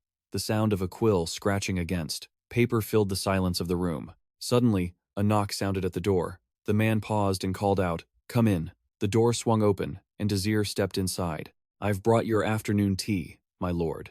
Desir Arman observed the man before him, a flicker of anxiety rising in his chest. He seems incredibly powerful. The man had a stern face, with scars that looked like marks from countless battles. The name Vinham Evanaren echoed in Desir's mind. Suddenly, the system displayed a new quest. You have met a unique hero, Vinham Evanaren. Your mission is to make him accept you. Once the Lord accepts you, his trust status will be revealed, and you will proceed to the main quest. The Lord's current status is unknown. As Desir poured the tea, he pondered the new quest. Supporting the Lord and solving his problems must be the main mission. He gently set the cup down in front of him. Here is your tea, sir, he said quietly. Thank you. The man slowly lifted the cup and took a hot sip. The scent of tea filled the quiet room. Desir Arman stood silently, watching Vinham's every move. The silence filling the room made him feel suffocated. He's not saying a word, Desir thought. He cleared his throat, trying to ease the tense atmosphere. Just then, a sudden gust of wind blew into the room. Desir Arman spoke up quickly. The weather is quite cold today, isn't it, sir? The man replied indifferently. Indeed. Desir smiled, putting on a friendly look, and quickly suggested, Shall I close the window for you? Vinham suddenly stopped writing and turned toward the young man. His stern gaze was fixed on Desir. A moment later, Vinham turned back to his unfinished work. No need. Desir stood straight, his expression tense. Yes, sir. Desir Arman caught sight of the documents piling up on the desk, his eyes widening in surprise. He has so many documents on his desk. Is he handling all of this alone? He gathered his courage and suggested, That is quite a heavy workload, sir. If you'd like, I could help you with some of the paperwork. Vinham picked up his quill, tapping it lightly on the inkwell. He pondered for a moment, then sighed softly. Your name is Desir Arman, isn't it? Desir immediately stood at attention, answering clearly. That's right, sir. Vinham continued sternly. I have something to ask of you, he said irritably. While I am working, refrain from talking to me. It distracts me. At that moment, the system notified him. Lord Vinham Evanaren's status is now neutral. Vinham's words left Desir Arman stunned, a flicker of fear in his eyes. He gritted his teeth, cursing himself silently. Damn it. Now the moon had risen high. In the castle kitchen, the lights were still bright. Desir Arman washed dishes while ruminating on the day's events. His face showed clear frustration, his lips pressed tight as if suppressing the chaotic emotions within. Desir Arman gripped the edge of the sink tightly, letting out a frustrated hiss. He sighed. I was a bit too full of myself. I don't even know what he's really like yet. I have to think of another way to get close to him, he muttered to himself. It's already been 4 days. There has to be a way. Just then, the kitchen door creaked and slowly opened, revealing a pair of bright eyes staring inside. He was so lost in his own complicated thoughts that he didn't realize someone had slowly approached him from behind. Even the head chef needed a kitchen assistant. I can't just keep going back and forth about Lord Vinham's meals and lodging. I don't have time to be washing dishes like this. I mean, I have free time, but… A shadow crept closer, steps heavy yet silent, gradually closing in behind Desir Arman. Suddenly, the person covered his eyes with their hands and teased, "Guess who?" Hearing the familiar voice, Desir Arman immediately grabbed the hand covering his eyes, his expression full of surprise. "Wait, this voice is…" The person burst into delighted laughter, which echoed throughout the quiet kitchen. He shouted, "Pram Schneider!" Pram replied excitedly, "That's right, it's me, Pram Schneider." Then, Pram suddenly hugged Desir Arman tightly, his voice choked with emotion. "I missed you so much." Desir Arman jolted in surprise, wincing as he was hit a bit too hard. "Pram Schneider, ow, that hurts." He quickly scrambled back in a panic. Fumbling for words, he said, "Right, sorry. Look, don't worry about it. It was just the armor brushing against me. Are you a warrior, Pram?" Pram Schneider nodded in confirmation. "That's right. Thanks to this gear, I was able to track you down, Desir Arman," he added sheepishly, smiling kindly despite the slightly ugly look of the armor. "No, it actually suits you, Pram." Pram Schneider immediately suggested, "I've been looking everywhere for you. Let's step outside and talk, Desir Arman." The two of them headed out. By now, the sky had completely darkened, and the wind whistled through the rustling trees. Pram looked surprised. "So, that's the situation? I had no idea there were so many homeless people here." Desir Arman nodded, his expression thoughtful and heavy with concern. "Yeah, this place really needs help." Desir spoke up, anxious. "I'm worried that if we drag this mission out and don't take action, the difficulty will only keep rising over time." Pram Schneider tightened his grip on his knees, his face falling. He murmured softly, "The homeless, the mansion. It's just like back at the Hebrion Academy." He looked up at the night sky and continued, "Anyway, Desir Arman, the shadow world we're in. It's the Holy Empire, isn't it?" Desir Arman nodded decisively. "That's right. We're definitely in the Holy Empire." Pram Schneider hesitated. "But I thought…" Desir cut him off. "Exactly. You're right. It collapsed when the shadow world swallowed its territory." Desir Arman continued, "Except for Oan, where we are right now." He swung his legs, chatting away. "It's so strange to be standing here, a kingdom that fell in our own era." He smiled and replied, "You're just not used to it yet, since this is your first time entering a real shadow world." Pram Schneider was surprised. "But, isn't this your first time here too?"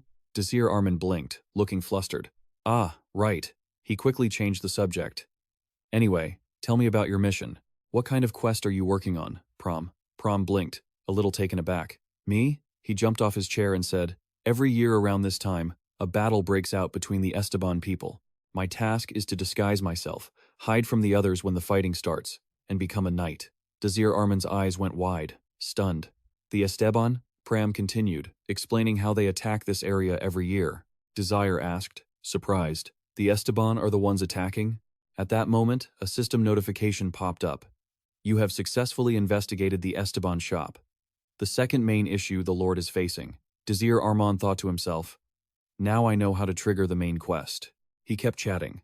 "Have you made any progress on your quest?" Pram stretched his limbs and replied with a lazy tone. "Well," Pram sighed, "I couldn't catch up to them. They're way too fast." Desir looked surprised. "Wait, have you never encountered the natives before?" Pram shook his head, explaining, "The scouting team predicted a high probability that we'd be attacked. They said using the Esteban path would be fine." Pram's voice continued, "It seems like the knights aren't paying attention to us anymore. Besides, nothing's going to happen tonight, and I doubt anything will happen this year either." He said casually, "They say the Esteban haven't given up yet." Suddenly, Desir Arman burst out laughing, startling Pram. He smiled and said, "The Esteban never just give up." Pram countered, "But what they said isn't entirely wrong. They claim that since Vinhem Evanaren became the lord of this place, the Esteban have never been able to breach it." Pram Schneider continued, "This has been going on for 5 years, and they still haven't found a way to deal with the Esteban." Desir Arman immediately asked, "Pram, remember that tribesman at the pharmacy?" Thinking of the savage look on that tribesman's face, Pram shuddered. Yeah, I remember. Desir smiled and asked, how would you describe him? Pram voiced his thoughts. He was very aggressive and warlike. Desir continued, excited. He's an Esteban, too. Think about it. Why would someone look exactly like themselves? If we don't handle this quickly, the mission inside the castle will only get harder. Pram glanced at the man in front of him, unable to hide his surprise. Why does he look so happy? Desir continued. Besides, winter is coming soon. Finding food and water in this snowy weather will be tough. The truth is, they've issued a notice to everyone. If the enemy attacks, they must immediately join in to defend the nation. Pram Schneider touched his chin, whispering to himself. Is that so? Would the warlike Esteban ever agree to negotiate? Desir Arman answered firmly. Exactly, but that's something we need to account for. He continued to theorize about the existence of another opponent. If what we've read about Shadow Worlds is true, there's always an adversary. He kept talking. If the two rivals are Vinhem, Even, and someone else, my mission is to guess who isn't. An Esteban, but someone else analyzing the Esteban for their own plan. Suddenly, Desir Arman froze, his eyes scanning the thoughts racing through his head. A sense of unease surged, shaking him to the core. Wait, they said they couldn't identify the main Esteban force. Desir Arman fell into deep thought. If their goal is food and water, he whispered, a small infiltration. Desir barked out suddenly, startling Pram. Damn it, he turned serious, his voice urgent. Come with me, fast. Pram, stunned, scrambled after him. Wait, Desir Arman. Suddenly, the system notified him. You have found a small clue. Your intuition and judgment have increased. Meanwhile, on the Esteban side, the sound of footsteps crunching on the grass echoed. The man quickly reported the situation. Chieftain, they're gone. The border guards had left their post. The soldiers of the tribe glanced at him in unison, their eyes cold, waiting for something. One of them said coldly, it's time. Simultaneously, the system announced the mission. The attack has begun. The Esteban will attack within 2 kilometers of the castle. You must protect the water and food supplies from the Esteban. Time remaining until the invasion. 1 day. The two returned to the castle, standing before a map spread on the table. Pram Schneider asked, I've mapped out the surroundings. Is this enough? Desir Arman replied, that's good enough. His eyes were glued to the map, and he asked suspiciously, are you sure the Esteban will come? He uncapped his marker with a click. Yes. Since the mission started, we need to check the high-probability areas. Desir Arman circled a spot on the map. First, check the ramparts behind the mill. Then he marked another location. Next, the gap between the guard posts in the southeast. Desir drew another circle and finally added, and check the food and supply warehouse. Pram Schneider said with surprise. So, we're only going to 3 places? He nodded thoughtfully. That was true. Even though the Lord's residence was vast, those 3 areas were the most thinly defended. Everyone believed we wouldn't be attacked this year, so the guard force would be even weaker. Desir Arman suddenly remembered something and spoke up. Oh, and you should tell your teammates to step up patrols, right? He immediately countered, I did mention it, but they wouldn't listen. They don't believe a word I say. He widened his eyes in surprise. Really? What position do you hold in the squad? Pram Schneider looked momentarily flustered, awkwardly replying, I haven't really paid attention to that. Desir laughed, trying to ease the awkward atmosphere, and gently explained, if that's the case, your rank is probably quite low, so it's no wonder they don't believe you. If you want to convince them that the Esteban forces will attack us this year, you need a higher rank to be persuasive. His shoulders slumped, eyes welling up with tears, his voice filled with frustration. I didn't know titles were that important. I should have known this beforehand. He gently patted Pram's head and whispered, there's no need to blame yourself. We already have countermeasures if they really do attack, so there's nothing to worry about. Pram Schneider cheered happily. Thank you, Desir Arman. His gaze drifted out the window, where the moon had already risen high, casting a faint glow into the dark night. All right, it's late now. Suddenly, Desir Arman froze, his eyes flashing as if he had just remembered something. Wait a second. He suddenly jumped up and shouted, that's right, making the other person jump in surprise, hurriedly calling out, Desir Arman? Then Desir Arman rushed off like a gust of wind, but before leaving, he didn't forget to give a warning. Pram Schneider, good luck with guard duty alone. I have something to take care of right away. Pram Schneider called out in a panic. Desir Arman. Time passed quietly, and soon, the first rays of dawn painted the castle walls red. Desir Arman appeared with a bag in his hand, letting out a soft sigh of relief. his eyes darting around as if searching for something. Is he not here? Suddenly, the bushes in front rustled. Seeing the familiar figure, he immediately shouted, "Ririk!" Desir Arman hurried over to the boy, squatted down, and whispered, "You came here without being seen by anyone, right?" Ririk replied quickly, "Yes, because Ririk is small. I can always crawl through the bushes." He playfully tugged on the boy's hair, smiling as he praised him. "Good job. It's cold now, so remember to dress warmly." Ririk giggled. "Ha ha." Desir Arman placed the bag in the boy's hands. "Here is your food." Ririk said softly. "Thank you, Desir Arman. Lately, Ririk hasn't been hungry anymore," he exclaimed in surprise. "Really? That's great." Desir continued. "So, Ririk, I can't bring you food tomorrow." The boy looked up, stunned, his voice full of surprise. "Why?" He continued. "I have some things to handle tomorrow, so I gave you extra today. You don't need to worry about tomorrow." Ririk looked at the heavy bag in his hands, his eyes filled with concern. "Are you in trouble because you gave Ririk food?" Desir Arman quickly reassured him. "It's not like that. Also, don't come near this area tomorrow." Ririk. He looked straight into the boy's eyes, seriously repeating, "Absolutely." Seeing the cold look in Desir Arman's eyes, Ririk was scared, his whole body trembling as he replied softly, "Yes." Immediately after, the boy smiled brightly, waving goodbye. "Goodbye, I'm heading back." He smiled gently, waving back, his eyes following Ririk's retreating figure. Desir Arman looked up at the sky, his heart filled with deep thought. If Ririk comes to this area tomorrow, it will be very dangerous because the Esteban forces will attack. The full moon shone softly, as if trying to soothe the turbulent thoughts in his heart about tomorrow. The next day, the sky suddenly turned freezing, and white snowflakes fell gently, covering everything in a pure, silent color. Prom Schneider excitedly reached out to catch the falling snowflakes. So much snow. Desir Arman adjusted the scarf on his neck, his voice irritated. "I didn't expect it to snow." The two walked along the castle wall chatting, and he couldn't help but complain. "The guard team today is extremely careless. They didn't even bother to deploy a patrol," he replied calmly. "Well, it's hard to stay alert when you don't see any enemies." Desir sighed, his voice full of annoyance. "Not only that," he continued, "the snow reduces our visibility. We need to be even more careful tonight." Pram Schneider tried to tuck his head deeper into his scarf, muttering, "Although I like this snow, it doesn't bode well for today." Desir Arman looked at the thick layer of snow in front, replying helplessly, "You're right." Suddenly, Desir Arman turned and asked, "By the way, are you wearing your uniform?" He immediately loosened his scarf, revealing the uniform underneath. "Yes, I have it on underneath." He nodded in approval. "Good." Then Desir Arman quickly gave the next instruction. "Head to the next guard post to the northeast. Do not let your guard down." Prom Schneider agreed immediately. "Okay." Soon, the two reached the location. Looking at the scene in front, he exclaimed in surprise. Desir continued, "There aren't any guards either." He froze, shocked to his core. "No guards?" Prom Schneider sighed, frowning angrily. "They must have snuck off to hang out during their shift. I can't believe they're this irresponsible." Suddenly, Desir Arman's voice rang out, making him startled. "That's not it.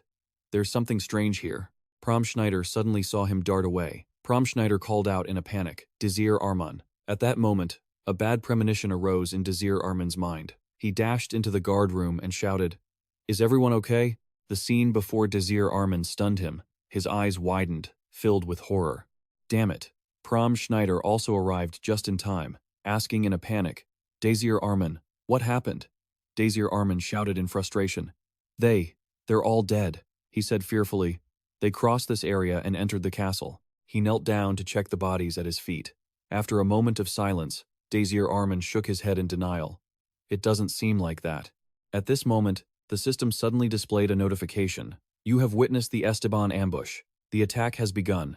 They moved into the city very quickly and bloodthirstily. Most people still didn't know they were being attacked. Seeing those lines of text, he froze, his whole body turning cold, his face as pale as a sheet of paper. Most people still don't know? Suddenly, Prom turned to walk away, his voice decisive. "I'll go check if other areas are safe." A sharp, chilling whistle sounded, causing Desir Arman to become alert instantly. He reacted in time, grabbing Prom and dodging to the side just in time, shouting. Pram Schneider saw the arrow still vibrating on the wooden pillar, his voice trembling. "Their archers can see through the blizzard." Desir Arman immediately pressed against the guard wall, tightening his body. "Pram Schneider, stay still." Pram Schneider called out anxiously, "Watch out!" His eyes widened, his gaze becoming extraordinarily sharp. Desir Arman whispered, activating his Alvision skill. Instantly, his vision pierced through the thick, freezing snowstorm. Desir Arman focused intently, staring straight ahead. You see a muscular hand gripping a bow tightly. At the same moment, the system suddenly flashes the text. A rare hero. A tiger-like face with cold, icy eyes emerges from the blizzard, staring directly at Desir Arman. Immediately, the system displays a warning. You have encountered the blood-red eagle. You are terrified, breaking out in a cold sweat. A monster? He's the tribal minister and known as the greatest archer in the entire tribe. Suddenly, a grappling hook shoots up from below, latching onto the rampart with a heavy clang. Both of them jump, instinctively whipping around. Right after that, 2 Esteban soldiers scramble up the line, leaping onto the wall. Prom Schneider exclaims in shock, unable to believe how nimble those bulky bodies are when climbing. Desir Arman is anxious. This situation is not going to be easy. On another guard tower, 2 soldiers are talking, one of them sounding uneasy. Did you hear something? The other soldier replies, I don't hear a thing. The first one furrows his brow, confused. Really? Am I just imagining it? He immediately steps out of the guard tower. I'll go check it out. His comrade kindly warns, watch your step. An Esteban soldier lunges out, punching him straight in the throat. Blood sprays as the guard collapses on the spot. The remaining guard panics, hurriedly raising his spear in defense. How did the Esteban get here? A moment later, he realizes there is another one. The enemy flashes a malicious smile, raising a hand to signal for silence. At the same time, the blood-red eagle has reached the wall. Suddenly, he turns back with a sharp, chilling voice. Blood-red eagle orders, we are moving into the castle. On the guard tower, the 2 Esteban soldiers from before stand still, eyes keenly watching every movement below. Grappling hooks are quickly thrown up onto the ramparts. The Esteban group swiftly advances toward the wall, their boots crunching into the thick snow. They walk with determination, exuding a powerful, imposing aura. Suddenly, one soldier drops to his knees, head bowed low, voice full of devotion. Chief, please give the order. The blood-red eagle's eyes widen, radiating a sharp light, focusing his observation to the limit. Spotting a key position, he thinks to himself, their food storage must be in that direction. A sound suddenly rings out, making the blood-red eagle flinch. His eyes instantly widen in alert. He stands silently, staring toward guard tower number 13. Seeing this, Tom calls out softly, Chief. From there, a tuft of hair is suddenly revealed an obvious giveaway. Kim trembles in fear, muttering to himself, there are over 100 Esteban. Those damn knights said the Esteban wouldn't appear this year. He glances at his comrade's corpse, gnashing his teeth in fury. Everyone was killed instantly. Kim continues, frustrated, I have to ring the bell and warn everyone. But, if I stand up now, his eyes are locked on the bell above. Suddenly, Kim notices something wrong. Everything around him is strangely silent. Wait a second. Why is it so quiet? Did they leave? All of a sudden, an Esteban soldier looms right in front of him. Found you. Shortly after, a desperate, blood-curdling scream echoes from the tower. The blood-red eagle turns away coldly, assuming that was the last survivor. Next, he gives a new command. 10 men stay here to clear out any survivors on the walls. Everyone else, follow me to their food storage. In a split second, the blood-red eagle leaps down like an arrow. Let's go. Immediately, the Esteban troops shift in unison, their heavy footsteps following closely behind their leader. Kim stares down, unable to help but mutter, the chief is terrifying. June nods in agreement. You're right. All the guards are dead. The chief probably feared they might survive. He doesn't seem like a true warrior at all. Suddenly, an axe blade grazes past his face. Tom gnashes his teeth in anger, glaring, bad-mouthing the chief behind his back isn't allowed. Our duty is to follow orders. The chief is more far-sighted than anyone. His eyes are filled with coldness. If you doubt the chief, the soldier is panicked and quickly tries to explain. No, no, no, I have no doubts. Tom immediately yells at the soldier behind him. Then you will follow the chief's orders. Now, split up. His voice continues to echo, blending into the cold, snowy wind. We will search around the wall area. They quickly disperse, carrying their swords on their shoulders, strolling along to inspect. Seeing the enemy bodies lying everywhere, he smiles mockingly. The guards are all dead. The chief is always being overly cautious. What a coward. Du glances at a pillar, exclaiming in surprise, the chief's arrow. He is so absorbed in watching that he doesn't realize the corpse behind him is starting to move. The chief missed, but suddenly a flash of light streaks through the corpse, rushing toward Du. He freezes, his eyes filled with absolute shock. In a flash, Pram Schneider's sword pierces his chest. Blood stains the blade red. He coughs up blood, his face twisted in extreme fear. "You bastard, how?" In an instant, Du collapses onto the cold ground. Pram picks up the sword from the floor and offers a compliment. Desir Arman's judgment was spot on. Desir Arman brushes the corpse off his body. Pram Schneider continues in a cold voice. "They left a few guys behind to sweep the area." You look around, quickly plotting the next move. "We killed one. There are 9 left. Guard Tower 13 has a bell. We need to get there and ring the bell to warn everyone about the Esteban attack." Outside the other towers, Esteban soldiers continue their relentless search. You suggest anxiously, "Guard Tower 13 is a bit hard to reach. Why don't we go to Tower 14 in the opposite area?" Desir Arman immediately cuts him off. "That's too far. By the time we reach that tower, the Esteban will have already finished their mission." You continue, "Our mission is to defeat the remaining Esteban and reach Tower 13. Desir Arman smiles slightly, his tone playful. "The two of us can do it." Pram Schneider grips his sword tighter, his eyes filled with determination. "Yes, sir." Suddenly, Jerry realizes he is being attacked. He rushes toward him like a whirlwind, his fighting spirit burning bright. Jerry immediately swings his weapon, ready to engage. Just like the chief said, there are still survivors here.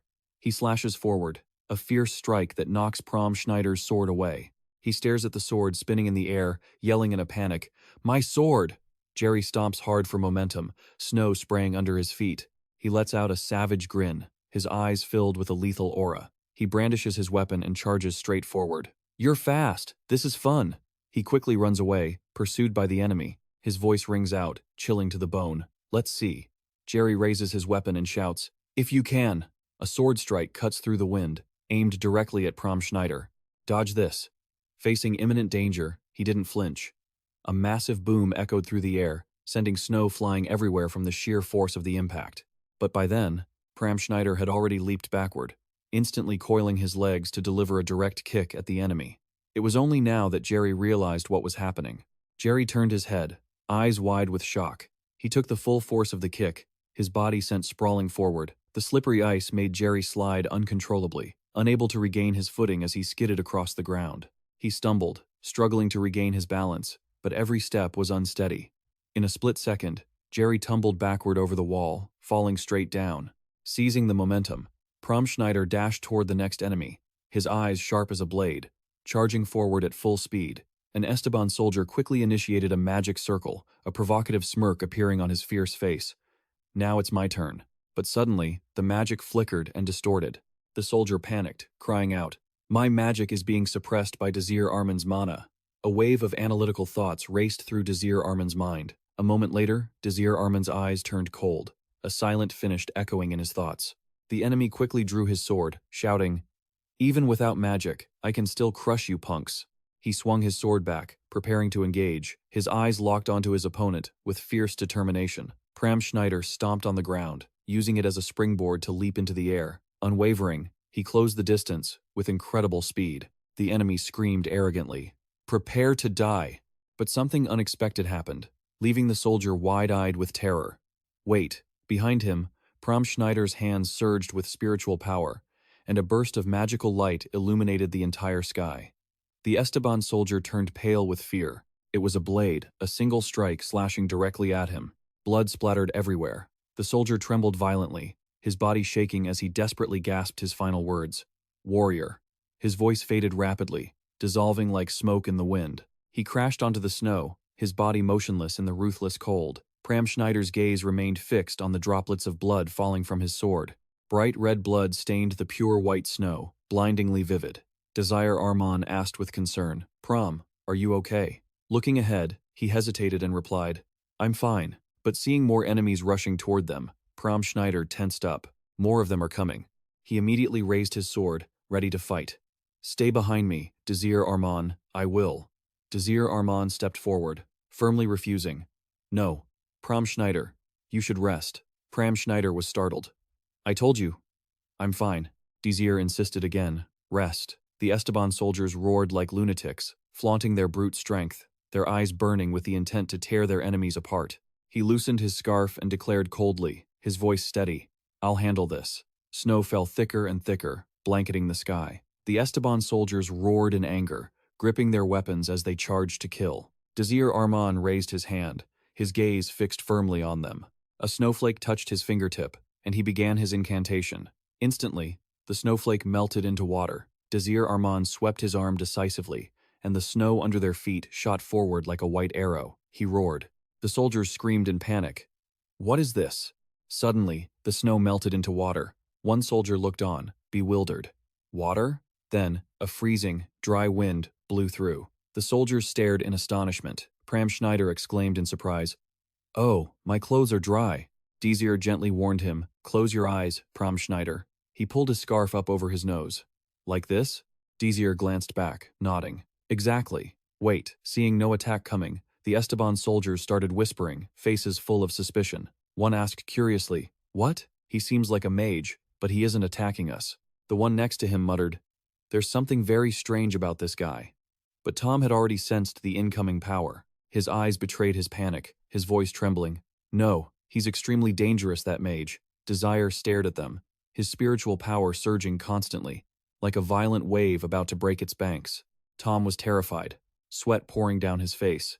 He realized the mage was even more dangerous than their chief. He suddenly sprinted forward. The soldiers were startled, one shouting, "Where are you going?" Desir Arman smirked. It seemed that guy was sharp, but it was too late to run now. Tom kept charging forward, recklessly rushing toward the enemy. The power continued to flare up violently. Desir Arman said decisively, "Summon." Tom gritted his teeth, gripping his axe tightly, swinging it without hesitation. Magic exploded in an instant, creating a pillar of light that shot straight toward the enemies. Desir yelled. The stone bridge shattered instantly. Tom leaped backward, hissing in anger. They looked like giant lightning bolts crashing down on the Esteban soldiers. Under the force of the magic, the snow instantly turned to water. They were knocked down, face-planting into the slush. But amidst the fallen, one figure remained standing.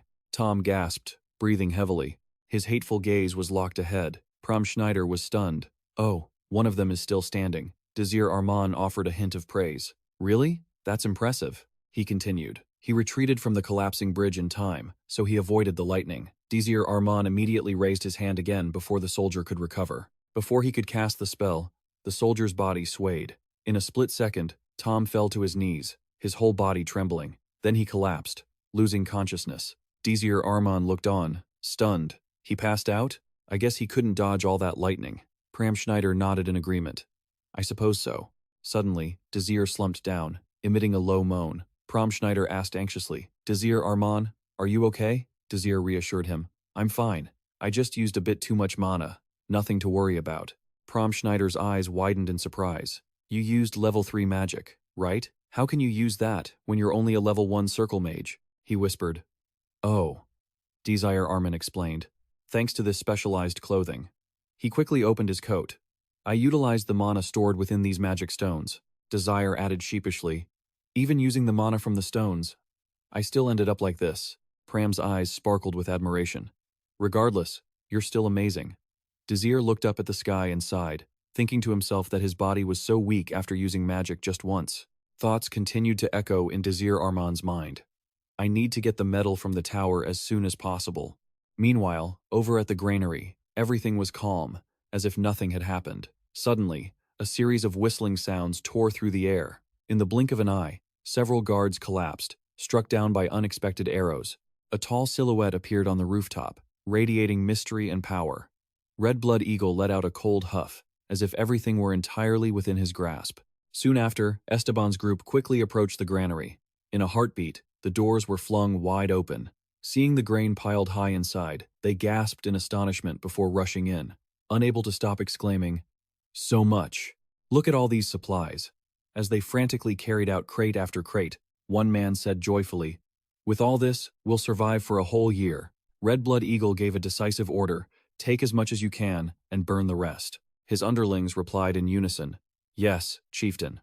Immediately, they began pouring alcohol over the crates they had gathered. The porters were busy, creating a scene of chaotic activity. Suddenly, he spotted something falling out of a crate that his men had just carried past. Red Blood Eagle sat down, reached out to grab the object on the ground, and muttered under his breath, "Sand." He rubbed the sand between his fingers, and a terrible premonition arose. Wait, could it be? Red Blood Eagle panicked and ripped open a box to check the contents. His thunderous roar startled his underlings. "Hurry!" Red Blood Eagle was shaking with rage. The men quickly opened the other crates to check them. It was sand, nothing but sand. They shrieked in terror. This can't be. This is divine punishment. The voices of his underlings echoed in his ears. We're being punished by heaven because we didn't offer enough tribute this year. Suddenly, someone yelled, "The bells!" Bells began to chime, ringing out through every corner of the castle. Esteban's group panicked. "It's the enemy!" Red Blood Eagle shouted orders frantically. "Listen to me! Forget the grain, everyone! Retreat!" His sharp gaze darted behind him. 3 of his men took the order and immediately turned to flee. Red Blood Eagle, unwilling to give up, glared straight ahead with icy, determined eyes. He shouted, "Hold your positions." One of his men whispered, "Chieftain?" Just then, a snowflower sprouted from the snow at Red Blood Eagle's feet. A moment later, an earth-shattering explosion ripped through the area, lighting up the sky. Thick snow blanketed him. Red Blood Eagle was panicked, his eyes wide with terror. He gripped his bow tight, hissing, "Who are you?" "Your enemy." Through the swirling snow, a lock of golden hair flashed, standing out against the white. Ajest watched the enemy before her without a flicker of emotion, standing tall and cold. That's right. As the snow cleared, Red Blood Eagle froze. His eyes locked on the figure before him. Ajest scanned every move of her enemy, her body coiled like a spring, ready to react at a moment's notice. Red Blood Eagle's hand reached for the arrows at his hip, staring at his foe, with eyes as cold as steel. Then, his arrow whistled forward, but she reacted instantly. She conjured ice to block the attack. The arrow thudded into the ice, and Ajest Kingscrown remained completely unharmed. Red Blood Eagle gaped, his mouth hanging open in sheer disbelief. Seeing their chieftain lose the upper hand, the Esteban soldiers swarmed forward, screaming wildly as they tried to capture her. They attacked aggressively, each one trying to claim the glory. Then, Ajest Kingscrown bowed her head slightly, closing her eyes to focus her power. A moment later, she snapped her eyes open, her spirit energy surging violently. In a flash, an ice pavilion manifested, enclosing them all. Ajest Kingscrown's voice echoed, "Palace of Ice." The scene terrified the Esteban group. "What is this? Ice?" She stepped calmly into the pavilion she had just created. Red Blood Eagle was still reeling, trembling as he thought, "That amount of mana. It's terrifying. Who is she?" Then, Ajest Kingscrown swept her hand, and an ice throne instantly appeared. His mind raced as he wondered what kind of person she really was. She sat on the throne, her cold eyes sweeping down at them. "You'd best surrender." Her words left them stunned. She glared, her look radiating pure resolve. Red Blood Eagle chuckled, baring his sharp teeth. Suddenly, he threw his head back and roared, "Kun Runa!" The soldiers immediately turned toward their chieftain, their fear quickly replaced by a sarcastic smirk. The Esteban soldiers circled around their chieftain and shouted in unison, "Kun Runa!" Begging cries began to ring out repeatedly. "Give us the strength to fight! Give us the strength to fight!" Ajest's face remained frozen, void of emotion. "Is that so?" Immediately after her judgment, an army of golems formed under her command. "All of you will die." They charged, their fists like a storm, eyes glowing red as they locked onto their targets. A thunderous punch slammed into the ice floor, shattering it instantly. Sharp shards of ice flew toward the enemy. Next, ice spikes erupted from under the Esteban group's feet, scattering them in every direction. Columns of ice surged forward, blocking every escape route for the Esteban group. The berserk golems attacked, leaving the soldiers no chance to react as they wailed in agony. Ajest Kingscrown sat gracefully on her ice throne, watching the chaotic battle below with cold eyes.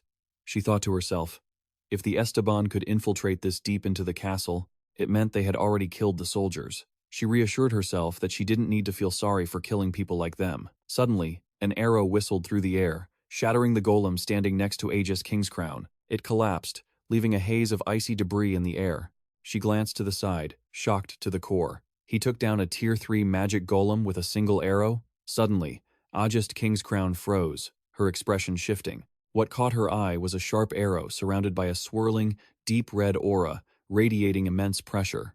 At that moment, Red Blood Eagle pulled his bowstring taut, spirit energy converging, ready to counterattack. Ajest Kingscrown was secretly startled. Wait, he's a user of strength-enhancing magic? He angrily declared, I will block all of her dangerous magic. Red Blood Eagle's voice rang out again, making her unable to sit still. All remaining warriors, form up and brace for the attack. Ajest Kingscrown didn't hesitate, immediately grabbing her sword. He pulled the bowstring taut, aiming perfectly. The arrow flew, as sharp and ruthless as the vow Red Blood Eagle had just made. I will kill her myself. But the arrow was instantly slashed in half by Ajest Kingscrown.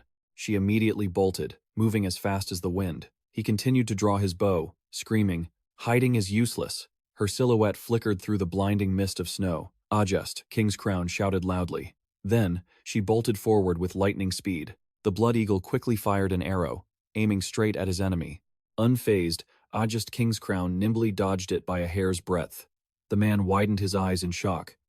How is she moving that fast? She stomped hard onto the icy ground, using the momentum to leap into the air. Ajest Kingscrown swung her sword, lunging directly at the Blood Eagle. Seeing this, he sneered, "That kind of attack won't work on me."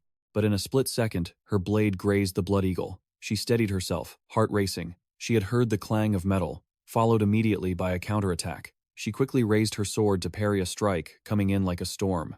The sheer force was so overwhelming that it sent Ajest Kingscrown flying backward.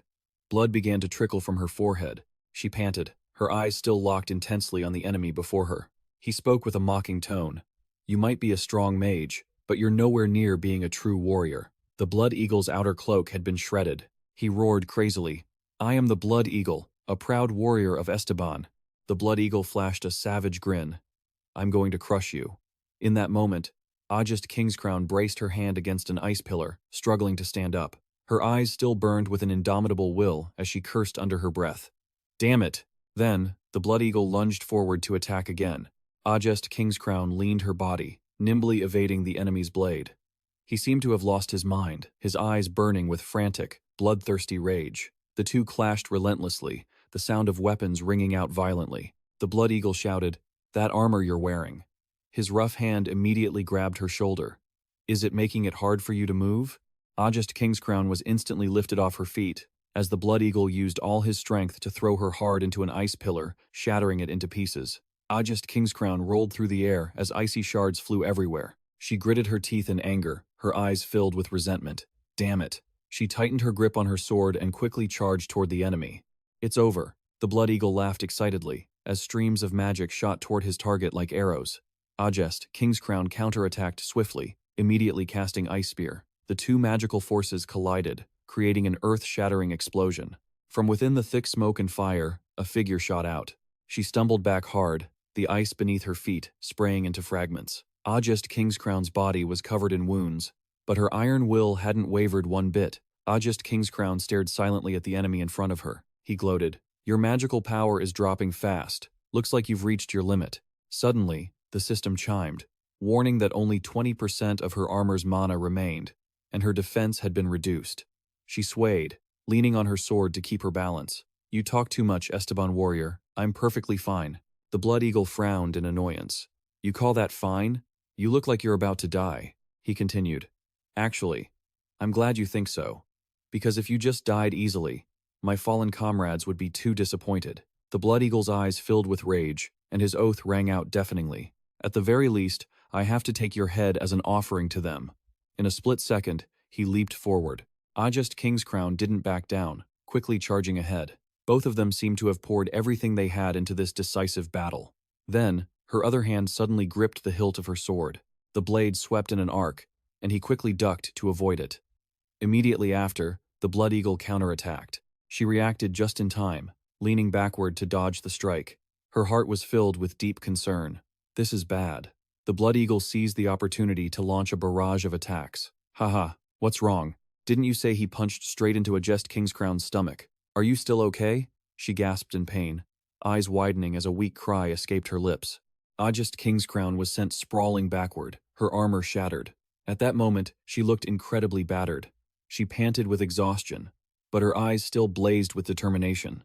Despite being covered in injuries, Ajest Kingscrown stood back up with resilience. The sight stunned him. "You still have the strength to stand?" The Blood Eagle muttered, "You really are a monster." She looked straight at the enemy and spoke calmly. Even in this situation, he would still be smiling. Hearing this, he looked confused, letting out a puzzled sound. Ajest Kingscrown's voice continued. No matter the situation, she tightened her grip on her sword, coldly declaring, "He would defeat every enemy. He would only grow stronger." She continued, "That is why I will." In that moment, in her mind, the image of a man flashed, and she wanted to become like him. As if fueled by new strength, Ajest Kingscrown lunged forward instantly. Her face was bright with the will to become stronger. The sword in her hand glowed intensely with magical power, even more than Desir Arman's. The Blood Eagle cried out in astonishment. "What the hell is that?" Thoughts raced through his head. She's enchanting her sword with magic. Without hesitation, she unleashed Ice Way. Sharp, jagged shards of ice immediately swirled around her blade. Immediately, she leaped up to attack. The Blood Eagle quickly raised his sword to defend, snarling, "Just because your sword changed a little," the Blood Eagle sneered, "doesn't mean you can beat me." But his hand suddenly froze. In a split second, the Blood Eagle's sword cracked, and shortly after, it shattered into pieces, scattering everywhere. His frozen hand was severed from his body. The Blood Eagle screamed in agony as fresh blood poured out, staining the ice beneath him red. His whole body trembled violently, his mouth groaning incessantly, and the Blood Eagle's face was filled with shock. He couldn't believe what had just happened, thinking to himself, "What on earth just happened?" Her sword had exploded, and then her blade was pointed straight at his face. He steadied himself, looking at the girl standing before him, and it slowly dawned on the Blood Eagle. "I see." Ajest Kingscrown remained silent, her eyes resolute, saying nothing. He seemed exhausted, with no strength left to hold on. The Blood Eagle's eyes grew dim, slowly losing their spark of life. He collapsed to the ground, finally accepting his defeat in his mind. On the cold snow, the Blood Eagle lay motionless, no longer breathing. Suddenly, she drove her sword into the ground. At this moment, Ajest Kingscrown was nearly spent, her magic fading away. Her eyes shone with pride as she whispered, "Desir Arman, I have." Before she could finish her sentence, she collapsed to the ground. Ajest Kingscrown had fought valiantly to the very end. Her sword remained standing tall and proud beneath the vast white snow. The next day, the sun shone across the city, as if signaling a new beginning. Just then, in the castle of Lord Vinhem, he commanded in a stern voice, "Raise your heads." Vinhem continued, "Desir, Arman, and the other one, Prom Schneider." Currently, the two of them were kneeling, their hands and feet bound tightly. Vinhem continued, "Now, explain this to me. How did you two find out about the Esteban invasion?" Desir Arman replied frankly, "That is something I cannot tell you." Vinhem's tone turned sharp as he grilled him. "Do you have any idea what kind of situation you're in? If you can't tell me how you found out about their plans, I'll have to conclude you're a spy for the Esteban forces and treat you as an enemy." Facing this, Desir Arman remained calm, replying, "I understand. If that's how it has to be, so be it." His composure only made Vinhem frown, eyeing him with deep suspicion. Sensing that gaze, Desir Arman felt a slight pang of hesitation, but added, "Even if I explained it to you now, you wouldn't understand." That remark made Vinhem's attendant roar in anger. "You arrogant brat! How dare you speak to the Lord like that?" However, Vinhem held up a hand to stop him. "Enough." Then, his expression softened with sympathy. "I understand. Sometimes, the best thing to do is stay silent, rather than bury yourself in lies. Let's talk about something else for now." His sudden sympathy took both Desir Arman and Prom Schneider by surprise. Vinhem then asked, "After speaking with Jeffrin, you were in charge of the granary? He told me the grain had been replaced with sand. Is that true?" Desir Arman responded quickly, "That is correct, my lord." Vinhem continued his questioning, "Meaning, you turned the entire food supply into sand?" Desir Arman denied it. "Not all of it," he clarified. "Because the Esteban forces were in such a hurry, they would only target the supplies at the entrance first.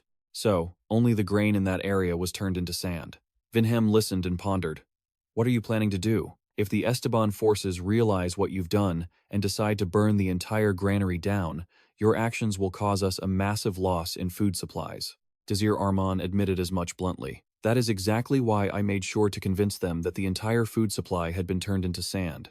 According to his explanation, once the Esteban forces realized someone had outplayed them and they had no more time to waste, he figured, they wouldn't be stupid enough to waste their efforts burning a place filled with nothing but sand.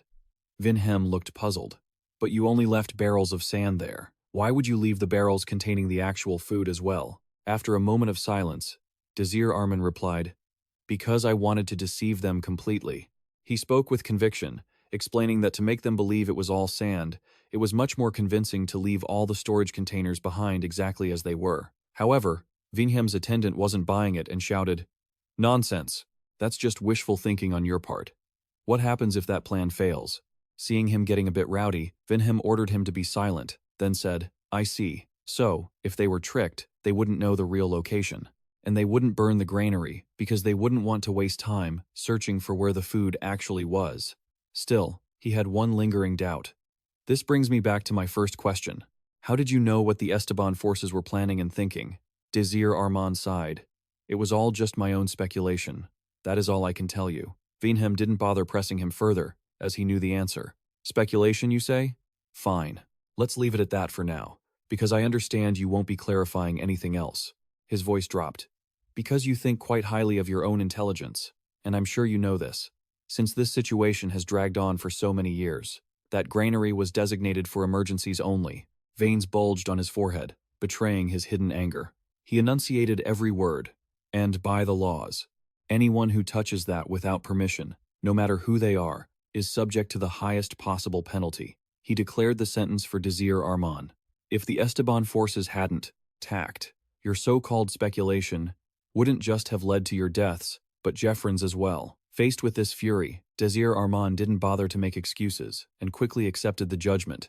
If that is the case, then I am more than happy to accept my fate. This took Vinhem by surprise. What did you say? Desir Arman stated firmly. My lord, I am a man with no home, coming from the slums. Throughout my life, I have witnessed countless deaths on the streets. He then asked Vinhem, do you know what the most painful way to die is? It's starvation. He laid the agony of those who starve to death out before Vinhem. Their muscles wither away, leaving nothing but bone, causing unimaginable pain. Because of that suffering, they lose the strength to even cling to life. The only thing they can do is lie down and wait for death. That is starvation, my lord. At this point, Desir Arman raised his voice. Do you know how magnificent a single bowl of rice can be? I understand that feeling well. He challenged Vinhem from the perspective of a commoner. Do you know the happiness that a small piece of bread can bring, or the joy found in a simple bowl of soup? And he explained his actions. If the Esteban plan had succeeded, they would not only have stolen most of the food, but burned everything that remained. That is why I acted on my own initiative, my lord. Desir Arman's voice grew stronger. If I could even slightly reduce the number of people starving to death. Finally, he declared clearly, I was willing to bet my life on it. Desir Arman's words and his courage left Vinhem so stunned he didn't know what to say, while the boy looked back at him with a steady gaze. After a moment of silence, Vinhem suddenly burst into a hearty, amused laugh. Then, he offered praise to Desir Arman. I see. That is marvelous. What a great individual you are. What you've just said is truly commendable. He remarked that, although he was a man who enforced the law strictly, it was difficult to punish them for this action. These words made Desir Arman think with relief. He believes me. Just then, there was a sound of doors banging and shouting outside. You cannot do this. Move. I said move. That voice made both Pram Schneider and Desir Arman turn around simultaneously. Desir Arman vaguely recognized the voice. A loud crash echoed as someone kicked the door open and shouted for Vinhem. Seeing that person rush toward Vinhem, Desir Arman cried out in shock. Wait! However, the man ignored him and rushed toward Vinhem, yelling, You cannot do this, Vinhem. Jeffrin fell to his knees, begging for Desir Arman. You cannot execute them. This young man acted out of good intentions. Even though I found it hard to believe him at first, the Esteban forces were defeated precisely because of him. He added with a sharp, determined voice, If you punish him, I ask that you punish me as well. Seeing his old friend acting so rashly, Vinhem sighed. My old friend. He advised Jeffrin, Can you not look at the situation before you start screaming? Right then, Desir Arman also spoke up. Jeff, why would you behave like that in front of the Lord? Vinhem chimed in. You haven't changed a bit, always making such a racket when a problem arises. Being mocked by both of them, Jeffrin stammered in confusion. Ah, well, you see, my lord. Realizing he'd been a bit overeager, he gave a sheepish smile and added, My apologies. Please forgive me, my lord. It was all just a misunderstanding. He quickly scurried away, saying, I'll take my leave now. Please, carry on. With that, he slammed the door shut. But he couldn't stay away. Jeffrin opened the door once more to announce that tonight's dessert would be the almond cookies the Lord loves. Helpless against his friend's behavior, Vinhem shouted, Get out already! Then, he wearily offered an apology on behalf of the old fool. Forgive his actions. Jeffrin is a friend of mine, so I hope you two can overlook what you just saw. Turning to the person Jeffrin had silently knocked out, he had no other choice but to reply, Yes, my lord. Next, Vinhem ordered for the bonds on him and Pram Schneider to be cut, while also apologizing to them both. I apologize for having you two tied up. Of course, he didn't take it to heart, replying, It's all right, it was necessary. Suddenly, Vinhem issued a command. Prom Schneider, come here and kneel before me. Hearing his name called, Prom Schneider quickly answered, Yes, my lord. Vinhem then ordered his attendant to bring him a sword. Though puzzled, the attendant complied. Yes, my lord. At that moment, Prom Schneider was being knighted by Vinhem. For your bravery, I, Lord Vinhem, shall bestow this title upon you. He placed the sword on his shoulder and knighted Pram Schneider. From this day forward, you are a knight. This left him completely stunned. But he quickly offered his thanks to Vinhem's satisfaction. I am here to serve you with all my heart, my lord. After this, Vinhem turned to praise Desir Arman. You are an intelligent man, Desir Arman, and you carry yourself like a noble. At the same time, he made an unexpected proposal. I apologize for my rude behavior earlier. I hope I can count on you to serve as my personal advisor. This offer caught Desir Arman off guard, but once he regained his composure, he quickly replied, I will not betray your trust, my lord. At that instant, the system sent a notification. Quest, invasion complete. It stated he had earned the title of tactician, and his trust level had increased to trusted. Just then, a guard outside the door reported loudly, My lord, the captain of the knights has returned. Hearing this, Vinhem ordered her to enter. Both Prom and Vinhem were slightly confused at the mention of the captain, and muttered in unison, The captain of the knights? A figure soon stepped inside. As Vinhem began to introduce the person known as the captain, Allow me to make an introduction. She is a remarkable individual who played a major role in defeating the Esteban forces. She is the captain of the knights. Desir Arman suddenly spoke up in unison with him, calling out, Ajest, codename AJ. Seeing that he knew Ajest Kingscrown, Vinhem asked with mild surprise, You all know each other? He calmly replied, Of course. We know her very well. Time passed to the next day at a mansion. Along a dim, torchlit hallway, the sound of footsteps echoed. This place was holding someone who had lost an arm. A mysterious person arrived before the prisoner's cell and called out, Blood Eagle. The mysterious person then said, I want to talk to you. The one called Blood Eagle slowly lifted his head. The person standing before him was none other than Desir Arman. The system sent a notification. Esteban quest completion rate, 42.4%. It noted that the current situation, with the Blood Eagle, the chieftain of the Raptor tribe, captured. Without their chieftain, the Raptor tribe wouldn't be able to invade Evanaren for a long time. At this moment, Blood Eagle slowly raised his head, and Desir Arman walked into the cell. He stepped right in front of Blood Eagle. Suddenly, he noticed the golden earring the man was wearing. He realized the significance of that earring. That pair of earrings was a symbol proving he was a descendant of Khan. Based on what Desir Arman knew, Melgar Khan was a great man recorded in history for his immense talent. He and his descendants had caused serious trouble all across the continent, and it was no exaggeration to call them the greatest threat in this shadow world. Furthermore, he understood Blood Eagle's nature. The man was incredibly proud of being Khan's successor. Then he remembered his past life, sitting and talking with Khan. Desir Arman, wake up and listen to me. This made him feel a bit amused, and he silently marveled. It's good that I knew he was a descendant of Khan before starting this conversation. But then, Desir Arman remembered his earlier conversation with Ajest Kingscrown and couldn't help but curse under his breath. Damn it, Ajest Kingscrown. When he first found out she had captured Blood Eagle, he was so surprised he had blurted out, What? You caught him? Remembering those moments left him baffled, wondering how she had managed to capture such a monster. After some reflection, Desir Arman finally approached Blood Eagle and helped him remove the gag. I want to talk to you. I'm taking this off, so don't bite me. Now that his mouth was free, instead of attacking Desir Arman, he spat in his face. However, Desir Arman didn't get angry. He simply wiped the spit off his face and said with a smile, I think we can skip the polite introductions, don't you? Without hesitation, Desir Arman got straight to the point. I have a proposal. I will let you and your remaining troops live. This statement shocked Blood Eagle so much he shouted, What? Seeing his confusion, he repeated his offer. Heir to the Great Khan and Nightmare of Evanaren. I have a request regarding Alias. At the mention of that name, Blood Eagle was terrified and demanded, Who are you? How do you know about Alias? Desir Arman bowed politely and replied, Allow me to introduce myself. To the descendant of Khan, I am the tactician of this land. Hearing how he described himself, Blood Eagle acted unimpressed and retorted, Tactician.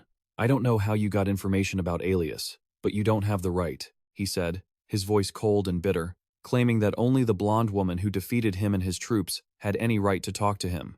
Alias? Desir Arman smiled and insisted. I wasn't the one who directly defeated you, but I certainly have the right. This comment left Blood Eagle bewildered. What do you mean? With no intention of hiding it, Desir Arman revealed a shocking truth. The point is, I was the one who turned your food into sand. Upon hearing the truth, Blood Eagle's eyes widened with fury. Even though his hands were bound with iron chains, he struggled frantically and roared. You! It was you? He looked like he wanted to lunge at Desir Arman in his rage, his mouth snarling. You! However, before he could reach Desir Arman, the iron chains held him back. Of course, Blood Eagle wouldn't surrender. He defiantly challenged, "Let me go and see." As for Desir Arman, he remained calm, watching the man in silence. The brute was so furious he was still growling like a wild tiger. "I'll tear you apart with my bare hands." After a moment of futile rage, Blood Eagle finally calmed down and spat out, "Fine." Seeing him regain his composure, Desir Arman prepared to speak. But then, to everyone's surprise, Blood Eagle rejected his offer, leaving him slightly taken aback. "I refuse," the brute slowly stated. "You want us to stop invading this place in exchange for our lives?" He paused and then challenged, "I'm not wrong, am I?" Desir Arman didn't bother hiding it and admitted, "Exactly. It didn't take a genius to figure that out." That was when Blood Eagle declared, "You are our enemy, and we have failed. You're telling me to throw away my pride and honor just to survive? I don't get to choose whether I win or lose, but I will not surrender." His words forced Desir Arman to quickly rethink his approach. An enemy? Huh. Not dealing with this guy is a good idea, but it'll just lead to the whole tribe coming for revenge while I've only finished 40% of the quest. If that's how he wants to play it, I'll have to change tactics. Putting his thoughts into action, he suddenly evaluated Blood Eagle. "You are a proud warrior, Blood Eagle, but you are also a selfish one." His judgment left Blood Eagle confused. "Selfish?" Desir Arman bluntly asked. "Are you only thinking about your warrior's pride? What about the tribesmen who follow you?" Blood Eagle replied firmly, "They will understand my decision." Desir Arman didn't hold back, retorting, "You're deciding like a warrior, not like a chieftain," he added in a stern tone. "When you became chieftain, you took on a heavier burden than you realize. If another tribe with a blood feud attacked the Eagle tribe right now, would they survive without you?" The threat made Blood Eagle grit his teeth in a rage. "How dare you use the lives of my people to threaten me?" Desir Arman stood his ground. "I'm not here to threaten you. I'm here to strike a deal." However, Blood Eagle insisted that there were plenty of other warriors who could lead in his place. Desir Arman asked the million-dollar question. "Are you sure about that?" The brute wasn't sure. He had come to Everton personally because no one else could fill his shoes. He'd walked right into a trap. Seizing the moment, he pressed his advantage. "Let me repeat. This is a deal." He flashed a gentle smile and reiterated his offer. "I will provide the supplies you were planning to take." The sudden turn of events made Blood Eagle's eyes widen in shock. Once he collected himself, he stammered, "If so, that wouldn't be a retreat like a defeated coward." Before he could finish, Desir Arman cut in. "It would be a peace treaty that benefits both sides." Hearing that, Blood Eagle let out a harsh laugh, offering a mix of praise and sarcasm. "You really are as slippery as a cobra." Desir Arman shrugged. "I'll take that as a compliment." Finally, Blood Eagle accepted the offer. "Fine. In the name of the chieftain, I accept this deal." A short while later, at the CB estate, a piercing shriek echoed through a room, followed by a pen slamming onto a desk and a frustrated shout, "I can't take it anymore." Then came a low growl. Romantica was so angry she was yelling, "Why did I come all the way here just to play shopkeeper? I was already managing a whole trade route back home." As she fumed, her mood suddenly shifted to confusion. "This is easy work, because I know how everything runs." But she immediately snapped back to her rage, screaming, "Seriously? Pram Schneider, Desir Arman, where are you two?" Overwhelmed by the chaos, she felt a wave of loneliness. Muttering, "Working alone is getting me nowhere. I wish Desir Arman was here." Catching herself, she grew flustered and yelled, "Wait, what? What did I just say? I must be losing it." She was so embarrassed she hid her face in her hands. As she muttered, "I'm crazy," a figure suddenly appeared and spoke up. "I'm here to report." "Lord Master." The sudden arrival made Romantica jump, and she screamed, "Emin, I told you to knock before coming in." Seeing her jumpy state, he replied calmly, "I did knock, but you didn't hear me." He then handed her a document. "This is the intel you requested from the capital." Taking the paper, she quickly said, "Oh, thanks." Emin then proceeded to report his findings. "It seems things aren't going well in the capital. The tax rate is an issue, but the biggest problem is a strange rumor that's driving people out of the city. His report made Romantica curious. A rumor? He turned pale as he recounted the terrifying story. There was a ghost snatching lone travelers and devouring them. The rumor left Romantica bewildered. What? She retorted. Go back to work if you have time for such nonsense. Seeing her disbelief, Emin had no choice but to respond. I knew you'd say that. He continued. The truth is, it's quite serious. I don't know about the ghost, but the kidnappings are real. On top of that, taxes are sky high, and everything is a mess. Romantica gasped. What? That's going to bleed the city's population dry. Emin confirmed it. Exactly. As a result, the number of homeless people is skyrocketing. She asked, This place isn't too far from the capital, so are they flocking here?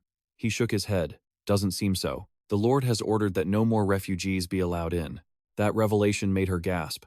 Really? That's terrible. Emin remained detached, adding, It's for the best. If we let them in, they'll ruin this city. Hearing that, Romantica challenged him. So we're just going to let them freeze to death this winter? Emin mentioned that the northern region seemed to be taking refugees in. She asked, Where? Emin revealed the location. Evanaran. The name sounded familiar to Romantica. That sounds familiar. Emin explained that the place was famous for successfully repelling an invasion by the Esteban people. Romantica suddenly barked an order. Emin, bring me the map. Her sudden intensity caught him off guard, but he obeyed. All right. A map was brought out, and Romantica frantically scanned for the location Emin had mentioned. Evanaran. Evanaran? Emin added that the lord of that place was quite famous, pointing to the spot on the map. He's a completely different kind of man. He won the battle against the Haven Empire while still in the capital. This is Evanaran.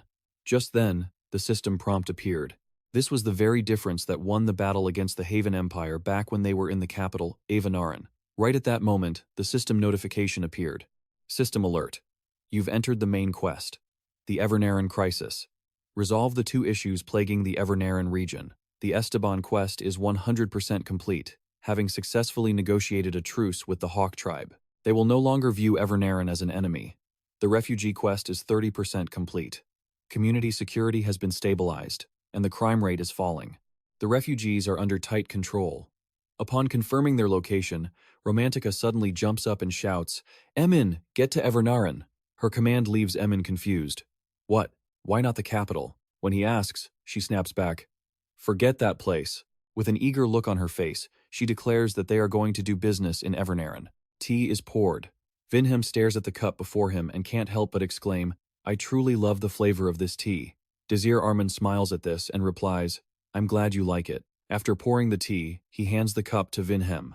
Here you go, sir. Accepting the cup, Vinhem politely says, Thank you. After taking a sip, Vinhem exclaims that it feels wonderful. Seeing how much he enjoys the tea he brewed, Desir Arman smiles and says, If you'll excuse me, I need to get back to work. Returning to his desk and looking at the mountain of documents, Desir Arman sighs internally, thinking that whether it's the shadow world or reality, his desk is always a mess. Let's get started. He quickly grabs a scroll to begin. A map?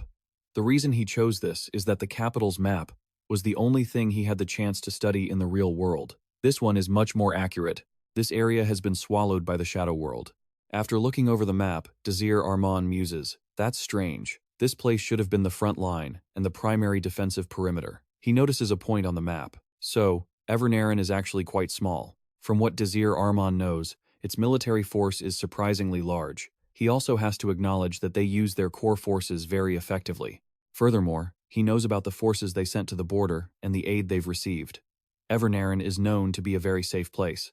However, he still discovers a flaw. Their administration and economy are excellent, but their biggest problem is the homeless population, a point of confusion that forces Desir Arman to think of a solution. Because they don't know who these people are, they can't be treated as criminals. But it's also too late to let them into the city. He isn't quite sure how to handle it. They gave the Hawk tribe some food for the truce, but they still have a decent supply left. The refugee quest hasn't progressed at all. This means he realizes food isn't the problem. Desir Arman hurriedly checks some ledgers. Maybe it's a public security issue. There are data logs regarding crimes. Oh, here it is. He quickly flips through the ledger to check. He suddenly notices a figure and is slightly surprised. The crime rate has dropped since I entered the shadow world. He then quickly checks who compiled these figures. This detailed table was documented by the Knights. There's a name right on the cover. Reported by A. Kingscrown. A while later, Desir Arman personally arrives at the Evernaran Knights' headquarters. Two guards patrolling the headquarters spot Desir Arman from afar. One of them recognizes him and asks with a slight tremor, "Are you Desir Arman?" Desir Arman calmly confirms it. "Yes, that's me." The guard at the gate quickly bows and says, "Please follow me. Our commander is waiting for you." Desir Arman replies, "Okay." As soon as he is led inside, he observes the soldiers' training and thinks, this troop count is enough. Just as he thought, with this many soldiers, maintaining public security shouldn't be difficult. While walking in, he keeps thinking about the current pressing issue. Looks like public security isn't the problem either. As his focus drifts, the guard leads him in this direction. He explains that she is waiting inside. Desir Arman thanks him. Then, he knocks on the office door and calls out for Ajest Kingscrown. Suddenly, a shout from inside startles him. "If we continue like this, we'll only face even greater problems." It sounds like an argument is taking place. "Why won't you do it?" Ajest Kingscrown calmly responds to the shouting. "That is not for me to decide." Desir Arman, standing outside, hears a different voice and leans in to hear clearly who else is in there with Ajest Kingscrown. Inside, there's a sound of a desk being slammed and an indignant cry of "Commander." This makes Desir Arman jump, thinking, who would dare talk to Ajest Kingscrown like that? That bold individual is Owlin. She looks furious as she questions Ajest Kingscrown. "If this continues, we'll run out of food, and the crime rate will skyrocket. We don't know what will happen next." Ajest Kingscrown calmly replies, "This is our duty. The knights are supposed to prevent that from happening." However, Owlin insists, and the reason is obvious. "It's all because of those vagrants." She slams the desk again and shouts that all of this started when the Lord let those people into the city. "I know this is the Lord's decision, but it's time to handle this." Just as she is ranting, Ajest Kingscrown suddenly slams her hand on the desk with a loud bang. "We will relocate all of those people under the name." Ajest Kingscrown glares at Owlin and warns her. "That is an insolent act, Owlin." Her killing intent spills outside, giving Desir Arman the chills. Even he gets goosebumps. While Ajest continues to radiate murderous intent, warning, "What right do you have to oppose the Lord's decision? Know your place." Realizing she has poked the tigress, Owlin hurriedly bows to apologize. "I am truly sorry. I have made a grave mistake." Ajest, naturally, doesn't stoop to her level, and calmly says, "I will take your opinion into consideration. Leave." Owlin obeys, yes. Seeing the conversation end, Desir Arman is stunned. That's it? Just as Owlin steps out and greets Ajest Kingscrown, Desir Arman quickly ducks to the side. "I will return to my post." Owlin notices Desir Arman and asks, "Who are you?" Desir Arman quickly reveals his identity. "I'm a tactician. And may I ask who you are?" Owlin suddenly drops her voice. "You're the tactician?" She looks annoyed and shows contempt for Desir Arman. A vagrant thinks himself noble? This attitude makes Desir Arman slightly uneasy. He knocks on Ajest Kingscrown's office door, thinking, not very friendly, are they? Inside, hearing the knock, Ajest Kingscrown quickly says, "Come in." Desir Arman steps inside and greets her. "It's been a while. Ajest, how is your wound?" Hearing his voice, Ajest Kingscrown turns around and exclaims in surprise, "Desir." She seems genuinely happy to see him. "I'm fine. It's been a long time." Desir Arman. Just as he intends to get straight to the point, "Let me be blunt. About your mission." She interrupts him and says, "I know you just arrived, but let's go outside." Her request leaves him confused. "We'll talk outside." Meanwhile, outside, an older woman is sweeping snow in the courtyard. Fanny was busy cleaning when she suddenly saw someone approaching. She was overjoyed to see Ajest Kingscrown and called out to her. Upon hearing how she was addressed, Ajest Kingscrown replied, "There's no need to call me like that." As she sat down, wanting to enjoy some tea, Fanny chuckled and asked, "How could I not appreciate someone who's always sacrificing themselves to protect us? And here, have some more cookies." She replied cheerfully, "Thank you." However, before she could even prepare them, Fanny insisted, "Don't you dare take out your wallet. I'm not taking your money." Ajest Kingscrown knew the woman cared for her, so she simply agreed. Okay. A moment later, she brought out the cookies and told her, "This part is for Desir Arman, and the rest is for the guy over there." Suddenly, she winked at Shia and added, "Is that your boyfriend? Make sure to take good care of her, all right?" This comment made Desir Arman so flustered he nearly yelled out, "Boyfriend?" His reaction only made her chuckle and tease him further. "Is it a secret?" Fearing Fanny would misunderstand even more, Desir Arman quickly denied it. No. Of course, Fanny just assumed he was acting that way because he was shy. Youth is truly wonderful.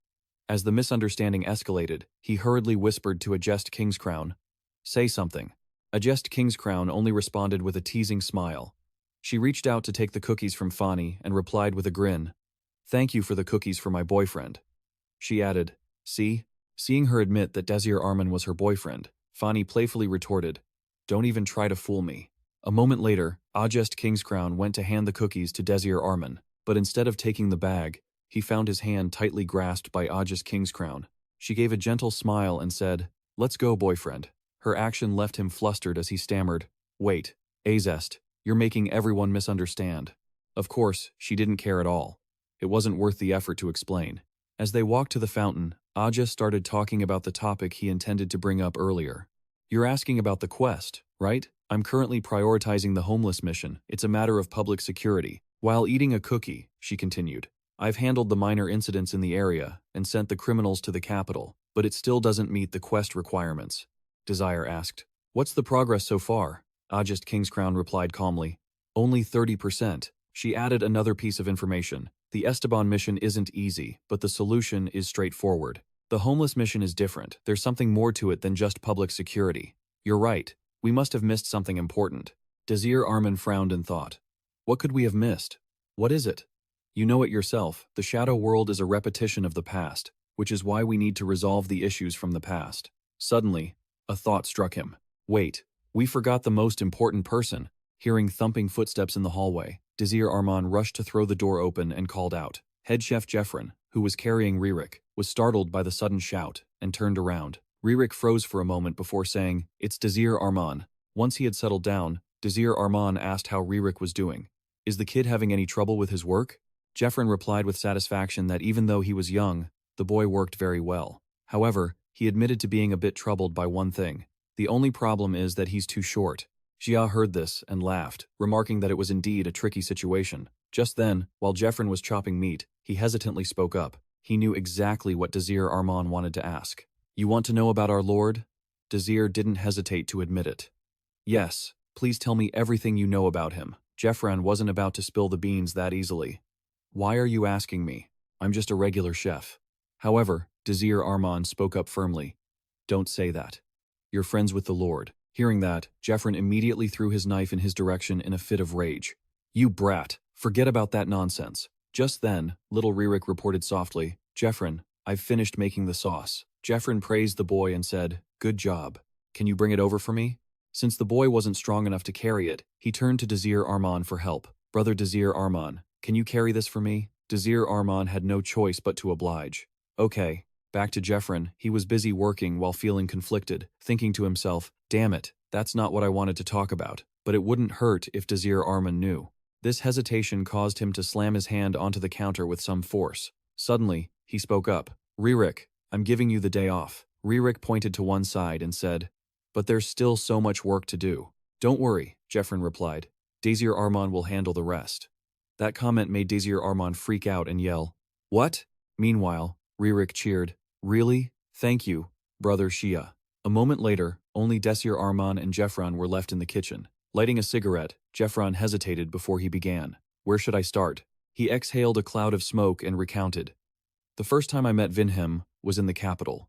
Back then, he was a cardinal." Desir Arman was intrigued. "A cardinal?" But when the gravity of that status hit him, he yelled in shock. "Wait, a cardinal? You mean he was a pope?" Jeffron confirmed. "Exactly. I was pretty surprised at first too." He continued his story. "At that time, I was running a small restaurant in the capital. Vinhem used to come to my place all the time." Looking back on that moment, he recalled his own reaction upon learning Vinhem's true identity. "Wait, what?" he had asked. "You're a cardinal?" Vinhem had replied while sipping his beer. "Didn't I tell you?" Jeffrin replied, "Not at all." Seeing Jeffrin so flustered, the young Vinhem had said generously, "Oh, don't worry, that won't change our relationship." Jeffrin paused, hesitating. "What I mean is," he asked, confused, "does that mean you've been sneaking out to drink this whole time? Because with your rank, you shouldn't be doing that." Vinhem confirmed it nonchalantly, completely unafraid of the rules. "That's right. I'm sure it would be a huge problem if anyone found out, but I can't resist your cooking." These words left Jeffrin speechless. "That sounds so stupid." Vinhem laughed out loud and said, "I'm serious. I love this place." His actions forced Jeffrin to curse. "You idiot." Just then, a few more people walked into the shop. "It's busy today, huh?" Seeing the customers, Jeffrin instinctively spoke up in a loud voice. "Welcome. Please, have a seat." While they were talking among themselves, one of them suddenly noticed Vinhem. At that moment, Vinhem's presence shocked them so much that they loudly called his name. "Cardinal Vinhem." They quickly bowed respectfully. "We, the knights, pay our respects to the cardinal." Naturally, he didn't care for such formalities, and even invited them to drink. "No need to be so polite. This is a dining hall, after all. Sit down, drink up, and relax." His invitation surprised the knights, but eventually, they toasted and drank together. Vinhem happily enjoyed his beer with the knights. He even invited his friend along. He asked Jeffrin to join us, but Jeffrin refused, saying, "I'm busy with work." The knights, hearing this, chimed in to persuade him. "Have a drink with us, boss." Under the warm glow of the tavern, they toasted together. Then came the day when flags soared in the wind, and celebratory petals rained down beneath them. The people cheered for Vinhem's victory. The expeditionary army had triumphed. Long live the goddess Ms. Vinhem rode heroically through the streets, surrounded by his cheering subjects. He and his army were showered with praise. Long live Pope Vinhem. A little while later, upon returning to the palace, he heard news that left him so shocked he stammered, "What? What did you just say?" Drosvi repeated his words. "I said, in the future, we will no longer send troops out every time someone needs to be punished." The Pope declared that if they didn't send troops, their virtue would eventually be consumed by the others. "I know that well. That is exactly why I won't send the army. Punishment is a right reserved solely for the goddess. It must be the right crime met with the right judgment." Vinhem, hearing this, wanted to object. "But there are our own people living on those lands." Drosvi insisted that the land itself wasn't the target of the punishment, but rather the sinners living upon it. He emphasized that those who commit sins must be punished. That is the only righteous path. These words left Vinhem deeply unsettled, and he argued back. "But we can't just stand by and watch. We know them clearly." Before he could finish, Blasphemy spoke in a cold, sharp tone. "That's enough. This is the will of the goddess." He casually uttered the words that made Vinhem's eyes widen in fury. "Do not make me repeat myself. This is the divine will." Under the icy glare of the old man, Vinhem gritted his teeth and spat out, "Nonsense." He slammed his fist against the ground in anger and roared, "What kind of god abandons the very people who place their faith in them?" Seeing him dare to insult the gods, Blasphemy erupted with rage. "You dare blaspheme against the divine, Vinhem Evanaren." Faced with the man's heartlessness and foolishness, Vinhem gritted his teeth, his voice filled with venom as he spoke the name, Blasphemy. Vinhem Evanaren. Just then, the sound of boots thundering into the hall echoed, accompanied by shouts to, "Capture that blasphemer." Soldiers swarmed in to seize Vinhem. Drosvi sat on his high throne and began to pass judgment. "You are hereby charged with disobeying the servants of the gods and blaspheming the goddess." The Pope declared, "As a leader who serves the goddess, I will show you mercy this once, but because you lack faith in the goddess, you are no longer the Pope from this moment on." Finally, he exiled Vinhem. "You will be sent back to your homeland."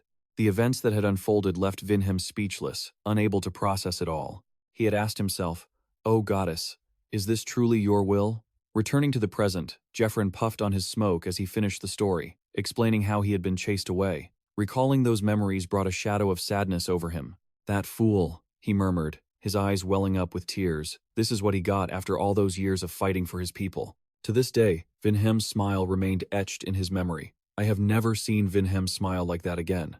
Not even once. Finally, Jeffrin asked in a soft voice, "Desir Arman, please look after him." He wanted Desir Arman to keep an eye on his old friend. "Vinhem, please, help him." Returning to his quarters late at night, Desir Arman walked the corridors alone, lost in thought. He realized the man was even greater than he had imagined. He believed a true hero fought not for the sake of faith or cults, but for the sake of the people. If this world hadn't fallen to the shadow world, his name would have been immortalized in history forever. Then he wondered what decision Vinhem had made that led to him being erased from the history books. Just then, at the entrance, Desir Arman stopped in his tracks, stunned. Unexpectedly, he saw someone standing there. He recognized the person knocking at the palace door. She began to plead, "My lord, I have a request. Could you spare me a moment of your time?" The person who had come in the middle of the night to seek an audience with the Lord was Alin. "I am Knight Alin." Lily Stick. In the great hall, Alin was summoned inside. She stepped forward and paid her respects to her lord. Then she proclaimed, "Long live Evanaren." Vinhem, who was sipping tea, waved his hand and told her to stand at ease. "What is it you wish to say?" Alan replied, "My lord, Captain Ajest Kingscrown is currently very busy." Hearing this, Vinhem commanded, "Report." Alan hurriedly gave her report. "I am here to report on recent public security issues." Vinhem sighed. "That topic again. I feel like I've been hearing about it quite often." As she spoke, she reached for something. "I have a detailed report regarding this matter, but, in summary," she presented a stack of documents. "There have been 7 major crimes recently, including murder, indecent acts, arson, and 50 other cases." Vinhem gestured to the person beside him. "Desir Arman, take that for me." When Desir Arman heard his name, he immediately stepped forward. "Yes, my lord." Seeing the lord address him, Aulin shot a glance at Desir, her brow furrowing with disdain. She showed no respect, tossing the file directly at him, leaving him speechless at her behavior. Aulin continued her report. "Most of these are caused by the homeless people." Vinhem took the file from Desir Arman's hand and replied, "I understand." Suddenly, Aulin said, "Please, read this as well." She pulled out a scroll and explained that it was a declaration for the exile of criminals. Looking at the scroll in her hand, Vinhem frowned in annoyance and asked, "Why are you giving me this?" Even though she saw him scowling, Aulin insisted, "It contains the wishes of the people." Seeing how determined she was, he sighed helplessly. As always, criminals will face the appropriate punishment. Aulin refused to back down. She quickly knelt and spoke up. "My lord, please, allow me to speak." She argued passionately, claiming the current solutions were not enough of a deterrent and that they needed harsher measures. She proposed her solution to end the current situation. "We must strengthen security for the citizens, but because of the homeless, all efforts have become futile. Places where the homeless congregate are becoming uncontrollable." Hearing this, Vinhem knew exactly what she wanted. He asked bluntly, "So, you want me to drive all the homeless away?" Of course, she didn't dare say it out loud. She only replied, "No, my lord. I just think we shouldn't be lenient with criminals." Weary of it all, Vinhem rubbed his temples and said, "I will consider it. Leave it on the table. You may go now." Seeing that he had finally agreed to consider her plea, Aulin finally prepared to leave. "Yes, my lord." Vinhem then wearily ordered, "Desir Arman, bring me a cup of tea." Aulin, hearing him call Desir Arman, turned back. At the same time, Desir Arman responded, "Yes, my lord." Seeing him so attentively pouring tea for Vinhem, she scowled in obvious displeasure. Once Aulin had vanished from the hall, Vinhem asked in a low, somber voice, "Desir Arman, you said that you were once homeless?" Once Yulin was no longer in the great hall, Vinhem asked in a low voice, "Desir Arman, you said you were once a refugee?" Desir Arman admitted it calmly. "That's right." Yulin continued to ask, "What do you think of this request?" He said, seriously, "I want to hear your opinion from the perspective of a homeless person. Do you think kicking them all out is the right decision?" Just as Desir Arman was about to say something, her words suddenly, he realized something and quickly covered his mouth. His mind started racing. He had to be careful when talking about the homeless. How should he answer this? But he didn't know much about this situation. Damn it, even Zod didn't help him much. After a moment of silence, Desir Arman spoke up. "I think she has her reasons for saying that." Although he admitted what Yulin said was true, he still offered a contrasting opinion. "But I believe that approach is a bit excessive." When Vinhem heard this, he exclaimed. "Excessive?" He explained. "Just as Knight Alan had reported, I am well aware that the homeless cause crime rates to rise. Even though the Knights have tried their best, there are limits to their progress. I understand that myself. I know stronger measures are needed." As he was saying this, he suddenly stood up and blurted out, "All right, it seems there is no other way." Vinhem announced in a low voice, "I will show them that my mercy has its limits." The murderous look on his face made Desir a bit shudder, wondering to himself, "My lord, why are you making a face like that?" Then, he spoke up to offer his opinion. "If that's the case, why don't we start with the criminals who have already been exiled, or those already punished?" While he thought that would be enough to set an example for the others, suddenly the system sent a notification. Homeless quest progress decreased by 3%. Total completion, 27%. This notification shocked Desir Arman. He turned to look at Vinhem and realized something: the progress had dropped. That meant the information about Vinhem had surfaced. In the midst of chaos, everyone was searching for a hero. A lone hero, Vinhem Evanaren, had been born from that turmoil. But the man who was once a high priest with a great reputation was gone. His order of knights had been disbanded. Even though he was exiled from his homeland, he still wanted to protect others more than anyone else. Reading this, Desir Arman slowly understood. So that was it. The man who lost everything and was cast out of his own land still promised to protect his people. He knew about Winhem's failure, but in history, he had failed to discover the invasion by Esteban, which caused their food supplies to be burned. He also knew of his perseverance. Even so, he never abandoned his people. Yet, when facing an unimaginable situation, under such terrible pressure, Desir Arman realized Winhem seemed to have to grit his teeth to make that decision. He had decided to cast aside his own faith and abandon his people. Time passed until the next day. Pram Schneider looked around and exclaimed, "It seemed Romantica hadn't arrived yet." Desir Arman heard this and smiled, saying, "Are you sure she's okay?" This made Pram Schneider wonder why he wasn't worried about her. Desir smiled and replied, "I am worried, but we're talking about Romantica here." This statement made Pram Schneider agree, noting that was true. "But I think she's going to be furious when we see her." Obviously, he agreed with that. He had anticipated it. At that very moment, someone called his name. Desir Arman, Ajest Kingscrown, voiced her question. "I want to hear the reason you gathered everyone here. Does it have anything to do with the quest progress dropping?" Desir Arman didn't hesitate, to be honest. "Exactly. I discovered what happened to the homeless people in history. Listen closely." After he told her the whole story, Ajest Kingscrown immediately understood. That's why the progress dropped. As he said that, he took some of the blame on himself. "That's my fault. It really is a gamble, but I've found a clue to move forward with this." This statement made Pram Schneider eagerly exclaim, "That's great." And Ajest Kingscrown was curious about the clue. Immediately, Desir Arman took something out. "Look at this." When Pram Schneider saw how exquisite it was, he praised it. "It's beautiful. It's a handkerchief." Ajest Kingscrown still asked with a cold face, "Looks expensive. What about it?" Desir Arman explained the origin of the handkerchief. This couldn't be sold. It was made by a homeless woman. She couldn't sell it at the market because she was homeless. When he got to this point, he asked if she had any thoughts. Ajest Kingscrown blankly exclaimed, "Thoughts?" Seeing she still didn't understand what he was getting at, Desir Arman had to say it plainly. "I'm talking about evaluating individual parts versus the whole picture." Even though it had been spelled out, she just kept thinking and didn't say anything. And so he spoke up. "The beta class is just like our academy." Hearing him say that, Ajest finally realized something and asked if he was talking about the Hebrion Academy. Then Desir Arman spoke up, confirming, "That's right. If a homeless person commits a crime, only they should be punished. But we aren't allowed to judge everyone just because of a few bad apples." After finishing, he placed the handkerchief back on the table. Pram Schneider still didn't quite understand his point. "What does that have to do with the mission?"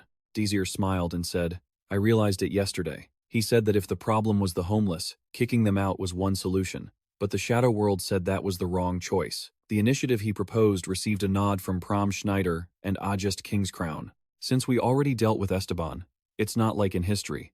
This whole situation won't be like history. Let's talk about other solutions instead of deporting them." Right then, there was a sudden thundering sound of running and shouting in panic. "Captain! Captain! You're here!" Seeing the soldier in such a hurry, Ajest Kingscrown quickly asked, "What's going on?" The soldier shouted, "At the main gate." This statement left Pram and Desir Arman a bit bewildered. At the same time, at the main gate, several soldiers looked at each other and awkwardly muttered, "What should we do?" "Don't ask me. I've never been trained to deal with a situation like this." Suddenly, Ajest appeared and loudly asked, "Guards, what's happening?" As soon as they saw her, the soldiers stood at attention and shouted loudly, "Captain!" One soldier told her, "Commander, you'll understand as soon as you see it." The three of them, Ajest Kingscrown, Pram Schneider, and Desir Arman, looked down below, and the sight before them left them speechless. It turned out a huge crowd had gathered beneath the city. This crowded and dangerous scene made someone exclaim, "What is this?" Outside the gate, the refugees started booing, leaving Pram Schneider and Ajest Kingscrown unsure of what to do. "Let us inside. Open the city gates, at least let the children stay." This chaotic scene made Desir Arman feel both heartbroken and distressed.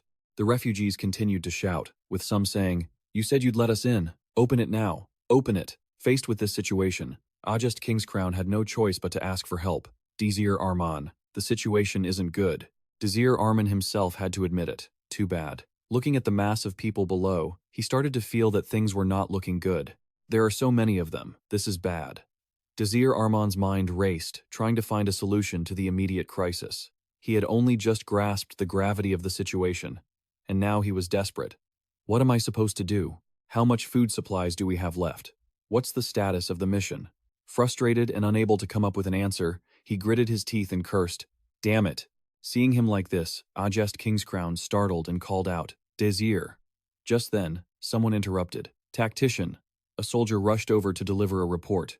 My lord has a message. He relayed Vinhem's orders to Desir Arman. Let everyone in. But if Desir Arman is there, leave the final decision to him. The weight of those words made Desir Arman sigh helplessly. Standing nearby, Ajest Kingscrown questioned him. Desir Arman, what are you planning to do? If we let them all in, security will be a nightmare. She insisted that it would inevitably lead to the entire place collapsing. Even Desir Arman had to admit it. You're right. Saving Evanarn is the mission. Below the city walls, the refugees were still screaming. Open it. Open the gates right now. Just then, the soldiers on the walls shouted for the tactician. We're waiting for your order, sir. If we keep stalling, a riot is going to break out. After a moment of heavy thought, Desir Arman finally gave the order to open the gates. The guards immediately followed his command. Open the gates! Let everyone in! The soldiers rushed to pull the heavy gates back. The refugees immediately noticed the gates swinging open. Look!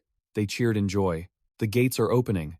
Without a second thought, they flooded inside, shouting, We're saved. The chaotic scene below forced Desir Arman to call out to Ajest Kingscrown. I have a favor to ask. I'm putting you in charge of vetting the refugees. She didn't object, and simply replied, Leave it to me. Suddenly, the system sent an alert. Nomad mission progress reduced by 15%. The progress plummeted uncontrollably, dropping to 12%.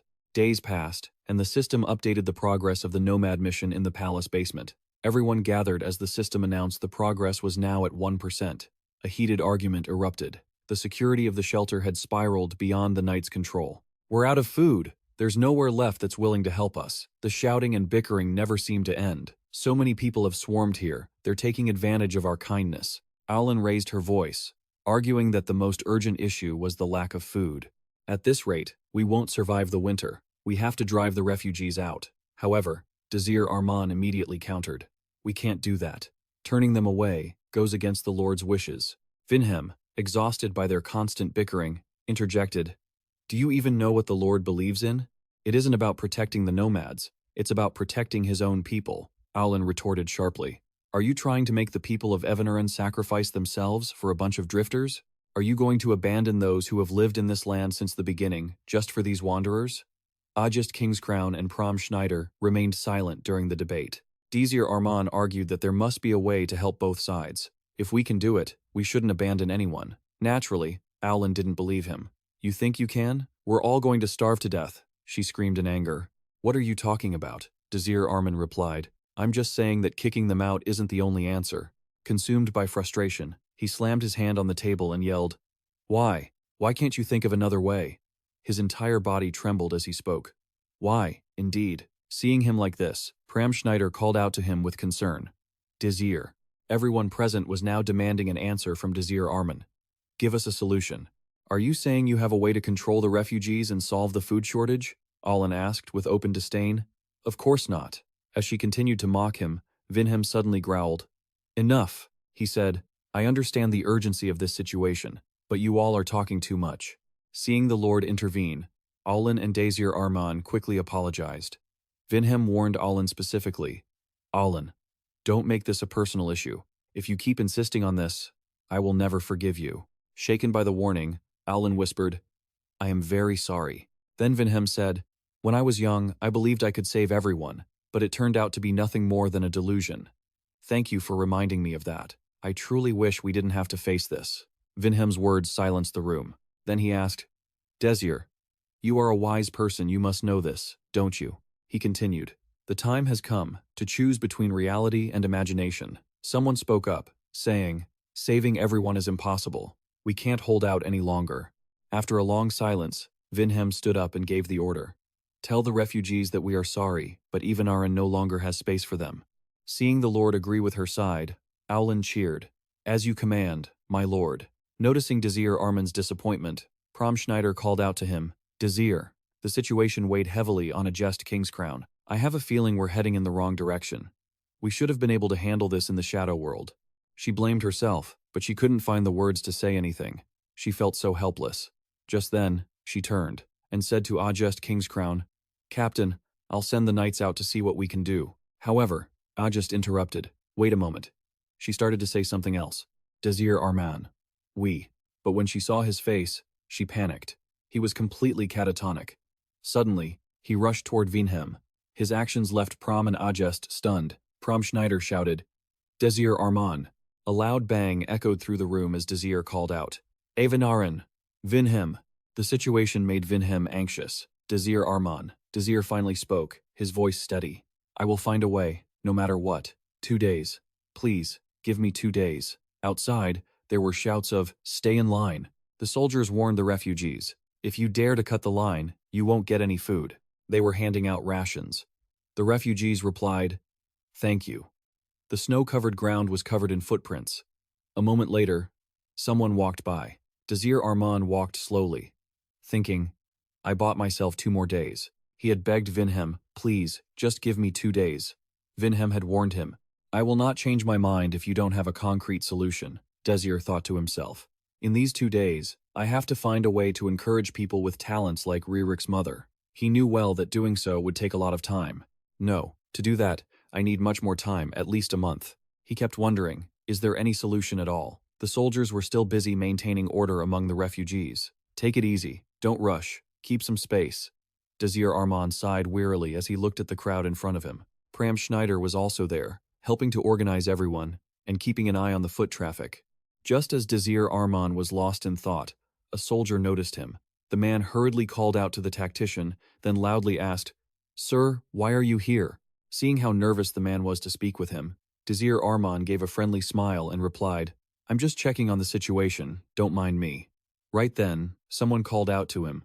The person dashed toward him with all their might and shouted, "I found you!" Looking down, he saw the person who had charged at him like an arrow was none other than Ririk. Desir Arman called out helplessly, "Ririk." He quickly asked, "Did you come here to get food?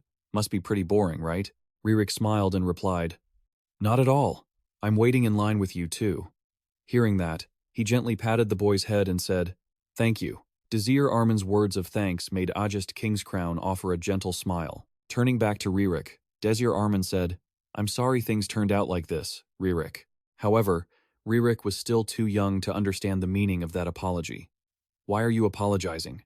"I'm just sad that I can't be with you and Grandpa Jeff." Then the boy innocently asked, "But why did Ririk have to leave?" Grandpa Jeff kept crying and didn't say anything. "Is it because I didn't behave well?" Hearing this, Desir Arman had to quickly deny it.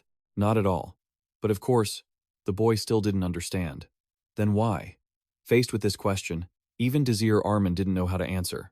After thinking for a moment, he gently patted Ririk's head and came up with a reason. He said that Grandpa Jeff really wanted to see Ririk. "You'll get to see Grandpa Jeff again." Ririk cheered happily. "Me too. I want to see Grandpa Jeff again too." Furthermore, the boy shyly added, "You two take care of Carlos until I get back, okay?" This strange name confused Desir Arman. "Carlos?" So, Ririk pulled out a snowman toy and introduced it. "This is my friend. He's a snowman." Without hesitation, Desir Arman took the snowman and promised, "All right, we'll take care of him. I'm sure Grandpa Jeff will like him too." Ririk suddenly exclaimed, "I hope Grandpa Jeff doesn't eat Carlos." After saying that, the boy ran back toward his parents, not forgetting to wave goodbye. "Bye-bye." Ajest Kingscrown watched the boy leave and remarked, "Truly a good kid." In the middle of that sweet scene, a shout suddenly rang out. "God, how long do we have to keep doing this?" Some soldiers complained to each other. "So annoying. I'd rather fight the Esteban lot than this." Exactly.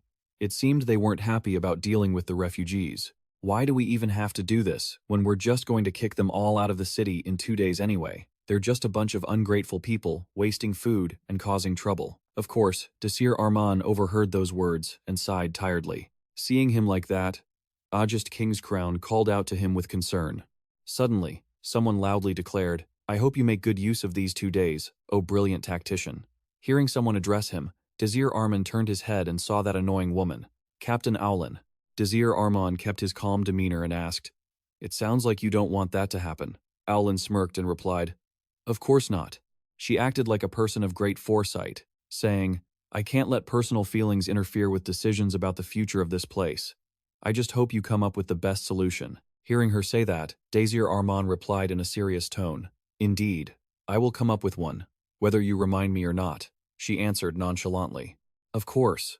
Then she bluntly insulted Desir Arman, saying that he himself was just a drifter.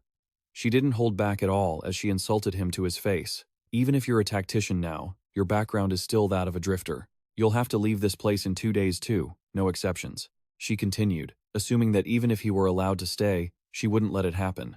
Kneeling before others? Ridiculous. Owlin used her own prejudices to assert, "You only kneel because you don't want to be kicked out." Finally, before walking away, she concluded that he was just a pathetic person begging for his own sake. Scum will always be scum. Her words didn't anger Desir Arman, but on the contrary, they made Ajest Kingscrown furious. Just as she was about to teach that girl a lesson, Desir Arman stopped her. This surprised her a little. Then, Desir Arman gently advised, "Ajest, there's no need for that." Her composure made Ajest Kingscrown protest. "Desir." He smiled and said that this wasn't the time for internal strife. Even though he said that, Ajest Kingscrown was still indignant on his behalf, but she understood that he was the one bearing the heaviest burden. Suddenly, a shout grabbed their attention, and Desir Arman and Ajest Kingscrown stood still. "You homeless scum!" The refugees heard the commotion and started whispering, "What's going on? Looks like someone is causing trouble again." Owlin also heard it and frowned in annoyance. This happens all the time. While she was berating the savages, that voice suddenly screamed again, "Listen to me." Immediately, Desir Arman recognized that voice. In the direction of the noise, the person causing the commotion grabbed a soldier by the collar and shouted, "I told you I'm here to see someone." The soldier didn't back down either. "I won't let some homeless person see the tactician." However, the troublemaker insisted, "I told you I know him." The soldier was clearly still trying to restrain the person. "Just listen, you homeless brat." The person kept struggling and yelling, "I'm not homeless." Then, physically engaging with the soldier, "Let go of me." In his frustration, the soldier was about to get rough with the troublemaker when someone suddenly blocked his hand. The soldier turned around and was startled to see Desir Arman blocking him. "Sir Tactician." Desir Arman smiled warmly and said, "Let her in. I know her." The troublemaker was now sitting on the ground, indignantly shouting, "I'll remember all of your faces." Desir Arman then reached out his hand and said, "Look at you." As soon as the person grabbed his hand, he greeted her. "Long time no see." He quickly helped her stand up, and this person was none other than an old friend he hadn't seen in a long time, Romantica. A moment later, Desir Arman explained the current situation to Romantica. That was the state of things. After hearing it, Romantica could only sigh. "So that's why it's so chaotic here." Desir Arman laughed wearily and said, "Yeah, I can't lie and say everything is going smoothly." His current look made Romantica openly criticize him. "You look like a dead fish." Being criticized, he asked back blankly, "Dead fish?" His question made her respond helplessly. "What is it? Do you prefer being a dead fish?" Tired of Desir Arman's self-sacrifice, Romantica looked up at the sky and scolded, "Anyway, it's too obvious. You're trying to handle everything by yourself again. You idiot." She punched him lightly and asked, "Why do you think we all gathered here?" Then she smiled brightly and said, "I'm here." Afterward, she pointed to her friend.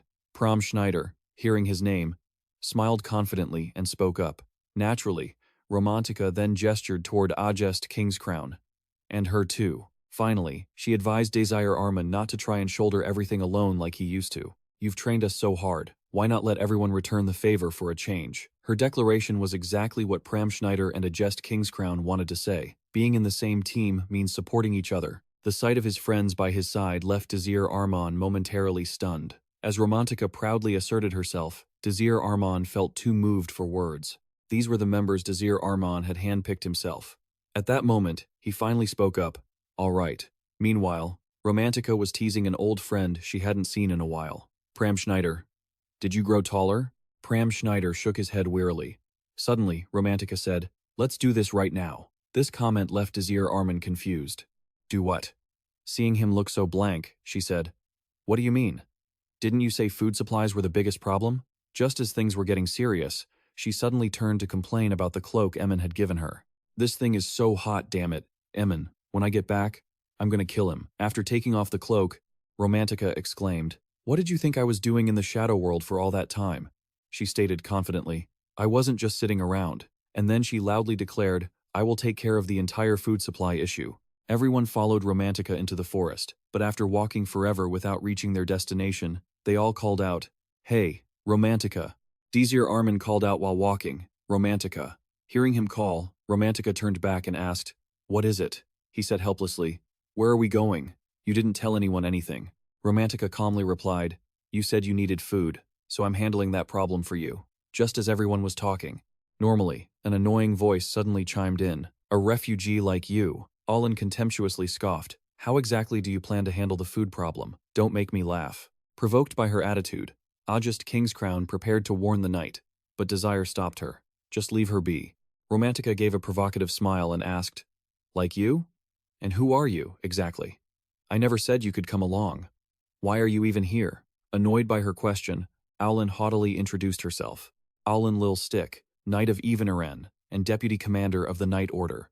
As soon as she learned her identity, Romantica didn't hesitate to mock her further. "Oh, so you do have a position of power, huh? No wonder you act so arrogant." Continuing to be mocked, Aulin was so furious she gritted her teeth. "How dare you?" She reached for her sword to teach Romantica a lesson. "How dare you insult a knight like me, you little brat?" Naturally, Romantica wasn't scared and calmly retorted, "I already told you, I am not a refugee, and you were the one who picked a fight first." Failing to win the argument and feeling provoked, Aulin lost her temper and drew her sword to deal with her. "You bitch! I'll cut your tongue out!" However, before she could do anything, someone suddenly grabbed her hand tightly and uttered 2 words. "Try it." One of Romantica's guards appeared out of nowhere, stopping Aulin and warning her, "If you come any closer to her, I'll cut your tongue out first." His appearance made her shriek in shock. "What?" Seeing that things had escalated to physical confrontation, Romantica coldly ordered, "Enough. Step back." Hearing her command, the hidden guards quickly complied. "Yes, my lady." Turning around, she saw the guard still hadn't let go of Aulin, so Romantica added, "You too. That's enough." The guard obeyed. "Yes, my lady." Then he quickly vanished. After resolving the incident, Romantica warned Aulin, "I'm warning you, don't threaten me with your sword. When I say I'll handle something, I handle it." However, Aulin insisted, "I don't care who you are, you can't solve the refugee problem." Responding to her doubt was a question that struck right at the heart of the matter from Romantica. "It seems like you don't really want it to be solved, do you?" Furthermore, she flatly exposed Yulin's prejudice. "If I were you, hearing there was a solution, I'd be overjoyed." "You're wearing your intentions all over your face, my lady knight." Finally, she kindly reminded Aulin, "You're a knight, so where is your conscience?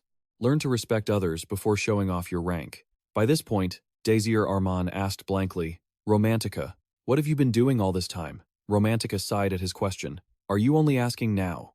Then she proudly introduced, "I am a merchant." In front of everyone, she confidently declared, "I will solve the problem here, the way a merchant does." A while later, Romantica led everyone to a location. The scene before their eyes left Desir Arman stunned. "What is this?" Romantica just smiled and asked, "What do you think?" In front of them was a group of horses, being calmed down. "Easy now. Stay calm." This caravan of horses was carrying tons of supplies. Romantica stepped forward and exclaimed, "This!" She happily introduced them as the Merchant Guild. She also added that it was led by her, Romantica. At that moment, the guild members were checking the supplies. "Is the check done yet? Re-inspect those items. Bring that over here." Aulin, after a moment of silence, finally asked, "Impossible. What is all this?" Her question made Romantica answer, irritated, "Were you not listening to me?" A moment later, a guild member spotted Romantica and called out, "It's the guild master." They all bowed in greeting. "Good day." She greeted them back politely. "Hello, everyone." Next, Romantica explained why she brought so many supplies. "I received intel that all the refugees were gathering at Evenaren. Based on my assessment, this place couldn't possibly support such a large number of people." After hearing the report, she realized that food would be the first problem, making it a very valuable commodity. For that reason, she decided, "So, I transported a large amount of food here." Her actions left Desir Arman in disbelief that she had handled all the main quests by herself. Right then, Romantica proudly boasted, "I almost got robbed a while ago, but I took them all down. It's great to be a high-level magic circle mage." Just then, someone appeared and called out, "Romantica!" Turning around, she saw the attendant calling her. So Romantica replied, "Oh, Emin." Then she introduced Emin to Desir Arman. "I would like to introduce you to Emin, the person holding the second-in-command position in the R Guild." This is Desir Arman, advisor to Evanaren. Suddenly, he turns to ask Ajest Kingscrown. So, Ajest Kingscrown, what do you think? Romantica asks eagerly. How long do you think these provisions will last? Meanwhile, Aulin is struggling with a horse in their caravan. What's wrong with this horse? But Ajest Kingscrown has already finished her calculations. With this amount, we can make it through the entire winter. These words make Desir Arman exclaim with joy. Really? That's amazing. Seeing him so happy, Romantica boastfully chimes in. That's right, go ahead and praise me. Of course, he doesn't hold back his praise. You did great. Getting complimented by him makes her so happy that she says, all right, I'll give you all of it. This remark from Romantica leaves Emin bewildered. Don't tell me you're giving them all of it. Romantica responds, looking a bit clueless. Why not? Seeing his boss acting a bit dense, he calls out hesitantly. But he makes it clear why they can't just give these supplies away for free. It will cause our guild to suffer heavy losses. What are you thinking? Just then, the system sends a notification. Subquest 2. Begin trading with Evanaren. The system states that a merchant guild with sufficient potential has brought enough food for Evanaren to survive the winter. It instructs Desir Arman. You must accept the provisions with a fair agreement. Otherwise, the guild will suffer severe damages and collapse. As for Romantica, after being corrected by Emin, she laughs and changes her tune. Of course, we'll negotiate. Why would I give it away for free? What are you talking about? Hearing her say that, Emin replies helplessly. You really had me worried there.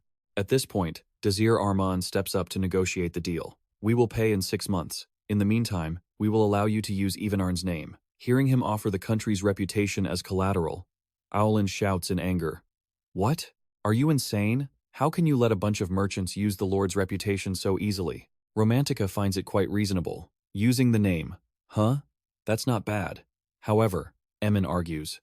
Wait, where exactly are we supposed to use a noble's name? Hearing him shout, Romantica repeats the very words he once said to her. Even though it's a shortcut, Evanaren still has its reputation. Having been schooled with his own words, he has no choice but to admit it. That's true. Next, Romantica explains why the reputation of Evanaren will be beneficial for their guild. Using our name will boost the guild's prestige. Besides, when carrying the crest of Evanaren, no bandits will dare touch us. She even concludes that they will grow significantly within 5 years. You should know that's asking for too much. Of course, these arguments are not enough to satisfy Emin. Thinking he knows exactly what this kid wants, Romantica takes over. She says to Desir Arman, I'll add one more condition. Naturally, Desir Arman isn't going to refuse. Go on. She lays out 2 conditions. We will be the exclusive merchant guild in Evanaren, and you will grant us residency rights here. Those 2. Finished, she asks. Is that too much? Suddenly, Desir Arman bows his head and says, Look at me now. He greets Romantica's caravan in his capacity as the strategist of Evanaren. Welcome to Evanaren, Miss Romantica. This gesture makes Romantica happy, so she replies in her capacity as the guildmaster. It's a pleasure doing business with you, strategist. Immediately, the system notifies them, quest complete. Both parties have reached an agreement. The successful trade helps Evanarn's food supply increase significantly, and the homeless quest progress rises to 71%. At the same time, at the Holy Temple, Cardinal Vinhem stands before the goddess statue, lost in thought. In just a few years, the number of homeless people hasn't decreased, but has risen rapidly. According to the team sent to Holly, most of the homeless come from Gotham. Suddenly, someone enters and calls out, Cardinal Vinhem, it's me. It seems Vinhem is used to being called that way, so he isn't angry at all and says, You're the only one left who still calls me that. Afterward, he asks, Han, how are things in the capital? This person reports that everything seems to be getting worse. The attendant reports the situation in the capital. Based on what we've gathered, they are imposing very high taxes in the name of the goddess.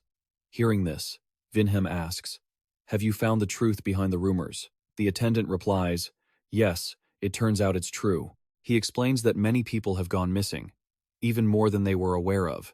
The problem is it's very difficult to find children in Gotham. He also points out the confusing part. The strange thing is, the Pope isn't doing anything to address this. Hearing this, Vinhem replies, I understand. Deep down, he seems to have realized why so many children are disappearing. It means they are being sacrificed. The time left to find a solution is 1 day. Desir Arman is walking along a snow-covered road and sighs, snowing again. After walking for a while, he accidentally spots an acquaintance and calls out, Ririk. Hearing his voice, Ririk turns and replies, Brother Desir Arman. Seeing the young boy there, Desir Arman wonders, "What are you doing here?" The boy replies with a serious tone, "I'm making friends." This leaves Desir Arman confused. So, Ririk introduces the friends he molded with his own hands. "All these snowmen are my friends." Hearing the boy say this, Desir Arman looks at him speechless, which makes the boy so embarrassed he shouts, "Don't look at me like that!" Ririk explains why he calls the snowmen his friends. "They are all my friends. They were my friends when I was back home." Desir Arman asks curiously, "So, they aren't just imaginary friends?" Ririk replies, "Karos, the one I gave you last time, was my real friend. I didn't have a chance to say goodbye before some ghosts took him away." There was something in the boy's words that Desir Arman didn't understand. Right then, someone passes by and exclaims, "The kid is talking about the ghost that kidnaps people and skins them while they are still alive." Seeing Romantica, Ririk calls her by the name the wealthy big sister. Hearing him call her that, she isn't pleased and corrects him. "Don't call me that. I'm not just wealthy, I'm extremely wealthy." This makes Desir Arman reply helplessly, "You don't need to be so specific, Romantica." At this, Ririk asks, "Do you know anything about that ghost?" Romantica shrugs and replies, "It seems the rumors haven't reached here yet, but I'm closer to the capital." Then she asks, "Ririk, you also came from the capital, right?" Ririk confirms, "Yes, everyone in my village is from the capital." These words leave Desir Arman bewildered. "Wait, all of you are from the capital?" Ririk sees his confused expression and says, "Didn't I tell you? I remember telling Mr. Jeff." And Romantica asks, "You didn't know anything?" At this moment, Desir Arman silently realizes why he hadn't thought of this before. It seemed like this was the only way to solve the problem. Seeing you suddenly go silent, Ririk asked in confusion, "Desir Arman, what's wrong?" Romantica, used to these sudden silences, said nonchalantly, "Leave him be, he gets like that sometimes." Suddenly, Desir Arman told Romantica, "Tell me more about this." The next day, Vinhem cleared his throat before speaking. It seemed everyone was present. He then sincerely thanked Romantica for her help. "Before we begin, I'd like to extend my gratitude to the Merchants Association. Head of the association, Romantica. Thanks to you, our food shortage issue has eased quite a bit. Thank you so much." Romantica bowed elegantly and replied, "It is my honor, my lord." Aulin, still full of spite, spat out a retort, "It's too early to celebrate. We still have the security issue to deal with." Zod confirmed, "Indeed." Then he turned to ask, "Speaking of that, Desir Arman, I believe I gave you 2 days. Do you have a solution yet?" Desir Arman replied confidently, "I have thought of one." He knew full well that expelling the refugees and barring them from the city was one possible solution. We are under no obligation to take care of them. Furthermore, one could argue that it would immediately resolve Evernaren's problem. However, doing so would only cause the number of refugees to continue to rise. That is why Desir Arman said, "I must say, this is not the path we should choose." He then seized the chance to provoke Aulin, making her tremble with rage by pointing out that ignoring the deaths of others and shirking responsibility is cowardly. At that, he smirked. Right in front of Zod and everyone else, Desir Arman boldly declared, "I want to propose a solution to resolve the refugee crisis entirely." He then asked, "Do you know the reason why there are so many refugees?" Zod replied without hesitation, citing several incidents in the capital. Desir Arman nodded, confirming, "Exactly. Furthermore, most of these refugees are trying to escape the tyranny and oppression in the capital. The problem is that such tyranny will eventually reach Evernaren. The Holy Kingdom's capital is a complete mess. They are ignoring the threat from the Shadow World. Because of their religious issues, all that awaits them is disaster. Historically, the Holy Kingdom has already fallen to a Class E Shadow World, with only a few survivors from the Artemis Church barely clinging to life. Desir Arman recalled his past life. Priscilla, his former comrade, was among them. She always wore a bitter expression whenever she stood before a land that could no longer be saved. That is why, in this life, he wanted to do something to solve the problem. If we do nothing now, we won't be able to prevent serious problems in the future. That is precisely why we must address the root cause of the refugee crisis. Desir Arman's next statement left Zod slightly shocked. Reform the Holy Kingdom, the very place that is distorting the ideals of its people. One person present at the meeting freaked out and shouted, "What? So your grand solution is to commit treason?" The old man gritted his teeth, saying, "My lord, this is absolutely preposterous." However, before he could say another word, there was a sudden, heavy stomp. The person who made the sound was Ajest Kingscrown. Her action left Prom Schneider and Romantica feeling a bit bewildered, while the old man who had just protested asked blankly, "What was that?" She only uttered 2 words. Be silent. She reminded them, the Lord and the tactician are in the middle of a discussion. Threatened by her, the old man trembled with rage, but could do nothing. Then, Zod finally spoke. Desir Arman, are you saying that I should? He spat out the last 2 words with a face and tone full of treasonous intimidation. This terrified everyone. Then Zod asked, let me ask you a question. Do you know who I am? Desir Arman calmly replied, yes, you are the Lord of Evernarin. However, Zod said, that's not what I asked. I asked, who am I? The current situation left Desir Arman slightly confused. Something felt strange. He couldn't feel any rage in the Lord's voice. Zod sat on the Lord's chair and said, I have dedicated my entire life to this holy land, and now you tell me to turn against them? Hearing that, he understood. The Lord already knew about this issue. He figured that the Lord simply hadn't had the opportunity or the luck to act on it. So, he decided to take a gamble. Then my job is to, Desir Arman said. I ask you, as the one chosen to wield the holy sword, he boldly reminded Zod. That is not the only reason. Please remember. His reminder made Zod's eyes widen in astonishment. What will Cardinal Zod Evernarin protect with that blade? Flashback to when Zod was young. He was exhausted, nodding off, and was called awake. Zod Jeffrin told him to go home and sleep. I have to close the shop and get some rest. Zod heard this and asked, did I fall asleep? Is it that late? Jeffrin said nothing, just handed him a cup of water. Here, drink this. Zod took the cup and replied, thank you. Then Jeffrin said sternly, I've never seen a cardinal drink so much. You're a bit of a wreck. I heard these are sensitive times. You should be maintaining your image for everyone. He questioned why Zod had to push himself so hard. Zod was about to explain, but when he saw his reflection in the cup, he smiled and said, like this cup, it's not an expensive kind. Then he said, but everyone drinks from it without worry. Remembering this was like a reminder to Zod himself. Yes, his faith. He remembered why he held the sword. For the sake of the people, that is why I raise this sword high. Inside the great hall, Zod's voice resonated. My life and my sword belong to my people. In front of everyone, he affirmed, it was like that before, and it will remain so forever. I will do everything for them. Everything he did was to prove it to himself and to everyone else. That is my faith. Having said that, Zod turned to Desir Arman. But I have one thing to ask of you. He wanted to know if Desire was truly acting for the people. War will bring pain and death to so many. I am worried and torn. Answer me, Desir Arman. If we start a war, what will happen to the people who have to endure such chaos and strife? Finally, he emphasized, are you sure this is the best choice and the optimal solution? Faced with this questioning, Desir Arman hesitated. Just as Romantica was about to help him, my lord, he loudly interrupted her. This is no place for an outsider like you to speak. We are discussing matters of great importance. This made her angry at her. You bitch. This time it was Ajest Kingscrown's turn to speak. I would like to say a few words. She argued that if they started a war with the Holy Land, they would be in immediate turmoil. But if they feared that and ignored everything, the pain the people would have to suffer would be immeasurable. Finally, she asserted that now was the time they had to make a difficult choice. They were sacrificing people to prevent judgment, but that was wrong. Desir Arman expressed his agreement as well. We must destroy the root of evil and prepare for the judgment. Seeing that they both agreed, Zod turned and asked, Owlin, what do you think? Obviously, Yulin is opposed to this. I don't agree with this. It's too risky.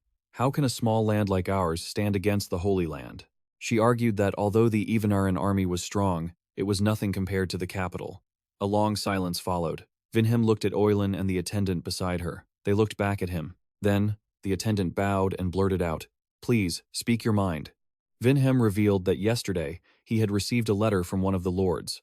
He disclosed the contents. They were offering to join him in marching on the capital. He knew one thing for sure, even with the alliance, victory could not be guaranteed. These words made Desir Arman even more certain of his actions. There were probably many more people joining. Besides those wanting to attack the capital, he was hesitating because of his own guilt. If so, you suddenly called out to the Lord. Then you clearly stated, the people are on our side. You asked directly. All other places have abandoned them. Who helped them? Every word you spoke made. Everyone stunned, as everyone else had refused to acknowledge their existence. The only one Desir Arman showed a desire to have Vinhem overthrow the capital was him. The Lord had taken them in. That was enough for him to raise his sword high, bring justice to the capital, and stop the divine judgment. After listening, Vinhem pondered for a moment before calling out to Pram Schneider. Seeing him call, Pram Schneider replied in a serious tone, Yes. Next. he called Aolin. Knowing she couldn't change his mind, she had to go along with it. Understood, my lord. At this moment, Vinhem loudly ordered, convey my message to all the knights. We cannot let these crimes be condoned in the capital any longer. Go, Desir Arman. You convey the message too. The time has come for him to stand up and overthrow the capital. We can no longer follow the teachings of a weak and incompetent church. Hearing his orders, everyone replied in unison, understood, my lord. After this incident, Desir Arman sighed wearily. That was tough. My legs are still shaking. Ajest Kingscrown, standing nearby, praised him. Well done, Desir Arman. Then, suddenly, she mentioned the tea Desir Arman had made for her. For some reason, this reminds me of the tea you brewed for me. Desir Arman heard this and said he would brew more when they returned. By now, the knights had formed up in neat rows. The horses were armored, their heavy, powerful footsteps thumping on the ground. There was a loud chant, Glory to Evernaren. The attendants knelt before Vinhem and respectfully called out, Lord Vinhem. Seeing them, he exclaimed in surprise. Everyone, they excitedly said. We are here, awaiting your orders. How do you feel wearing armor for the first time in years? Vinhem replied nonchalantly, It's a bit heavy. I suppose I'm getting old. They didn't call him Lord anymore, but instead called him by a title that suited him well. Cardinal Vinhem. This situation made Vinhem exclaim, It's been a long time since the four of us stood side by side. The attendants laughed happily and replied, That's right. Then, Vinhem said softly, When the battle ends, I'll treat you all to a drink, like in the old days. Let's sit and drink like we used to. Jeffra too. Obviously, how could they refuse? Understood, my lord. Moreover, they were so moved they burst into tears. Next, Vinhem spoke loudly to the knights. Listen up.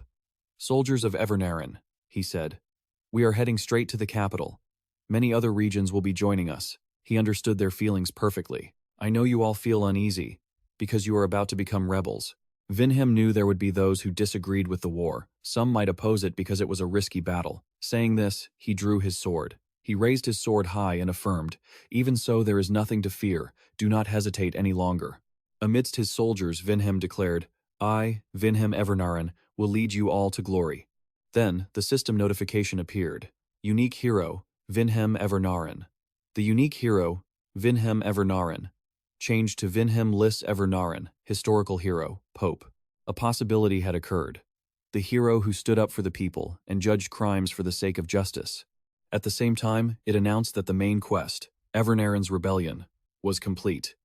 You received a reward, an evening at Hebrion Academy. The banquet table was filled with delicious food, accompanied by melodious music. Nobles were dancing together when someone entered. The appearance of this person made everyone marvel. Look over there. They recognized who had arrived. It was Lady Ajest Kingscrown. At this moment, Ajest Kingscrown entered the party in a beautiful white dress. In another corner, Romantica said to Desir Arman, You should dance too. However, Desir anxiously replied, I don't know how to dance. Prom Schneider heard this and volunteered, I'll teach you. Desir Arman. Ajest Kingscrown heard everything and said learning to dance was a great idea. Desir Arman and Romantica saw Ajest Kingscrown speak up and said uncomfortably, her again, while Desir Arman politely greeted her. Pram Schneider also spoke up respectfully. Good evening. As the melodious music played, Romantica asked, What do you think would have happened if the Holy Land hadn't been defeated? Desir Arman replied firmly, There are no ifs in history. Hearing him say that, Romantica asked, But aren't you curious? She believed that if the Holy Land hadn't ignored the Shadow World for stupid reasons, everything would be different now. Ajest Kingscrown heard this and said, Well, if we really want to talk about that, she felt that if the capital hadn't been delusional, things would be different now. Perhaps half the continent wouldn't have been swallowed by the Shadow World. Suddenly, Prom exclaimed, I can't believe the Aftermath Church has such a history. Disha, standing next to him, continued, I guess they wanted to bury that shame along with the Holy Land. Seeing the atmosphere becoming serious, Romantica asked, Why are we talking about that at a party? Since she was the one who started it, her asking that left Desir Arman helpless. Who was it that started that conversation? Frustrated with her, she gritted her teeth and demanded, I said it before, let's dance. Of course, I refuse. Go dance with Prom. I don't know how to dance. Ajest Kingscrown was standing to the side drinking wine and suddenly realized an ingredient in her green plum wine. So she hurriedly turned and blurted out, Daisha. This is. Desir Arman smiled and explained, I prepared it because you mentioned this dish back in the Shadow World. You wanted more, so is there a problem? His action made her both shy and surprised, wondering, he still remembers. Then she smiled and said, "No, it's delicious." Then, Ajest Kingscrown set her wine glass down, turned around, and called out to Desir Arman. She invited him to dance.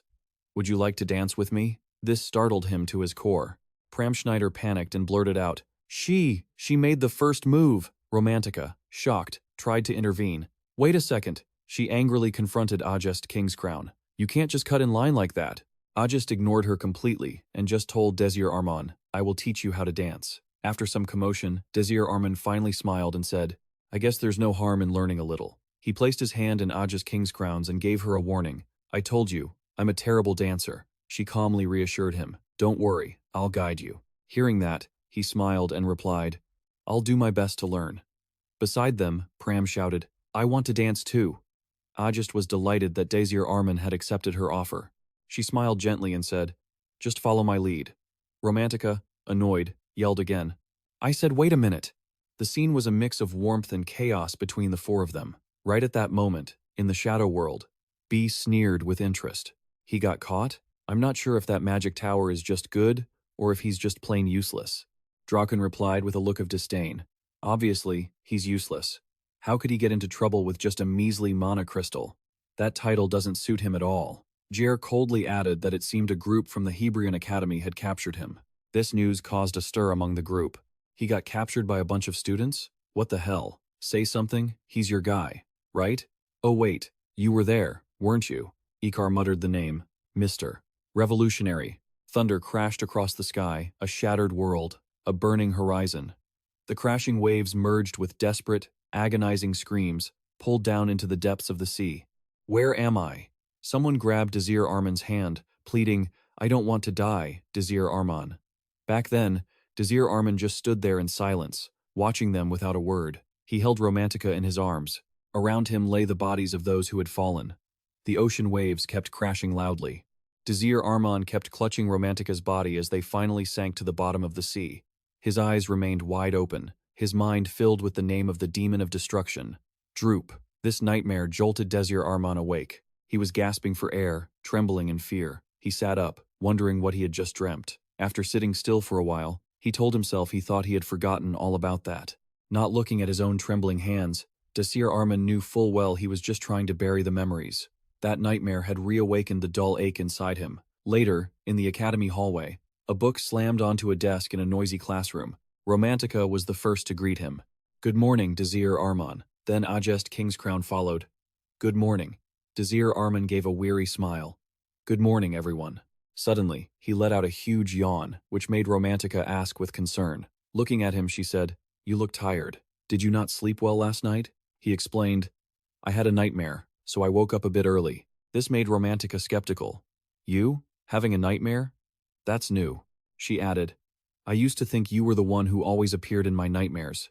Desir Arman, curious, asked, "Really? What did I look like in your nightmare?" Taking the chance to tease him, she replied, "Well, a cruel demon." Obviously. Teased by her, he helplessly sighed. Fine. I shouldn't have asked." Then, she thoughtfully handed him a piece of candy, saying, "If you need something to wake up, take this. You don't want to doze off in Professor Bridget's class." He took the candy and thanked her. Suddenly, Desir Arman asked, "Oh, by the way, do you two have any plans for the summer break?" Ajest said, "Not really. I plan to stay at the academy." Romantica excitedly chimed in, "I'm going back to my hometown. It's been so long since I've seen my parents." Desir Arman suddenly remembered and asked, "That's great. You're from the Bree Empire, right?" Romantica sensed trouble and immediately asked, "What? What are you plotting now?" Seeing she misunderstood, he clarified, "I have some plans for this break. I don't want the schedule to get messed up." She insisted, "I just said I was going home." He replied casually, "Exactly." Then, Desir Arman announced that their group would be participating in the Imperial Tournament held in the Bree Empire this summer. Although the Bree Empire is famous for many things, especially its beautiful beaches and its key economy, the Imperial Tournament tests every candidate from all over. Romantica, worried, asked, "But there are so many opponents from other countries in that tournament. Do you think we even have a chance against them?" Desir Arman began to flatter her. "You're plenty skilled enough. Not many people reach the third circle magic level at your age." This praise easily ignited her competitive spirit. However, he didn't forget to remind her, Confidence is good, but don't get too arrogant. Zod Exarian reached that level 3 years younger than you. That reminder instantly killed her mood. Why are you comparing me to the master of the magic tower? Regardless, Desir was looking forward to the competition. After all, with so many talented people there, performing well would look great on their resumes. Ajest Kingscrown thought it was a great idea, saying, "If we take first place, no one will dare look down on the commoner party again." Seeing she had agreed, Desir Arman turned to ask Pram Schneider. "All right, I'll go ask Pram Schneider." She already knew what Pram would say. Pram's answer is obvious. Knowing Pram, he'll probably just say whatever is fine with him. It seemed Romantica was really looking forward to the tournament, hoping she would get some rest. "So, we're going for 3 weeks, right? At least I'll get that much of a break." However, Desir Arman's next words shattered her dreams. "What are you talking about? We're going to keep training, of course." This made her freak out and yell, "What?" He said calmly. "Obviously. You were the one who said it. Do you think we have a chance against them?" Refusing to give up, Romantica argued loudly. "Come on, give me a break. You remember, we won the last Shadow World because of me." Naturally, she couldn't sway Desir Arman. "That doesn't mean we stop training. Remember the contract?" Knowing she couldn't convince him, she got so angry she scolded him. She gave him the most unflattering nickname, a training-obsessed demon. He sighed helplessly. What kind of nickname is that? Defeated by reality, Romantica had no choice but to accept the training. "Whatever, I'll train, okay?" Just then, a voice whispered right through Desir Arman's head. "Don't want to." He remembered the dream, a weak Romantica leaning on him, pleading, "I don't want to die, Desir Arman." Remembering that nightmare made him so scared he started gasping for air. He collapsed onto the desk, causing everyone to call out in concern. "Desir!" The two girls took turns asking, "Are you okay? Desir Arman? Are you all right?" But he didn't answer, only breathing heavily. His hand gripped his chest as if to crush his heart, which was aching with unbearable pain. He closed his eyes, trying to regulate his breathing. Beside them, Romantica and Ajest Kingscrown were as anxious as ants on a hot pan. They kept calling out, "Desir Arman, Desir Arman." He lifted his head and sat up as if nothing was wrong, save for his slightly pale face. He chuckled, "Haha, don't worry. That candy wasn't anything serious." Romantica was skeptical. "Are you sure about that?" He cautioned her, "Be careful." Romantica looked at Desir Arman, her eyes shining with curiosity. Because she saw him looking at her with a very strange expression, she asked, "Why are you looking at me like that?" If she had known Desir Arman's answer, Romantica probably wouldn't have asked, because he was about to drop a bombshell on her. Change of plans. "Romantica, we're doubling your training regimen." She was shocked and snapped angrily. "What did you say?" Then she launched into a rant so fast it sounded like rap, making everyone in the classroom turn their heads. "What's wrong with you? Why are you being so intense? Is it just because I didn't train hard enough earlier? You're the party leader. Why are you being so petty? If you double it like this, when am I supposed to sleep?" But Desir Arman responded to Romantica's rap with nothing but indifference. He pulled out his chair and stood up. "Don't worry, I won't be sleeping either." Seeing her intent being twisted, she got even more fired up. "That's not what I meant." Seeing him suddenly get up and walk away, she shouted in frustration, "Hey, where are you going?" He didn't pay any mind to her annoyance, only thinking to himself, "Right, this isn't something I can just forget. I have to remember everything." Romantica saw him suddenly go to sit with Ajest and growled loudly, "Desir Arman, get back here." Of course, he didn't care. He was too busy thinking about his past life. Desir Arman made a silent vow. "This time, I won't let it happen again." Just then, the professor walked into the classroom. "Good morning, everyone." Seeing the professor enter, Romantica became even more irritated and grumbled, "Damn it." Meanwhile, Desir Arman was still lost in his thoughts. Never again. The Magic Tower, Antaria Technical Division. In the past, Antaria was the capital of Kuma Marison, a kingdom that took magic as the spearhead of its development. However, the kingdom collapsed after losing too many mages. But with the establishment of the Magic Tower, it regained its sovereignty along with promising engineering technologies and became a major city. It is known as the center of magical technology because the headquarters of the Magic Tower is located here. Countless mages from the Magic Tower visit the place freely to share their knowledge. However, there is one workshop that no one is allowed to enter, because it holds the dreams of magical craftsmen. If a craftsman were to step in there, they would go from one surprise to the next, because that place belongs to the master of the Magic Tower, Zod Exarian. In that tower, the magic stone expert was busy researching. Just then, he received a message. I never thought you'd step into the production workshop again, he replied. I just discovered a very interesting technology. The person on the other end sent back, I don't see what's so interesting about that. Being told that, he intended to explain, it's based on a very sophisticated mechanism. However, the person on the other end didn't bother to listen and instead exclaimed, that's just terrible. This attitude made him snap irritably. You're not even listening, the person replied nonchalantly, because it's boring to a normal person like me. The person on the other end, seeing that he wasn't paying attention to her, pouted and said, can you focus on our conversation? It's been months since we had a chance to talk, Regression replied dismissively. But we can meet whenever we want. Science and technology are always my top priority. To me, it's very interesting. This attitude of his made the person on the other end ask, are you mad? Naturally, he wouldn't admit it. Not at all. This attitude of his made the person on the other end find it amusing and exclaim, I'm pretty sure you're the only person who could describe a private meeting with the Saintess like that. After that, she asked, does that mean you'll be absent from the upcoming council meeting again? Regression said nonchalantly, I'll be attending this time. My new technical advisor said he wanted to join. Hearing the words technical advisor, she didn't quite recall who it could be. Technical advisor? Who's that? The vice master of the magic tower? Hephatos? Or Ilanos? The mage from the northwest? I can't think of anyone. Did you find an anonymous wizard? Regression quickly introduced him. A first circle mage. His name is Desir Arman. The moment that name was spoken, the person on the other end gasped in shock. What? Then she laughed out loud, thinking Zod was lying. Stop joking. Are you getting old? Regression got a headache from that sarcastic tone and reaffirmed, he is qualified. The person on the other end, seeing him say that, asked, if you say so, then I don't know what else to say. By the way, do I know that name? He replied, probably. He's a student at Hebrion Academy. Just hearing that Desir Arman was from Hebrion Academy, the person on the other end started shouting. You intend to bring someone from Hebrion to the High Council of the Western Kingdom Alliance? Seeing her panic, Zod reassured her. Don't be so dramatic. He explained, he's attending as a member of the Magic Tower, not the Empire. Although he said that, the person on the other end was still a bit confused. I'm still a bit worried. Understanding her concern, he promised, if anything goes wrong, I will step in. Then Zod asked, also, do you know about the recent events in the Shadow World? The person on the other end replied in a cheerful tone, of course, that is truly a relief, since our budget is also running low. Hearing this, Regression revealed something. It seems Desir's party discovered something about it. Upon completing the Shadow World, he mentioned the secret regarding the collapse of the Holy Land. This made her ask slowly, how? Regression didn't answer directly, only saying, I think you'd want to know if you're interested in this issue. It's better to hear it from him yourself. What do you think? Seeing no response from the other end, he called out, Priscilla?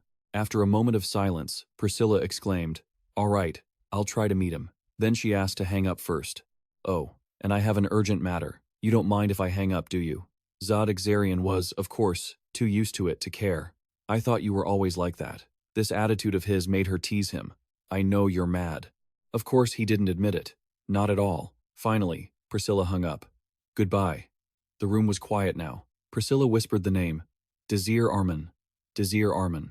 She wondered what kind of person he was. At that very moment, at the training ground, a wooden sword fell to the ground. Pram Schneider flinched and dove to the side. Kyria gasped in shock. Oh my god, look at that. There's mana flowing into his fist. This sight left Pram Schneider absolutely terrified.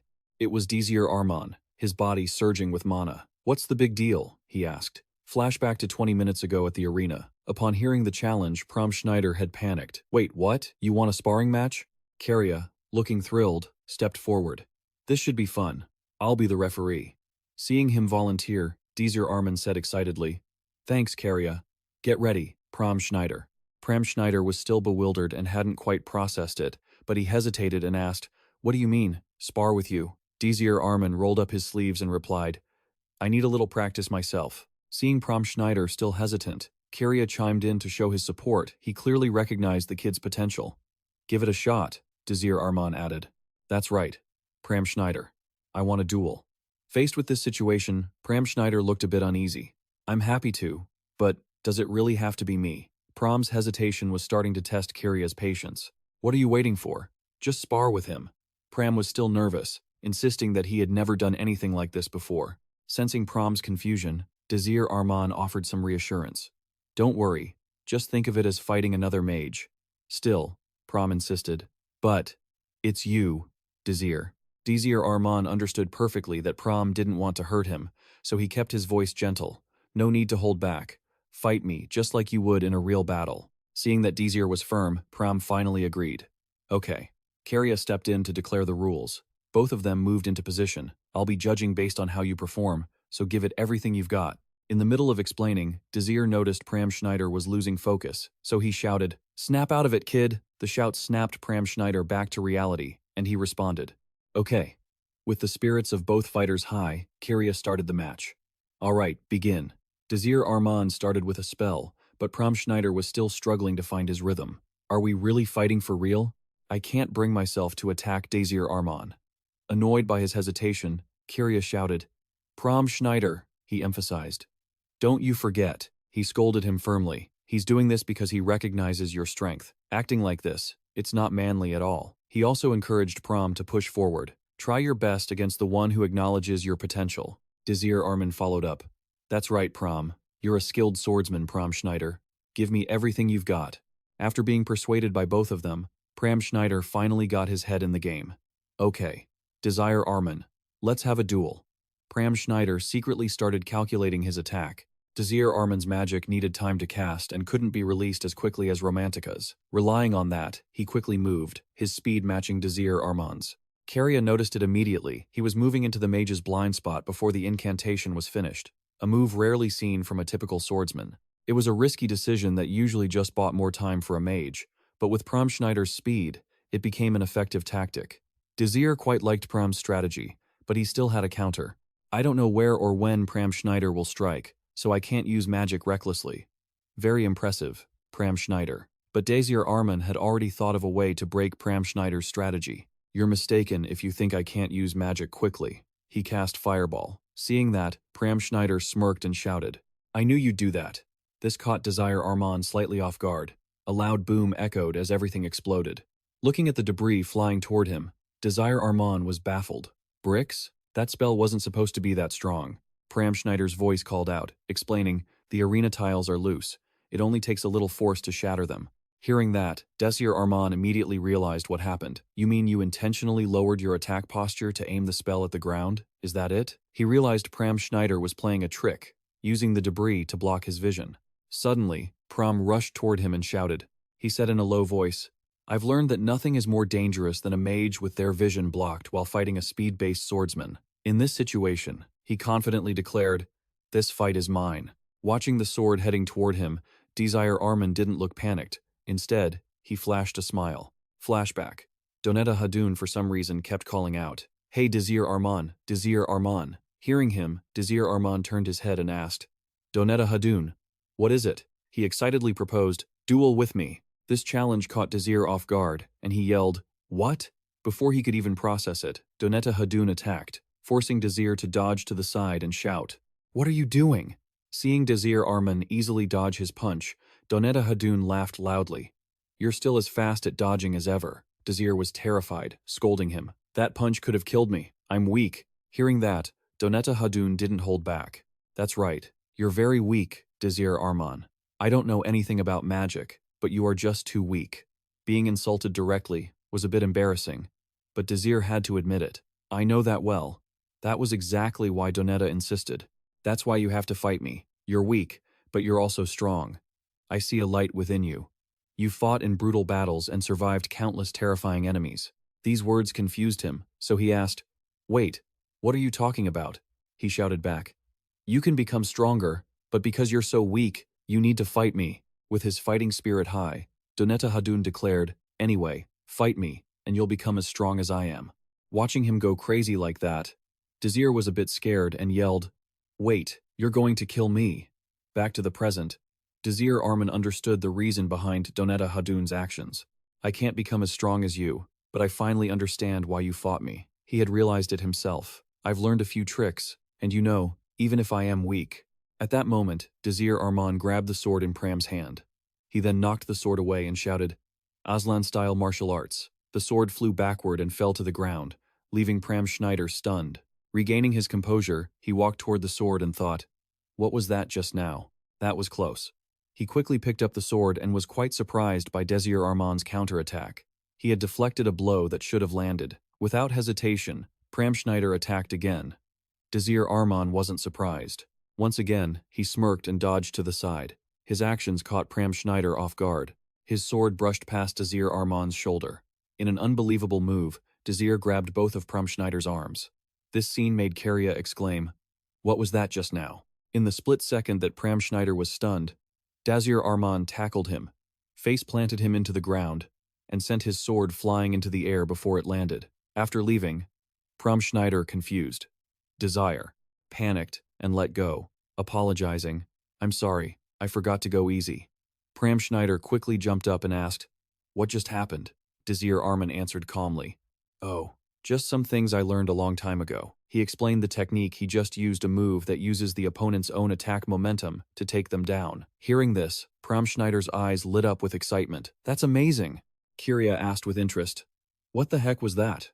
Hearing his voice, Desir turned his head and replied, "Thanks for being the referee." Keria was surprised, exclaiming, "I never thought you knew martial arts." Desir Arman smiled and replied, "It's just something I learned a long time ago." Pram Schneider couldn't stop praising him. "This is Desir Arman, don't mess around." Suddenly, Keria volunteered, "Now it's my turn, right?" This made Desir Arman look worried. "Sorry," he suggested, "come on, let me get a taste of those moves." However, Desir wasn't really feeling it and muttered, "Wait a second." Pram Schneider excitedly suggested, "I'll be the referee this time."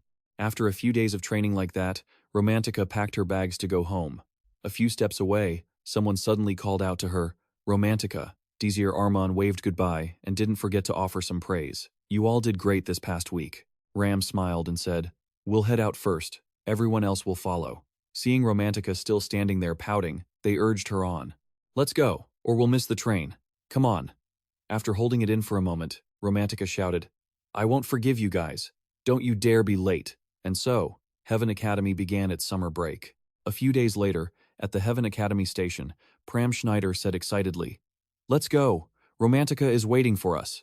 Seeing him in such a rush, Desir Arman said, "Pram, we can walk faster, but it's not like it'll make the train go any quicker." Hearing that, Pram started to say something, but Ajest Kingscrown interrupted, "We have to be careful not to be late." Seeing that both had spoken, Pram went along with it. "All right then, Ajest Kingscrown." Desir Arman's group was heading straight for the Bra Kingdom. The Outsiders, they were a rebel organization opposing the Western Kingdom and the Empire. However, calling them a single organization wasn't quite accurate. The Outsiders were actually an alliance of various factions that stood against the nations fighting the Shadow World. They were led by the Western Kingdom and the Empire. They had combined their forces to become a formidable enemy, but they only fought together for a common interest, a bond that could dissolve at any moment. "In the Shadow World," Jer said in a deep, gravelly voice. "Recently, many of our Outsider members have had their identities exposed." Someone playing with a jester card in their hand spoke up in agreement. "Exactly. Our numbers are dwindling rapidly," Dr. Khan continued. "The same goes for our descendants, and the spies we planted are being discovered too. How are they doing it?" As she spoke, she added that it was as if they knew every single plan. Suddenly, the one holding the jester card shouted, "Of course they know." B mocked. "Our great revolutionary was captured alive. After all." This remark made Icarus furious. He turned around and shot B a glare that could kill. Naturally, as a mad jester, B wasn't afraid at all. Instead, he mocked him even harder. "I heard they were caught trying to attack a magic tower," he laughed derisively. "And I thought you were so confident. What's wrong? What kind of training are you giving your people to let this happen?" I couldn't stand this guy's attitude. Icarus prepared to strike. He attacked B, causing him to burn fiercely. Dr. Khan, sitting nearby, was caught in the blast and gasped. Seeing B looking like a piece of charcoal, she remarked, "You're toast." While she was in shock thinking he shouldn't have been shooting his mouth off, B appeared, still acting up. "Not quite. I'm not toast yet.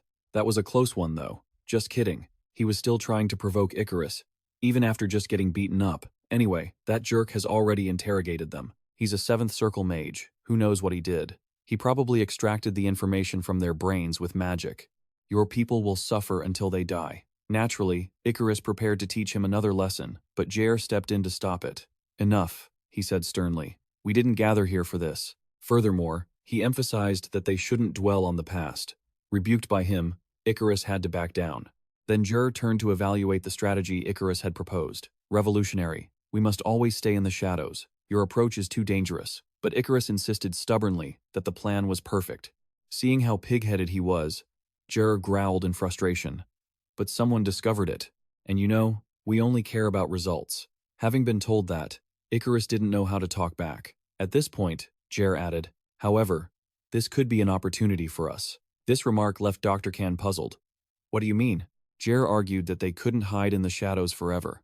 It's a good idea to leave our mark before they try to finish us off. Amidst the tense atmosphere, a loud, mocking round of applause broke out, accompanied by B's jeering. I agree, he exclaimed with excitement.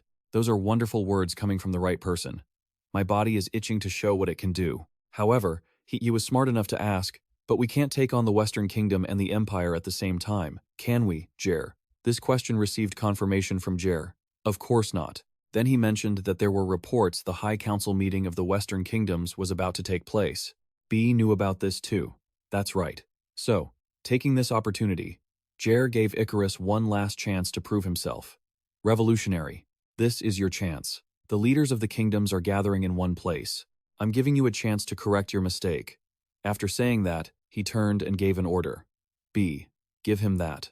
Of course, B refused and protested vehemently. Hey Jer, do you know how much trouble I had to go through to get this? I had to sacrifice so many things. Jer didn't care and said only one thing.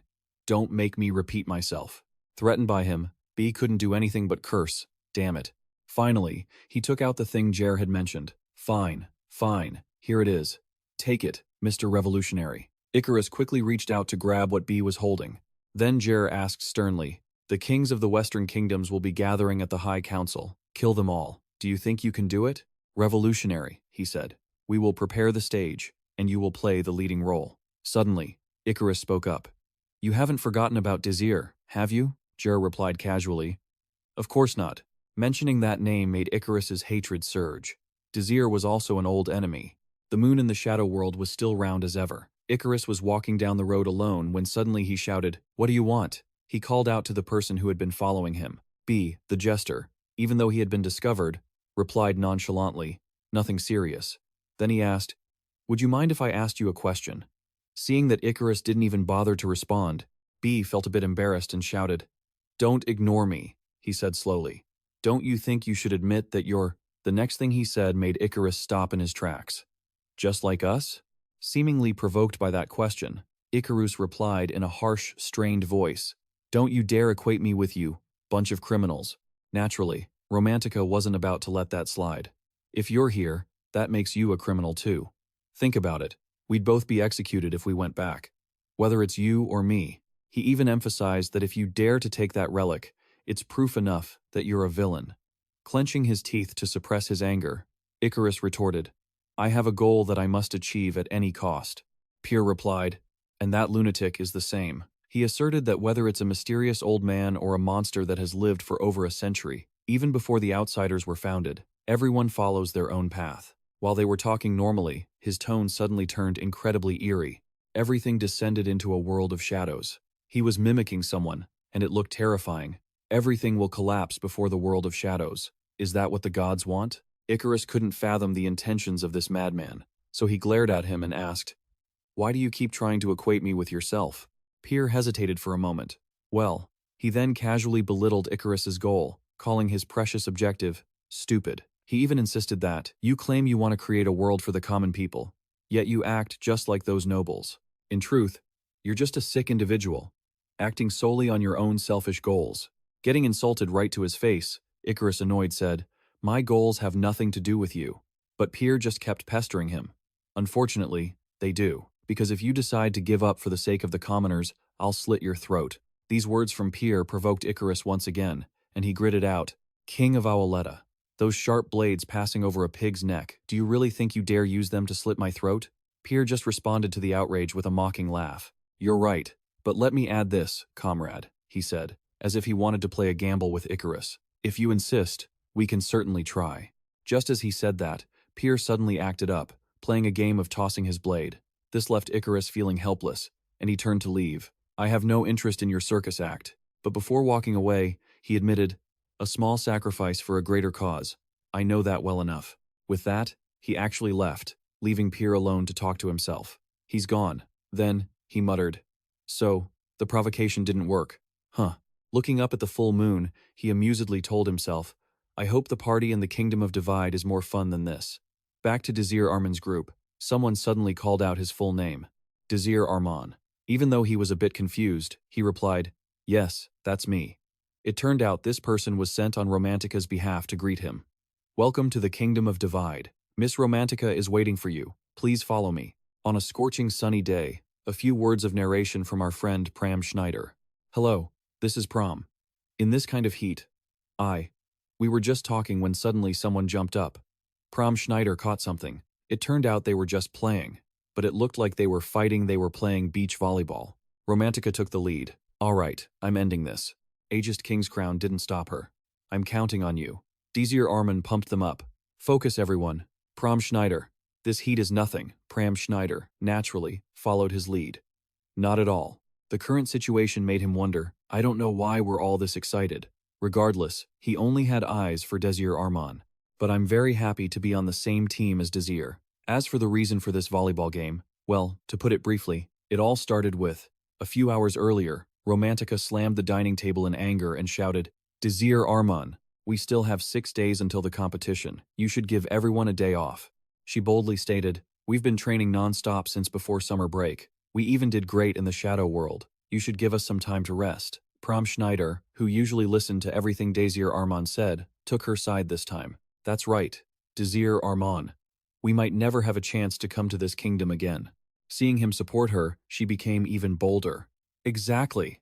Do you know how amazing this land with the Golden Coast is? Seeing them all oppose his hellish training schedule, Desir Arman turned to the calmest person. What do you think? Ajest Kingscrown. While casually eating, acted as if it had nothing to do with her and replied, I believe that considering the wishes of the group members to have some free time is the duty of a leader. Hearing that, Desir Arman gasped. Is that so? Ajest Kingscrown nodded in confirmation. Exactly. And so, he finally decided, all right, we will rest for 1 day. Seeing him allow a break, Romantica happily turned to high-five Pram Schneider and shouted, We did it. Pram Schneider was just as happy. Only for 1 day. But even though we're resting, Desir still reminded them. After this, we continue training for the competition. That's the reason for the volleyball match. That's how it happened. Just then, Romantica lunged toward the volleyball. She spiked it with immense power toward Desir Arman and Pram Schneider's side, but Pram Schneider quickly bumped the ball up. He shouted, Desir, the ball. Desir Arman got into position and replied, Leave it to me. Just for a regular game of volleyball, he actually used balance adjustment and muscle strengthening. After adjusting his state to the optimum level, Desir Arman jumped up. He spiked the ball toward Ajest Kingscrown's team. She wasn't an easy target either, and blocked the shot. Then she gave a smug smile and called out to Romantica. Understanding her intention, Romantica shouted, I got it. Desir Arman, if you're going to use magic, then it's my turn to use magic for this game, and I'll show you the results of my training. A powerful, wind-slashing move was unleashed. Pram Schneider, naturally, wasn't scared and stood his ground to receive the ball. Impressive, but I've been training very hard too. Just as he thought he had it, and that it was easy, Romantica gave a cunning smile, having set her trap. Suddenly, the ball swerved behind him, leaving Pram Schneider bewildered by its trajectory. Just when it seemed they were about to lose, Desir Arman flew in to save the ball. This sight made Pram Schneider gasp in shock. Even in the middle of the match, Desir Arman took a moment to lecture him. Wind magic can constantly change direction. Remember that well. Pram Schneider soaked up the lesson. Okay. On Ajest Kingscrown's side, she criticized Romantica's skill. Looks like you need more practice. That shot was easily blocked. Romantica, insulted, shouted back, I don't need you to tell me that. At this point, they both returned to the match. Ajest Kingscrown received the ball and yelled, Do it again, Romantica. Letting go of the previous bickering, Romantica quickly lunged forward and replied, I know. Seeing them set up the same trick, Desir Arman hurriedly said, Pram Schneider, assist me. Pram Schneider got the signal and replied, Okay. Romantica prepared to use the wind slash again. Realizing what she was about to do, Desir Arman shouted in panic, Romantica, you! Romantica had already jumped up. This time she was determined to hit it hard. I'm going to make this one count. Seeing her go for such a huge move, Desir Arman turned pale and warned, Wait, that's level 3 magic. That's not fair. Of course, Romantica didn't care. She just retorted, "You're the one who taught me this." She unleashed a powerful spell, Storm, Avarosa.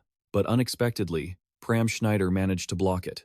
That left Romantica quite shocked. "You blocked that? Impressive." Pram Schneider stood his ground, while Desir Arman asked with concern, "Pram Schneider, are you all right?" Pram Schneider still had the strength to reply, "I'm fine. The battle isn't over yet, but I've still got plenty of mana left. Let's see how you handle the next one." The ball was now unnaturally packed with mana. Suddenly, it dropped, causing Romantica to gasp in surprise. "What the?" One look at Desir Arman's sly smirk, and she understood everything.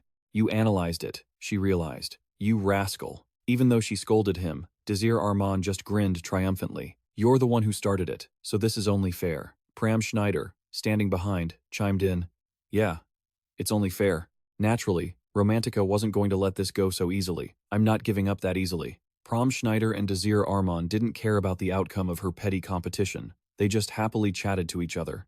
"We won. What should we ask for dinner?" Suddenly, before the ball could touch the ground, Ajest Kingscrown lunged out and knocked it back up. It landed straight into Desir Arman's team's net before they could even react. This move by Ajest Kingscrown left Romantica frozen in place, while Ajest nonchalantly remarked, "Everyone, keep trying." She chuckled smugly, "I'm trying my best here too." Seeing her team had actually won, Romantica cheered, "We won! The guys handle dinner, okay?" Desir Arman replied helplessly, "Fine." It was a beautiful sunset at Villa Iluga. Desir Arman stood on the balcony, watching the horizon. He marveled, "What a beautiful view." Just then, someone's voice chimed in. "Truly stunning, isn't it?" Desir Arman replied naturally, "Just as you said, Romantica." This made Romantica happy too. "I'm glad you think so," she said, before adding, "It's always a magnificent sight, the way the sea looks like liquid gold." Desir Arman followed up, "That's because it's saturated with mana, reacting to the sunlight." His profound knowledge left her stunned. "Is there anything you don't know?" Suddenly, Romantica excitedly suggested, "Desir, I know a place that's even more beautiful. Want to see it? I'll tell you a story you've never heard before." Of course, Desir Arman couldn't refuse her. "All right." Romantica began recounting a legend carved into stone. There was once a very prosperous city here in ancient times, but they were wiped out by a volcanic eruption. The catastrophe swallowed the entire city in lava. She led Desir Arman somewhere and introduced the site. "These ruins are from houses destroyed by the volcano in ancient times. You can still see the scorch marks from the lava on them." As she spoke, she added, "But scholars say that although there are countless mountains here, there isn't a single volcano." Desir Arman wondered, "So, is it all just a myth?" She didn't give a direct answer, only vaguely saying, "Maybe yes, maybe no." Suddenly, Romantica turned around and said, "We're here." The scene before him left Desir Arman speechless. Romantica led him to a cliff edge and asked excitedly, "Isn't it beautiful?" Then she continued her story from earlier. Why couldn't they find a volcano? That remains an unsolved mystery. Countless stories have been spun about it. Just then, Desir Arman suddenly remembered someone. "Of all places, that's my hometown, the Kingdom of Bria." He was pulled into a whirlpool of thoughts. How is that possible? Romantica didn't notice Desir Arman's unusual reaction, and kept talking. "That's how legends are born. They're used to explain things that have no explanation. Among all those stories, many people believe in the one about a cruel demon that descended upon the earth and destroyed many cities." At that moment, a faint voice echoed in Desir Arman's mind. "There's a villa nearby, a beautiful place, a place near a golden, sun-drenched coast." Romantica kept chatting away, and because of that story, this sea has another name. Desir Arman was now haunted by that dream. "I don't want to die here." Romantica kept talking. "What was it?" "I don't remember clearly because I heard it when I was small, like an ancient script."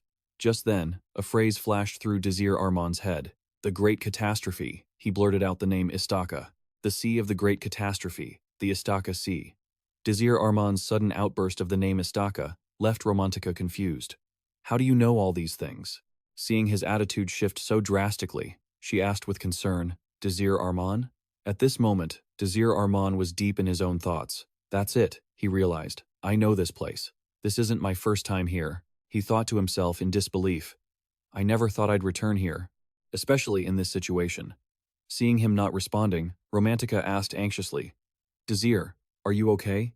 Do you need a doctor?" Suddenly, Desir Arman looked at her with eyes full of sorrow, then let out a deep sigh that left Romantica bewildered. "What's wrong?" Once he regained his composure, Desir Arman smiled and said, "I'm fine.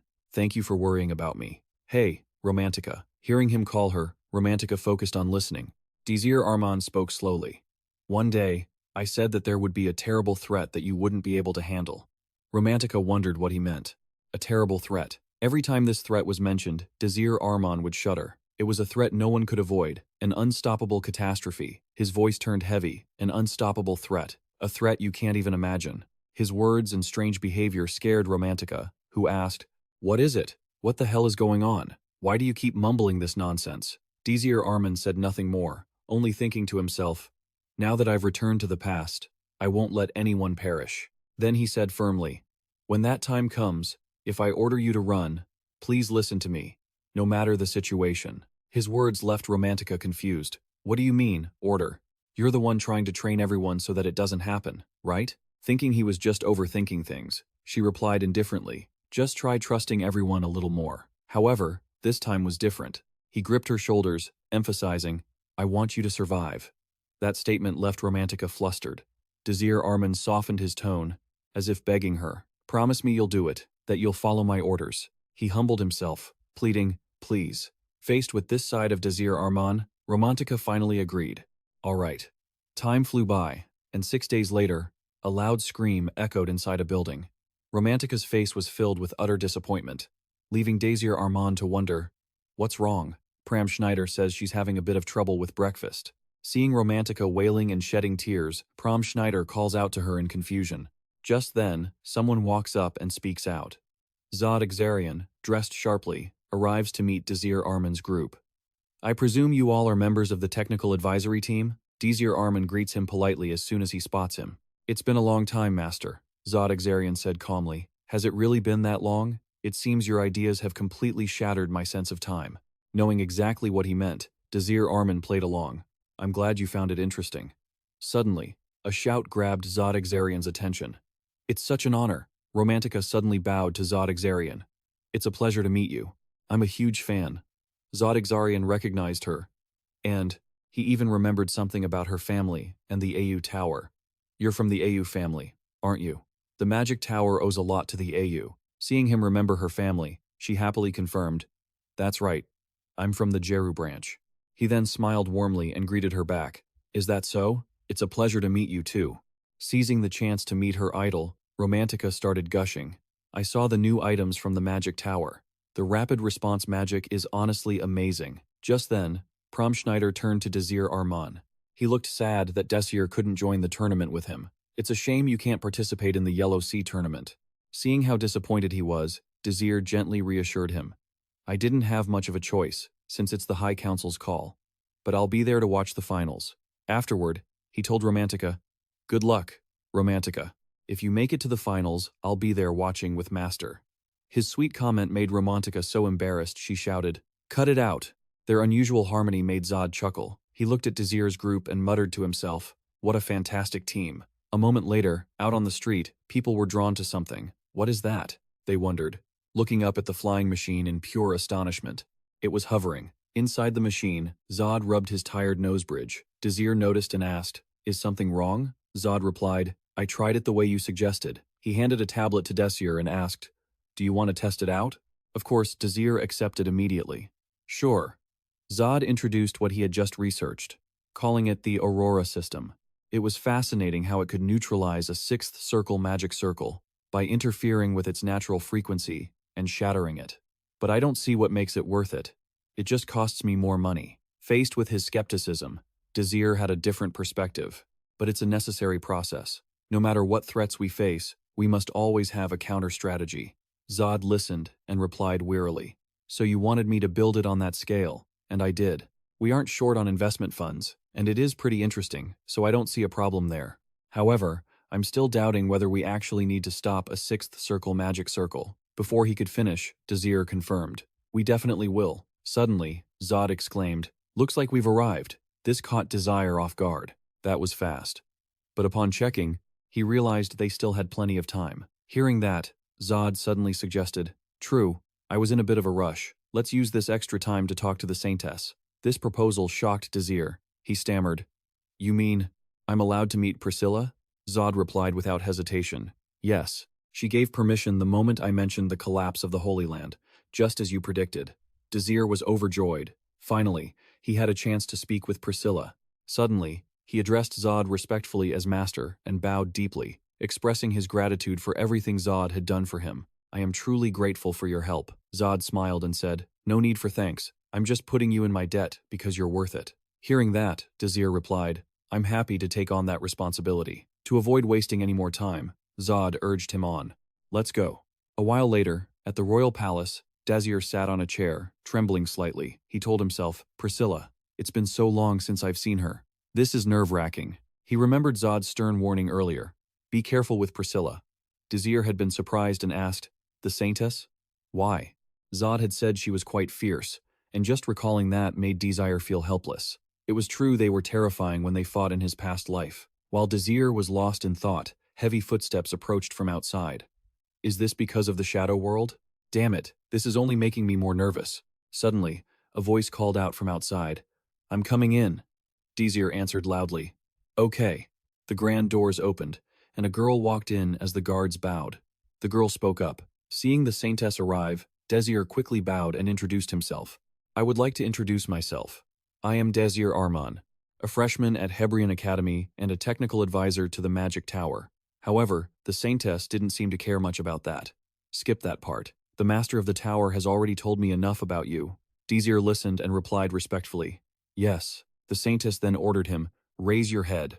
Priscilla smiled and said, I have been looking forward to meeting you. She introduced herself politely. I am Priscilla Sky, the Saintess. Inside the Saintess's quarters, Desir looked at this version of Priscilla and marveled internally. It was true. She was completely different from everyone else, even compared to his past life. He understood that it was because of the true nature behind her cheerfulness, her nobility. Meeting her now, one thing was clearer than before. She was even more regal than in his past life. Not wanting to waste time, Priscilla got straight to the point. Let's begin, then. She sat down calmly in her chair. She then said, I heard you have something to tell me about the shadow world you conquered. She was referring to the world related to the collapse of the Holy Land, and so, Desir told her everything without holding anything back. Priscilla listened intently. The two spoke for a very long time. Finally, Priscilla asked about Vinhem Evernotten. So he was the one who turned the Holy Land into a divine battlefield? Desir nodded, confirming that he was indeed a great man. This left Priscilla impressed. It's truly incredible what he achieved, given the lack of scientific technology back then. Desir then said, I still have many more things to tell you. He wanted to warn Priscilla about the events, the great catastrophe that might lie ahead. His voice dropped to a low tone. The Holy Land might have avoided its collapse. A hero could have lifted it from the ashes, and a judgment was desperately needed. He delivered a message to the Saintess Priscilla. The Holy Land could exist to this day and continue to be a shield for humanity. That is the message I heard when I conquered that shadow world. Hearing this, Priscilla hesitated for a moment, then spoke about the great catastrophe that might lie ahead. She wanted to confirm the information. You said that the Holy Land at that time possessed the power to conquer a shadow world. Desir Arman quickly acknowledged the information. Correct. The Holy Land collapsed from within. This statement cleared up all of Priscilla's questions. I have been curious for a long time, ever since the great shield of the Holy Land. She smiled happily. Why did the Holy Land, where all the churches were concentrated, collapse? I feel much more at ease now. Thank you. Seeing her so happy, Desir Arman felt happy too. I am very glad to have been of help to the Saintess. She even praised him. Desir Arman, you conquered the shadow world in a truly wonderful way. The future of Hev is brighter now. Then, Priscilla wanted to give Desir Arman something. Consider it a token of her gratitude. I want to give you a gift. Is there anything you desire? Without hesitation, Desir Arman replied, Yes. He bluntly made his request. I want the Saintess to help the Western Kingdom and the Empire establish friendly relations. This request made Priscilla hesitate. After a moment of silence, she frankly stated, As you already know, the relationship between the two sides is truly terrible, to the point that the two sides could break out in war at any time, if it weren't for our common enemy, the Shadow World. That is. Desir Arman knew that very well, but the reason he made this request was because that is why I am speaking to the Saintess. If the relationship between these two factions continues like this, we will be hopeless when a shadow world beyond our capabilities appears, he emphasized. And at that time, this continent will come to an end. These words of yours truly satisfied Priscilla. What an interesting imagination you have. You are an interesting person. Desir Arman, who was speaking normally, suddenly had his mood dampened. Imagination. I wish all of that were just my imagination. There would be nothing better than if it were just a delusion, a nightmare. However, he then muttered, the Holy Land. He seriously stated that the reason the Holy Land fell apart and collapsed was because it was divided. Desir Arman understood clearly that the Shadow World destroying the Holy Land was something that truly happened at that time. However, the Holy Land could do nothing and perished. After hearing Desir Arman confide, Priscilla also chimed in. Times have changed. We have now conquered the Shadow Worlds almost completely with thorough preparation. Not only that, but for the Class 1 and 2 Shadow Worlds, Desir Arman, you also said we need to prepare for the worst-case scenario. After speaking, he quietly clasped his hands together. Priscilla looked at him and silently evaluated him. He truly believes in his own words. It sounds a bit arrogant for a child to say. However, she now understood why he was highly valued. I understand why that old man likes him. An amused smile bloomed on her lips. After that, Priscilla said, I understand what you are saying. Truly, this is not something I can decide by your words alone. Although she could not decide by herself, she also agreed with what Desir Arman mentioned. But I agree, we need to prepare for the worst. Whenever the Shadow World has any instability, the Church will always find a way to support it. Getting this promise from Priscilla also made Desir Arman satisfied. That is enough. Thank you, Saintess. Right at that moment, there was a voice from outside. Excuse me. Hearing that someone needed her opinion, Priscilla spoke up. Come in. An attendant entered and announced, the High Council meeting is about to begin. We need to leave quickly. Priscilla heard this and said, I understand. Then she stood up and called out, Let's go, Desir Arman. Hearing her call him, Desir Arman replied, Yes. She smiled and asked him to keep an eye on the castle for her. You are very similar to that old man. Take care of him. Hearing Priscilla call him old man, he immediately thought of one person. Old man? Is she talking about Zod? That is the only person she would call an old man. Then he uttered, I will do that. A while later, at the Pretra Palace, the kings were fully present. They were seriously waiting for the official meeting to start. By now, Priscilla was present on one side, and Desir Arman was with Zod Exarian. Shortly after, at the High Council chamber, Desir Arman and Zod were settled in their seats. Priscilla sat next to them and greeted Zod Exarian. Long time no see. Zod Exarian replied in a cold tone. Exactly 4 years, 6 months, 15 days, and 3 hours. His arrogant attitude made her helplessly sigh. That is not what I asked. Of course, he didn't care, and kept dragging it on. 23 seconds. Knowing she couldn't do anything about this friend of hers, she just went along with it. Okay. Right at that moment, suddenly a shout made everyone startled. It seems everyone is here. This person walked in while expressing his joy that the meeting was fully gathered.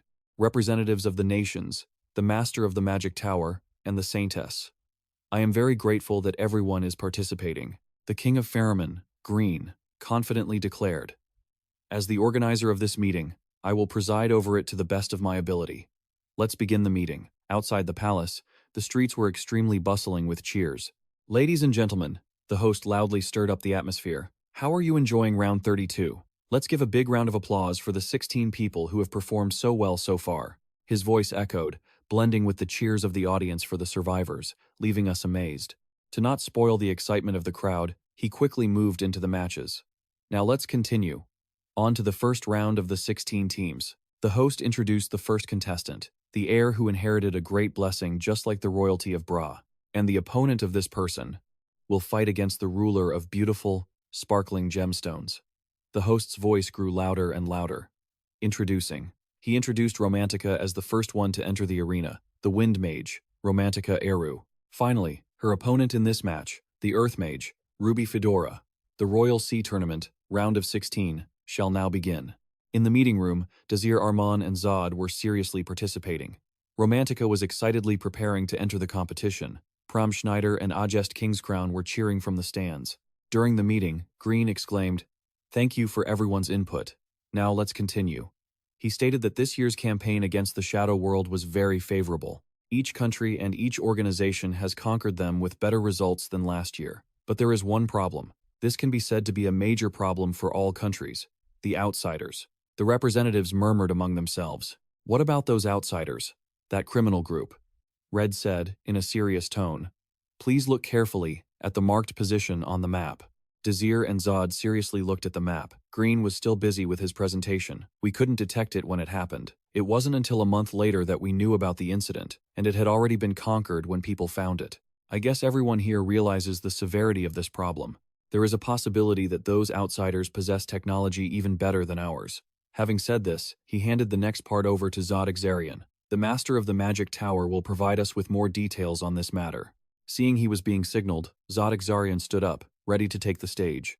This left Desir Arman stunned, wondering how Zod Arman could already know about it. It was Zod Arman's turn to report on recent events. An incident occurred 2 months ago. The outsiders had attacked the magic tower. The representatives were bewildered, whispering, "Did that really happen?" Ignoring their chatter, he continued by stating that they were targeting the Tear of Rugno, a second-tier magic stone.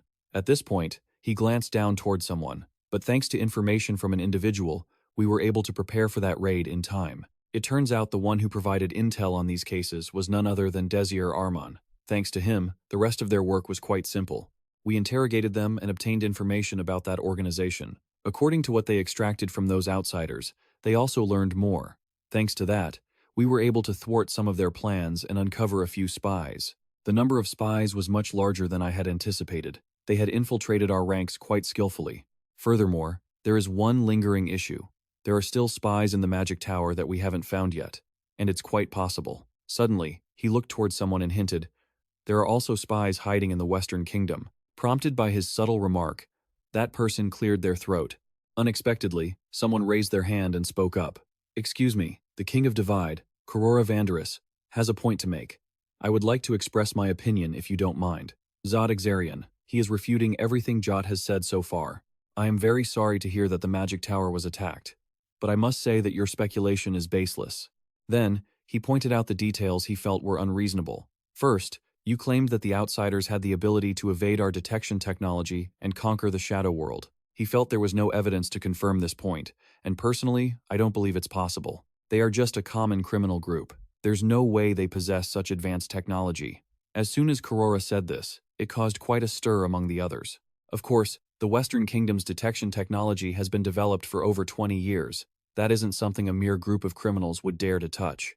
They agreed with him, yes, it was truly absurd. Naturally, Jot didn't let him spout nonsense and reaffirmed what he had just stated. "Your Highness, however, that situation is very likely to occur." Korora disagreed, saying, "In my opinion, it has a different meaning. I know you understand this well." He mentioned, "I am talking about a place that possesses technology even more terrifying than the Western Kingdom." While everyone was busy with the meeting, Romantica was busy fighting. Zod Arman listened seriously to the opinions of everyone. It was Korora who brought up the empire he claimed possessed technology superior to anywhere else.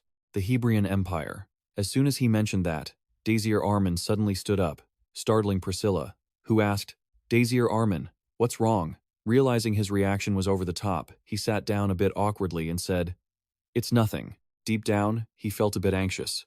Damn it, they are planning to pin the blame on them.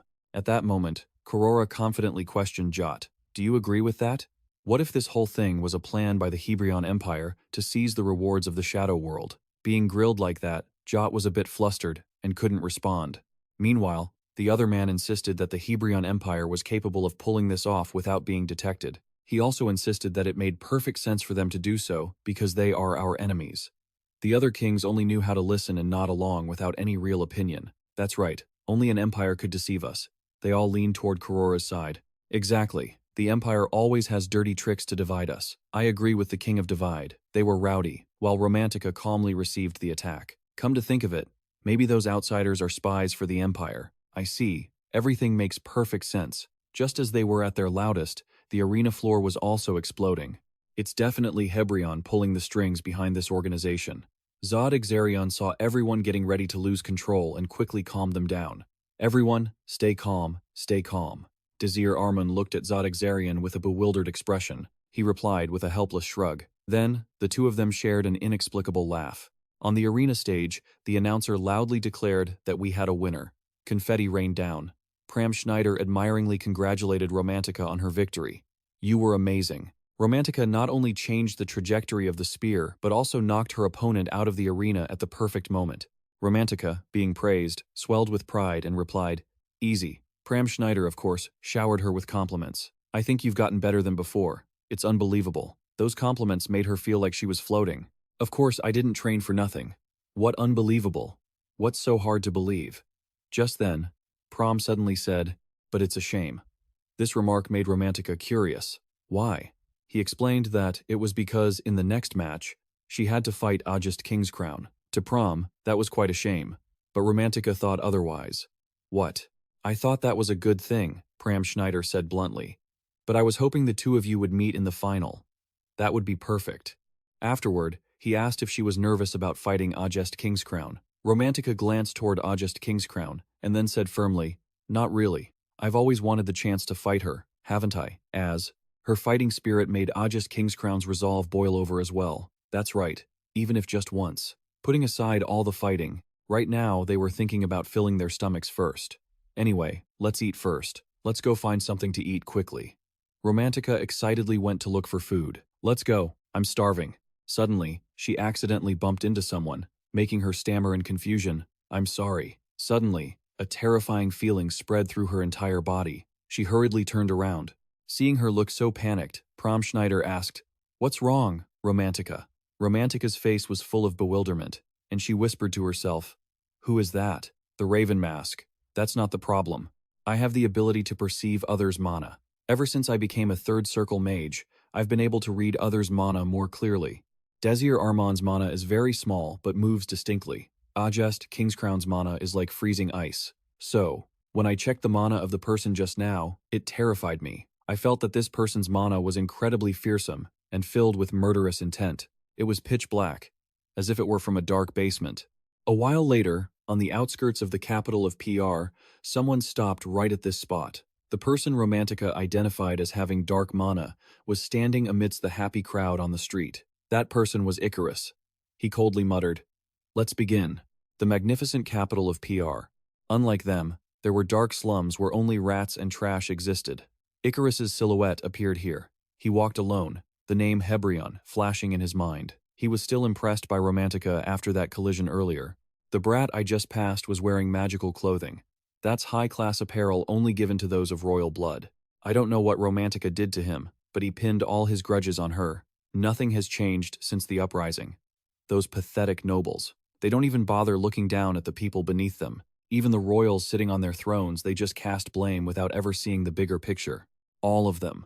The hatred welled up inside him. I will drag you all down into the abyss. His gaze was fixed on Petra Palace, where a heated argument was unfolding. If you think about it, the Heen faction has been acting very suspiciously lately. We have to strike before they make their move. Everyone had a different opinion, but this bickering would only destroy the peace they had. Now wasn't the time for that. Zod Exarion attended this meeting every year, but he still couldn't get used to this noise. My apologies, Desir Arman. It's like this every single year. Desir Arman obviously knew he had been trying his best. Don't worry about it. There is nothing you need to apologize for. Zod lamented that politics wasn't his forte, adding that he'd rather spend this time playing chess with him instead. Seeing Zod Exarion so eager to play chess, Desir Arman suggested they play later. This appealing offer was met with Zod's agreement. Fine by me. Just then, Desir Arman's fingers tapped rhythmically against the armrest. He stared at Zod. Something felt off. There was something that just didn't sit right. Outside, Icarus had landed somewhere. Inside the meeting room, Desir Arman felt extremely restless. This feeling was all too familiar. It seemed as though Icarus was about to make his move. Right at that moment, Desir Arman realized what that off feeling was. That's right. Before he regressed, he had this exact same feeling right before entering the labyrinth. It was the sensation of approaching danger, a wave of anxiety. Without hesitation, Icarus launched an attack on the entire area. Desir Arman, inside, quickly realized and cried out in horror, magic reaction. At that moment, Icarus unleashed his attack, bringing everything down. Sensing the encroaching danger, Desir Arman shouted, I know. He quickly cast a protective spell amidst everyone's shock. What are you doing? The Tower Master. Priscilla didn't understand either and called out to him. Sensing something was wrong, Desir Arman loudly shouted to Priscilla, urgently telling her to get down. No sooner had he finished his sentence than a terrifying explosion erupted. The blast affected everything near the palace. Debris flew everywhere, and stones rained down upon the ground. Outside, Romantica had quickly created a magic circle to protect herself and the others. Is everyone okay? The sudden situation had left her in a daze. What the hell is this? Prom Schneider was busy checking on those around him. Are you okay? He then reported that an explosion had originated from the palace, which left Romantica panicked. The palace? She repeated, horrified. The reason for her panic was that Desir Arman was there. Back at the palace, after the explosion, a magic circle had been cast to protect everyone. They were still confused, asking each other, "What just happened?" Desir Arman nervously asked, "Saintess, are you all right?" Priscilla let out a sigh and replied, "I am unharmed." Seeing that everyone was safe after the blast, Zod retracted the protective circle. Then he asked, "Is everyone okay?" Priscilla quickly replied, "Thanks to you." What happened? He explained that the situation that just occurred was a sixth circle magic attack, lunar eclipse. This information left everyone in a state of confusion. A sixth circle magic attack. Even Desir Arman couldn't imagine who could wield magic at this level. Suddenly, Zod called out to him, "I think we need to get out of here. Follow me." He responded without hesitation, "Okay." Moments later, Zod led everyone away from the palace. "Watch your step in this direction." The kings asked each other as they moved, "What the hell is going on?" The guards are all gone. Halfway through, Zod suddenly signaled them to stop. Wait. This made Desir Arman curious. Suddenly, Zod asked the spark of fire in front of him, "Are you the one behind this?" A voice answered from the flame. As expected of the Tower Master, Icarus appeared, the dark mana surrounding him making everyone cautious. Suddenly, he sneered, "You trash." He hadn't expected them to make it out alive. "You all survived. How disgusting." His words infuriated the kings. "How dare you?" Suddenly, a boom echoed. Zod Exarian's action left Desir Arman stunned, calling out, "Master!" Zod turned to him, calling, "Desir Arman." Instinctively, he replied, "Yes." Zod looked at him and affirmed, "I won't lose this time." Knowing what he was referring to, Desir smiled and replied, "Neither will I." Without hesitation, Zod stepped forward and declared, "In that case, let's finish this quickly and get out of here." Mana billowed around him. "I don't know who you are, but I'm a busy man." It seemed he planned to take out Icarus in one move, so he would end this very quickly. Zod's magic surged forth like a tide. He spoke in a low, steady voice. "I apologize for saying this," but he was already in a state ready to go all out against Icarus. "I won't hold back." Irritated by Zod's attitude, Icarus snarled, "Your arrogance will lead to your death." Zod Exarian obviously wasn't afraid and retorted, "I'm looking forward to it." In the midst of this chaotic scene, a surviving guard shouted, "Is everyone still alive? What the hell is going on?" He counted the troops and found that quite a few had perished, but he still had to go rescue the kings trapped inside. Only 7 guards left. "Everyone, group up. We are under attack." Shouts echoed everywhere, checking if everyone in the council was safe. "Move fast." Another explosion occurred, the power of the blast reaching Desir Arman's group. Seeing that everyone was unharmed, Zod asked in confusion, "What the hell?" Desir Arman replied, "The Tower Master is protecting us." He then quickly shouted, "Zod, Exarian, are you okay?" Zod replied nonchalantly, "I'm fine. How is it on your end?" Desir Arman reported back, "Everyone is safe, thanks to you." While Zod was busy talking, he suddenly sensed danger approaching. Icarus tried to play dirty with a sneak attack, but Zod easily blocked it. Even so, Icarus stubbornly kept striking. Seeing him act like that, Zod helplessly lamented, "So stubborn." Icarus ignored the fact that his attacks were blocked and kept attacking relentlessly. Amidst the rain of attacks, Desir Arman hurried to tell everyone, "It's too dangerous, we have to evacuate." However, Priscilla questioned, "How can we run in a situation like this?" Zod, while fighting and listening to the others' discussion, quickly noticed something. While Icarus was busy launching an attack, Zod suddenly appeared beside him and whispered, "It seems you don't like to talk much, do you? But, I'm sorry." Having said that, he opened a magic circle. It seemed he planned to teleport both of them to another location to settle the score. "Handle this somewhere else." Seeing the two of them vanish together, Desir Arman cried out in panic toward the magic tower master. Beside him, Red spoke up. He teleported. "Sir." Unexpectedly, instead of teleporting far away, they shifted to a lower floor. The reason for this ridiculous scene wasn't Zod Exarian, it was Icarus. "I meant to move him to the beach, but he dispelled the magic instantly." Icarus seized the moment while Zod was distracted. He tried a sneak attack, but naturally, Zod wasn't afraid. Another massive boom echoed. Priscilla, shaken by the scene, blurted out, "Zod is a 7th circle mage, why can't he take him down?" Desir Arman explained, "Because of us. He can't attack while he's focused on protecting us. As for Zod, he swung his staff, erecting a barrier to shield everyone. Realizing an opportunity had opened up, Desir Arman quickly urged the group, "This is our chance to get out of here." At that moment, Zod Exarion turned to Icarus. "You dared to target them? It's a bit much when I actually wanted you to focus on me, even for a second." Icarus didn't even bother to answer, just shouted, "Get out of my way." Seeing him finally speak, Zod let out a mocking laugh. "Finally, you've opened your mouth. I'm actually happy." Two massive currents of mana collided, creating earth-shattering shockwaves. The royals, having escaped the immediate area, shouted to one another in panic. "That guy is way too strong." Desir Arman continued his duty, guiding them to safety. "Watch this way." He knew they had to get out of there as fast as possible. "We're just holding him back." After leading them outside, a surviving soldier spotted them and quickly asked, "Is everyone all right?" Desir quickly replied, "We, the 7 royal guards, will get everyone out. Please, head down here. We need to gather everyone first." Right then, a loud roar erupted. "Seriously? How could you all be so pathetic? This is unacceptable." Crown Prince Korora appeared out of nowhere, declaring, "Forget about running away. Get over there and help the Magic Tower Master. Destroy the enemy immediately. That is your duty." The guard, hearing that Zod was left to fight alone, exclaimed in confusion, "Master, is the Magic Tower Master fighting by himself?" Korora kept pushing them. "Yes. Get over there right now. There's no other way." They had no choice but to head towards Zod Exarion. "Understood." In less than 3 seconds, they appeared right next to Zod, shouting, "Master Zod, let us assist you." They leaped forward, aggressively questioning, "How dare you attack the palace?" Just as they were about to strike Icarus down, Icarus scoffed, "A bunch of arrogant fools. Do you have no idea you're jumping into your own graves?" With those words, he wiped them out in one go with a spectral wave.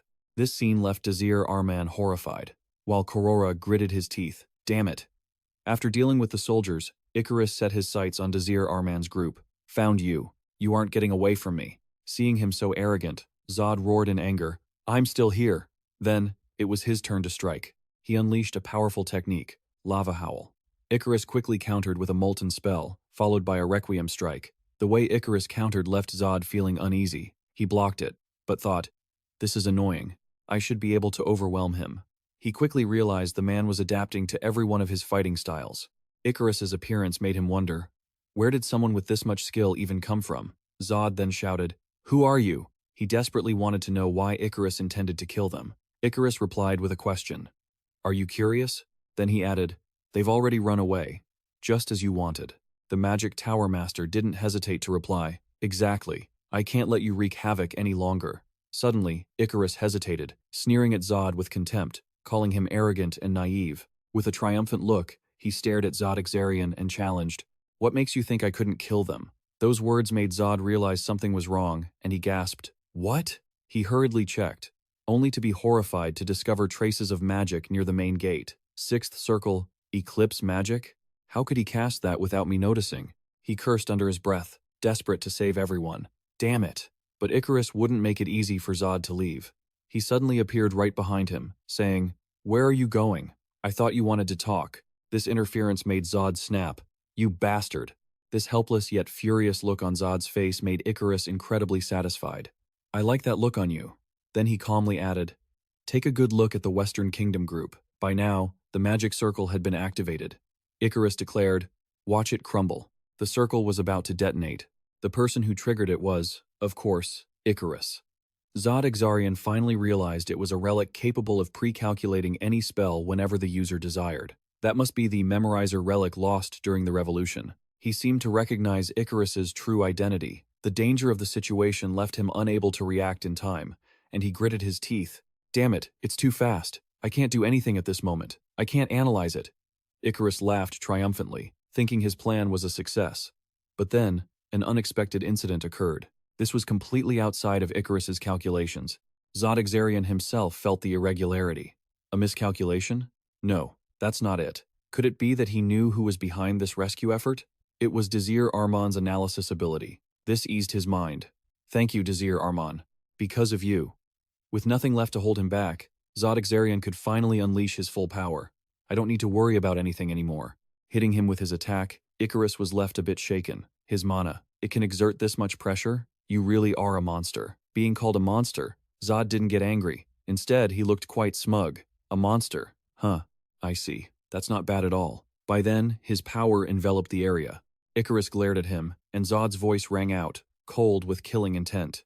Since your plan has failed, I will be the one who becomes Zod Exarion. He looked at Icarus with hatred and declared, the monster you're talking about. Realizing he couldn't beat him, Icarus prepared to flee. Unfortunately, I have no more business with you. He vanished just before Zod's attack could land. Next time, I'll take your head. Now, Zod Exarion stood alone amidst the chaos. After a moment of silence, he lamented his handling of the situation. That was quite an impressive teleportation spell. He then looked at the devastated scenery before him, unable to help but exclaim, this place has become such a disaster. Smoke and fire still billowed into the air. The sound of heavy footsteps blended with voices. How did you know? What was that? Priscilla asked loudly. How did you know there was a magic seal there? Desir Arman answered calmly. He explained why he detected magic near the main gate. This palace only had one exit. This explanation caught Priscilla off guard. That was it. Desir Arman patiently gave a detailed explanation. The enemy had used a spell powerful enough to submerge the entire palace. I'm certain his plan was to kill everyone here. That's why I guessed he would have a backup plan in case he failed. You didn't expect this deduction to be spot on. Luckily, I guessed his intentions correctly. For the moment, you are a bit wary of Icarus, a mage with skill on par with Zod. Who exactly is he? Just then, a deafening scream rang out, causing Priscilla to worryingly ask who was shouting. That mournful cry made Desir Arman realize the palace wasn't the only place under attack. Suddenly, a voice spoke up from behind. Is everyone all right? They turned around to find that the people who had just spoken were the gate-guarding knights. These were the knights who had been waiting outside. Thank God everyone is here. Seeing them, Desir Arman anxiously asked, what is the situation like? The king beside him seemed like he wanted to say something. Suddenly, one of the knights locked eyes with Desir Arman and spoke. We will escort everyone to safety. However, someone interrupted him. Answer the question, please. Realizing who had cut him off, the knight hurriedly and respectfully called out. Saintess Greytilla just said sternly, I don't want to repeat myself. So, he immediately reported the situation. Yes, Saintess. Currently, Dilanthem is crawling with those suspected to be outsiders. They are splitting up the capital's defense forces by exploiting the chaos. At the same time, he also noted, we didn't expect them to dare appear so boldly. We came here to ensure everyone's safety. Upon hearing this, Desir Arman focused on one point, a large-scale terrorist act by the outsiders. What was happening now was beyond his predictions. In his previous life, this never happened. A series of questions raced through his mind. The truth was, if the outsiders dared to do this, it meant they were ready to reveal themselves. So, the Crow-masked man also belongs to the outsiders. A large-scale terror attack, what do they really want? Suddenly, someone shouted in anger. How could this happen? As a member of the Western Kingdom, Kolora acted annoyed, saying, I am truly disappointed. I can no longer trust Pracha. I will leave this place myself. This action from the old man made Green rush to advise, we have a bunker for shelter during wartime. This place is very safe. Desir Arman also added that he apologized to His Highness, but splitting the forces would not guarantee his safety. Naturally, Kolora wouldn't listen, and even bluntly insulted the place. Forgive me, but I refuse. I am walking on the soil of another country. It was a mistake to let such a weak country, one that cannot prevent a terrorist attack, become a part of the Western Kingdoms. The old man's words left everyone displeased, and they all let out a murmur of protest. What? Just then, Kalora's personal knight arrived. The knights are here. Yes, the old man asked them. We are heading to the teleportation gate. What is the situation? A knight reported that the gate was being occupied by the outsiders, but they could break through. The old man was satisfied and replied, Good. Next, he turned to everyone. I will lead the troops and open a path to the teleportation gate. Who wants to follow me? Kolora was met with silence and shifty eyes, which made him angrily question them. What? Do you not trust your own knights? Then, someone standing with Fea argued, that wasn't the reason. It was just that what this kid Desir said seemed right. Seeing no one would follow him, Kolora, feeling both embarrassed and furious, retorted, Do whatever you want. I'll go alone. Afterward, he ordered his knights to lead the way, and they quickly escorted him toward the harbor. Yes, this way. Meanwhile, Desir Arman was busy stabilizing the safe shelter for everyone.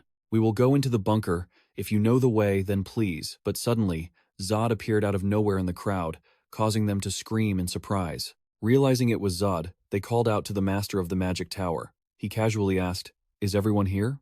Naturally, his actions annoyed Priscilla, who scolded him. The old man didn't hesitate. Desir Arman asked about Icarus. "What about the crow-masked guy?" Zod said he had gotten away. He was quite skilled with teleportation magic. Icarus's escape made Desir Arman unhappy, and he spat out, "Damn it." However, the priority was reporting the safe shelter plan to the kings. This idea pleased Zod immensely. "Is that so?" "A bunker, that's a good idea." He knew Desir Arman was worried about his team, so he said, "Leave this to me. Go find your team members.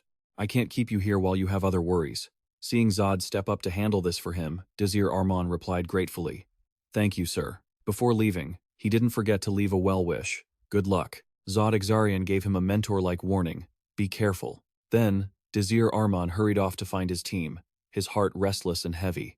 "Please, I just hope you all stay safe." Then, he quickly used his magic watch to contact his team. At the same time, a growl of warning echoed from a building. "Anyone who dares move will lose their head." The figure pulled the curtains shut and let out a sound of praise when seeing no one opposed him. "Good," he threatened the civilians he had captured during the earlier chaos. "Sit still, and everyone will be fine." In his hand, he held two children who were crying their eyes out from fear. He asked the children, "Don't you think so?" Seeing everyone frozen in fear like that, the man said with amusement, "Honestly, I want someone to move a bit, because I want to have some fun." Among the captives was Romantica's group. "I will shoot you all immediately. 1, 2, right then, Romantica's magic watch rang. This drew the attention of the outsider. What was that sound? Romantica's group realized the situation was bad and whispered to themselves, "Is this the moment?" The outsider realized where the sound was coming from. He shouted angrily, "What was that sound? That's a communication device. Who are you calling?" His scream blended with the ringing of the watch. "That's a communication device. Who are you calling?" His shouting blended in with the chiming of the clock. "Do you hear me?" Right then, the kidnapper laughed like it was nothing, and callously suggested, "Why not? Just kill them all." Faced with this life-or-death situation, Prom Schneider asked the two girls on the team for their take. "What should we do?" The outsiders were making a racket. "Drag him out here. Hey, answer me now."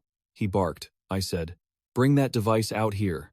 Whether it was the shouting or something else, Romantica suddenly started trembling, causing a worried Pram Schneider to call out to her. Seeing that no one was handing over the communication device, the kidnapper grew angry and snapped, "I don't like this annoying situation at all. Don't disappoint Lord Crowmask." The outsider drew his sword to threaten Romantica. "You heard him. I'll give you 3 seconds." Seeing that he was actually going to strike, Romantica stammered. But after regaining her composure, she feigned vulnerability and cooed, "But, you'll kill us if we move." That look of hers made the outsider falter, his heart skipping a beat. Seeing his henchman distracted, the kidnapper barked, "What are you doing, you idiot?" Seeing his subordinate charmed by her beauty, the leader decided to do it himself. How annoying. "Fine, I'll do it myself." He quickly grabbed the arm where Romantica was wearing the device. Then he told his subordinate, "I've got her under control now." "Well, take it off." The subordinate quickly replied, "Yes, sir." As he struggled to pry the device off her wrist, Romantica resisted. "No, no, don't." The man lost his patience and yelled at her, "Stop squirming." Suddenly, the device lit up. The outsider looked at it, doubting that this looked like any communication tool their boss had seen. The kidnapper was curious. Was it just an accessory? The leader insisted that it had just been ringing. At that moment, the outsider standing near Romantica noticed something written on the device. "Wait a second, there's text on it." "Let me see." Whether the text was too small or he was just illiterate, he couldn't make it out. Realizing he was useless, he turned to ask for help, never noticing that Romantica had secretly signaled to Pram Schneider, "Can you read this?" A moment later, the man finally read the text, but he mispronounced it, Hebra Hry. This left the kidnapper exasperated, wondering, why did Lord Crowmask give me such an idiot? After struggling for a while, the outsider finally deciphered the letters. "I got it." He read the text aloud. It says Hebrion Academy. While the kidnapper was blankly trying to remember what Haven was, Romantica suddenly broke free from the outsider's grasp, just as the leader realized what was happening.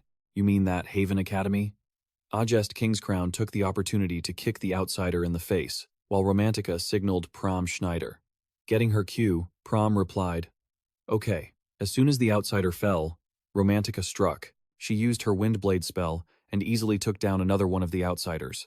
Seeing her technique, the kidnapper realized, So, she's a mage. The henchman nearby panicked. A mage? Just as he prepared to draw his sword to fight back, you bastards are done for. Pram Schneider lunged out of nowhere. He drew his sword and sent the outsider flying with a single strike. The scene left the kidnapper lamenting, "Why does Mr. Crow Mask make me suffer like this?" Then he turned to them and asked, "Who are you people? Some secret squad from Haven?" Romantica replied confidently, "We aren't anything that grand." Though their leader wasn't there, she proudly introduced their group. "We are the Desir Arman team from Hebrion Academy." The kidnapper scoffed at this. "A team? Meaning you're just students? Your group name sounds stupid, why don't you change it?"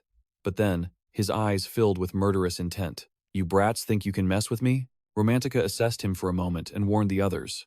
"That's like the attack from the magic tower. He's tough." Pram Schneider also warned Ajest Kingscrown not to let her guard down. Ajest looked at him as if he were dangerous, but then she stepped forward, leaving Pram confused.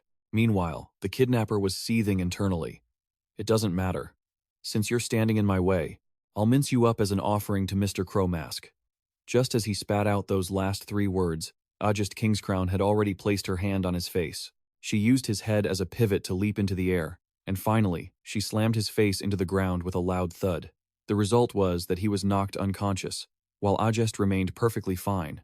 Looking at the man who was all talk and no action, Pram Schneider and Romantica were dumbfounded.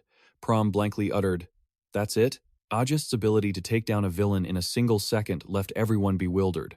What the hell? The sky was now painted in the orange hues of twilight. The troublemakers had been tied up. The civilians thanked Romantica's team for their help. "Thank you so much. How can we ever repay you?" Pram Schneider stepped forward to reassure them. "Please don't worry about that. You should evacuate from here quickly." However, they insisted on thanking his group first. "Thank you so much." While they were busy expressing their gratitude, Romantica was checking her device. "Thank you, miss." Ajest Kingscrown asked her, "Was that last call from Desir Arman?" Romantica confirmed, looking annoyed. "Yeah, he just called us." Pram Schneider asked, "Is Desir Arman still doing okay?" She gave a helpless smile and replied casually, "Looks like it." At that very moment, deep underground, a song of praise echoing to the heavens began to resonate. An eerie, terrifying chant echoed through the dark depths, calling out the name of the one who covers the mountains. The singing continued relentlessly, calling upon the one who cloaks the sky in a golden hue. The song seemed to rise from beneath the water. Massive waves surged, blowing away mountains, echoing the name of their master. Someone had been here and stopped in their tracks. The singing continued to echo, calling out his name. It seemed something was sealed away here, along with these hymns of praise. Calling out the flames of the abyss, the great disaster beckoned, shifting its focus to the capital of the kingdom, the site of the Hebrion competition, now engulfed in smoke and bombardment. A doctor shouted in the civilian refuge area, "Medics, over here!" Desir Arman arrived at the entrance, breathless and exhausted. "Everyone has evacuated here, right?" Suddenly, someone called out, and he looked over. Pram Schneider rushed over and hugged Desir Arman tight. "You're here, Pram Schneider," Desir acknowledged. Pram looked up with a cute smile. "I'm so glad you're okay," Desir Arman replied. "You too, Pram." Romantica walked over, clearly frustrated. "You have no idea how much danger you put us in," Ajest replied calmly. "We weren't in any danger. Maybe it's because you're too weak and need more training?" Romantica tried to explain. "That's not what I meant." In a private room, Desir Arman spoke up. "There are so many outsiders." He sat in a chair, resting his hand on his face as he pondered. "They clearly have some kind of plot. The chaos they're causing right now is just a distraction." Romantica stood with her arms crossed, making a demand. "So, everyone, stay here," Desir asked. "Everyone?" She explained her plan to the group. "I won't let them get away with destroying my hometown. I'm going to assist the city guard. I want you all to stay here and protect the shelter." While the other 3 were hesitant, with Romantica Eru saying, "We can't just." Someone stepped forward and said, "We will help you." Everyone was surprised by this unexpected encounter. The participants of the Hebrion competition, led by Ruby, offered their help. "I've heard the whole story. Let us lend a hand." She confidently persuaded the people in the room. "I haven't fought these outsiders before, but I can say with confidence that I have a few useful skills. Some of us are from this city too. Let us help protect it." Romantica turned to thank them. "It was wonderful to receive help from everyone," he boasted, raising his voice. "Even though I lost to that pretty girl because my hair was too long, I'm actually pretty good." Ruby looked at him with a look of disdain. "Long hair. My foot. You got taken out in one hit. He didn't stop the nonsense and just laughed out loud. I was stunned by her beauty. She replied indifferently. Maybe you should just stay stunned, he asked. Are you jealous? Ajest Kingscrown stood with her arms crossed, facing Desir Arman. He kept the conversation going on his own. I think you're talking about the separation. This evacuation is proof that you're paying attention to me. I'm truly grateful. Desir Arman stood to the side, trying to reason with her. Leave this place to them so we can join the defense force. But Romantica wouldn't hear of it, objecting vehemently. What? No, I can't let you guys get involved in my country's business. You asked calmly. Involved? Ajest Kingscrown. Prom Schneider. What do you two think? Ajest Kingscrown crossed her arms. Not objecting. I agree with the team leader, she shouted. Ajest Kingscrown. Prom Schneider had the same opinion as everyone else. Me too. I don't think you can handle this alone, Romantica. Romantica was left feeling helpless before everyone. Pram Schneider, you too? What do you mean I can't handle it? Desir Arman continued to comfort her. Romantica. Everyone cares about you just as much as you care about them. I can't let you go alone. Romantica trembled as if she were about to cry. But glancing over at her, she said, Romantica, I'm sure you understand Desir Arman better than anyone. Romantica was still confused. What? Then she added, Our leader never wavers in his decisions. Besides, you should remember that given the firm stance of everyone on this team, you only have one choice. Follow along. We're a team. Romantica smiled gently. Okay. She turned to ask Desir Arman. Desir, do you have a plan yet? He replied. I do. And it's very simple. Then Desir Arman began to loosen his tie. He loosened it while looking serious. We're going to take down every single outsider that shows their face. Turning to the Delta Hem warp gate, the warriors were talking while fighting. So this is the place the defense force was talking about. This entire building is protected by magic. There are so many outsiders here, let's join them right now. But first, I'm going to analyze the protection spell. I'll leave the rest to you guys. Outside, the four of them were hiding behind a wall, waiting for the right moment. Ajest Kingscrown spoke up. Okay, Pram Schneider said confidently. Leave it to us. Desir Arman reminded them. All right, when the time is right. He turned to signal the other three. Let's go. The warriors were fighting intensely. One guy with a sword tried to deal with his opponent, but his blow was blocked by a shield. The outsider laughed mockingly. Is this all the National Defense Force can do? The warrior blocked his sword and cursed. You damn criminals. Then, he suddenly called out to another outsider. Hey criminal, once you're done with that guy, come over here and give me a hand. The other guy agreed. Sure. The warrior started to get scared. You bastards, stop playing dirty. Fight fair. Then the outsider with the long blade in his hand slowly approached. I'm coming. The guy next to him laughed with delight. You really are a sinner, aren't you? This warrior is getting more and more scared. Really? Don't come any closer. He raised his axe, intending to take out the warrior. You think an outsider like you, before he could finish, two will listen to you? The axe he was attacking with suddenly shattered into pieces. Both outsiders stood there, stunned, much to the surprise of the warrior. What the hell? Where's the axe? What? Suddenly, a beam of light from somewhere struck one of the outsiders directly. He looked and cursed. What the hell? Then, Prom Schneider's power struck the outsiders directly, knocking them to the ground. The others were still looking around, wondering what was happening. While they were still dazed, he appeared and used his sword to deliver a lethal blow. Another warrior couldn't believe his eyes. Defense force? But those clothes. The original warrior looked on and said, Aren't they just kids? Ajest Kingscrown stepped out from behind them, and she said sincerely, Sorry. The dying outsider still had the strength to threaten Ajest Kingscrown. You bitch. You don't even have a proper weapon. How dare you? He rushed forward with his sword. You dare mess with an outsider like me? The air around her turned freezing. It felt like their breath was about to ice over. Ajest Kingscrown shouted, Icicle spear! Giant ice spears shot out, sharp and glowing, piercing the ground. The two warriors sat within the area surrounded by ice. One wondered, ice magic? The other was also left agape. She froze this whole place in an instant. A voice called out, making her turn around. Ajest Kingscrown. Desir Arman gave the OK sign. Analysis complete. Then he smiled and continued. Feel free to use your power at the main gate. Ajest Kingscrown nodded, as if she understood. Next, the small shards of snow gradually moved to her hand. Those snowflakes formed the shape of a large snowflake. Ajest Kingscrown added the incantation, Ice Bloom. Inside the safe house, the outsiders were still unaware. One asked, What was that? the other replied. Looks like those guys out there are having some fun. And with that, ice shards pierced through the door, catching them off guard. What? Didn't we putting up a protection spell? Pram Schneider appeared above one of them and said, now. Then he jumped down to attack and yelled, sleep it off. Beams of light surged with terrifying power. He turned around as if he sensed something. Pram Schneider jumped with dizzying speed and landed softly on the ground. Romantica ran over, worried. Pram Schneider, slow down a bit. Desir Arman also asked, Pram Schneider, are you okay? But he signaled for everyone to stop. Don't come any closer, there's something here. Ajest Kingscrown saw a scythe at a glance, while Desir Arman asked again, what's that? A streak of light appeared exactly where the scythe hit the pillar, surprising everyone. A blurry figure gradually appeared in the dust. You're pretty sharp, kid. Good, good. He held 2 scythes in his hands.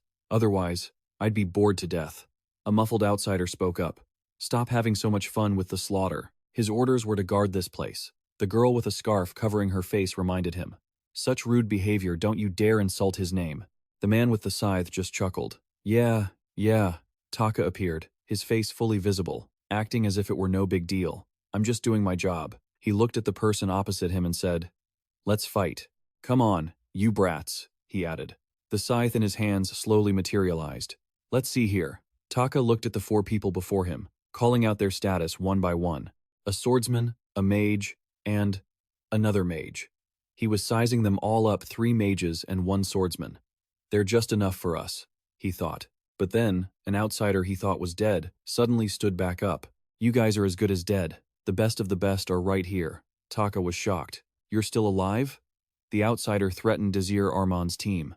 I'm going to kill you just like the others, he whispered nervously. Ver, looking cold and dangerous, asked, did you really kill them all? The outsider nodded. Yeah, I wiped them out because there were just too many of them sitting around. The guy asked again, how many did you kill? They all had weapons. He answered honestly. About 3/4 of them. The gate manager and the ones trying to run away didn't have weapons. But before the outsider could finish, he was sent flying into the wall right in front of Desir Arman's team. Ver tightened the bandage on his arm. You trash. You don't have the right to speak. Ver stood there like a force of nature, burning with the desire for vengeance and justice for the innocent. How dare you kill defenseless people? They suffered so much. Ver's expression turned cruel. Now, you need to feel that same pain yourself. Romantica, standing nearby, started to tremble with fear. I didn't even see him move, she whispered. Who exactly is he? Desir pondered, not answering yet. You have to admit, he's incredibly strong. Taka called out to the guy on the other side. Don't kill our people. At the same moment, heavy footsteps thundered in. They shouted as they ran. The gate is open! Hurry and kill the outsiders! Warriors began to surround Desir Arman's team. One shouted, the captain already told us. We're all going to help take back the teleport gate. Another turned and asked, are those the only ones left? Taka looked at the situation and said, I heard all the soldiers gathered here. Ver quickly added, they're all recruited from noble families. Desir, his eyes dull and unimpressed, replied, is that so? He lowered his head, a sinister, deadly smile creeping across his face. But the warriors, failing to notice the danger, continued their threats. Do you think you'll get out of here alive? You outsiders, we'll show you the power of the Royal Guard. Desir Arman turned to one of the soldiers. We believe that group belongs to the higher-ups of the outsiders. We'll handle them. You guys go hunt down the rest of the remnants. The soldier didn't even have a chance to reply. What? But we can't. Desir's face darkened. His gaze turned razor-sharp, while Ajest Kingscrown's eyes widened in sudden alarm and caution. A scythe came flying out of nowhere with a flash of light. Luckily, Pram managed to block the surprise attack. He dropped to one knee, warning the others. There's more coming from the left. The soldier still looked confused. What? Ajest calmly said. Leave this to me. A blast of sword aura swept through the room. The air turned tense and heavy with sudden danger. Someone screamed, watch out! Ahead, Ajest Kingscrown raised her hand, and magical ice erupted into a complex sigil. She was ready to intercept the attack. With just a flick of her hand, Taka's scythe was frozen solid. He began to buckle under the sheer force of her power. Still, Taka smirked. So, an ice user. It's great to see you show your true colors.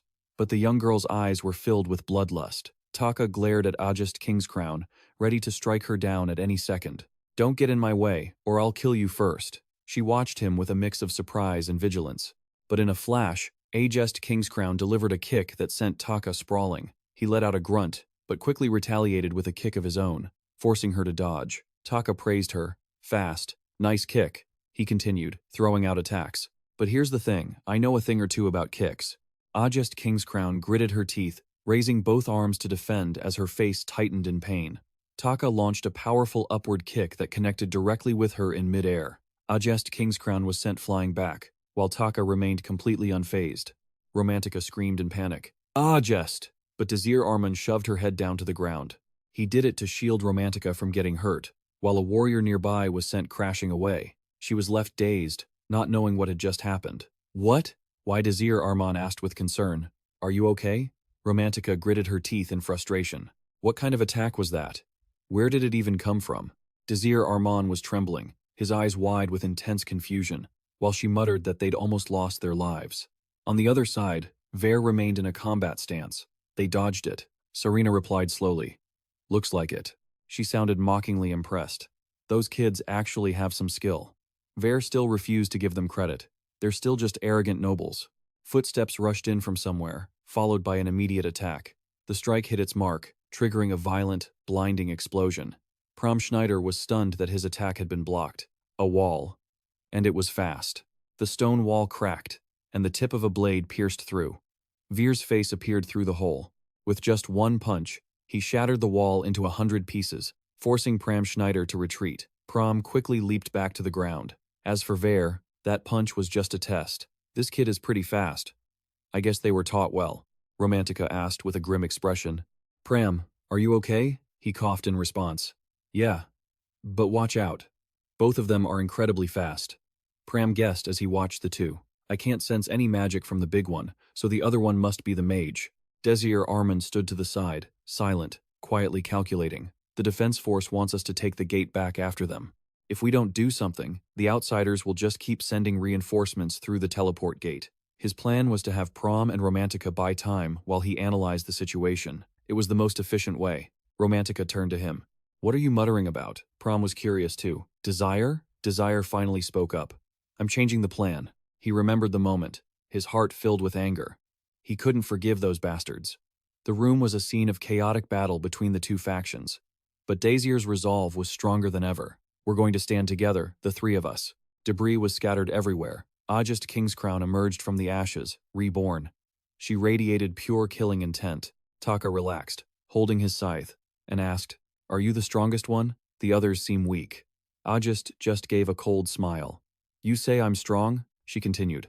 There were times when I thought so, too, and acted like I was. He looked confused. Times? Ajest Kingscrown replied. To be precise, I'm not actually that strong.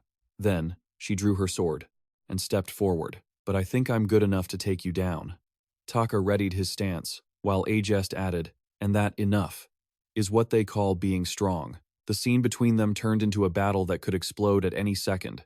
Ajest Kingscrown took a fighting stance, and Taka laughed loudly. I didn't expect that. He swung his scythe, clearly aiming to finish her in a single strike. But you're a magic swordsman. You're strong. Truly, you're strong. Then, the two of them lunged at each other. The clash of the sword and the scythe created a truly dramatic scene. Ajest Kingscrown consistently used her ice powers to take down her opponent. Ice gold. One would think Taka had been pierced by those icy shards, but no, he escaped completely unharmed in an instant. This is interesting. You're actually quite strong. He stared at her with icy, murderous eyes. You really are strong. Don't tell me this is all you've got. Ajest Kingscrown remained in her fighting stance, but as she looked at her opponent, a strange thought crossed her mind. Ajest Kingscrown recalled the moments she had just fought Taka, feeling puzzled.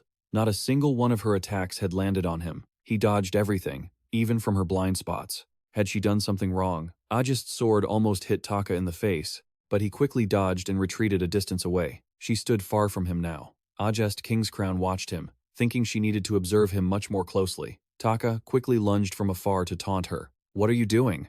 Seeing this, Ajest became furious, and she swung her sword with an expression full of irritation. No matter how powerful Ajest Kingscrown's strikes were, Taka blocked them with his feet in a flash, letting out a wild, delighted roar. Ignoring her continuous attacks, Taka slowly lowered his body to the ground and provoked her. Keep going. His eyes were cold and sharp, as if he could crush his opponent. Show me what you've got. He stepped back to build momentum for his next strike, and she couldn't hold her ground, forced to stumble back. Taka kept a firm grip on his two scythes. Facing him, the area where Ajest Kingscrown stood was filled with dust. That hit must have hurt. I knew it. You're strong.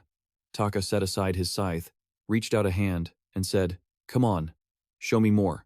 Your magic, your sword skills, all your abilities." She braced herself with her sword to stand back up, but didn't forget to mock him. "You sure talk a lot. Don't you ever know how to shut your mouth?" Ajest asserted once more in front of Taka. Taka replied, "I'm not strong at all." She slowly stood up. "I once couldn't move forward because of my own arrogance. My immature decisions hindered my true potential." Ajest Kingscrown's eyes flickered with doubt. The fierce resolve on her face was gone. "I'm not as strong as you think." He stared at her in disbelief. "You're really saying that with those eyes?" Taka cursed while swinging his scythe. "You fool." The scythe flew through the air. Perhaps he no longer wanted to fight Ajest Kingscrown. "This is what you people call humility?" Taka stood in a defiant pose, looking skeptical. But to me, before he could finish his sentence, his scythe zipped toward her. "It's just a pretty cover for your arrogance." Fortunately, Ajest Kingscrown managed to dodge just in time, but Taka wouldn't let up. "You can run." Even with the scythe resting on the floor, he used his other one to attack her at the same blistering speed. "I'll make it fly through the air to hunt down its prey. I'm hunting you all." That scythe surged with a burst of power, slamming into Ajest Kingscrown and sending her crashing into the wall. She used her sword to block that wave of energy, but she was exhausted, making it easy for the scythe to overwhelm her. Her sword was driven into the ground, and her body looked like it was about to give out. Still, Ajest Kingscrown gripped her blade tightly, letting out a weary sigh. Despite being physically drained, Ajest Kingscrown refused to give up. "I can't find a single opening to counterattack. He's fast, but he's not like Pram, so my usual attacks won't work." Taka's scythe was razor-sharp and dangerous, making her marvel at his skill. But the real danger was that blade flying toward her at blinding speed. That's an achievement. Ajest Kingscrown quickly stood up amidst the wreckage. "How do I beat him? With magic or swordsmanship? They are all incredibly powerful. Does that mean the other two are just as strong as this guy?" She looked at the man in front of her. He looked terrifying with those eyes. "Should I use magic sword? If I can't use mana to fight someone, what am I supposed to do?" Then Taka spoke up. "You're thinking too much." Suddenly, an image of Desir Arman appeared before Ajest Kingscrown. "Sorry, I didn't mean to startle you." He smiled kindly. "Ajest Kingscrown, you think too much when you fight." She asked back, "Isn't that a good thing?" Desir Arman continued. "For me? Maybe." Standing across from her, he said, "There are many ways to fight. Cautiously, aggressively, or destructively, like the Esteban family. In my case, it's cautious combat." Then, Desir Arman held out his hand. "I could give you endless examples, but there is only one way to achieve total victory." Ajest Kingscrown asked curiously, "Total victory? What is that?" He clenched his fist, showing great determination. "That is absolute power, an overwhelming force that nothing can surpass." An image of an arrow appeared in both their minds. "You don't need to think to win, you just need to fight. A spear that can pierce any shield, that is the kind of combat you should aim for, because you are already a perfect warrior." Returning to reality, Taka gave a cold laugh. "But at that moment, I wasn't sure if you were weak or just lacked the will to fight. I always thought magic swordsmen were very strong." Ajest Kingscrown shouted, "Shut up." And then, as if sensing his opponent was ready to fight, Taka rushed forward with both scythes. He charged, shouting, "Icicle flower." Taka was becoming more and more deranged. "That's it, right? Now we're actually getting somewhere." He stomped his feet hard to build momentum. Once he had it, Taka charged in. "Eye lance." He slashed the sharp ice pillars as if taking revenge for earlier. "Don't even think about it." Taka destroyed them with a sadistic grin. "I know you're strong, but don't think these things will take me down." Ajest Kingscrown replied coldly, "Not at all." He seemed to sense that something was wrong. Those ice pillars were gradually growing longer.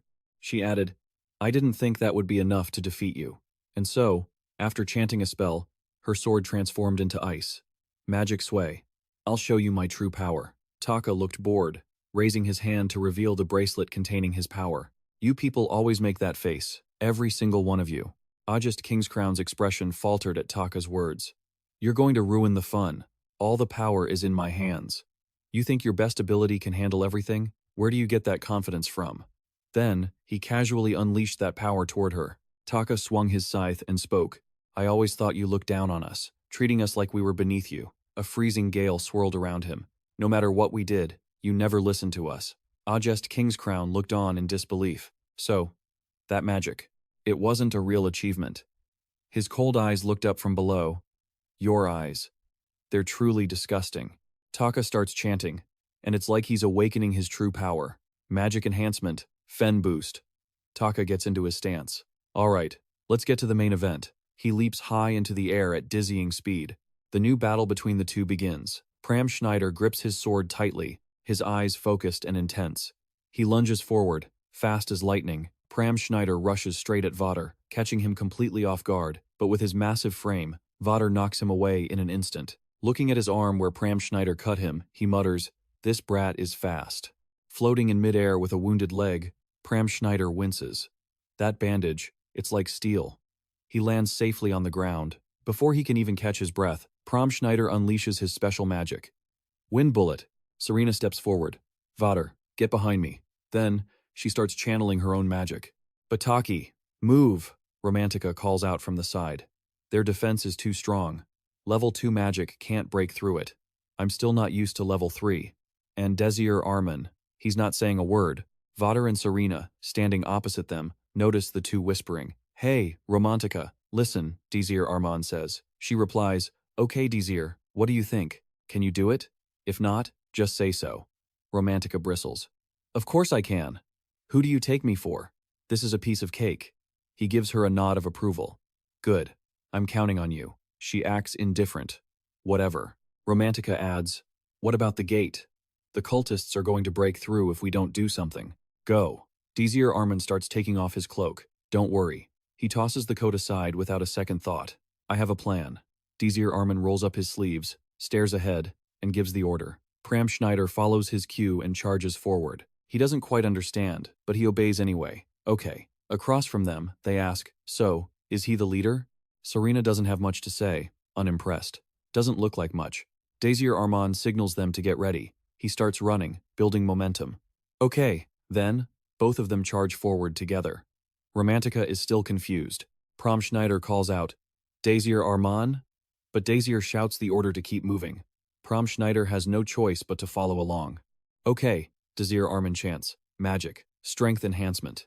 Then, he grabs Pram Schneider by the collar. What? I thought you wanted me to lead the charge. Desir Arman hoists him up, leaving Pram Schneider reeling. Wait a second. What are you? This isn't how it's supposed to work. Then, he uses all his strength to hurl him through the air. Go, Pram Schneider. Pram Schneider, eyes wide as saucers, flies through the air. Terrified but determined, he grits his teeth. Let's see if I can do this. Serena watches his trajectory and scoffs. What are these guys playing at? Are they sending a child? Vader senses something is wrong. Don't let your guard down. They're up to something. But she thinks she still has the situation under control. True, we're dealing with royal descendants, but there's no way I'm letting my guard down. Desir Arman charges, shouting, Forward, warrior of Esteban. It is an honor to cross blades with a real warrior. Vader is caught off guard by the shout. Fight me. The Esteban warrior roars his own name, full of pride. Serena turns, asking, What did he say? Vader just laughs. Is he challenging me to a duel? I don't get it. Desir Arman looks at him, dead serious. I accept your challenge. Ah, the warrior of Esteban Vader. Vader's gaze turns fierce. He is ready to fight with pride. The area explodes with force, shattering the ground. Desir lunges at him with a shout. Vader roars, throwing a massive punch forward. Desir raises his arms to block, his eyes razor sharp. Vader aims a heavy blow, but luckily, Desir Arman dodges it. Then, he grabs Vader's arm, leaving the giant bewildered. You. How did you? Desir Arman doesn't answer. He just glares at him with cold, murderous intent. With a swift motion, he slams the giant onto the ground. Serena sees this and calls out to Vader in alarm, but she doesn't realize Pram Schneider has been hovering above them the whole time.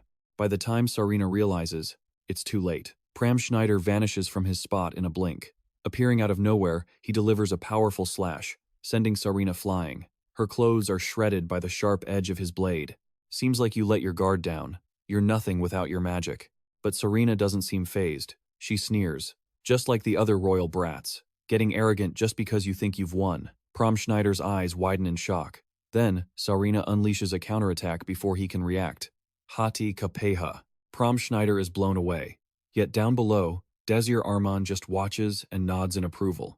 Well done, Prom Schneider. Vader's body is a wreck, but he laughs. That was a good hit, I'll give you that. But you failed to finish me off. Desir Arman flares with a burst of fury. You're pretty tough. Desir lands a decisive blow, emotions running high. But it's nothing to be proud of. Romantica is deathly pale, trembling on the sidelines. Pram Schneider, are you okay? Pram Schneider lands safely and replies, yeah, just like Desir said. Then, wait, what are you doing? She asks back. Me? Romantica looks at her hands, trembling as she channels magic, fulfilling Desir's orders. Obviously. Vader manages to stand up after Desir's lethal blow. I don't know where you learned the Esteban tongue, but I'm impressed. I didn't expect you to know our customs. He turns his back to him. I'm starting to like you. Desir Arman doesn't know how to respond. Suddenly, the ground beneath him shakes violently. Vader crosses his arms and looks back at Desir. Serena, you all right? She replies. A bit startled, but I'm fine. Serena tries to hide the torn parts of her clothing. I don't like my clothes getting torn, Vader grumbles. Is that so? Vader talks as if Desir Arman isn't even there. I like your style, but we're in enemy territory, so stay alert. Serena agrees. Let's finish this. This one's trouble. End him quickly. Desire just laughs. Vader asks, what's so funny? Do you think this is a joke? Desir Arman doesn't stop. Of course it is. He looks at Vader with a deathly stare. What's funny is that you two are pretending to be so strong when you don't even realize the situation you're in. Desir Arman is absolutely furious. You intended to kill my friends right in front of me. You even meant to kill Romantica. Vader thinks to himself, this guy, he's not the same as before. Desir continues, his rage boiling over. You have no idea what that means or how angry I am. Serena's eyes widen, her magic flare dissipating. Is he analyzing my magic? And then, Desir Arman vanishes. If only I were stronger. Far away, Romantica finally seems to have mastered her power. Get out of there. Desir Arman always comes up with the most ridiculous requests. Regardless, a massive strike is coming. Vader turns, stunned. Since when? She is still struggling with her magic. My magic. It's not reacting. Vader turned to look, stunned. Since when had she been struggling with magic? My magic. It isn't responding. Then, she screamed, unleashing power that felt capable of destroying everything. Horus gritted his teeth, unable to believe it. This attack, Vader and Serena were now left completely helpless. He screamed, the situation turning dangerous. Before Romantica stood a massive whirlwind of energy. Looking at the tornado reaching toward the sky, Pram Schneider wondered, did we actually take them down? Romantica replied confidently, of course, I hit them head-on with my strongest magic spell. Desir Arman praised her. Well done, Romantica. I think that was even stronger than when you were training. You can plan your next move now. Reinforce the defensive wall around the gate and get to Ajest Kingscrown. As he spoke, a figure collapsed at their feet. Desir Arman was startled. The figure looked familiar with long blonde hair whipping in the wind. When he focused, he realized it was Ajest. She had been beaten to a pulp. Her clothes were tattered, and her hair was a mess. Desir Arman's trio gasped in horror. High above, Taka looked down with contempt. You're too weak. You're no magic swordsman. He gripped his weapon, searching for his companions. Vader, Serena, did you get killed? Don't tell me you lost to those runts. Vader suddenly appeared from within the whirlwind, the bandages on his face shredded. He complained, is your mouth always this annoying? Taka! Romantica gasped in terror. What? He was still able to move? Vader's bare foot stepped forward, and with a heavy stomp, the intense shockwave shattered Romantica's violent whirlwind.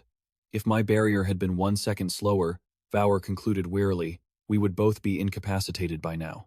Serena's mask was also damaged. She breathed a sigh of relief. Taka leaped down from above, mocking his teammates. Look at you two. Dealing with those 3 brats is this much trouble? Pathetic. I even took out the strongest one. Fine. I'll handle the rest of these pests myself. I'm going to kill them all. Seeing him acting so arrogant, Vader warned him, Taka, don't underestimate them. He doesn't take anyone seriously. What? What's there to be careful about? Vader advised. Listen to me. Don't you see us? They're dangerous. Vader and Serena's situation was pretty dire, so Taka grew more cautious. He looked toward Desir Arman's group. If you're acting like that, there must be a reason. Interesting. Very interesting. He arrogantly pointed his scythe at Desir Arman's group. You 3. I am the strongest. Your magic swordsman isn't enough to play with me. Ajest stood up, leaning on her sword, and warned her team, "Watch out, Desir Arman. He might be a magic swordsman too. He uses wind magic." She shared, "I don't know what kind of magic he uses, but my attacks can't touch him." Desir Arman listened as if it all made sense. A magic swordsman using wind magic, no wonder she couldn't hit him. He began to analyze under Taka's surprised gaze. He has infused wind magic around his body to manipulate the air and predict your attacks. He's also using that scythe as a projectile, combining it with his magic. Desir Arman revealed the truth. His mana is only that of a first circle mage. He uses these wind and scythe tricks because he cannot utilize offensive magic to its full potential. Romantica was stunned, unsure why he was talking so much in front of the enemy. Desir ignored her and continued to point out the disparity between the two sides. With such low mana, it's no wonder Ajest thought he was a pure mage. That's why she lost. Taka felt a chill of terror. "You." Desir Arman finally turned to look at him. "You're just a hard counter to Ajest Kingscrown. Want me to tell you about both of you?" Not waiting for an answer, he continued. "An Esteban without any tribal jewelry or emblems?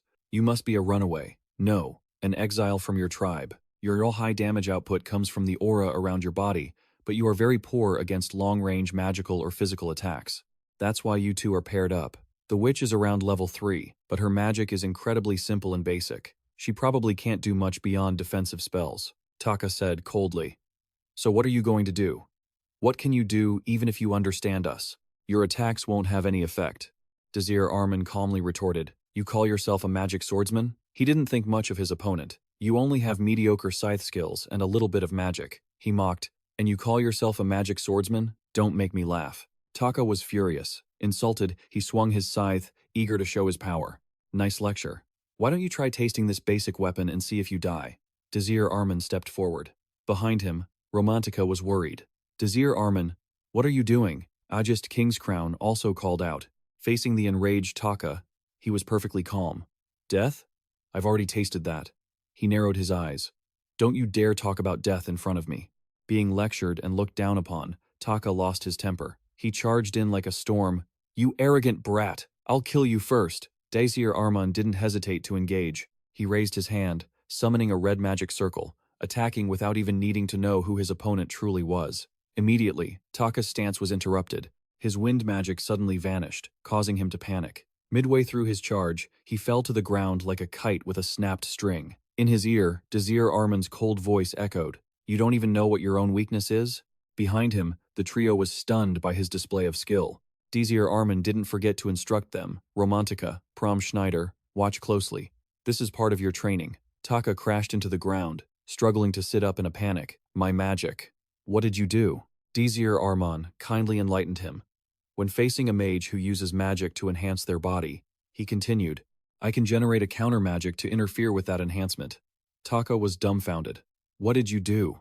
Right after, a powerful force slammed into him, making him howl in pain. Desire had just launched him into the air. "No. If your body is surrounded by magic, it means if I can interfere with that flow of mana, I can control you," he taunted. "If you were truly a magic swordsman, you might have been able to escape this trick with your own strength." Obviously, Taka couldn't, so he could only curse. Desir Arman moved his fingers, feeling disappointed by his opponent's pathetic performance. "Do you really call yourself strong with just those flimsy skills? Arrogant wouldn't even begin to describe you." Taka tried his hardest to break free, but aside from trembling, he couldn't do a thing. That little worm.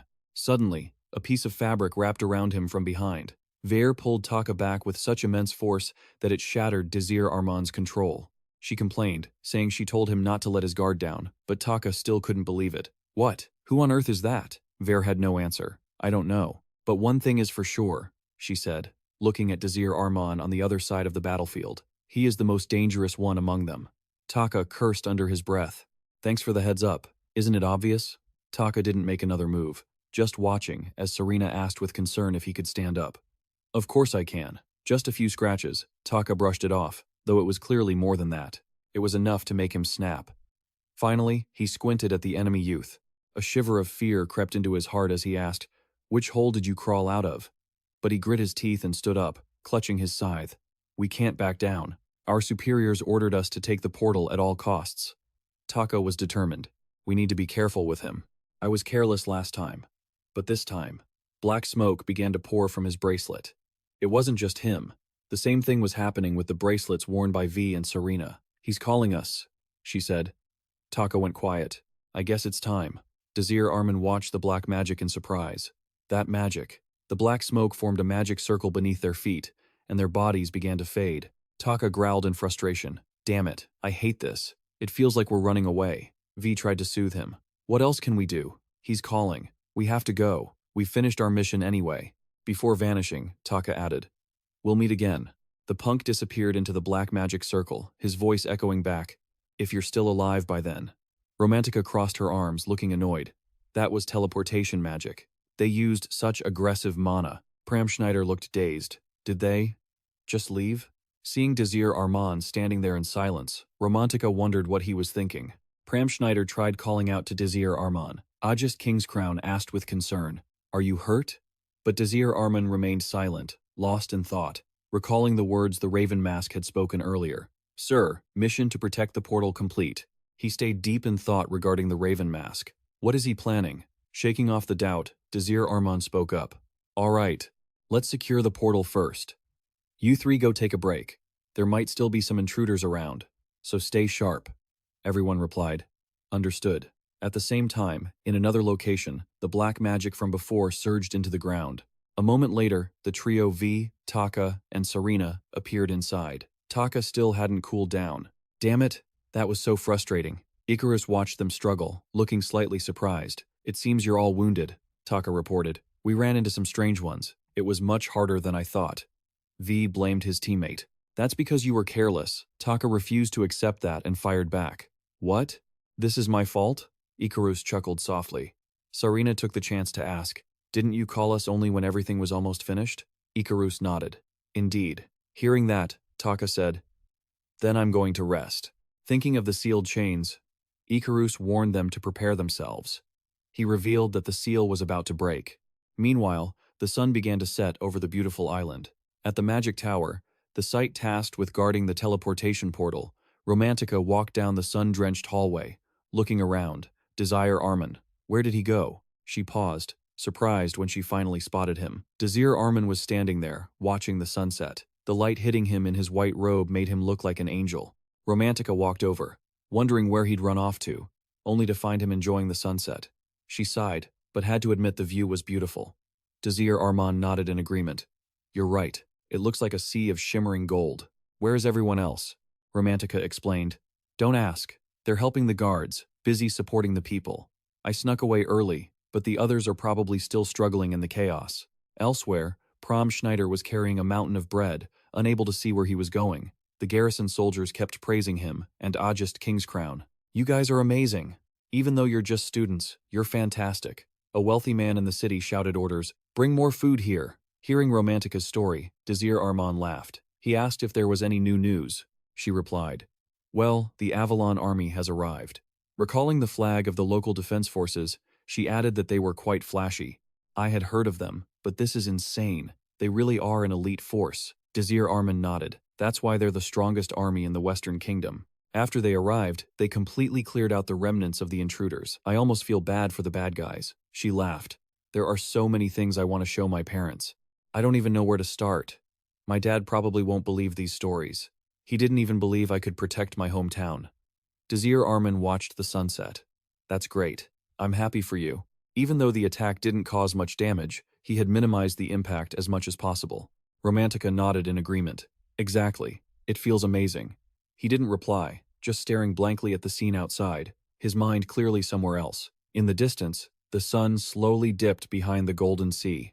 Desir Arman whispered to himself, "I hope this is the end of it." Just then, someone shouted from behind them, "Desir Arman, Romantica." Both of them turned in surprise. It was Pram Schneider, buried under a massive pile of food. "Can you two help me with this? There's too much." Ajest Kingscrown stepped up. "Let me help." But he politely refused. "No, it's okay." Seeing Pram looking like a walking stack of bread, Desir Arman and Romantica shared the same thought. The bread is talking, they thought, forcing him to clarify loudly. "It's me, Pram Schneider," he explained. "Everyone gave us bread. We got so much I can't even see where I'm going." Desir Arman was overwhelmed too. "I mean, you should have just taken a reasonable amount." Ajest Kingscrown defended Pram Schneider. "The people wouldn't let us refuse." Romantica asked, How do you plan to handle all that? Ajest Kingscrown stood by and said, "Leave that to me." With that, the mountain of food in Prom Schneider's arms transformed into items and vanished into her spatial storage. He jumped in surprise. The bread disappeared. Just as the four of them were making a scene, someone else approached. "So, you were all here. We've been looking everywhere." The newcomers were the dapper Desir and the beautiful Priscilla. Romantica, Prom Schneider, and Ajest Kingscrown immediately knelt to pay their respects. "We humbly greet the saintess," they said, while Desir Arman walked over without standing on ceremony. "Everyone is safe." Desir smiled and said, "I'm very glad everyone is safe, too." "Now, Priscilla." Priscilla seemed annoyed that he kept nagging her. "I know, old man."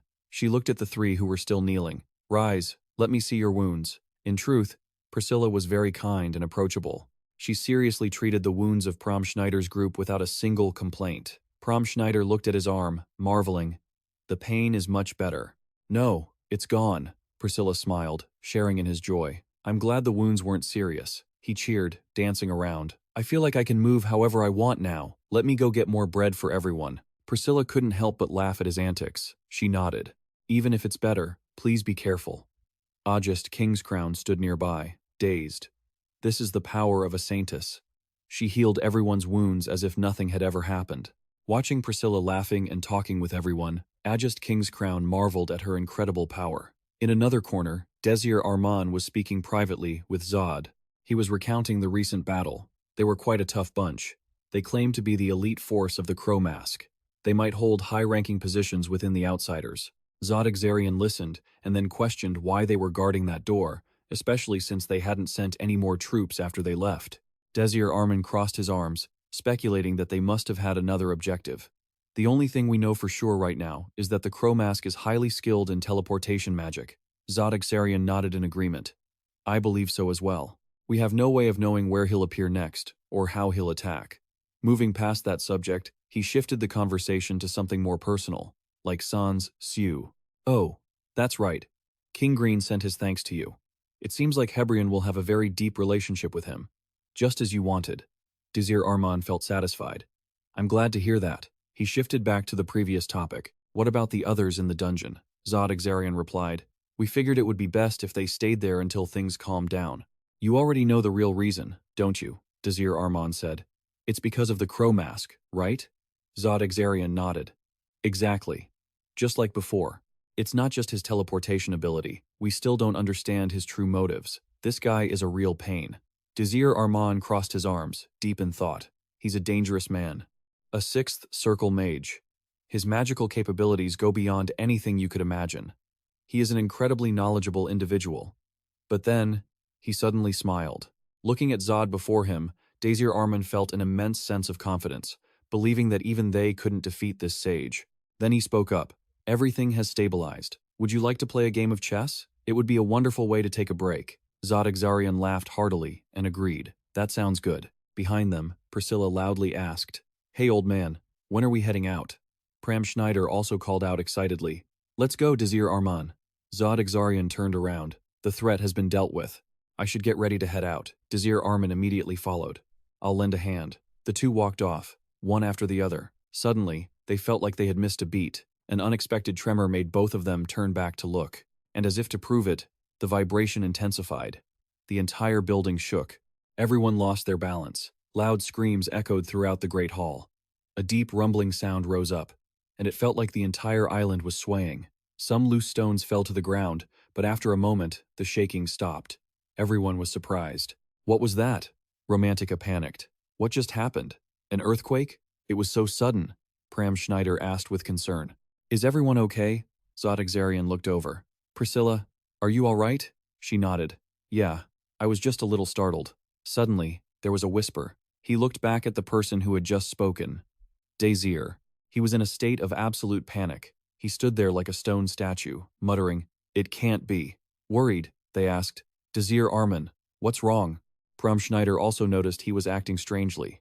"Desir Arman?" He didn't answer, just stared at the sky, and this feeling. "There's no way this is happening. It's impossible." Zod stepped forward, placing a hand on his shoulder and giving Desir Arman a gentle shake. "Snap out of it.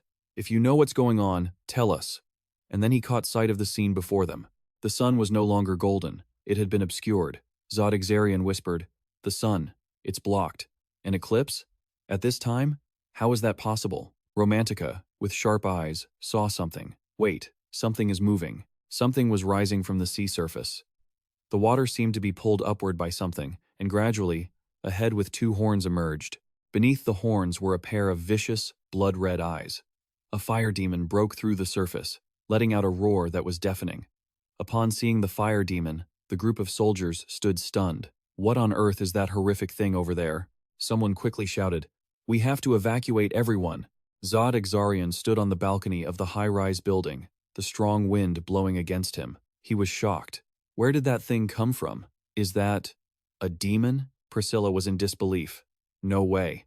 This shouldn't be happening. Zod looked over, gently calling out to Desir Arman. He was still lost in a state of shock, sweat pouring down like a fountain, breathing heavily. That is the demon of destruction. He watched the demon approaching, trembling as he whispered its name, Dadanap. The demon's eyes glowed as if searching for prey. It saw some stone structures nearby. With a wave of its hand, it sent the seawater crashing up, the massive waves shattering the buildings. Debris broke apart and flew into other structures on the island.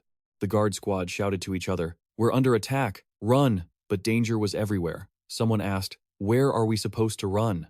Disaster rained down from above. Countless people hiding in their homes were crushed by falling debris, their homes destroyed. Dadanap roared loudly, displaying its power and presence. Zod watched in sheer terror. Where did this horrific demon come from? Behind him, Prom Schneider noticed Romantica trembling uncontrollably. He asked with concern, "Romantica, are you okay?" Despite her fear, she made a decision. "I need to help them. This is where I grew up. This is my home." She turned around. "I need to join the defense force." Before she could even take a step, Desir Arman shouted, "Stop!" He pointed out the issue. "You can't do anything to help them right now, Romantica." Prom Schneider was surprised by his tone. Desir Arman? Romantica also knew her strength was limited, but so was everyone else's. Below, the defense force was carrying out evacuations. "Everyone, run towards the coast. We have to set up a defensive line." Desir Arman looked at her, speaking his honest truth. "They are doing their duty. Even if you help, it won't make a difference." Romantica argued back. "I'm not asking for your help. You've helped us more than enough already. But this is my home. I can't just stand here and watch it be destroyed. Just like those soldiers, protecting this place is something I have to do. I'd rather die in my hometown than watch it be destroyed." Then she turned to leave. "It's a waste of time explaining this to you. I'm going." Pram Schneider saw she was acting recklessly and called out, "Romantica." Just like that, someone stepped in to block her path. Romantica looked at Ajest Kingscrown, who was stopping her, and said irritably, "What is it? Get out of the way." Ajest Kingscrown only stared at her coldly, even as she shouted, "Move out of my way." Desir Arman spoke up slowly, reminding her, "The promise. Remember what you promised me." These words made Romantica freeze. "You once said, 'I promise I will listen to you.'" And she had promised just that. Still, Romantica wasn't content. Her voice trembled. "That's not fair." Desir Arman and Prom Schneider also stepped in to advise her. "But Desir Arman, if it continues like this, the entire defense force will be wiped out, and the capital will be destroyed." Desir Arman nodded. "That's right.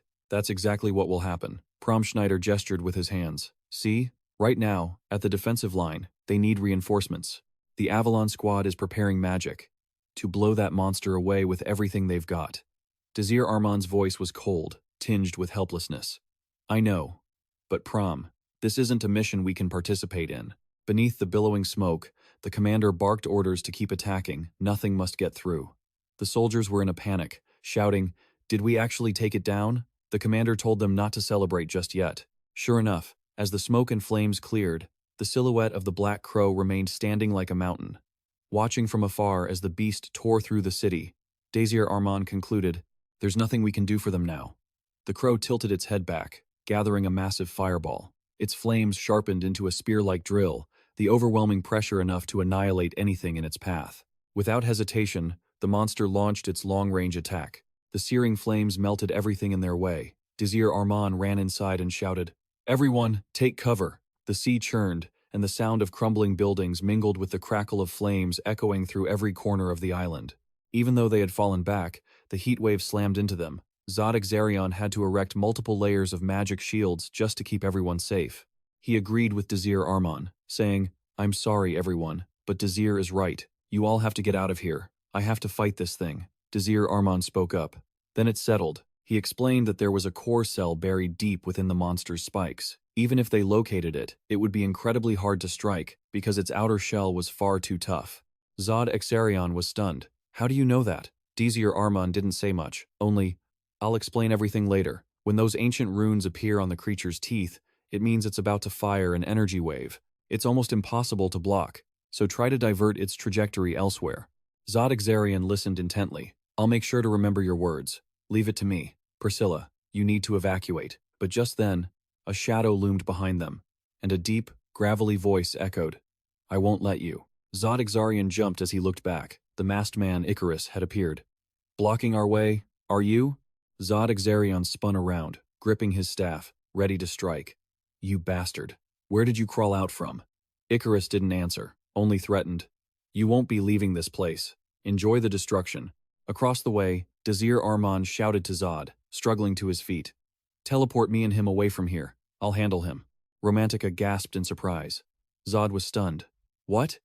But Desir Arman was resolute. Please, Zod. He couldn't do anything but follow through. You're not kidding, are you? I understand.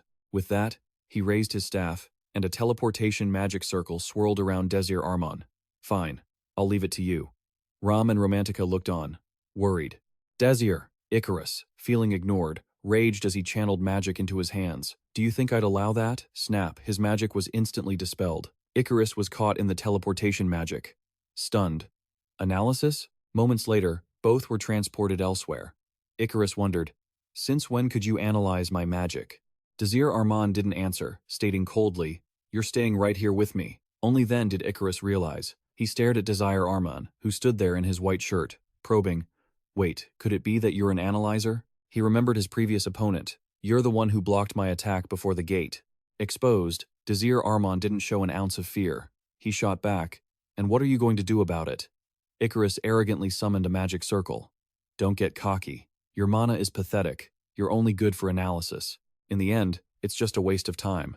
As he stood there preaching, his magic circle was shattered once again. Desir Arman shoved his hands into his pockets. I won't let you get in Zod's way. Icarus stared blankly at his own hands. My magic? Analyzed in an instant?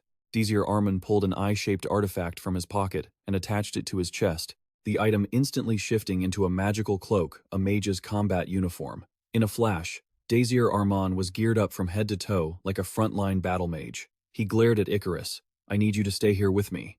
Icarus began to find him interesting. I've changed my mind. I'll kill you first. The battle exploded, smoke and dust filling the air. Suddenly, a violent surge of magic erupted.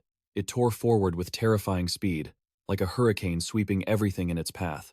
Instantly, the ground beneath Desir Arman erupted. A voice boomed, putting him on high alert. Gravity.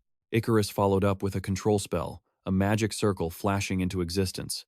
Its power shook the very earth and sky. Desir Arman desperately countered with his own gravity spell. He leaped out of the magic circle, shouting, Reverse! The attacker continued, his voice dripping with irritation. Not bad. Crimson threads of spirit energy surged like silk, lashing toward his target. Icarus flicked his hand, and the spirit energy tore through the cold stone floor like a razor, creating a massive tremor. Naifika watched as Desir Arman struggled to stand from the rubble. Icarus mocked him. Is that all you've got? Where did that attitude from earlier go? So much for the analysis you're so proud of. Deep in thought, Desir analyzed. He's a wizard who uses space and fire magic, but his specialty is space magic. Desir Arman calculated silently. There's no way to counter space magic directly. If we're talking raw power, he's at the peak. I can't stay too far away, but I can't get too close either. I have to maintain the perfect distance. Icarus attacked again, screaming, Dimension Crush. Spell after spell was unleashed. He roared at Desir. Desir tried to dodge every strike but still took hits. He gripped his aching arm, continuously reassuring himself. That wasn't enough to stop him. If it wasn't for this uniform, I'd have lost my arm. No, stay calm. I need to. Desir Arman's eyes flashed with determination. I have to pin him down longer. Icarus sneered. You're just another noble brat. He continued, You have no skills at all. If it weren't for that special suit, you'd be a pile of meat by now. Desir looked him straight in the eyes and calmly asked, Are you like the three who came before? Do you have a problem with nobles? Icarus fired back. So, you're the one that guy was talking about? Desir snapped in frustration. Answer me. Who are you? The man raged. My name is none of your concern. The noble brat, Desir Arman, continued to press him. You're behind that monster, aren't you? Icarus cut him off immediately. Enough. His gaze turned icy, his voice dripping with disdain. No need to waste breath on a dead man. Immediately, he struck again. Magic flared violently. Destruction area. In the blink of an eye, it was right in front of him. Icarus's eyes were fixed ahead, whispering, "Goodbye." But just then, his flow of magic suddenly cut off. Icarus's eyes went wide with shock. Analysis? No way. How could he analyze my magic that fast? Desir Arman stood tall, speaking coldly. Who was it that said someone was a dead man? Icarus realized. He's been observing my magic the entire time. Only now did Icarus realize he had been studying his magic and its structure. Desir replied, "If you think you can, then go ahead and try." Icarus instantly reactivated his power, and in a flash, a magic circle formed. Desir Arman quickly began casting his own spell as well. I've seen through all your magic and its structure, but now it's completely unraveled. Desir's voice rang out again. All of it. Desir Arman's gaze hardened. I'll analyze everything, he roared in fury. How dare you? Desir Arman nimbly dodged the torrent of magic hurtling toward him. At that moment, Icarus's magical power surged, and he unleashed his move, Gravidia. Lightning fast, Desir launched a counterattack. Freezing field. Ribbons of frigid ice spread instantly across the area, rushing toward where Icarus stood. Icarus's body began to freeze, and panic gripped his heart. I've never experienced a magical battle like this. If it keeps going like this, it's only a matter of time before he analyzes all my spells. Even the strongest magic in this world is useless in this situation if he can break it down. Desir Arman continued to channel his power, firing off an ice orb.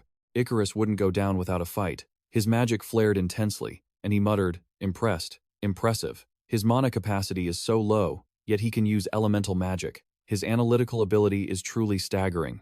A barrage of ice arrows whistled toward the enemy. Desir roared, I admit it. His eyes locked onto his opponent as he continued. You! Icarus was confirmed to be as dangerous as the Tower Master himself. In the blink of an eye, Icarus's entire body was engulfed in a massive surge of magic, lighting up the whole sky. Desir slumped to the ground, exhausted, thoughts racing through his mind. I've used too much magic. My mana is at its limit. But deep down, Desir felt a spark of joy. At least he could take him down. Suddenly, the ice covering Icarus shattered, and Icarus frowned miserably. Desir's eyes widened in shock, sweat pouring down his face. That magic. He struggled to stand, teeth gritted in anger, silently cursing. Is that still not enough? Damn it, I have to try again. Flows of spiritual energy surged powerfully, roiling like a tidal wave, but the system suddenly blared a warning. Mana in clothing is below 10%. Defense capabilities have been reduced. Fresh red blood slowly trickled down. Desir Arman muttered, his vision blurring in fear. By now, blood had stained half of his face. The ice melted quickly, steam rising in a thick haze as he coughed violently. I never thought I'd have to do this. Icarus was shrouded in raging red flames, especially when facing a half-baked amateur like you. Before Desir Arman could finish, he stumbled and collapsed. How did you? Icarus looked down at him with a sneer. Reached your limit, have you? Icarus's magic circle manifested once again. This is the end, Icarus exclaimed excitedly. Goodbye, you noble brat. Suddenly, a bolt of spiritual energy came flying in from nowhere. Icarus reacted sharply, dodging to the side and narrowly escaping. He roared in fury, wondering who was sniping him. Where did that come from? Icarus prepared to counterattack, gritting his teeth. Over there. Footsteps echoed, growing rapidly closer. The commotion on the other side of the building caught his attention. A sudden shout rang out. Don't you dare touch him. Schneider tightened his grip on his sword, charging forward with tears streaming down his face, shouting, Desir Arman. On Icarus's hand, a fierce magical aura flared, burning like fire. Pram didn't back down, rushing in to save his friend. Pram took the brunt of the attack, and Icarus spat out, Get lost! Desir Arman screamed in panic. Icarus mocked them. You pathetic little pests. But within that violet magical surge, a bright light flashed. Pram gritted his teeth against the pain, determined to keep pushing forward. Finally, Pram managed to land a strike on the enemy. Icarus looked at the bright red blood flowing from his body, his voice laced with shock. Seeing his chance, Pram Schneider continued to press the attack. Icarus snapped in rage. You damn brat! Suddenly, his entire body vanished. Pram panicked. He disappeared. Desir Arman immediately activated his analytical ability, seething, "You aren't getting away!" Thoughts raced through his mind. "You heretic." Only a moment later, Icarus's figure reappeared. Icarus spun around furiously, his eyes flashing with a cold, sharp light. "You!" Desir Arman trembled from exhaustion, his voice weak but resolute. "You're staying right here with us." Icarus seemed to lose his mind, hissing with rage. "Die now." At that very moment, Ajest Kingscrown arrived just in time to assist. "You're the one who's going to die." She attacked with agility, an imposing wave of magic erupting. "Frozen Palace!" Ajest Kingscrown shouted. "Freeze and shatter!"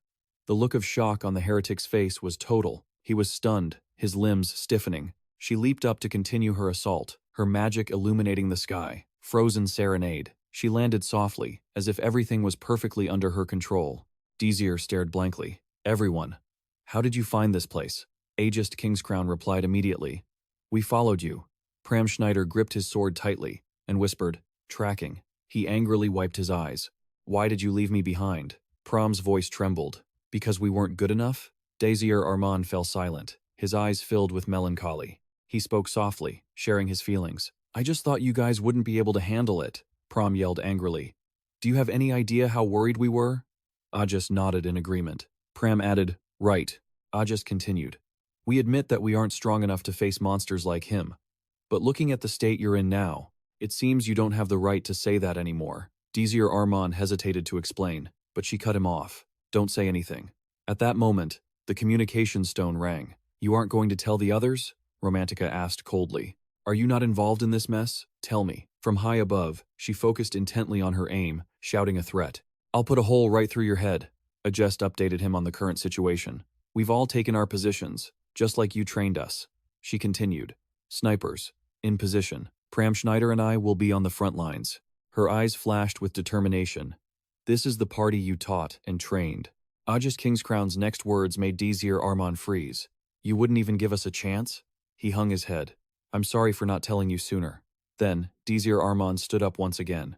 "I need everyone's strength." At the same time, on the other side, thunderous explosions echoed. Dainap radiated overwhelming killing intent, magic swirling around his body. The soldiers charged bravely. One shouted, "We'll attack its flank." The person next to him immediately issued the order, "Attack the head." Dainap attacked frantically. Another soldier screamed, "Block that shield." Debris flew everywhere, striking the soldiers and causing them to scream in agony. Kelly looked at the monster and worriedly exclaimed, "What kind of monster is this? No magic has any effect on it. How are we supposed to defeat it?" Suddenly, one of his subordinates screamed in panic. "Captain Kelly!" He froze, eyes wide with terror. The soldier's voice continued, "It's preparing to fire."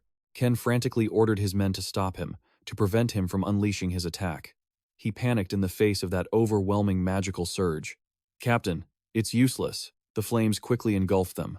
Ken yelled in anger, "Damn it! Do something!" But suddenly, the flames vanished. He gasped in surprise. "What?" Dan's cold, murderous gaze searched for whoever had ruined his plans.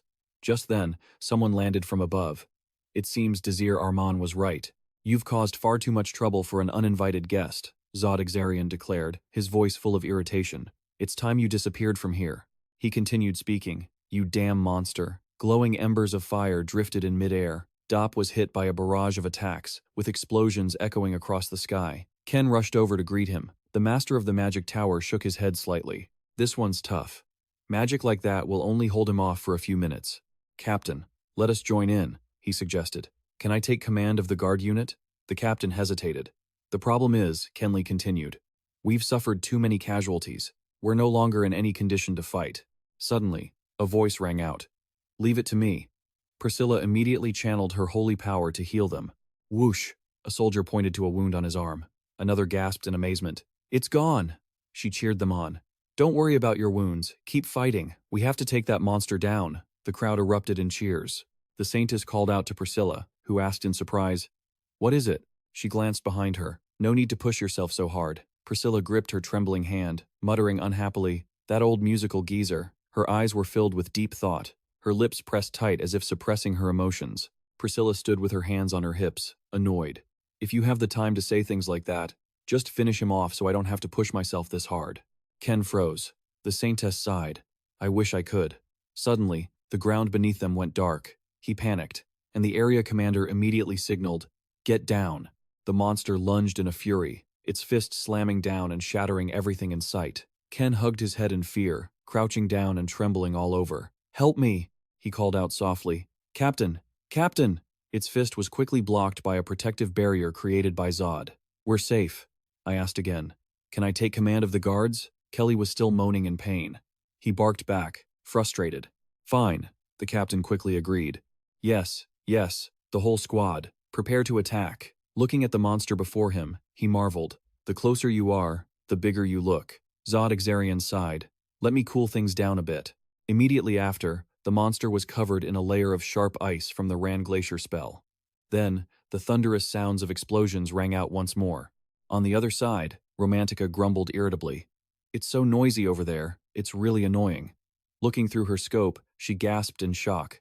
"What the hell is that?" Romantica was stunned. He's still holding up against all three of them? Down below, Icarus struggled to defend himself, seething with rage. Those bastards, they've got defensive spells enchanted on their gear. It's like level 3 magic. The biggest problem is the artifact. He mused. It can cast spells without chanting. What kind of artifact is that? She was stunned. Firing, level 3 magic without a plan, is useless. My first shot missed, so I have to be more careful. Romantica tightened her grip on her rifle. I have to focus my mana. She grew determined to pierce his defenses in a single shot. Below, their allies rushed forward to attack. Ajest Kingscrown shouted, "Keep pushing forward."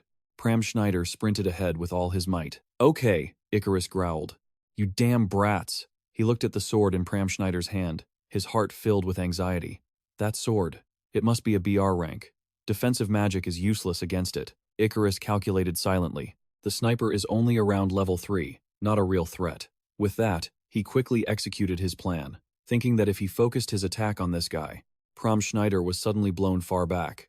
Desir Arman asked with concern, "Pram Schneider, are you okay?" He replied, panicked. "Yeah," he knocked me back. Her cold gaze was locked onto the enemy. If he wants to keep his distance. With that, Ajest Kingscrown immediately unleashed her palace technique. Icarus mocked her. "You're only a level 3 circle mage. These tricks won't work on me." Then, he countered, his artifact crackling with energy. A shockwave of energy was released, spreading across the ice palace. It immediately collapsed and shattered into pieces, dust filling the air. Romantica panicked. He destroyed the ice palace with a single blow. Icarus tossed his artifact aside. "You're in the way!" Next, waves of magic swirled violently. He roared in fury. "Get out of my way, all of you!" It quickly lunged toward them. Pram Schneider exclaimed in surprise. "It's pulling everyone in," Ajest Kingscrown said calmly. "Let me stop him." She immediately swung her sword and shouted, "Magic sword!" Just then, a divine spirit appeared, cradling them in its arms under the summoning of Desir Arman, who quickly exerted his power. "Let me help." In his madness, he growled, "Die!" The magical waves collided, creating a terrifying explosion. From within the ashes, he asked Han anxiously, "Is everyone okay?" Pram Schneider replied softly, "Yeah." Icarus panted, exhausted. "These pests are so persistent." Looking at the current situation, Desir said, "We can't take another hit like that. It'll wipe us all out." She asked softly, "Can't you analyze the magic?" He explained, "I'm trying, but that artifact is quite troublesome. It's casting at least level 6 magic. It's made up of thousands of magical algorithms." Desir Arman furrowed his brow, but its massive mana output is what's truly terrifying. He guessed he must be reaching his limit. Through the communication stone, Desir Arman gently called out to Romantica. She was struggling to focus. "That's it, just a little more." Her scope was aimed precisely at the enemy. "I've got you." Romantica's eyes flashed with determination. "I'm going to pierce right through you." Immediately, the arrow was fired, whistling through the air. It grazed his face in the blink of an eye. Icarus's mask shattered instantly, and the arrow embedded itself deep into the ground. Under that overwhelming power, the ground quickly cracked, and magical shockwaves swirled, throwing dirt and rocks everywhere, slamming into him. Romantica's allies were caught in the aftermath too. Ajest Kingscrown shouted angrily, "Could you be a little more careful?" Seeing everything go according to plan, she said happily, "That should do it." Icarus confirmed, "So, the sniper is level 4. He growled in rage, "You just got lucky with one shot. Don't think this gives you the advantage." Icarus roared in fury, I know your location and your power now. I'll kill you all. That was when he realized and quickly raised his hand to cover his face. Seeing that hideous expression, Desir Arman was stunned. Those scars. Icarus seemed to lose his mind, launching an immediate, frenzied attack. Get lost. But Romantica quickly stepped in to block his strike, causing a massive explosion that filled the air with smoke and dust. Icarus quickly covered his hideous face with his hand, shouting aggressively, "Damn it, you bastard sniper!" He raised his left hand, surging with immense spiritual power. Die! Her face was filled with anxiety, her eyes betraying clear fear and tension. Desir Arman ordered instantly, "Don't let him attack." Pram Schneider blocked him, leaping into the air. Okay. Icarus frantically changed his line of attack. His magic slashed directly toward "Get out of the way." Just then, the system suddenly blared. Warning, warning. Clothing mana levels critical. Defensive capabilities reduced. He panicked, but it hadn't touched him yet. Ajest Kingscrown dashed forward to provide support. Back off, Pram, magic sword. Icarus snapped his head around, his eyes ice cold. Her sword dragged across the ground, creating sharp ice spikes with her Iceway skill.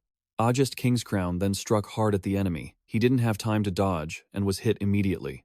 The ice spikes she had just created quickly shattered. She felt a surge of joy that her attack had landed. Icarus growled, "Get lost." He launched a desperate counterattack, shouting, "Get away from me." Ajest said irritably, "That relic is so annoying." Icarus muttered angrily, "Annoying?" She stared coldly at the man in front of her. He continued, "You annoying bunch. It's all of you." Icarus's voice echoed. Ajest Kingscrown swung her sword, but he instantly invoked defensive magic. She gritted her teeth in frustration. He switched to defensive magic too fast. "I can't land a hit." Icarus went on a crazed rant. "You all have always been a thorn in my side. You're always in my way, you damn fools." His eyes were filled with bitter resentment. "You bastards." As soon as Icarus finished speaking, the stones beneath her feet shook, followed by a massive explosion. Ajest immediately leaped back to dodge.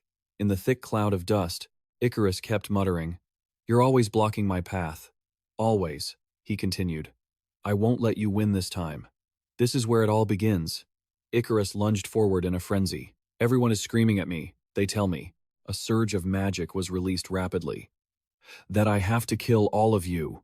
Seeing the incoming attack, she panicked, realizing she couldn't dodge while suspended in midair. Suddenly, large boulders were sent flying. Her teammate shouted from below, "Ajest!" She turned her head instantly, eyes wide with shock as she braced herself. Ajest Kingscrown nimbly caught a piece of debris, escaping danger by a hair's breadth. She quickly called out, "Thanks, Pram Schneider." He replied, "Keep attacking." Icarus glared, his eyes flashing with a terrifying lethal intent. "Die." Ajest resumed the battle, thinking to herself that his attacks weren't as complex. Since his mask had shattered, she could get close to him. Suddenly, a wave of spiritual power surrounded Icarus, and he let out a miserable, agonizing scream. From the swirling dust, a faint silhouette appeared behind him.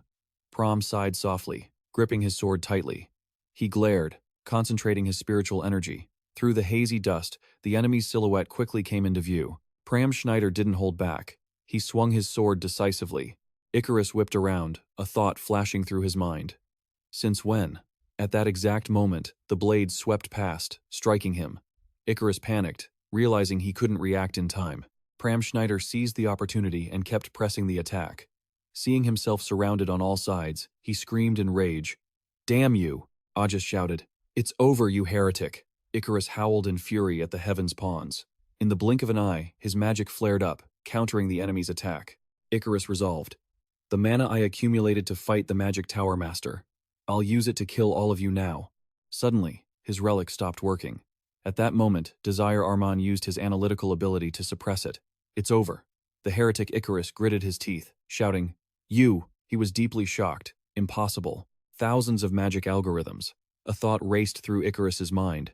Did he analyze all of them? Desir spoke coldly. "Let's end this. We've had enough." His gaze remained locked on his enemy. "You lost." In a pine forest, flames blazed violently, accompanied by screams and curses, cries from hell itself. "We've had to go through so much trouble because of this. It's a joke. These commoners, they really know how to drive us crazy." The mysterious figures spoke to one another with utter contempt. "Know your place." The corrupt priests, so much noble blood had been shed because of them. Ron was tied to a post, the fire about to consume him, yet he still screamed his insults. "You bastards! I won't let you off." One day, I'll tear you all apart. The mysterious group despised his screaming, so they challenged him mockingly and used magic to make the fire burn even brighter. Too many words for someone about to die. Keep screaming. By now, the fire had engulfed Ron's body. Even so, he growled his curses at them. Blood debts are paid in blood. Let my burning body become the spark for this revolution. A single flame can burn your castle to the ground. Naturally, they didn't care and mocked him instead. Poetic, isn't it? Why won't you just die already? Because we're those dirty priests you hate. Ron's scream echoed through the gloomy forest. Remember this. Today, the wrath of the gods. One day, you will be consumed by it. There was a silence. This made the mysterious figures laugh in delight. He's dead. Dirty bastard. What a sight to see. At that moment, Ron used his dying breath to leave some final words for his friend, promising to meet the captain on the other side. Watching him die, his friend cried out for Ron in sorrow. Then, the friend blamed himself with deep regret. I'm sorry. I'm so sorry. The mysterious figures below began to judge him. Your turn.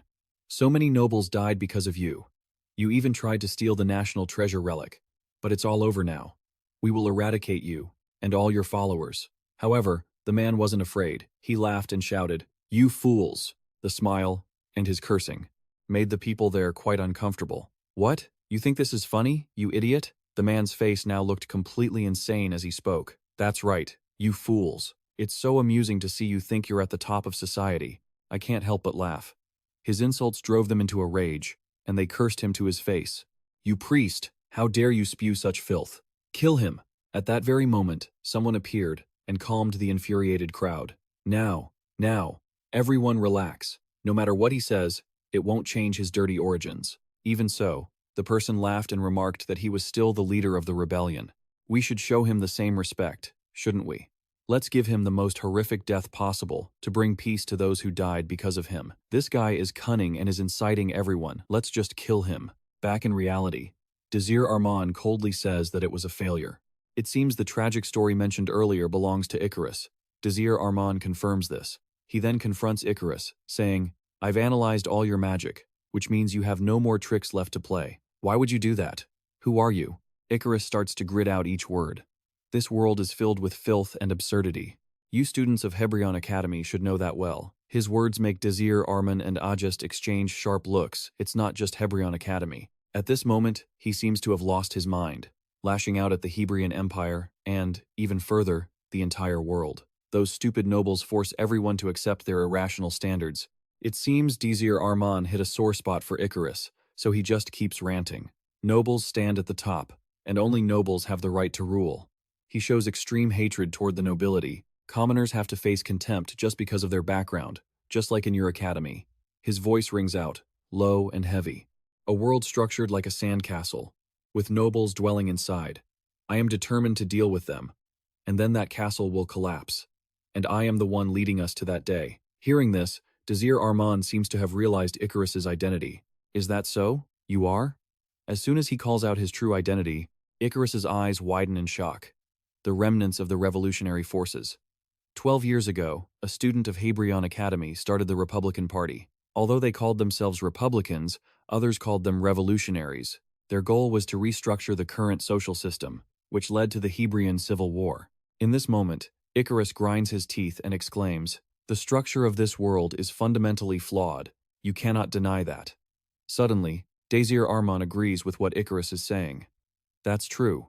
Then he loudly questions Icarus's actions, which are carried out in the name of justice.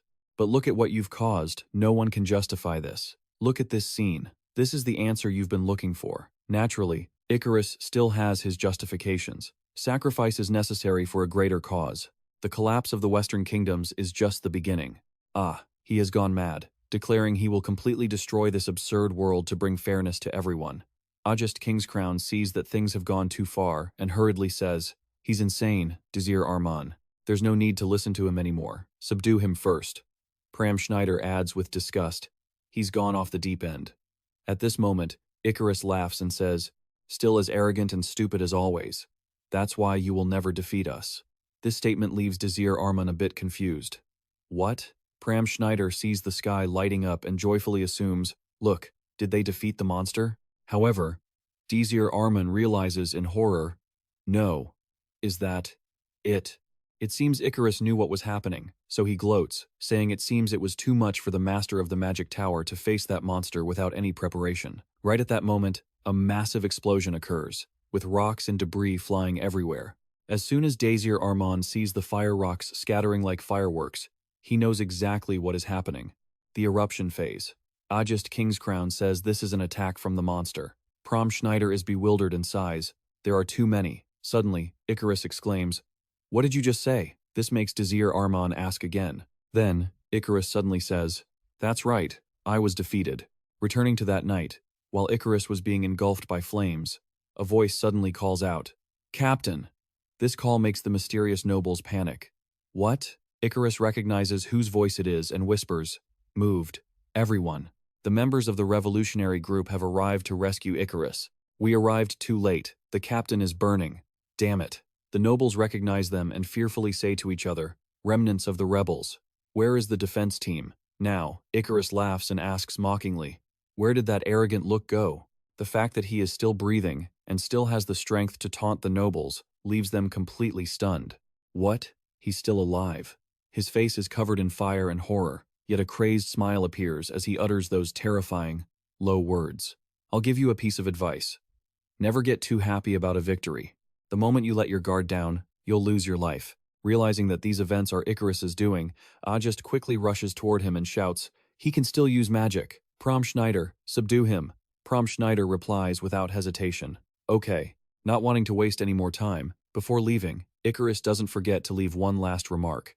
"It's wonderful to see the astonishment on your faces. I want to say this much. Just by looking, they know he is preparing to flee." Ajest angrily shouts, "Damn it, you heretic." Icarus triumphantly utters 3 words. "It's over." Just as Ajest intends to strike him down, he disappears and gleefully declares, "You lost." His escape makes Pram Schneider angry. Damn it, we couldn't catch him. Meanwhile, Ajest Kingscrown discovers the use of spatial magic. Seeing the situation is unstable, Desir Arman hurriedly contacts Romantica. "Damn it, Romantica, how are things over there?" Romantica remains very calm and says, "Stop shouting, you can already see it. It's a mess. I'll come with everyone else. I don't think I can do anything on my own." She sighs, annoyed. How ridiculous. Looking at the desolate and chaotic scene before her, she can only curse. Damn it. People are running in a panic. They rush to the large ship and shout indignantly, "Why won't you let us in?" The people are blocked by soldiers. This makes them feel the injustice, so they loudly question them. "Don't you see how many people are here? Let us in." The nobles, being escorted by soldiers, look at the pitiful people and curse them with contempt. A bunch of filth. The soldiers are still trying to explain to the people, "I told you, wait until the nobles are ready." Even so, the people don't listen and get even angrier. Really? Is there even time for that? At that moment, a man on the ship helplessly sighs at the chaotic scene.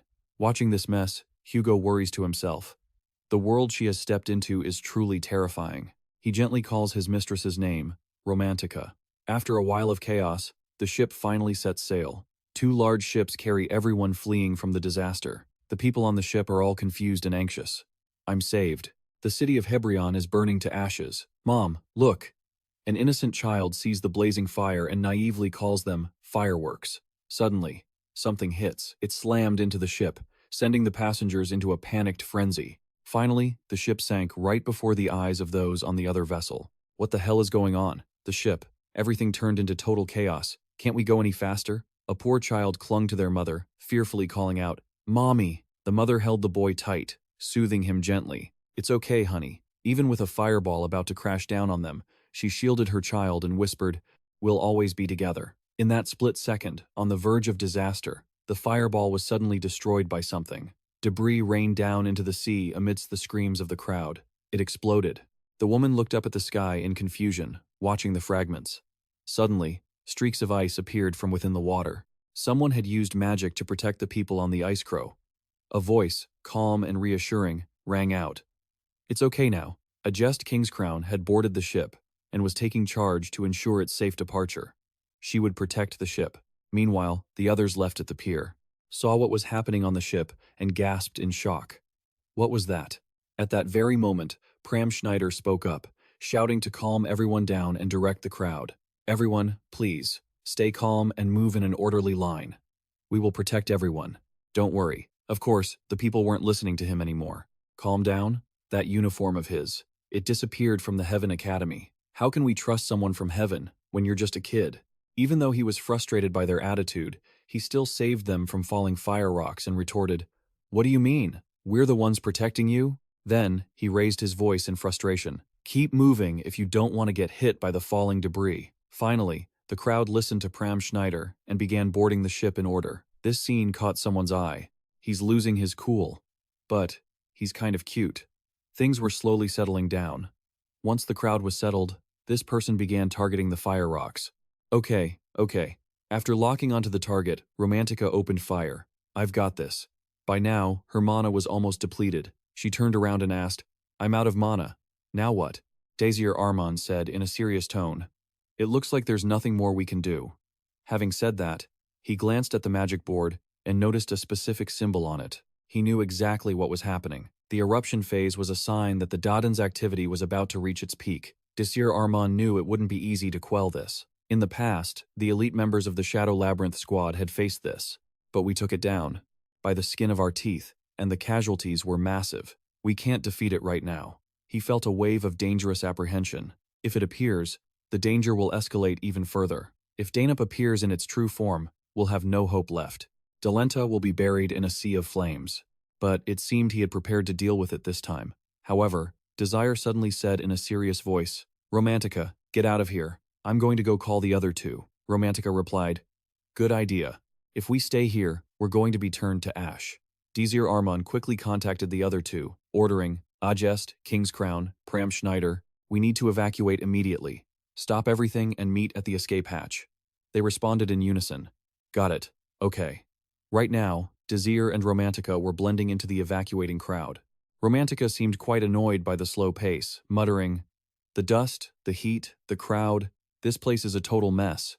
Can't we move any faster?"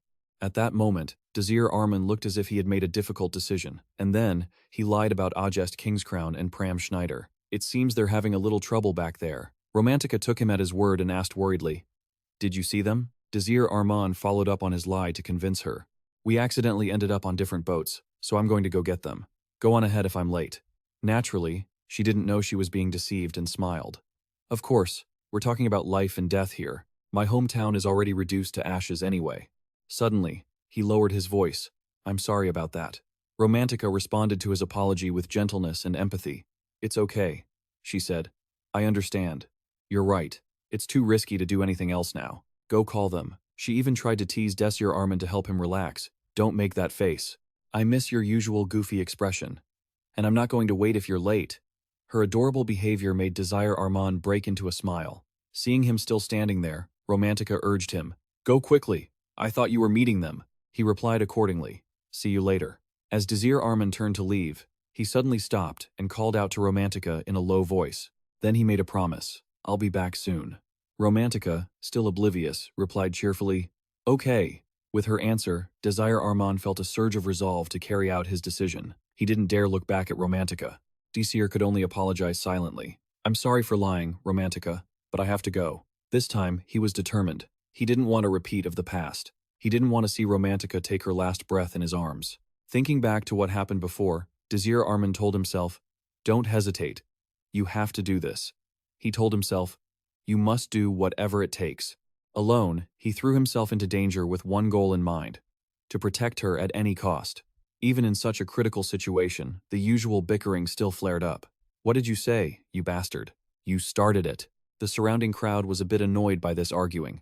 "Look at the situation and you're still fighting?" In that crowd, Romantica looked around, bewildered, and muttered, "I hope Desir Arman doesn't get dragged into stuff like this." Right then, Hugo appeared, happy to see her. "Young mistress, I found you." Hearing his voice, Romantica muttered casually, "Butler Hugo? Why are you here?"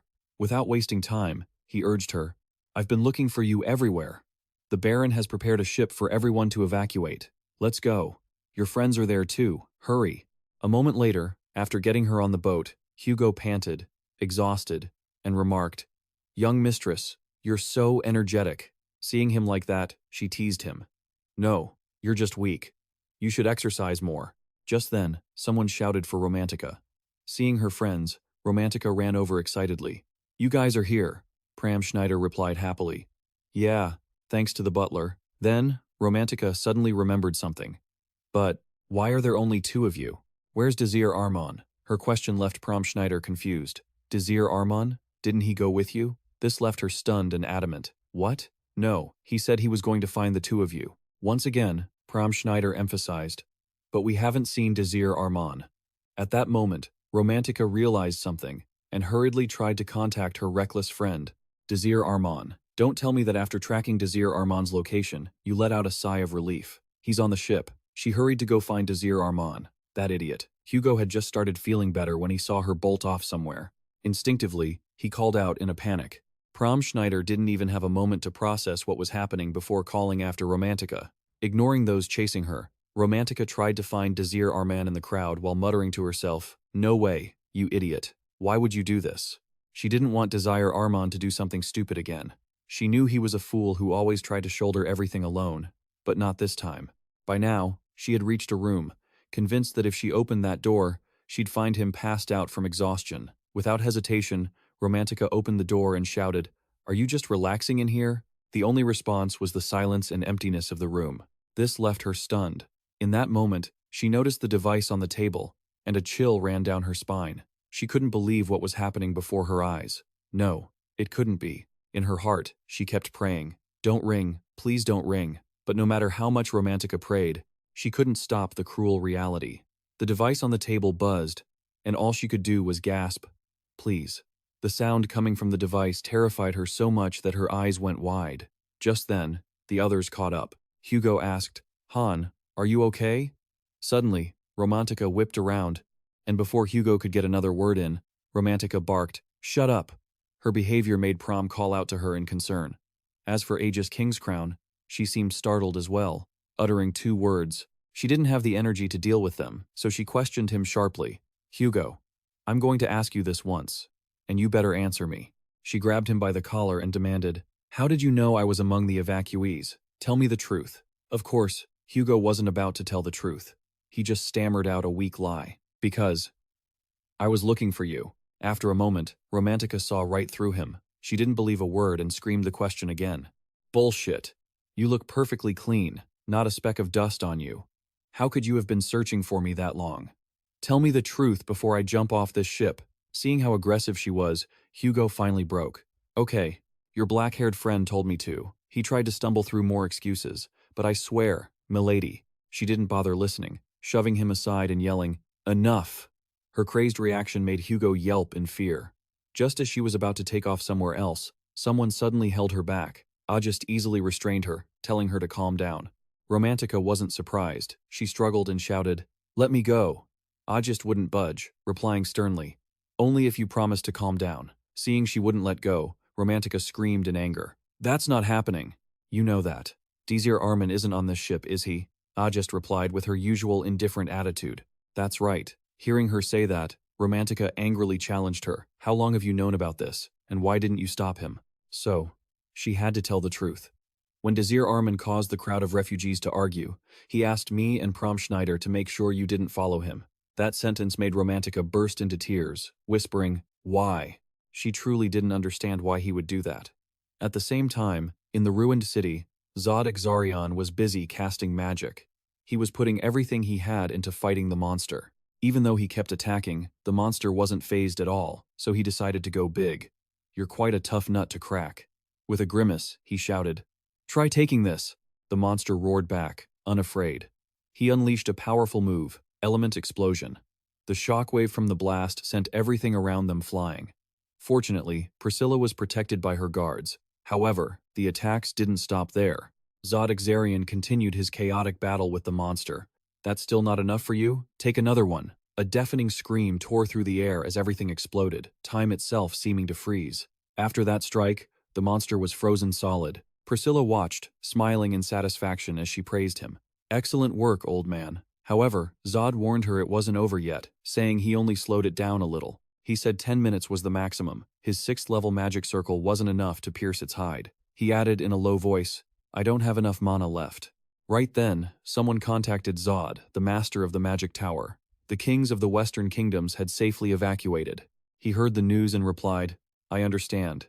You should evacuate as well. Then he turned to Priscilla. I have to report to the king and the senators of the Western Kingdoms to complete the evacuation. Most of the people are gone now. It's our turn. After saying that, he went quiet for a moment. He reassured Priscilla. Don't make that stupid face. I know how you feel, but it's time to retreat. Even though she knew he was worried about her, his tone made Priscilla slightly annoyed as she replied, Fine. Zod Exarian stared fixedly at the monster, saying, We can't defeat it right now.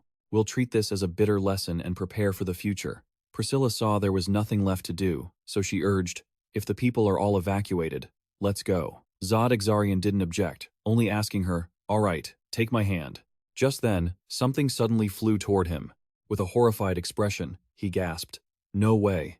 It turned out the monster had broken free from the restraint, its eyes filled with hatred. It easily shattered the ice binding it. Now, the monster had transformed into a different shape. Zod could only mutter, So we haven't even faced its true form yet. A fierce red flame erupted, swallowing entire buildings in a cloud of dust. Images of swirling lava consuming the scenery with the breath of destruction appeared in Priscilla's words. Lava. It's burning everything in its path. Zod's cynical laughter echoed, reverberating through everyone's hearts. The battle so far had been in vain. The giant black beast, covered in terrifying flames, took another step forward. Its roar of rage and glowing red eyes signaled that a tragedy was about to unfold. Instead of advancing toward Priscilla's group, the monster turned its gaze toward the residential houses currently sinking into a sea of fire. The atmosphere was suffocatingly tense as the beast looked toward the evacuees. Priscilla was anxious. It couldn't fly yet because the ice hadn't fully melted. Damn it. Let me try one more time. As the sky shook violently, someone's voice suddenly rang out. The black beast began to take flight. Everything seemed to go silent. As Desir Arman's voice echoed next, the entire ship will be within its attack range. Right before their eyes, its terrifying form is now fully revealed, no longer hiding. Dadanut is in its true form, and there's nowhere left to run. The air grows thick with despair. Desir Arman's words echo like a wake-up call. If we don't stop it here, it won't just end with a few casualties. His firm declaration cuts through the fear like a blade, painting a grim picture of disaster and death. It will destroy this entire world and bring about the end of everything. A sense of indescribable hatred flashes in Desir Arman's eyes. That total annihilation is exactly what the outsiders are aiming for. Zod's defiant and unyielding voice rings out in response. I won't let that happen. Desir, take her and get out of here right now. I'll stay here and find a way to stop it. Priscilla immediately snaps at him. Old man. Her confusion and outrage flare up in her anger. What could you possibly do in this situation? Don't throw your life away. We can't stop it right now. You just said so yourself. You said we had to prepare for the future. Her desperate plea is crushed by the surrounding chaos. We should leave and think of a plan. His tone cuts through the noise, cold, decisive, and final. Silence. After giving Priscilla a gentle nudge to snap her out of it, Zod reminds her, Forget what I just said. The situation has changed. We must stop it at any cost. Standing beneath the fiery red glow, Zod Exarian's indomitable will rises up, challenging the very boundary between life and death. Even if I lose my life, it is the duty of the Tower Master, Zod Exarian urgently says to Desir Arman. Desir, I need to use spatial magic. Get out of here, fast. As soon as he finishes, Desir replies, I have a plan. Desir Arman turns around, his eyes filled with grit. Give me your remaining mana. As soon as he says it, Zod's skepticism is plain to see on his face. A voice of doubt escapes him. Do you know what that means? Desir Arman's firm answer echoes back. I know very well. Faith is tested in this fragile moment. Are you sure you can succeed? Desir replies with determination, though there is still a hint of uncertainty. Right now, I can't guarantee anything because this is my first time trying it, but you have to trust me. A moment of silence breaks into acceptance. I understand. A warning from Zod shows his heavy concern. Even if I trust you and hand over all my remaining mana, how do you intend to withstand that much power? Your magic circle won't hold up. It will collapse. Trust is quietly woven from their close proximity. The Saintess is here. She will continuously heal me to help me maintain my life. Once again, Zod Exarian is skeptical. Are you sure? An answer rings out, sharp and defiant, cutting through all doubt. Of course. Zod's gaze shifts. Priscilla, what do you say? Me? Priscilla's serious look appears. To be honest, I don't know much about this boy, but betting on a plan that he himself isn't even sure of. Her faith, though fragile, carries great weight. I'd rather trust in this small possibility than lose you, my old friend. Ultimately, it is Priscilla's words that convince Zod. I see. Very well. Zod's sharp blue eyes, hidden behind his square glasses, show pure resolve. That blue flow of power appears before Desir Arman's eyes. Instantly, that stream of power erupts violently. His voice echoes, "Here, take my mana." A bitter laugh rings out in Zod's words. "If anyone saw me right now, they'd say I've gone mad." Desir Arman hesitates. "Tower Master." A dry chuckle sounds as if he's accepting his fate. "If I'm crazy, then so be it.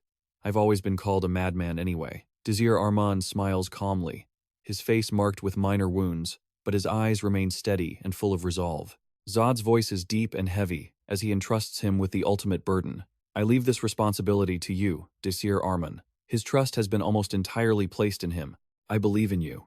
Desir Arman's eyes are cold, reflecting a tense, fierce gaze and an iron will. Each word resonates deep within Desir Arman's heart. Magic changes slowly over time, but there is one immutable law. When you use the magic existing in the air to cast spells, amidst endless wars, nations must constantly increase their power. The rushing reverberations paint a picture of constant evolution. The magic system continuously evolves to use mana more efficiently, and in this modern world, it is called the magic calculation system. The complexity is evident in his eyes, meaning that powerful spells have very complex ways of being deployed. No, the echo of Desir Arman's voice returns like a reminder of a forgotten past. The magic system of those known as the Masters of the Magic Race, a race forgotten by humanity. His voice is solemn, tinged with regret. "Regrettably, I don't want to remember you this way." Desir Arman's gaze reveals the silhouette of Napolitan, the Dragon of Destruction, a name everyone fears. Pugman Napolitan. Napolitan burns violently, roaring in a sea of blazing red flames, thick smoke, and blinding light from a distant fortress illuminating the chaotic scene. Napolitan's roar echoes. Desir Arman holds Zod's weapon in his hand, his gaze dangerous. Facing him is the terrifying roar of Napolitan. Napolitan roars until fire spews forth. The bright red light and scattering debris make the very space tremble violently. Zod, Exarion, and Priscilla watch the battle. That sound is like a scream. Priscilla mutters something under her breath. At the same time, Desir Arman raises the weapon high, and the power radiating from his body becomes intense. Desir Arman stands straight, his gaze resolute, lightning crackling around his body, his aura surging like a mighty god of war. Priscilla and Zod, standing nearby, are shaken. His presence seems to swallow all the pressure around them. Napolitan lets out terrifying roars, and tension suddenly arises like a silent question. How is he doing that? Desir Arman's mouth opens amidst the red light. Electricity surrounding the cracked ground, everything is caught in an abnormal tremor. What's that? Is it an earthquake? Then suddenly, he shouts, and the red energy erupts violently. Desir Arman stands tall, proud, and defiant above. Zod and Priscilla's eyes are wide with shock. Did Desir really do that? Wait. The air swirls, his body sways slightly. He is starting to get injured. Amidst the chaos, Zod's urgent voice breaks through. "Priscilla, heal him quickly!" She responds almost instantly. "Yes." A gaze of amazement turns toward the center. Doubt creeps in. What the hell is that? Desir Arman is a monster. Zod's question spills out from the depths of his bewildered heart. Zod.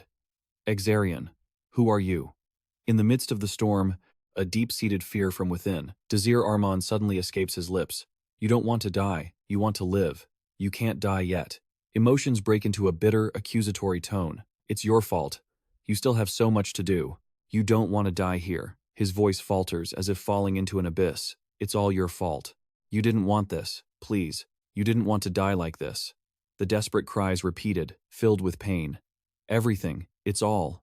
Everything is your fault. Desir Arman's thoughts surfaced in the moment he unleashed his power. If only he had been stronger. Priscilla's voice was panicked. The decomposition was happening too fast. This power. How did you achieve this? Her eyes widened, stunned, as if witnessing something magnificent. It was truly beautiful. Zod Exarion's exclamation slipped out from the bottom of his heart. Oh my God. A massive pillar of light erupted from the magic circle, crisscrossed with lightning. They stood there, frozen. How magnificent. The monster, Napolitan, shrieked in agony as it was struck. Zod's question followed, filled with a mix of curiosity and worry. That thing. You're going to do something more, aren't you? Napolitan, enraged, flapped its wings, each beat powerful and laced with ferocity. In that tense moment, despair reached its limit. Damn it, my magic. Priscilla trembled. My power has reached its limit. I can't hold on much longer. And then she collapsed, her body unable to hold out any longer. Desir rushed over to check on her.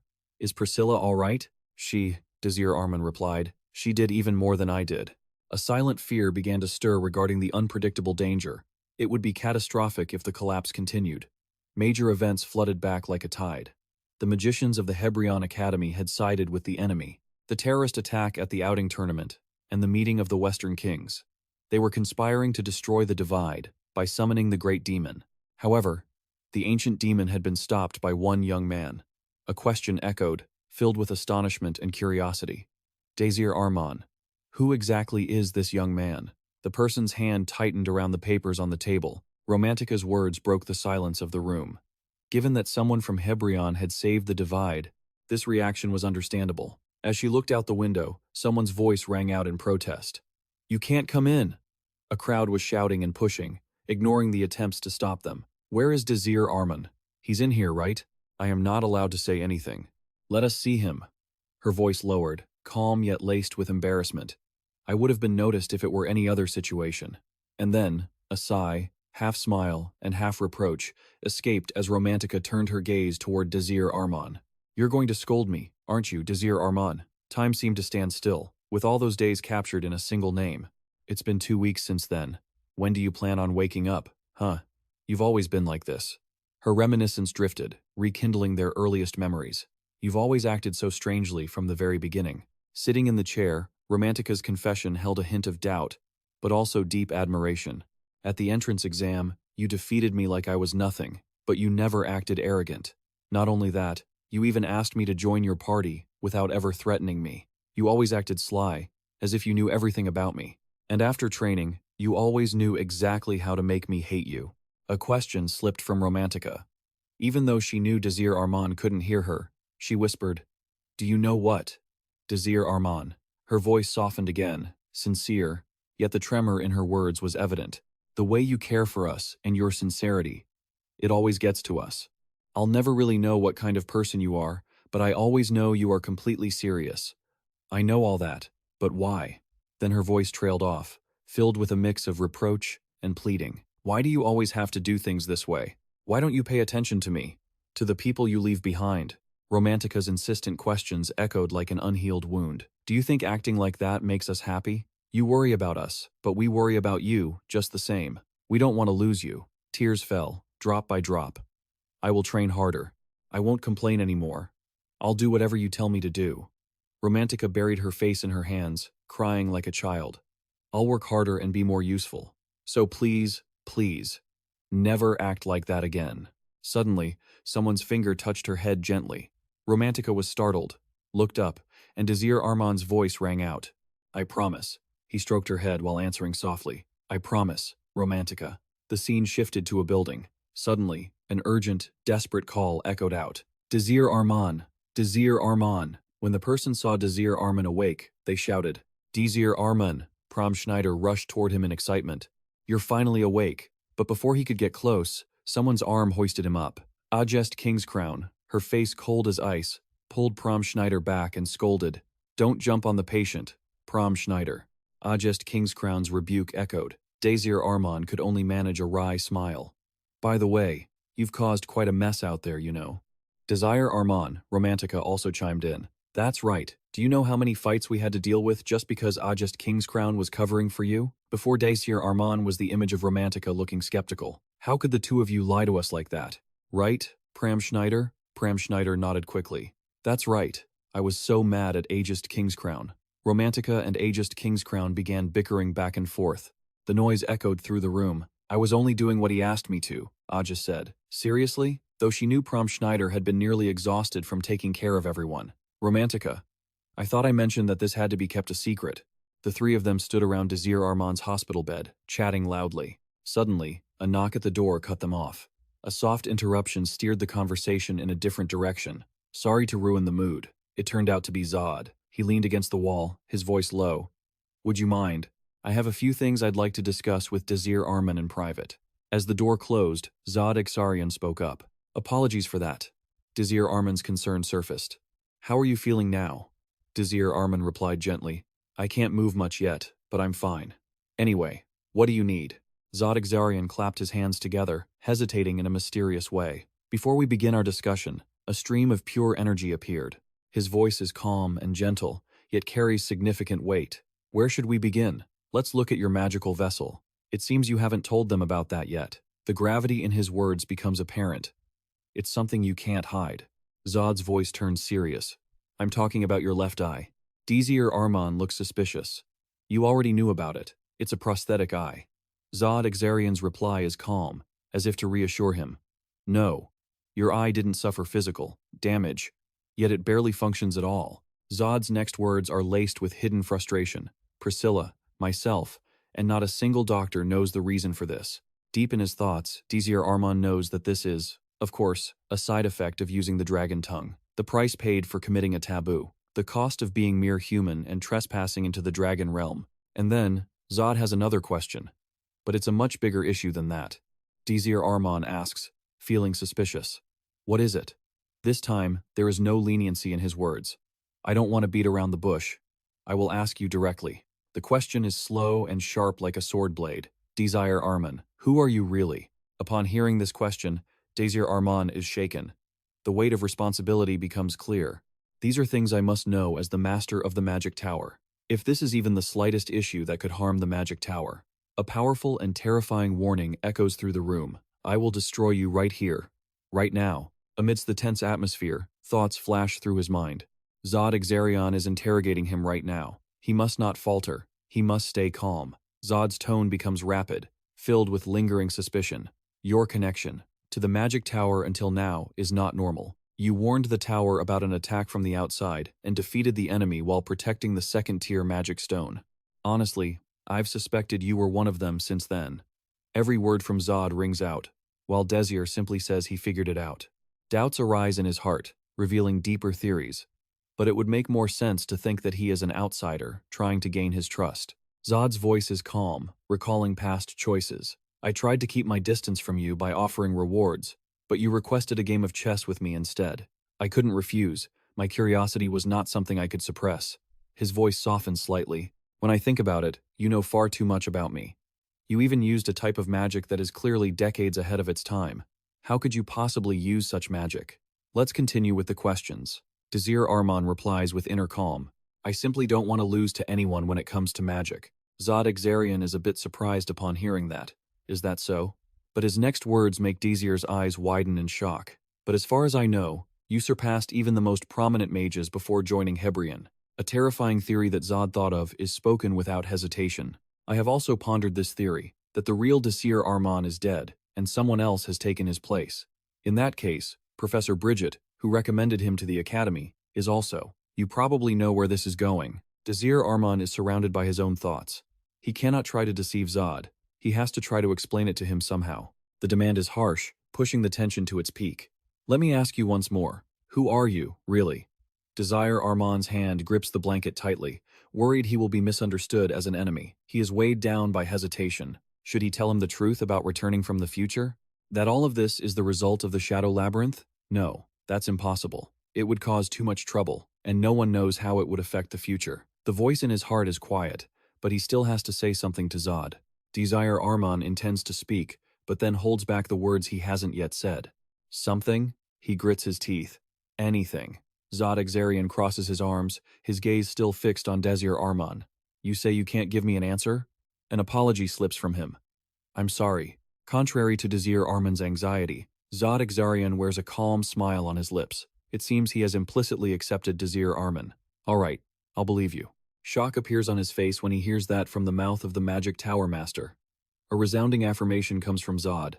You sacrificed yourself to save so many people. I believe no outsider would do such a foolish thing. The tone of his voice is gentle, making his whole body stiffen. My intuition tells me to trust you, and there aren't many choices left anyway, right? And then Desir Arman clenches his fist, his face darkening. He speaks up. Zod, I promise you one thing. The anticipation hangs in the air. One day, when the time comes, that promise from Desir Arman is etched into Zod's mind. I promise I will tell you everything. His face now shows an expectation for something from his own recent words. As for Zod, he is still lost in thought. Zod Exarion grimaces slightly. Enough. Don't make that sappy face. You just had such a strange mood. He becomes serious again, his gaze expectant. I just hope that day is not too far off. Desir Arman replies immediately. Me too. Suddenly, Zod asks again. All right, now let's move on to the next topic. Desir Arman is also full of surprise. Is there still something else? Zod Exarion stands under the morning light by the window, turning to look at Desir Arman. Actually, this is the most important thing. And then, his voice turns cold. It's about the enemy. Zod Exarion speaks seriously about the outsiders. Desir Arman, lying on the hospital bed, must look at him upon hearing those words. He asks suspiciously, are the outsiders up to something again? Zod Exarion quickly denies it. No, it's not that. He fingers the leaves of a plant on the windowsill, reminding him gloomily. One thing is that we must not be careless about this. Zod Exarion touches the leaf repeatedly and says, the outsiders are an extremely dangerous factor. He remembers their wicked appearance and affirms, it is clear that the outsiders are hiding some very powerful people who haven't shown themselves yet, like the Crow Mask. They have the power to threaten an entire kingdom. Desir falls silent, lost in thought, as he remembers the past. The revolutionary group, including the Crow Mask. I heard one of them became an outsider ever since they were defeated in the Hebrion Civil War. He connects the past events, calculating endlessly. If they were just regular criminals, it wouldn't be dangerous at all. But this is different. The revolutionary force is using their own name to do dirty deeds. We're clearly cooking up another massacre, aren't we? Zod Exarion stared at Desir Arman, who remained silent, unable to do anything but silently appraise him. Soon after, he stepped forward and said, I didn't say we didn't have good news. Zod Exarion tossed a newspaper down in front of him, gesturing for him to take a look. The paper clearly detailed how a young boy had sacrificed himself to stop the ancient, evil demon. Who exactly is he? Desir Arman couldn't help but exclaim as he read the headlines. Zod just leaned his arms against the windowsill, speaking calmly. Everything changed completely after the council meeting. The monarchs and the people of the Western kingdoms have finally realized the danger posed by the outsiders. Thanks to you, everyone finally understands the gravity of the situation. Desir touched the newspaper, listening silently as Zod continued. If everything goes according to plan, the kingdoms will join forces. A smile appeared on Desir Arman's face. He happily told him, that's genuinely good news. Zod smiled back, responding, it's all thanks to you. He turned to walk out of the infirmary, saying, that's all the news I wanted to share. I have to go now. Get some proper rest. We still have a lot of work to do. Wait, Desir Arman called out instinctively. Thank you. As Zod gripped the doorknob, he stopped in his tracks. Right. He remembered something suddenly. I almost forgot. There's something I've been meaning to tell you. Desir Arman asked vaguely. Is there something else I need to know? Zod Exarion teased.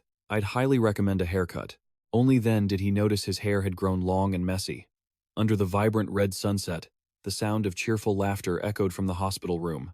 Changing scenes to a village in the Bracha kingdom, a man slammed his beer mug onto the table, causing it to spill over. Shouts erupted. Another round. Keep 'em coming. Inside the tavern, customers were happily drinking and chatting loudly. Just then, a newcomer walked in. The server quickly greeted them. Welcome. Han stepped into the tavern and immediately heard a call. Han. Hey, Han. Kian raised his glass toward him, saying, over here. Han pulled out a chair and sat down, grumbling, did you really need to drag me out here? I told you I was actually sick. Kian just laughed it off. Then you should be lying on a slab instead of your bed. Look around you. Both of them scanned the crowd. Han asked skeptically. A student from Hebrion saved us? What was his name again? Desir Arman, Kian said, clutching his glass in admiration. He defeated an outsider. He's a true hero. He looked bored. That's why there haven't been any merchants around lately. Kian laughed, picking up a piece of meat to eat. Exactly. What kind of business can merchants do in this ruined city? Han ordered a drink for himself, still sounding suspicious. Is that so? He tilted his head to look behind Kian, curious. Everyone is getting excited about this hero, but who's that guy sitting over there? He pointed toward Icarus, who was drinking alone. Kian leaned back, waved his hand dismissively, and said, don't let him bother you. He's been sitting there for a few days now, but he's pretty weird. He doesn't try to make friends with anyone. Plus, the two leaned in close, and Kian began to whisper, there are rumors that he's an outsider. I already reported him to the guards. Han shouted in surprise, which immediately drew the man's attention. An outsider? Kian quickly shoved his head down onto the table, panicked. For God's sake, I thought you were sick. Stop shouting like that. Han lifted his head to retort, "You idiot. No outsider would just be relaxing in a tavern like that." Kian agreed. "I guess you have a point." Han stood up, annoyed. "Move aside. Give me that cup." Kian was stunned by his actions and hurried to ask, "Han, where are you going?" He took his drink over to Icarus's table and asked, "Mind if I join you?" Without waiting for an answer, he naturally pulled up a chair and started the conversation. "I heard you just arrived here. I'm Han. I own a factory in town. I don't get much news from the outside, so I'd appreciate it if you could fill me in. Drinks on me." Despite Yaris's silence, Han kept talking, "Forget about that cheap beer. If you're not planning on staying here, it's a waste of a lifetime." The man looked at him with disgust and told him to leave. "Get lost." Thinking he had misheard, Han asked, "Get lost?" Icarus raised his head, facing Han, and warned, "Get out of here immediately. Leave this place with your friend within 30 seconds. When he saw the man's scar-covered face, Han gasped in shock. Outside, the tavern was bustling, a sharp contrast to the terrifying silence inside. A mysterious shadow paused, watching the scene. Han asked Icarus suspiciously, "What do you mean by that?" At that exact moment, the door was kicked open, followed by a booming voice. "Hello!" The commotion immediately grabbed Han's attention. Zod wore a twisted smile as he said, "You all look like you're having fun. I'm Zod, your host for tonight's show." He pointed down at the person he was riding on his back and introduced, "This is my assistant, the king of the Great Steel Kingdom, D. Kalora Vanderus." Kalora raised both hands in the air, declaring, "Thank you all for gathering here tonight. I welcome you all to my show." Seeing the bewildered faces of everyone in the tavern, the man ordered excitedly, "Now, your highness, give our guests a warm welcome." Zod, riding on Kalora's neck, added, "Right now." A customer in the tavern couldn't stand the sight any longer and stepped forward to confront him. "What do you think you're doing? Get down!" A sharp blade flashed, slicing across his neck before he could finish his sentence. Just like that. His body was severed in two. Zod said, annoyed, "I don't like it when the audience interrupts the performance." Everyone was still too shocked to process what had happened in a split second. A few seconds later, shrill screams began to erupt. "He's dead!" Zod watched the crowd like a bunch of incompetent clowns and asked, "Screaming already? But I haven't even started yet. What do you think, your highness?" The king could only groan weakly in response. Zod hopped off Kalora, patted his face, and signaled, "Quiet. Let's try this again, everyone. Grab a weapon, a fork, a knife, or a cup will do. Why don't you all kill each other? My assistant here will join in as well." Han stood frozen in place, watching Zod run the show. He reminded them, "The opening act is always the hardest. All right, I'll be the one to kill the first person who tries to leave." Suddenly, someone called his name. Kian called out, trembling, trying to force a distorted smile at him. "Han, come here!" In his hand, he clutched a broken glass cup. The sharp shards were pointed toward Han. Kian begged pathetically, "I don't want to die." A look of utter disbelief crossed Han's face as he spat out, "Damn it." Outside the tavern, the stars still twinkled in the sky, as peaceful as if nothing had happened. Inside the tavern, however, it was a bloody scene. The dead lay scattered amidst the sound of Zod's manic laughter. He lunged toward Icarus, who was still calmly sipping wine, and asked, "I thought you were busy with work." B sat in his chair, propping his feet up on the table, and said with a look of pure intrigue, "Seems like he's starting to become just like us." Looking quite handsome, he grew impatient. "Put your mask on. I'm not in the mood to play games with you." He continued to tease him playfully. "Good, you've changed," Icarus said, clearly annoyed. "Just get to the point already." B squinted, studying Icarus intently, and then he began to explain what happened with the kings. "You failed to kill them, but our plan hasn't been a total failure. The kingdom of Bria won't be back to normal for a while, and we successfully kidnapped one of the kings." B looked down at Kalora, who was lying on the ground, and said excitedly, "Since he ran off by himself, capturing him was easy. We could have some real fun with this," he asked with a curious expression. "Amma, is it true that Dadenap was defeated? What actually happened?" Icarus replied coldly. "No, it was completely annihilated," B exclaimed in shock. "What? That's impossible. Zod Exarion did it. That old man is truly terrifying." He quickly denied it, saying cautiously, "No, it was someone else, someone far more dangerous." Icarus remembered the look of Desir Arman and judged him to be stronger than Jot. He truly acknowledged the boy's strength, Icarus said. "At this point, he is our greatest threat." B drained his glass in one gulp and said, "Interesting. Stronger than that old geezer, huh?" He slammed the glass down on the table and flatly declared, "It doesn't matter. From now on, we'll start even more terrifying actions. spreading fear everywhere. At the same time, his face began to morph into Calora's, and he said with excitement, "We'll secretly infiltrate their heart, making the enemy collapse from within." In October, after the incident in Bria, Hebrion Academy began its second semester. A worried voice called out, "Watch out, Desir Arman. Do you need help? You need someone to help you get around." Desir Arman reassured him, "I'm fine, Pram Schneider. It's not that bad." The group walked together down the academy hallway. Pram Schneider, still filled with guilt, said, "But Desir Arman, if you get hurt again, I'll be haunted for the rest of my life by the guilt of not being able to protect you." He cut him off, feeling a bit embarrassed. "Calm down." Romantica, arms behind her head, sighed dejectedly. "Ah, it's already the second semester, isn't it? History of magical creatures is such a pain." Pram Schneider poked his head out and teased, "You're always falling asleep in class anyway, Romantica." She immediately shouted in anger, "Hey, Pram Schneider!" Right in front of them, two female students looked at them and whispered. Desir Arman quickly wondered about it. They were staring at him, faces blushing as they gossiped excitedly. Romantica looked at Desir Arman and remarked, "You've become a celebrity now. Everyone is talking about you." Ajest Kingscrown said calmly, "That's a good thing. Our party is getting more recognition." She immediately argued back, "Only if we don't scare everyone away with our hellish training schedule." Professor Ben slammed his book shut and declared, "All right, that's it for the lecture on ancient runes today." Seeing him leave, the students in the class were astonished and couldn't help but wonder. There was a buzz of chatter. "Professor Ben, let us out early?" He never lets the class out early. Ajest Kingscrown followed Desir Arman out of the classroom, saying, "I remember you. You, Desir Arman." He asked suspiciously, "Me?" Ajest nodded firmly. "Yes, that's because of Professor Bridget." Before she could finish her sentence, another voice cut in. "Also a commoner just like you." At that moment, Donetta suddenly appeared, confronting them. She exclaimed in surprise, "Donetta Hadun!" Romantica grimaced, annoyed, and asked, "Does this guy have to show up every now and then just to annoy us?" Pram Schneider became wary and suspicious. What does he want this time? Donetta walked calmly up to Desir Arman and quipped, "Commoners always have such foolish ideas whenever some of their own gain a little fame, acting as if it's their own achievement." He brushed past the two of them, casting a mocking glance at Desir. "They're just like parasites clinging to one another. Don't you think so, Desir Arman?" Watching Donetta's retreating back, Desir Arman could only helplessly comment, "He hasn't changed one bit." Pram Schneider, behind him, stuck his tongue out in jest. Romantica, tired of his arrogance, said, "Forget about him." Putting the tense atmosphere aside, Desir Arman's group started chatting happily.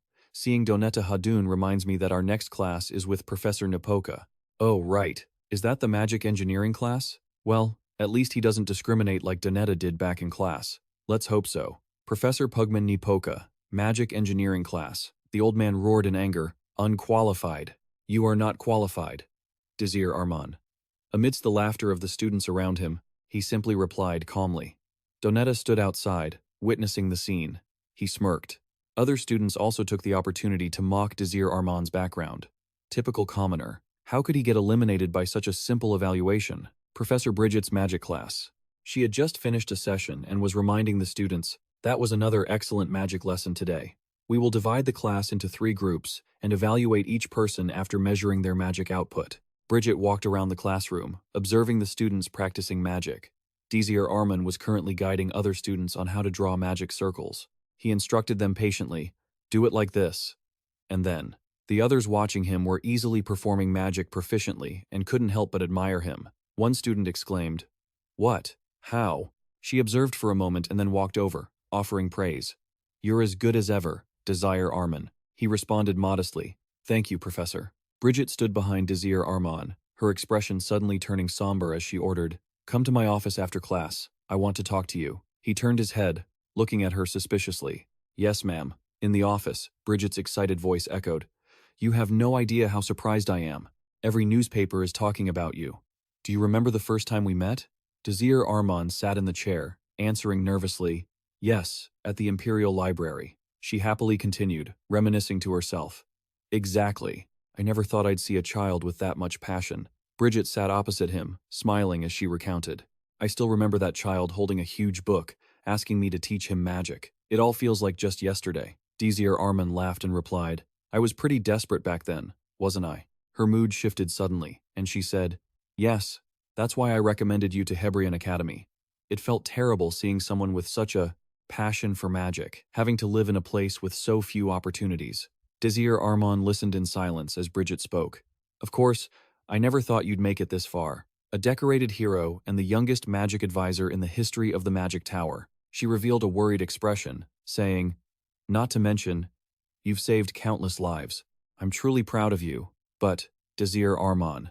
He looked guiltily at Bridget, who was seriously lecturing him. "I know that saving people is," but she disagreed with him sacrificing his life in a situation like that. Looking at Desir Arman with affectionate eyes, she said, "I just want you to think about yourself for a bit. Welcome back." The scene shifts to the fencing training grounds. The students inside are buzzing with chatter about the next subject, fencing. This class is limited to first and second year students from the Singe rank. Most of them are members of the Blue Moon Party. I have a bad feeling about this. When Desir Arman's group appeared, the noble-born students began their taunts. "He's here," they sneered. "I bet he begged the master of the Magic Tower to get what he wanted." They laughed smugly, jeering, like, "I'm the only hope for the commoners at Hebrion Academy." Ajest Kingscrown looked at the arrogant crowd before her, clearly annoyed as she spoke up. "One of these days, I'm going to give them a real piece of my mind," Romantica said, with a disgruntled look and a heavy sigh. "Really? Because I was thinking the exact same thing." Blang stomped his foot against the ground, his voice booming with authority as he shouted, "Silence!" He stood there with an imposing, serious aura while introducing himself. "Greetings, everyone. I am Blang Tistakia, your swordsmanship instructor." Sun Blang scanned the students present and said, "Since this is our first class, I will introduce myself. I was formerly a mercenary commander and captain of the Empire's Falcon Knights. For a long time, I have trained many people just like you to become true warriors. I believe that real battlefield experience is what truly tempers a warrior." The students stood perfectly still, listening to his instructions, but they were all far too young and inexperienced. They were students living in a bubble. Professor Blang paced back and forth, slowly asserting his authority in the classroom, while Donetta watched him calmly as he rattled on. Professor Blang was certain that everyone would become true warriors of Hebrion through practical combat. He turned his head and said with deep implication, "I hear there are many interesting students among this year's star rankers." Blang looked straight at Desir Arman and asked, "I assume you are the star ranker, Desir Arman?" Desir responded solemnly, "Yes." The professor smirked with a cynical smile. Blang pointed at Desir and declared clearly, "This student, however, is an exception." He turned back to Desir and asked, "I can see you have an innate talent for the battlefield. I'm sure you're well aware of that, aren't you?" Desir Arman replied awkwardly. "I'll take that as a compliment." Professor Blang continued pacing.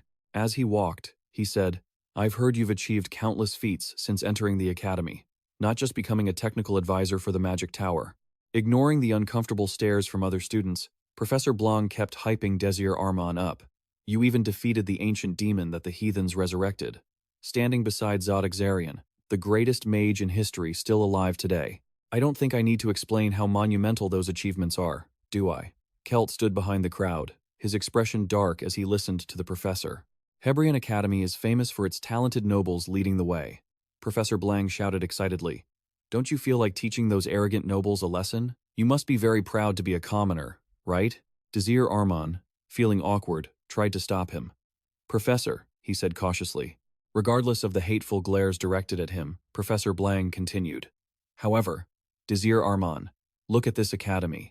Look at the attention from the nobles. You've saved countless lives. And this is how they react to you." Donetta spoke up in anger to refute him. "Because all those rumors are fake." He challenged him irritably. "No one saw him defeat that demon. I'm pretty sure the master of the Magic Tower only said that out of pity for a commoner like him." The professor glanced at Donetta and asked, "You're Donetta from the Hadun family, correct?" He answered arrogantly, "Yes." Professor Blang responded, appearing to agree with his sentiment. "What you say might be true. Commoners are far inferior to nobles. Most commoners have no talent and can't accomplish anything at all." Donetta Hadun's face lit up with joy as someone finally agreed with him, and he excitedly replied, "Exactly." The professor continued with an indifferent gaze. "Some even accept that commoners are nothing but a waste." "I bet Desir Arman just pulled some cheap trick for the commoners," Donetta replied excitedly. "That's exactly what I'm saying." Faced with Donetta's arrogance, Blang made a decision. He ordered, "Very well. In that case, Donetta Hadun, step forward and duel with Desir Arman." Blang's sharp gaze seemed to cut straight into the boy's pride as he said, "Since you don't believe Desir Arman defeated the demon because you didn't see it with your own eyes, prove your words yourself." Seeing the obvious tension on Donetta's face, he asked sarcastically, "What's the matter? Where did that confident look go?" Donetta stammered, "That is." Donetta could only hang his head in humiliation, silent before the professor's challenge. "You don't dare to step up? If you're just going to run your mouth, then stay silent." Romantica turned to Ajest Kingscrown, refreshed, and said, "I like that professor." Although he was a bit scary, she carefully assessed the details before speaking. However, Ajest Kingscrown looked at his steady back and said, "He emphasizes the difference between nobles and commoners a bit too much." Inside the arena, Blang loudly demanded, "Is there anyone else here? If anyone believes they can defeat this student, raise your hand." He looked around at the noble students, challenging them. "Weren't you guys just saying that commoners are inferior to nobles? Or is it all just talk to put others down?" The pathetic, arrogant group of students didn't dare to prove their own abilities. Just then, a student clearly raised his hand and shouted, "I'll do it," Professor Blang asked in surprise. "What is your name?" Kelt introduced himself seriously, Kelt von Napoca, of the Blue Moon Party. "Professor." Kelt and Desir Arman observed each other in silence. The atmosphere grew increasingly tense. Below the stands, the students watching were cheering excitedly. "Take him down, Kelt. Teach him a lesson." Hearing those malicious words from the crowd, Kelt suddenly spoke to Desir. "Please, don't pay any attention to what they're saying," he explained calmly. "First, I want to apologize for Donetta's behavior. I told him to stop, but he wouldn't listen to a word I said. As a team leader, I feel responsible for failing to keep him under control. Will you accept my apology?" Desir Arman was silent, secretly marveling. This is a surprise. Kelt von Napoca, a second-year star ranker of the Blue Moon Party and a fourth circle mage. He's definitely the strongest member of the Blue Moon Party. Recalling the image and the contemptuous gaze of Pugman, I thought that, as a member of the Napoca family, he would be extremely prejudiced against commoners, just like Professor Pugman. Maybe he's different from his brother. His thoughts toward Kelt had softened a bit by now. "I actually like him," Desir Arman said calmly. "I accept your apology." The two shook hands, expressing their goodwill. He introduced himself once more. "Thank you. Let me introduce myself again. I am Kelt von Napoca." Desir replied just as friendly. "It's a pleasure to meet you, Kelt von Napoca." Under the scorching summer sun, the fighting spirit rose. Blang reminded them, "All right, that's enough introductions. Gear up and get into position." Desir Arman put on his combat gear, carefully adjusting his gloves. Kelt had prepared himself quite seriously. Prom Schneider cheered him on with enthusiasm, believing he could take him down. Watching Kelt's strange movements, Romantica teased him playfully. "What kind of stance is that?"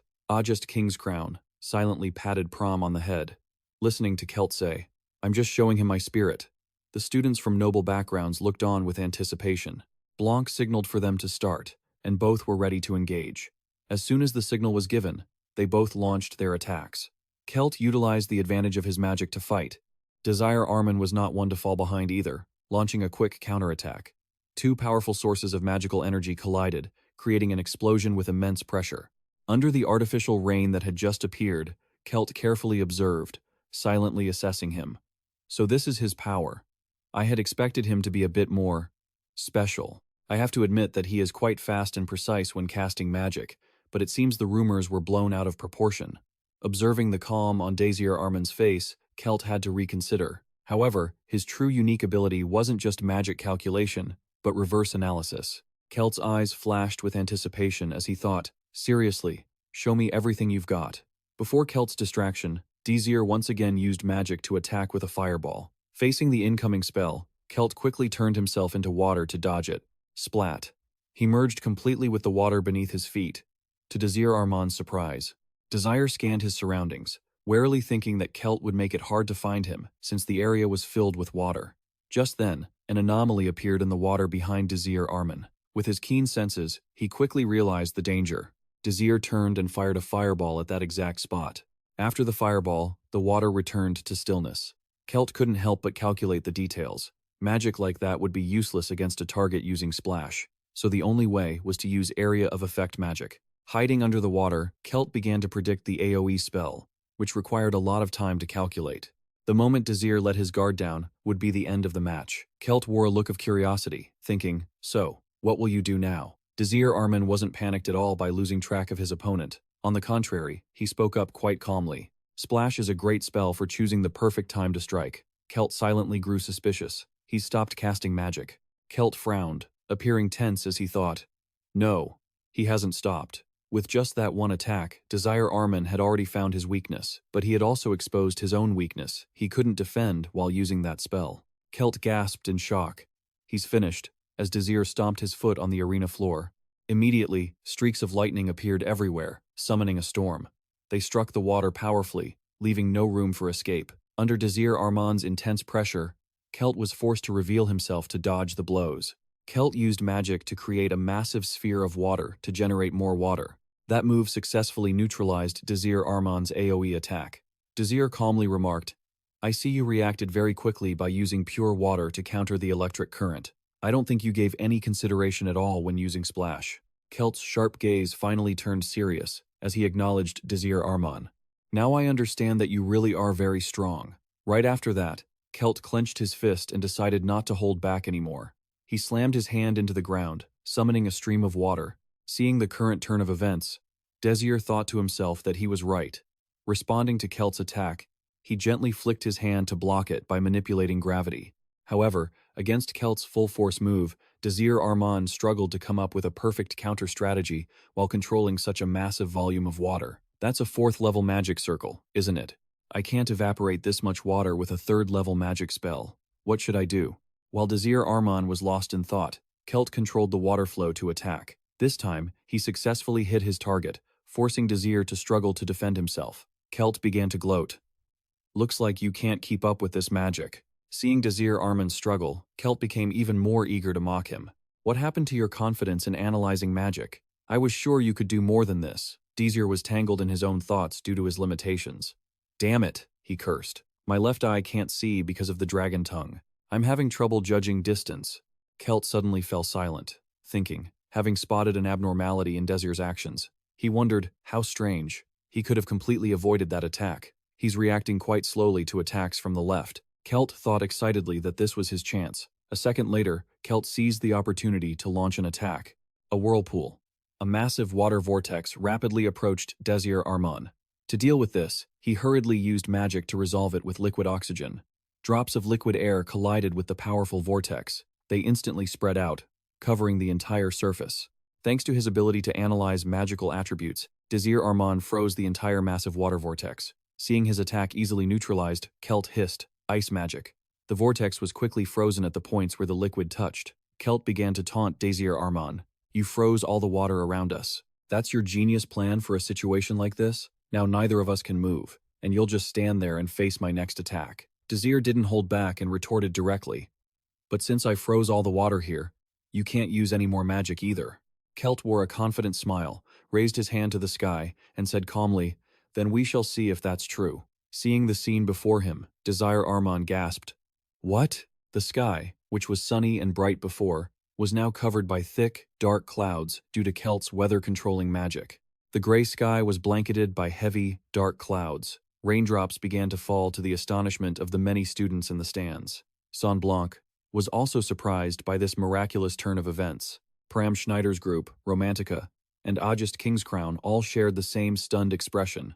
Kelt seriously used his magic, waving his hand to control the attack.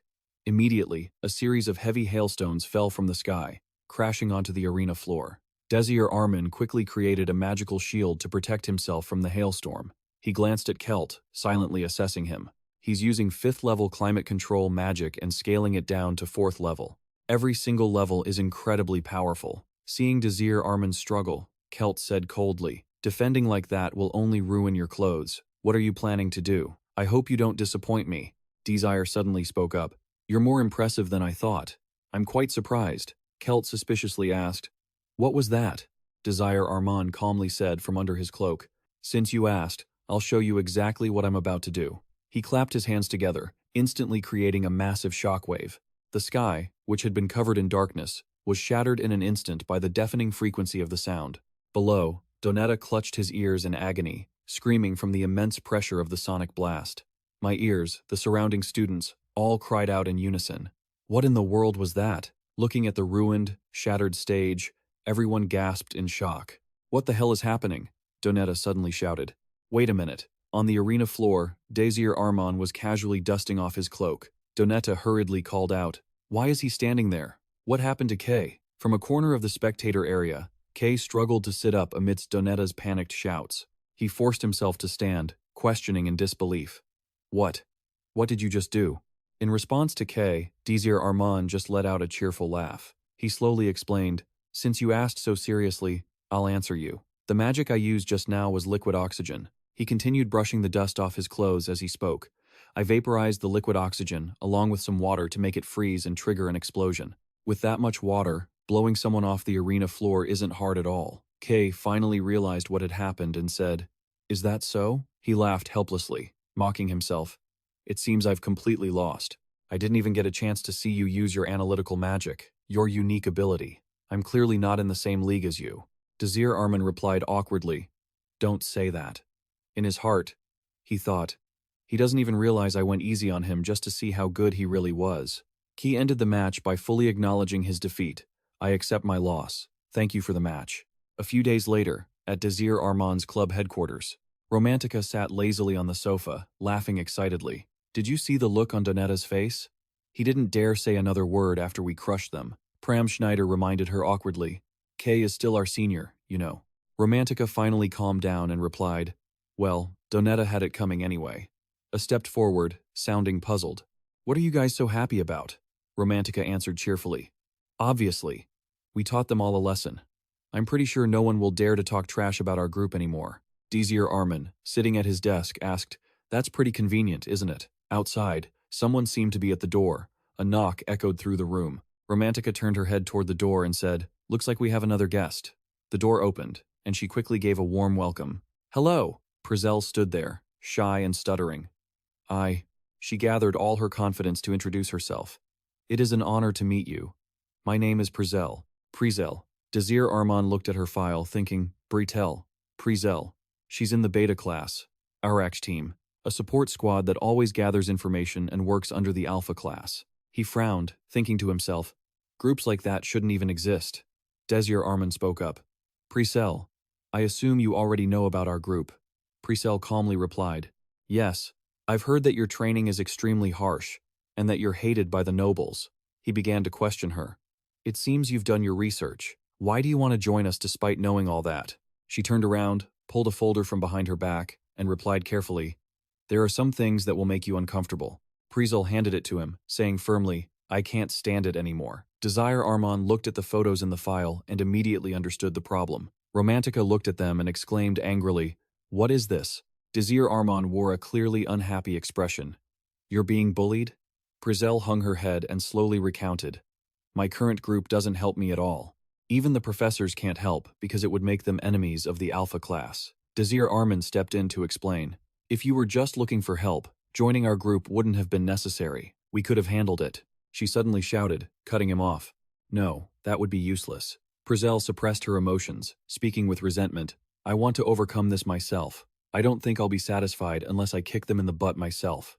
Professor Ben Kitch told me that Desir Arman's group would train me without any conditions. Her eyes radiated resilience. I want to become stronger. Desir Arman was pleased with Prizel's attitude and smiled. We'll do our best to make that happen. He said happily, Welcome aboard. That was when she timidly asked, by the way, how harsh is this training? Romantica immediately retorted, Let's just say, you'll be tired to the point of death. Desir Arman looked at the stack of registration forms on the table, thinking this was a good sign. Since he defeated Kay, more and more people wanted to join the group. Students from the beta class, those who had been oppressed by the nobles, were beginning to take action.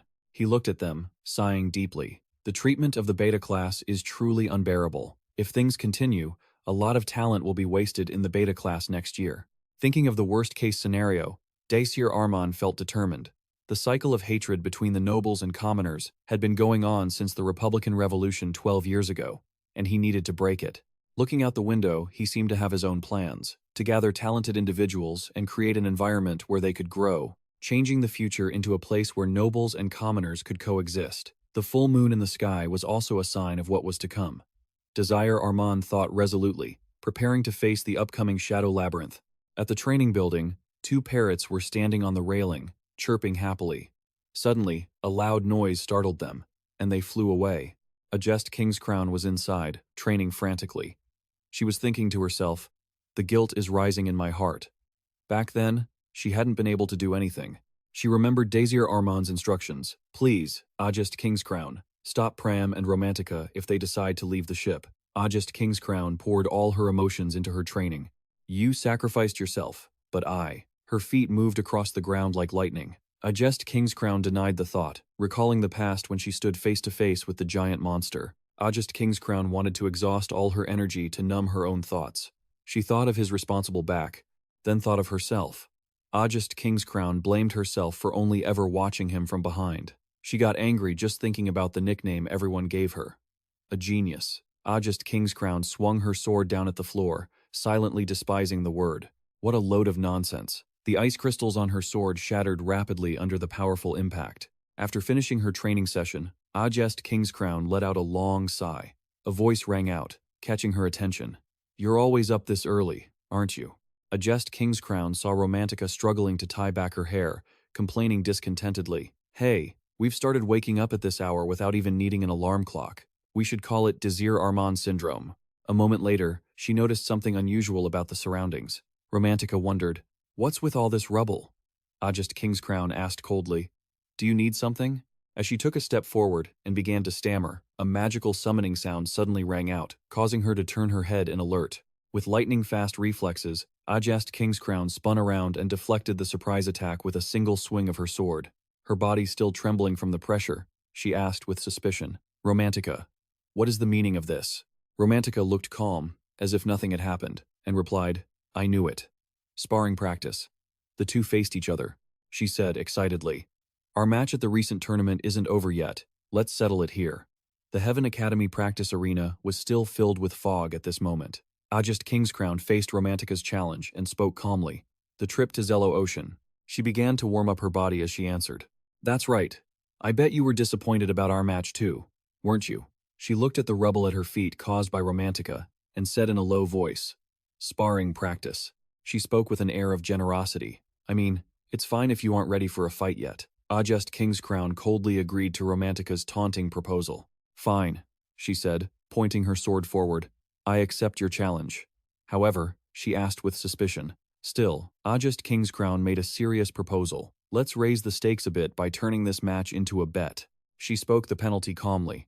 "The loser will have to clean the office." Romantica felt like she'd been stepped on and immediately flared up, protesting, "What? You mean that whole place? No way." She slung her sword over her shoulder as if nothing had happened, mimicked the other girl's generous demeanor and said, "It's fine if you aren't ready, but I have to say, I'm a bit disappointed. I'm sure you'll gladly agree." Watching Romantica trying to suppress her frustration, Ajest Kingscrown said with amusement, "Ever since you attacked me like that, I thought you could beat me, but it seems I guessed wrong." She couldn't do a thing. She was so angry she was trembling, stammering out a few words. Ajest Kingscrown didn't let up and pushed even further, putting on a pitiful act. "I'm sorry about that." Apologizing in a situation like this probably only made things worse. When her endurance reached its limit, Romantica finally exploded, roared in anger, and lunged at her. Scene shift. Now, the meeting room had been cleaned incredibly well, so clean it looked like it was sparkling. Ajest was leisurely and elegantly enjoying afternoon tea. Prizel saw the strange atmosphere in the room and could only stay silent in fear. Romantica was applying an ice pack to her bruise. This stark contrast made her feel embarrassed. How shameful, she thought. A cup of tea was suddenly placed in front of her. Pram Schneider spoke up to reassure her. "No need to be so tense, Prizel. This is an everyday occurrence around here." He smiled brightly like sunshine and said, "I brought you some plum tea. I promise you it's really delicious." Prizel replied shyly, "Thank you." In her eyes right now, Pram Schneider seemed covered in a sparkling light, complete with wings behind his back. Prizel thought, "An angel. There is an angel here." He turned to Romantica and asked kindly, "Do you need more ice, Romantica?" She was in a bad mood and replied curtly, "No, thank you, Pram Schneider." Then he turned his head to look at the two people behind him, reminding them, "You two can sit down and make yourselves at home. Our room is quite spacious." Observing the two standing there, Pram Schneider asked, "Takiran and Jen, right?" Jen, acting as the representative, awkwardly declined. "Thank you, but we're fine." Suddenly, Desir Arman pushed the door open and walked in, saying excitedly, "Good morning, everyone. You all seem to have arrived early." Just as he was about to announce the schedule, Romantica's actions caught his attention. Desir Arman spoke up. "I called everyone for a meeting today. But what's with that face, Romantica?" She snapped back. "Don't worry about it." He tapped the desk and ordered, "All right, let's get down to business." Desir Arman spoke seriously about the meeting's content. "I'm sure you all know about the battle tournament happening this semester." Grail asked, confused. "Battle tournament?" Prom Schneider, standing nearby, explained it very enthusiastically. "The competition where every team at Hebrion Academy participates." She quickly caught on and exclaimed, "So it's like the promotion exam?" He thought for a moment and replied, "It's a bit different." At this point, Desir Arman began to explain the competition in detail. The promotion exam evaluates individuals. A team can only support one person. On the other hand, the battle tournament focuses on the ability to work as a team rather than individual skill. And above all, unlike the promotion exam which takes place between individuals of the same school year, the battle tournament is open to all students. He gently stated his intentions, and of course, our team will participate, and we will aim for the top spot. Immediately, gasps of astonishment filled the meeting room. "What?" Takiran asked suspiciously. "Are you serious, Desir Arman?" Jen, standing nearby, called out worriedly. His older brother seriously offered his opinion. "We all know you're very strong, but we need to talk about the fact that the battle tournament is not the same as the promotion exam." Desir Arman looked at Takiran with a very calm smile and said, "I am well aware of that, and I am certain that it is entirely possible." Hearing that, he was speechless, and could only stammer in surprise. "What? You?" Then, Desir attacked their weaknesses directly, saying, "All three of you are from the beta class. Let me ask you this. What did you learn in class today?" All three stammered as they answered. That hesitation was exactly what Desir Arman had expected. He took this opportunity to explain seriously. "On the other hand, you are not completely hopeless. It's not because you lack talent, and certainly not because you are commoners. It's simply because you haven't had the chance to learn." He was firm in his decision, asserting that they would take the top spot at this year's battle tournament. "We will prove ourselves through our skills and shake the educational system, the one that always discriminates against us in favor of the nobility." The meeting ended with Desir Arman's determination. He ordered, "Then let's start training. Head to the practice arena." At the practice arena, Desir Arman began to observe and said, "Let's see." He looked at the three newcomers in front of him and assigned them what they needed to practice. "Jen, you are used to using a straight sword, so I will teach you the Empire's sword techniques. And for Takiran, you are used to the great sword. I will teach you the Nozen region's sword techniques. Priscel, you will start by increasing the amount of magic you can use." He kept a friendly attitude and smiled. "We've talked enough. So, let's get started." Desir Arman acted like a strict teacher, continuously adjusting their fighting postures. Lift your hands higher, keep your eyes looking forward, as if you are demonstrating the spirit of the Empire. He grabbed their hands to adjust their stances, suggesting, "You can lower this a little bit." Even their posture was something Desir Arman seriously corrected, bit by bit. "Hey, you're standing in the wrong spot," Jen cried out in terror, begging for help. "Brother, save me." Watching his younger brother endure Desir Arman's hellish training regimen, Takiran could only stand by, feeling helpless and silent. Beside him, Gray couldn't help but marvel at the boy's speed, muttering, "Man, he moves fast." Without pausing for even a second, Desir Arman started the second round of drills. He shouted, "All right, next." Takiran swung his sword continuously with all his might, while Desir Arman stood alongside him, constantly barking out corrections. "Still not good enough. You need more passion. Still not good enough. Swing harder. Don't you dare underestimate the martial arts you're learning right now." Finally, Desir turned his head toward the back and said sternly, "All right, now it's your turn. You aren't going anywhere." Priscel was so terrified that tears were streaming down her face. Priscel was also suffering through this hellish magic training. Desir Arman tapped his stick against the large board and demanded loudly, "Stop crying. You're never going to kick anyone's butt if you can't memorize all of this. Water magic. Write it down and memorize every bit of it. Now." She rushed to keep up, scribbling frantically. Priscel whimpered pathetically. "You're making such a scary face." He snapped back at her, furious. "Look at the damn board, not my face." As time passed, the training room was filled only with the sound of weary, heavy breathing. All three of them had officially collapsed under Desir Arman's demonic coaching. Ren lay on the floor, gasping. I've seen the spirit of the Empire. The other two didn't even have the strength left to complain. Unlike them, Desir wore a deeply satisfied, friendly smile. At the Napoca mansion, in KT's private office, Kelt sat at his desk and spoke coldly. "When did you get here, brother?" Pugman sat opposite him with a stern expression. He suddenly pulled out an apple and asked Kelt with a gentle look. "Would you like an apple?" Kelt held up a hand, declining. "No, I'm fine. Please, go ahead." Pugman feigned disappointment, saying, "That's a shame. It's a delicious apple." Kelt offered a polite, probing smile. "Do enjoy it then. But anyway, what wind brings you here?" His brother replied with a meaningful look. "I just heard some news about you." Pugman's gaze sharpened as he challenged him. "During the live combat drill, you lost to Desir Arman." "Damn it." Kelt wearily rubbed his head, thinking, "He's the last person I wanted to hear that news from." He admitted bluntly, "That's right, it's true." Watching the way his brother froze, Kelt felt even more discouraged, thinking, "I kept hoping the rumors wouldn't reach his ears, but it seems they've spread further than I thought. I've been acting like some commoner with no talent at all, but it seems I was wrong." Pugman glanced at him coldly and called out, "Kelt!" He took a hard bite of his apple and began to spew insults. "Humiliating. You stand above everyone else. You should be the very last person to ever acknowledge those people. They are a bunch of pathetic, idiotic fools." Kelt stared helplessly at Pugman's mouth, which was continuously firing off vitriol. His brother asked angrily, "Have you forgotten how dangerous those rebels are? The things they call revolution? I still remember their brutality as if it happened just yesterday." Kelt listened in silence as Pugman lectured him. "Don't forget, Kelt, they will bare their fangs at us. Whenever they get the chance, we must be prepared for that possibility." Kelt finished his apple quickly. He elegantly wiped his mouth with a handkerchief and said, "I've heard that more and more commoners are forgetting their place, and they've even formed a group to build influence." Pugman tossed the apple core to the ground, his tone filled with menace as he warned, "I see you've realized it too." Kelt commanded in a stern voice, "Your mission is to crush Desir Arman's group." In the training area, the lights were still on.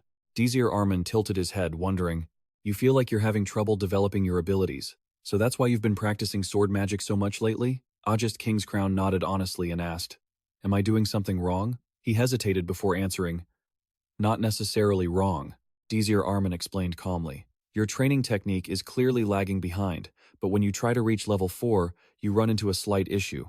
Meanwhile, the group he had just finished training was still groaning. Precel sighed. "Desir Arman's face is truly terrifying." Jen, in the same boat, said exhaustedly, "The strength of the North is truly something else." Ajest Kingscrown, hearing Desir's advice, began to worry and asked, "What should I do?" He patiently explained every detail. "Let's start with achieving the 4th circle of magic. Some people are born with the talent for level 4 magic, but to actually reach it, even if you're gifted, it's not easy at all. Very few people ever set foot into that world. From the 4th magic circle onwards, it's not just about mana control and calculation. It requires creating a clear image in your mind." She looked down at her hands, doubting her mental visualization. Ajest Kingscrown frowned, thinking to herself, "If I can solidify the image in my mind, I can control magic with great power." Desir Arman made an offer that would benefit her. As a next step, to achieve fame, you need to reach the alpha level in swordsmanship. "I think practical experience will be better than just explaining it with words." Ajest Kingscrown questioned the experience. He called out to Pram Schneider. Pram answered in a panic, "Yes?" Desir Arman smiled and pointed at Ajest Kingscrown, saying, "Spar with Ajest Kingscrown. Sword fight." Both sides prepared to enter the match. Pram Schneider said nervously while warming up, "This is the first time we've sparred, right? I'm a bit nervous." Desir smiled, cheering them on. "Both of you, give it everything you've got." After that, Desir Arman turned to her and reminded her, "Ajest Kingscrown, like I said, this is a sword fight without using magic." Ajest Kingscrown nodded, tense, and agreed. "All right, start when I give the signal." A single word officially started the battle. As soon as Desir finished speaking, they both lunged at each other. Blows were exchanged continuously at an extremely high speed. Both were currently evenly matched. However, in reality, Ajest Kingscrown was gradually falling into a disadvantage. She was secretly stunned to herself. Pram Schneider, he's this fast? Since when did he get this good? Pram Schneider immediately flashed a confident smile and said, "That's enough warming up." His speed suddenly increased many times over, leaving her stunned. Pram Schneider announced, "I'm going to go even faster." Ajest Kingscrown was pushed into a difficult spot. Her focus began to tighten. "He's this fast without any magic reinforcement? My eyes can barely keep up." With meticulous observation, Ajest Kingscrown got into a defensive stance, having discovered a weakness in Prom Schneider. She guessed that Prom's attack was just a thrust, not a slash. He might be fast, but he would be vulnerable at the exact moment he launched his thrust. On this scorching sparring floor, Ajest Kingscrown focused all of her mental energy, trying to pinpoint his location. She told herself, I have to find it. The sound of his uniform, I need to catch that. When an unusual sound rang out, right behind Pram as he lunged with his sword, Ajest Kingscrown reacted sharply and spun around to face him. This is it, she thought. However, she quickly realized that something wasn't right. No, I swung way too hard, a thought in a panic. But at that moment, the blade was already inches from Prom Schneider's neck, much to his shock. The tension between them was palpable. It was incredibly dangerous. A loud crash rang out as the sword shattered, the blade flying off. The three members of the Beta class stared in complete disbelief. Desir Arman also froze at the sight, while Az was gasping in shock, eyes fixed ahead. Pram Schneider was still locked in a defensive stance, his sword emitting a shimmering green light, while the girl's sword had been knocked away. Pram Schneider! Desir Arman shouted in surprise, causing her to stop her taunting. Even Pram Schneider himself looked at his sword in total confusion, asking, What on earth is this? What? Time flew by, and soon it was the 7th day of training. In the hallway, Pryzel was muttering to herself, I need to review what I learned today, or Desir Arman is going to make that scary face again. What should I study? I've already mastered the toughest level 1 water spell. Suddenly, she noticed a rowdy crowd gathered up ahead. Curious, Pryzel wove through the people, pushing toward the front. Excuse me, let me through, please. When she saw what was happening, she couldn't help but panic. She saw Pryzel looking pathetic, sitting on the ground, covered in some kind of red liquid. She quickly cried out to her. Pryzel rushed over to help her clean up, asking with concern, Are you okay? Did you get hurt anywhere? She looked up at the person in front of her, suspicious. Pryzel? But instead of gratitude, her face was filled with hatred and disgust. She angrily shoved Pryzel's hand away. Livid, she snapped. Leave me alone. Stop acting like you're so kind. You filthy brat. Do you really think I chose to suffer like this? Pris frowned, unable to believe what she was hearing. What are you talking about? The girl sat on the ground, glaring up at her with resentment. What? Do you really not know? I became the target the moment you ran away. Prel just stood up, her voice calm but firm as she countered. You're wrong. Standing tall, she looked down at the girl and reminded her seriously. You're being bullied because someone chose to bully you. Don't hide from reality. Just then, Rita stepped out from the crowd, sneering. Pryzel, you look pretty tough since the last time we met. She looked at her with smug pride and asked mockingly, Did they teach you how to be eloquent in the slums? Behind her, the others cowered. Seeing the culprit, Pryzel challenged her indignantly. Rita? You again? Why do you keep doing this? Amidst the jeers of the surrounding nobles, Rita grew even more arrogant. Why, you ask? Isn't it obvious? I needed a new toy since the old one broke. Sorry, but I'm not interested in trash anymore. Get lost. Despite her intimidation, Pryzel stood her ground, acting with integrity as she blocked the girl behind her. I won't let you do that. Thanks to Desir Arman's training, she had grown much stronger. Pryzel protected the person behind her and fired back. Now I see it clearly. You're just a coward who dodges the strong and bullies the weak. Rita's face darkened as she began to channel magic. She spoke slowly. Pryzel, do you have no idea? You're in Desir Arman's group now. That's what this is about. A crazed glint flashed in Rita's eyes, and she spat with contempt. That doesn't change the fact that you're just a pest. Seeing her prepare to attack, Pryzel quickly cast a defensive water spell. However, the gap in their power was still too wide. She was quickly blown away by Rita's earth attribute spell. Rita strode forward, fuming. You filthy commoner. She used all her might to stomp repeatedly on Pryzel, causing her to cry out in pain. She arrogantly commanded, Bow down and apologize for being a filthy commoner. Rita stomped on her like she was a rug, continuing to humiliate her. Did you hear me? Apologize for daring to defy a noble, right now. Even while being beaten, Pryzel refused to yield. She gasped out, You, really? Pryzel lifted her head to meet her gaze and spat. You're just a piece of trash. As soon as she finished, Rita angrily used magic to crush her body. The crowd surrounding them just laughed and mocked her. She continued to taunt her. If you're going to be this stupid, I guess I'll have to tear you apart to make you see sense, huh? Looking on, the girl could only sit there helplessly, worriedly calling out to Pryzel. Just then, someone stepped out from the crowd and approached them. Rita looked at Prizel, who was struggling on the ground, and said with sadistic glee, "Group training, is it? No matter how hard you try, you'll never be on our level. You pests," she boasted loudly. "Look, no one is standing up to protect you." A low voice cut through the air. "Is that enough?" The magic binding Prizel was instantly shattered. Desir Arman smiled as he walked over to help her up. He asked kindly, "Are you okay, Prizel?" Upon seeing who it was, Retta stumbled back in fear, stammering, Desir Arman." Prizel struggled to sit up and called out weakly, "Desir Arman." Rita tried to keep her composure as she blurted out, "You." Before she could even finish, he cut her off. "I really try hard not to lose my temper with other students." Lightning began to crackle around Desir Arman. He said darkly, "But you really crossed the line." A second later, his magic surged forward, powerfully binding her. Rita was blasted back and pinned straight against the wall. She screamed in anger, "What are you doing? Let me go!" Desir Arman's gaze was as sharp as a blade, as if he could finish her off right there. He said coldly, "Surely you're smart enough to understand? If I wanted to let you go, I wouldn't have done this." Retta's face was filled with terror as she remained pinned to the wall by his magic. Despite Prizel's worry, he continued to stare at her with an icy gaze. The students standing around watched in absolute astonishment. In the school hallway, Rita remained stuck to the wall, thrashing wildly and threatening him. "Let me go. Do you think you'll get away with this? Don't get any stupid ideas just because you have a few tricks up your sleeve. I have professors backing me. They won't let you get away with this." Desir Arman grew so angry that the veins in his neck popped. "I won't let you get away with this." Desir Arman spoke, cutting through the noise. "You're incredibly noisy. Do you still not understand the situation?" Retta asked, confused. "What?"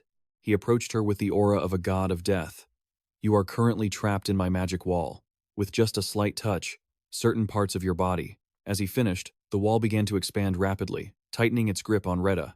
Desir reached his hand forward, his tone filled with menace. "I'll use an expansion spell." He struck a blow against the wall right next to Retta, causing it to crack and making her jump in terror. Desir slowly explained, "Normally, it's used to increase the size of an item, but if I use it on this wall to make it expand, the space between us gets smaller and smaller." Retta looked to the side and felt real danger. He continued to threaten her. "You're trapped in the middle of it now. Think about what's going to happen." Desir Arman's face turned dark and menacing. He said with a thrill, "I bet the pain you've been through is child's play compared to this." Retta was so terrified she started crying and begged him to stop. She shrieked desperately, "I'm sorry. I said I'm sorry. I'm sorry. Please forgive me." Retta sobbed, repeating herself over and over, "Please, just forgive me." He pulled his hand back and said calmly, as if nothing had happened, "See? That wasn't so hard to say, was it?" He then turned to Prizel and kindly offered his help. "Let's go, Prizel. Let me help you back," she asked hesitantly. "But what about Ren?"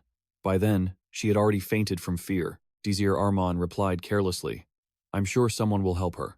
Only then did Prizel feel at ease and say, "Okay." After walking a few steps, she turned her head and looked back in silence.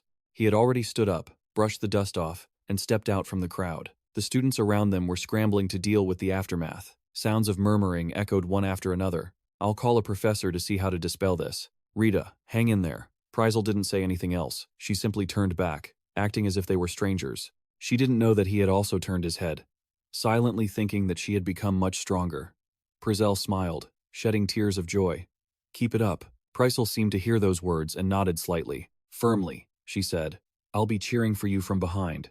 Very soon, the day of the competition arrived. In the arena, the moderator was announcing the rules. "Welcome, team leaders. The main theme of this team battle is crossing the valley." The team leaders listened with serious expressions. The valley's difficulty was divided into 3 levels, with each level corresponding to ranks 4, 5, and 6.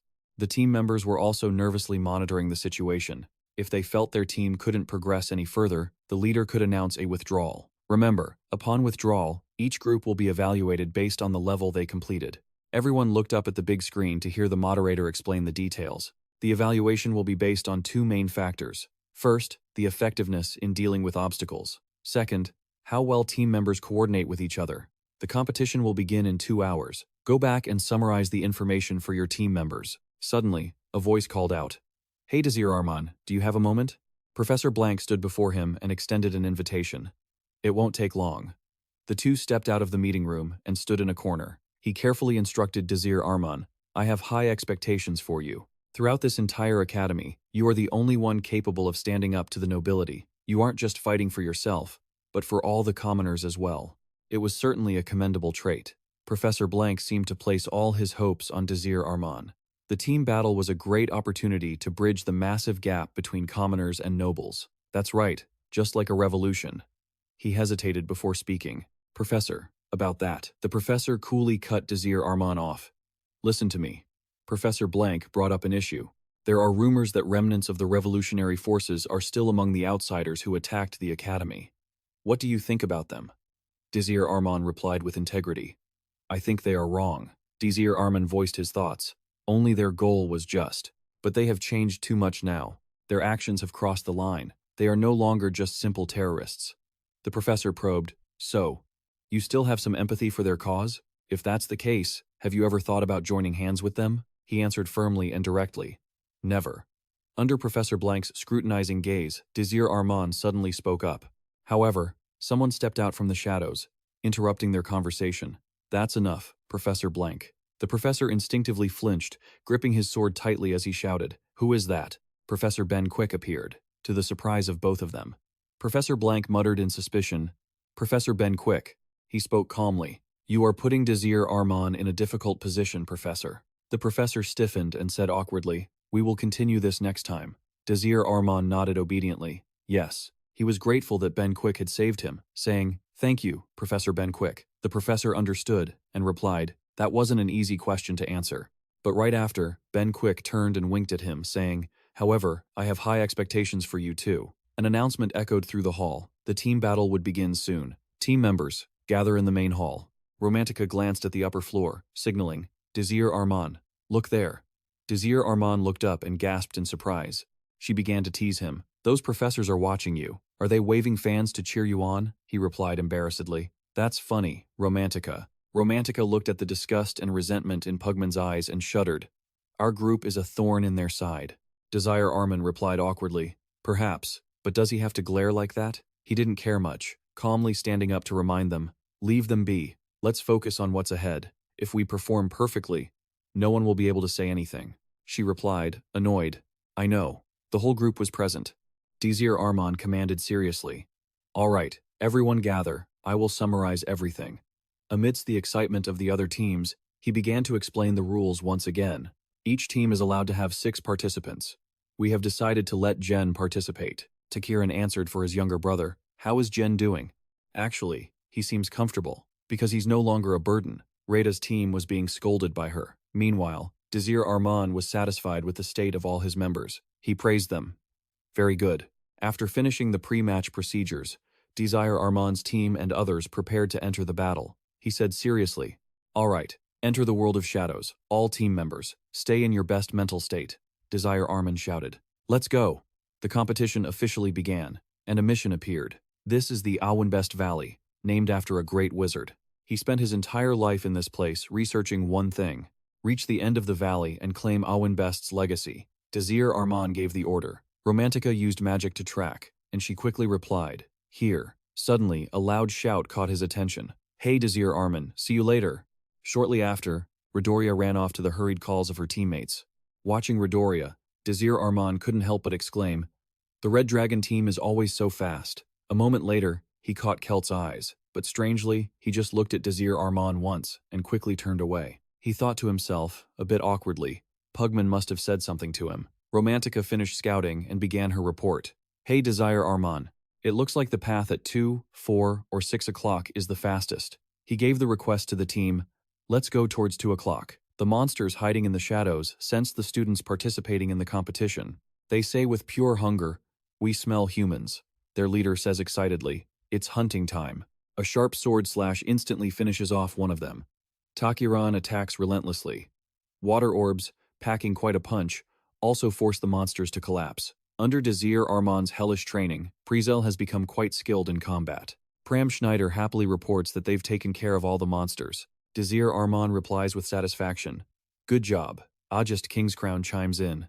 We're done on this side too. Romantica looks at the monsters under her feet, disgusted, and waves her hand, saying, There are so many, and they smell awful. Takiran wipes the sweat from his face and exclaims, Incredible. There are just too many of them. Prizel, full of questions, asks, "Don't these things ever get tired?" Seeing the team's results, Desir Arman sincerely praises them. "We've wiped them all out. Let's take a 5-minute break." "Great work, everyone." Romantica quickly pipes up with a suggestion. "Can we rest somewhere else?" Prom helpfully agrees. "I agree." Because she's a neat freak, she quickly asks Prizel, "Prizel, can you conjure some water for me?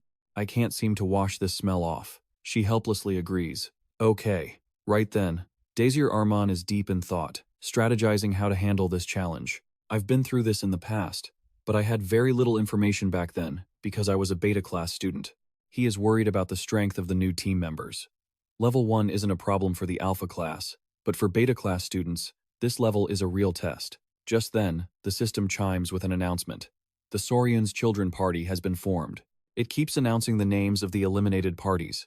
Elkit Ray has been defeated. Demet Uda has been defeated. Desir Arman watches the current situation, feeling anxious. A large number of beta-class parties will either retreat or be eliminated right from the first level. He silently resolves that he must win this competition. A terrifying scream cuts through his train of thought. Dixia gently takes his hand off the stone wall. He gathers his focus and orders, "Let's go." Meanwhile, in a certain room, Desir Arman's team is in trouble. Jack curses. "Damn it," he asks anxiously. "What should we do now?" They are surrounded by a swarm of flying monsters. Jolie replies, panicked, "I don't know. I never thought there would be this many stone demons." Seeing the monsters closing in, she hurriedly commands, "We're surrounded. Everyone, gather around." But in the next second, a barrage of long-range magic attacks flies in and wipes them out effortlessly. Ice arrow! Wind bullet! The situation leaves all three of them stunned. Diha exclaims in surprise. "What?" Desir Arman's team appears to save them. He commands sternly, "Takiran, Prom Schneider, handle the two demons in front." The two quickly take orders. "Got it." The team's two swordsmen quickly finish off their targets. Desir Arman maintains his focus, continuing to issue precise combat strategies. Romantica, attack at 1 o'clock. Prizel, prepare defensive spells. Everyone coordinates perfectly, quickly gaining the upper hand. Romantica uses powerful magic to destroy them. Wind bullet. Ice blocks appear, paving the way to the monsters under his command as he adjusts and finishes them off. Ajest Kingscrown takes the order, leaps toward them, and says, "All right." She strikes with her sword while using magic to pierce through the Icepar monster. Witnessing the fight, Diha can't help but exclaim, "This is insane!" They blew away the stone demons in an instant. Zap also exclaims, "The rumors about Desir Arman's team aren't a joke." When the battle ends, he sits on the ground, exhausted, and says gratefully, "Thank you for the rescue." Disha begins to probe for information. "These stone demons surrounded the three of you, right? If you don't mind, I'd like to ask a question." Desir Arman replies calmly, "Go ahead." He leans in and asks, "If you lost 3 members at this difficulty level, why did you get here so fast?" He scratches his head and stammers, About that," Desir Arman says hesitantly. "We just ran here." He recounts what happened, the traps, the monsters, everything. Because our group couldn't handle those things, we just ran straight through.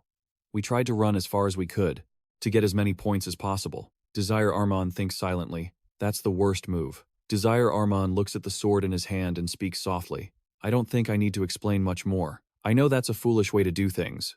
But," he clutches his sword, trembling, and says, "It was our best choice. It was the only thing we could do." As fear rises, the system continues to announce the situation. The Cuss party has retreated. Timi Muli has been eliminated. Using Kius has been eliminated. Desir Arman looks up and asks, "May I ask you something?" He asks, suspicious, "What are you trying to do? A team full of beta-class students. Even though you're an alpha class, why are you doing this?" Desir Arman explains calmly. "To change the unreasonable nature of this place. To restructure the system, erase discrimination, and bring about equality." Desir Arman lowers his head and laughs self-deprecatingly. "So, that's the truth. Is that even possible?" He nods firmly. "I promise you, I will make it a reality." His eyes filled with admiration, he says resolutely, "I believe in you." Afterward, Desir Arman turns to his teammates to apologize. "I'm sorry, everyone. Thank you for sticking with this foolish team leader." His heartfelt words move the two of them. Jolie tears up and says, "What are you saying, Desir Arman?" Jack sniffles to keep his tears from falling and speaks up. "We made it this far because of you. Why are you apologizing?" He seems to have regained hope. Desir Arman suggests, Thank you. Let's get stronger together next time. He raises his sword high and declares it. The Bidway party retreats, and the system announces, the Bidway party has retreated. Desir Arman watches them vanish in silence. He reminds them, everyone heard that. Diha's sword is also gradually fading away. Desir Arman says, determinedly, that is why we need to win. At the waiting lobby, the electronic screen constantly displays the progress of the teams. Desir Arman's team enters level 2 in 3rd place. The Red Dragon team enters level 2 in.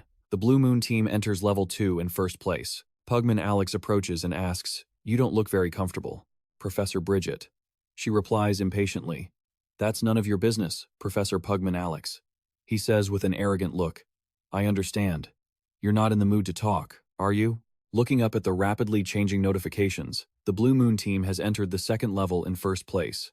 Jitong has reached the 2nd level in 2nd place. Desir Arman's team has reached the 2nd level in 3rd place. Pugman asked smugly, looks like everything is already decided. Nam Nuyet team is 1st, and Desir Arman's team is 3rd, huh? Bridget replied sternly, the match isn't over yet. Acting as if victory was already in his grasp, he mocked, just keep being afraid. She cursed under her breath in anger. That jerk. Bridget turned away, clearly annoyed, not forgetting to leave a final jab. If you love to hear yourself talk so much, go right ahead. I'll leave the stage to you. A mysterious figure lurking in the shadows said excitedly. They have no idea that the gargoyles are just useless trash. The real game is only just beginning. A legion of skeletal soldiers came charging toward them aggressively. Arya laughed loudly and said excitedly, all right, bring it on. With all your strength, with his overwhelming power, he easily decimated the swarm of monsters. Arya landed gracefully and said with annoyance, weak, that wasn't even enough to warm me up. He commanded with complete confidence, don't tell me that's all there is. I want more. The Blue Moon team's leader, Azaria Grojuran Nimbius Che, looked at him helplessly and said, what are you talking about, Captain? Any one of these things could have thrown our team into chaos. Eris also spoke up to remind him. Even though they're just skeletons and gargoyles, there are still so many of them. She advised him seriously, not everyone is like you, Captain. And what on earth is going on with your outfit? Arya asked back, angered. Nonsense. He confidently slapped his chest, asserting that a few pieces of cloth couldn't compare to his iron will. Arya showed off his muscles and continued, and this magnificent body.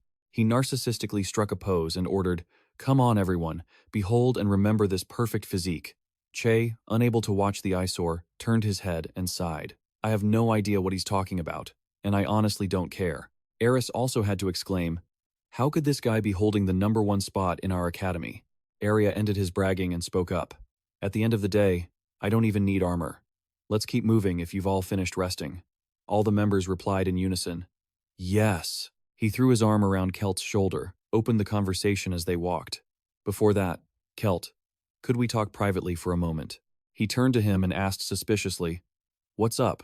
Arya hesitated, then replied, nothing important. Before starting to probe, I'm just curious if Professor Pugman said a few things to you before the competition started. Be honest.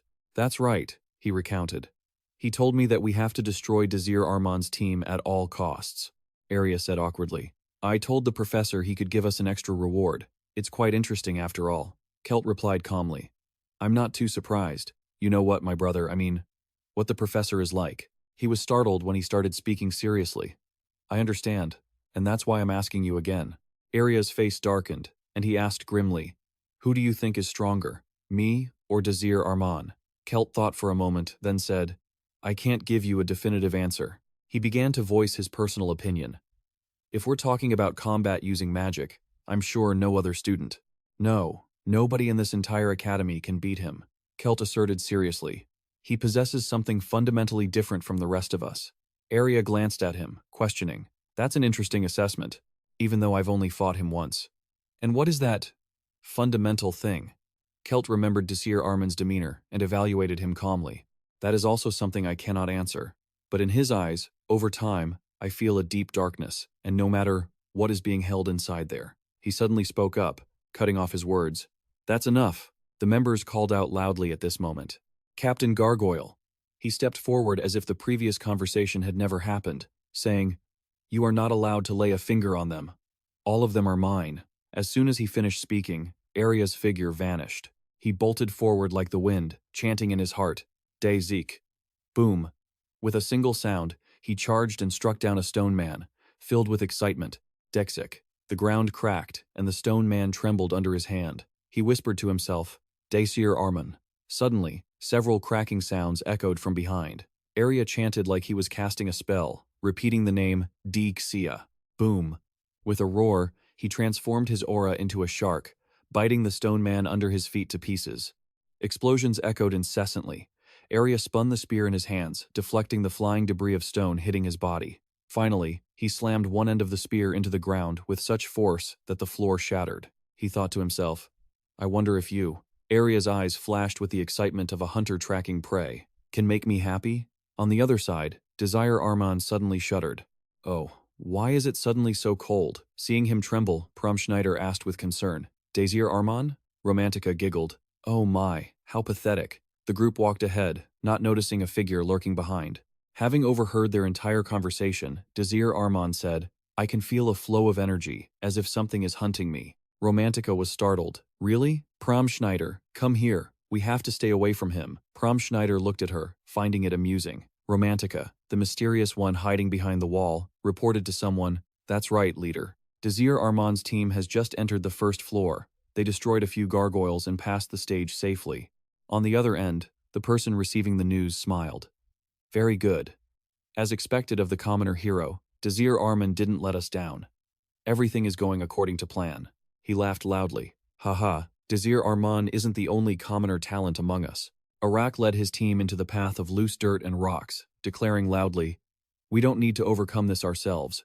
We just have to follow the path that the strong team has already cleared. He wore a calculating smile. Even if we get caught, Desir Arman wouldn't dare harm us. After all, he took away our important member. He owes us. Or had a bad feeling. But she didn't speak up, only listening to everyone in the team discussing it. That's right, Prel had left suddenly. After everything we did to help her? How could she do that? She couldn't handle the teasing, so she left.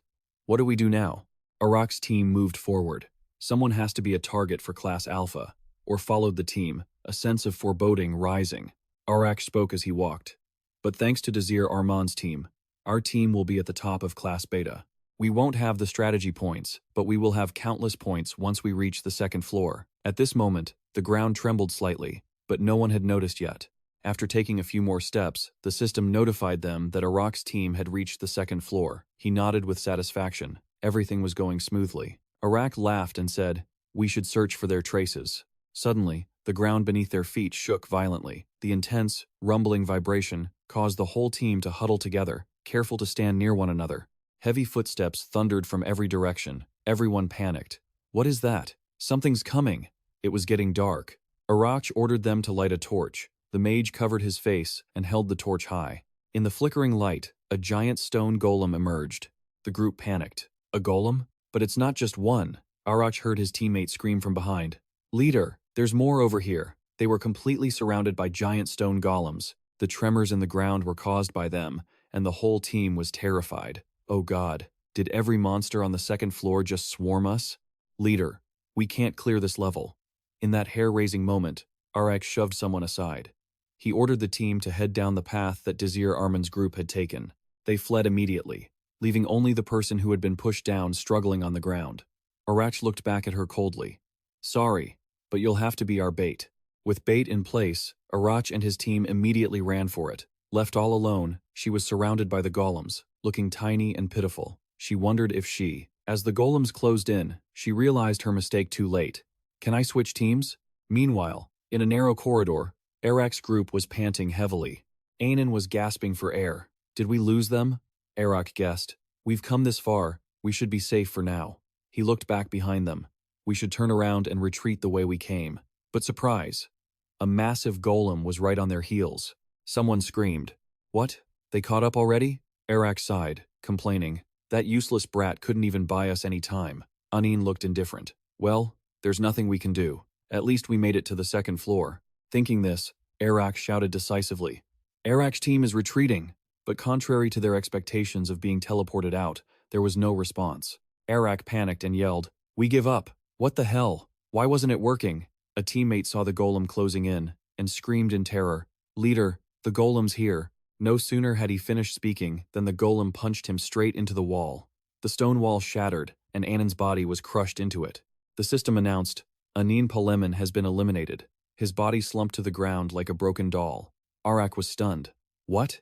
If he was eliminated, shouldn't his body have disappeared? Shouldn't he have been warped out of the battlefield? Why is he still here? The mounting anomalies made him break into a cold sweat. Damn it! What is going on? A teammate covered his face and cried, This can't be happening. Arak's glasses reflected a giant fist swinging toward him, and he trembled. He isn't. He clung to a sliver of hope as the golem's fist drew near. He's not dead, is he? A drop of water landed on Pram's head, making him jump with a yelp. He shook his head, looking completely fed up. I didn't like the first floor, but this second floor is even worse. Romantica, who was chewing her food, nodded in agreement. Me too. And this dry, miserable food. Honestly, it's brutal. Tarikan chimed in. I agree. Britel could only laugh helplessly.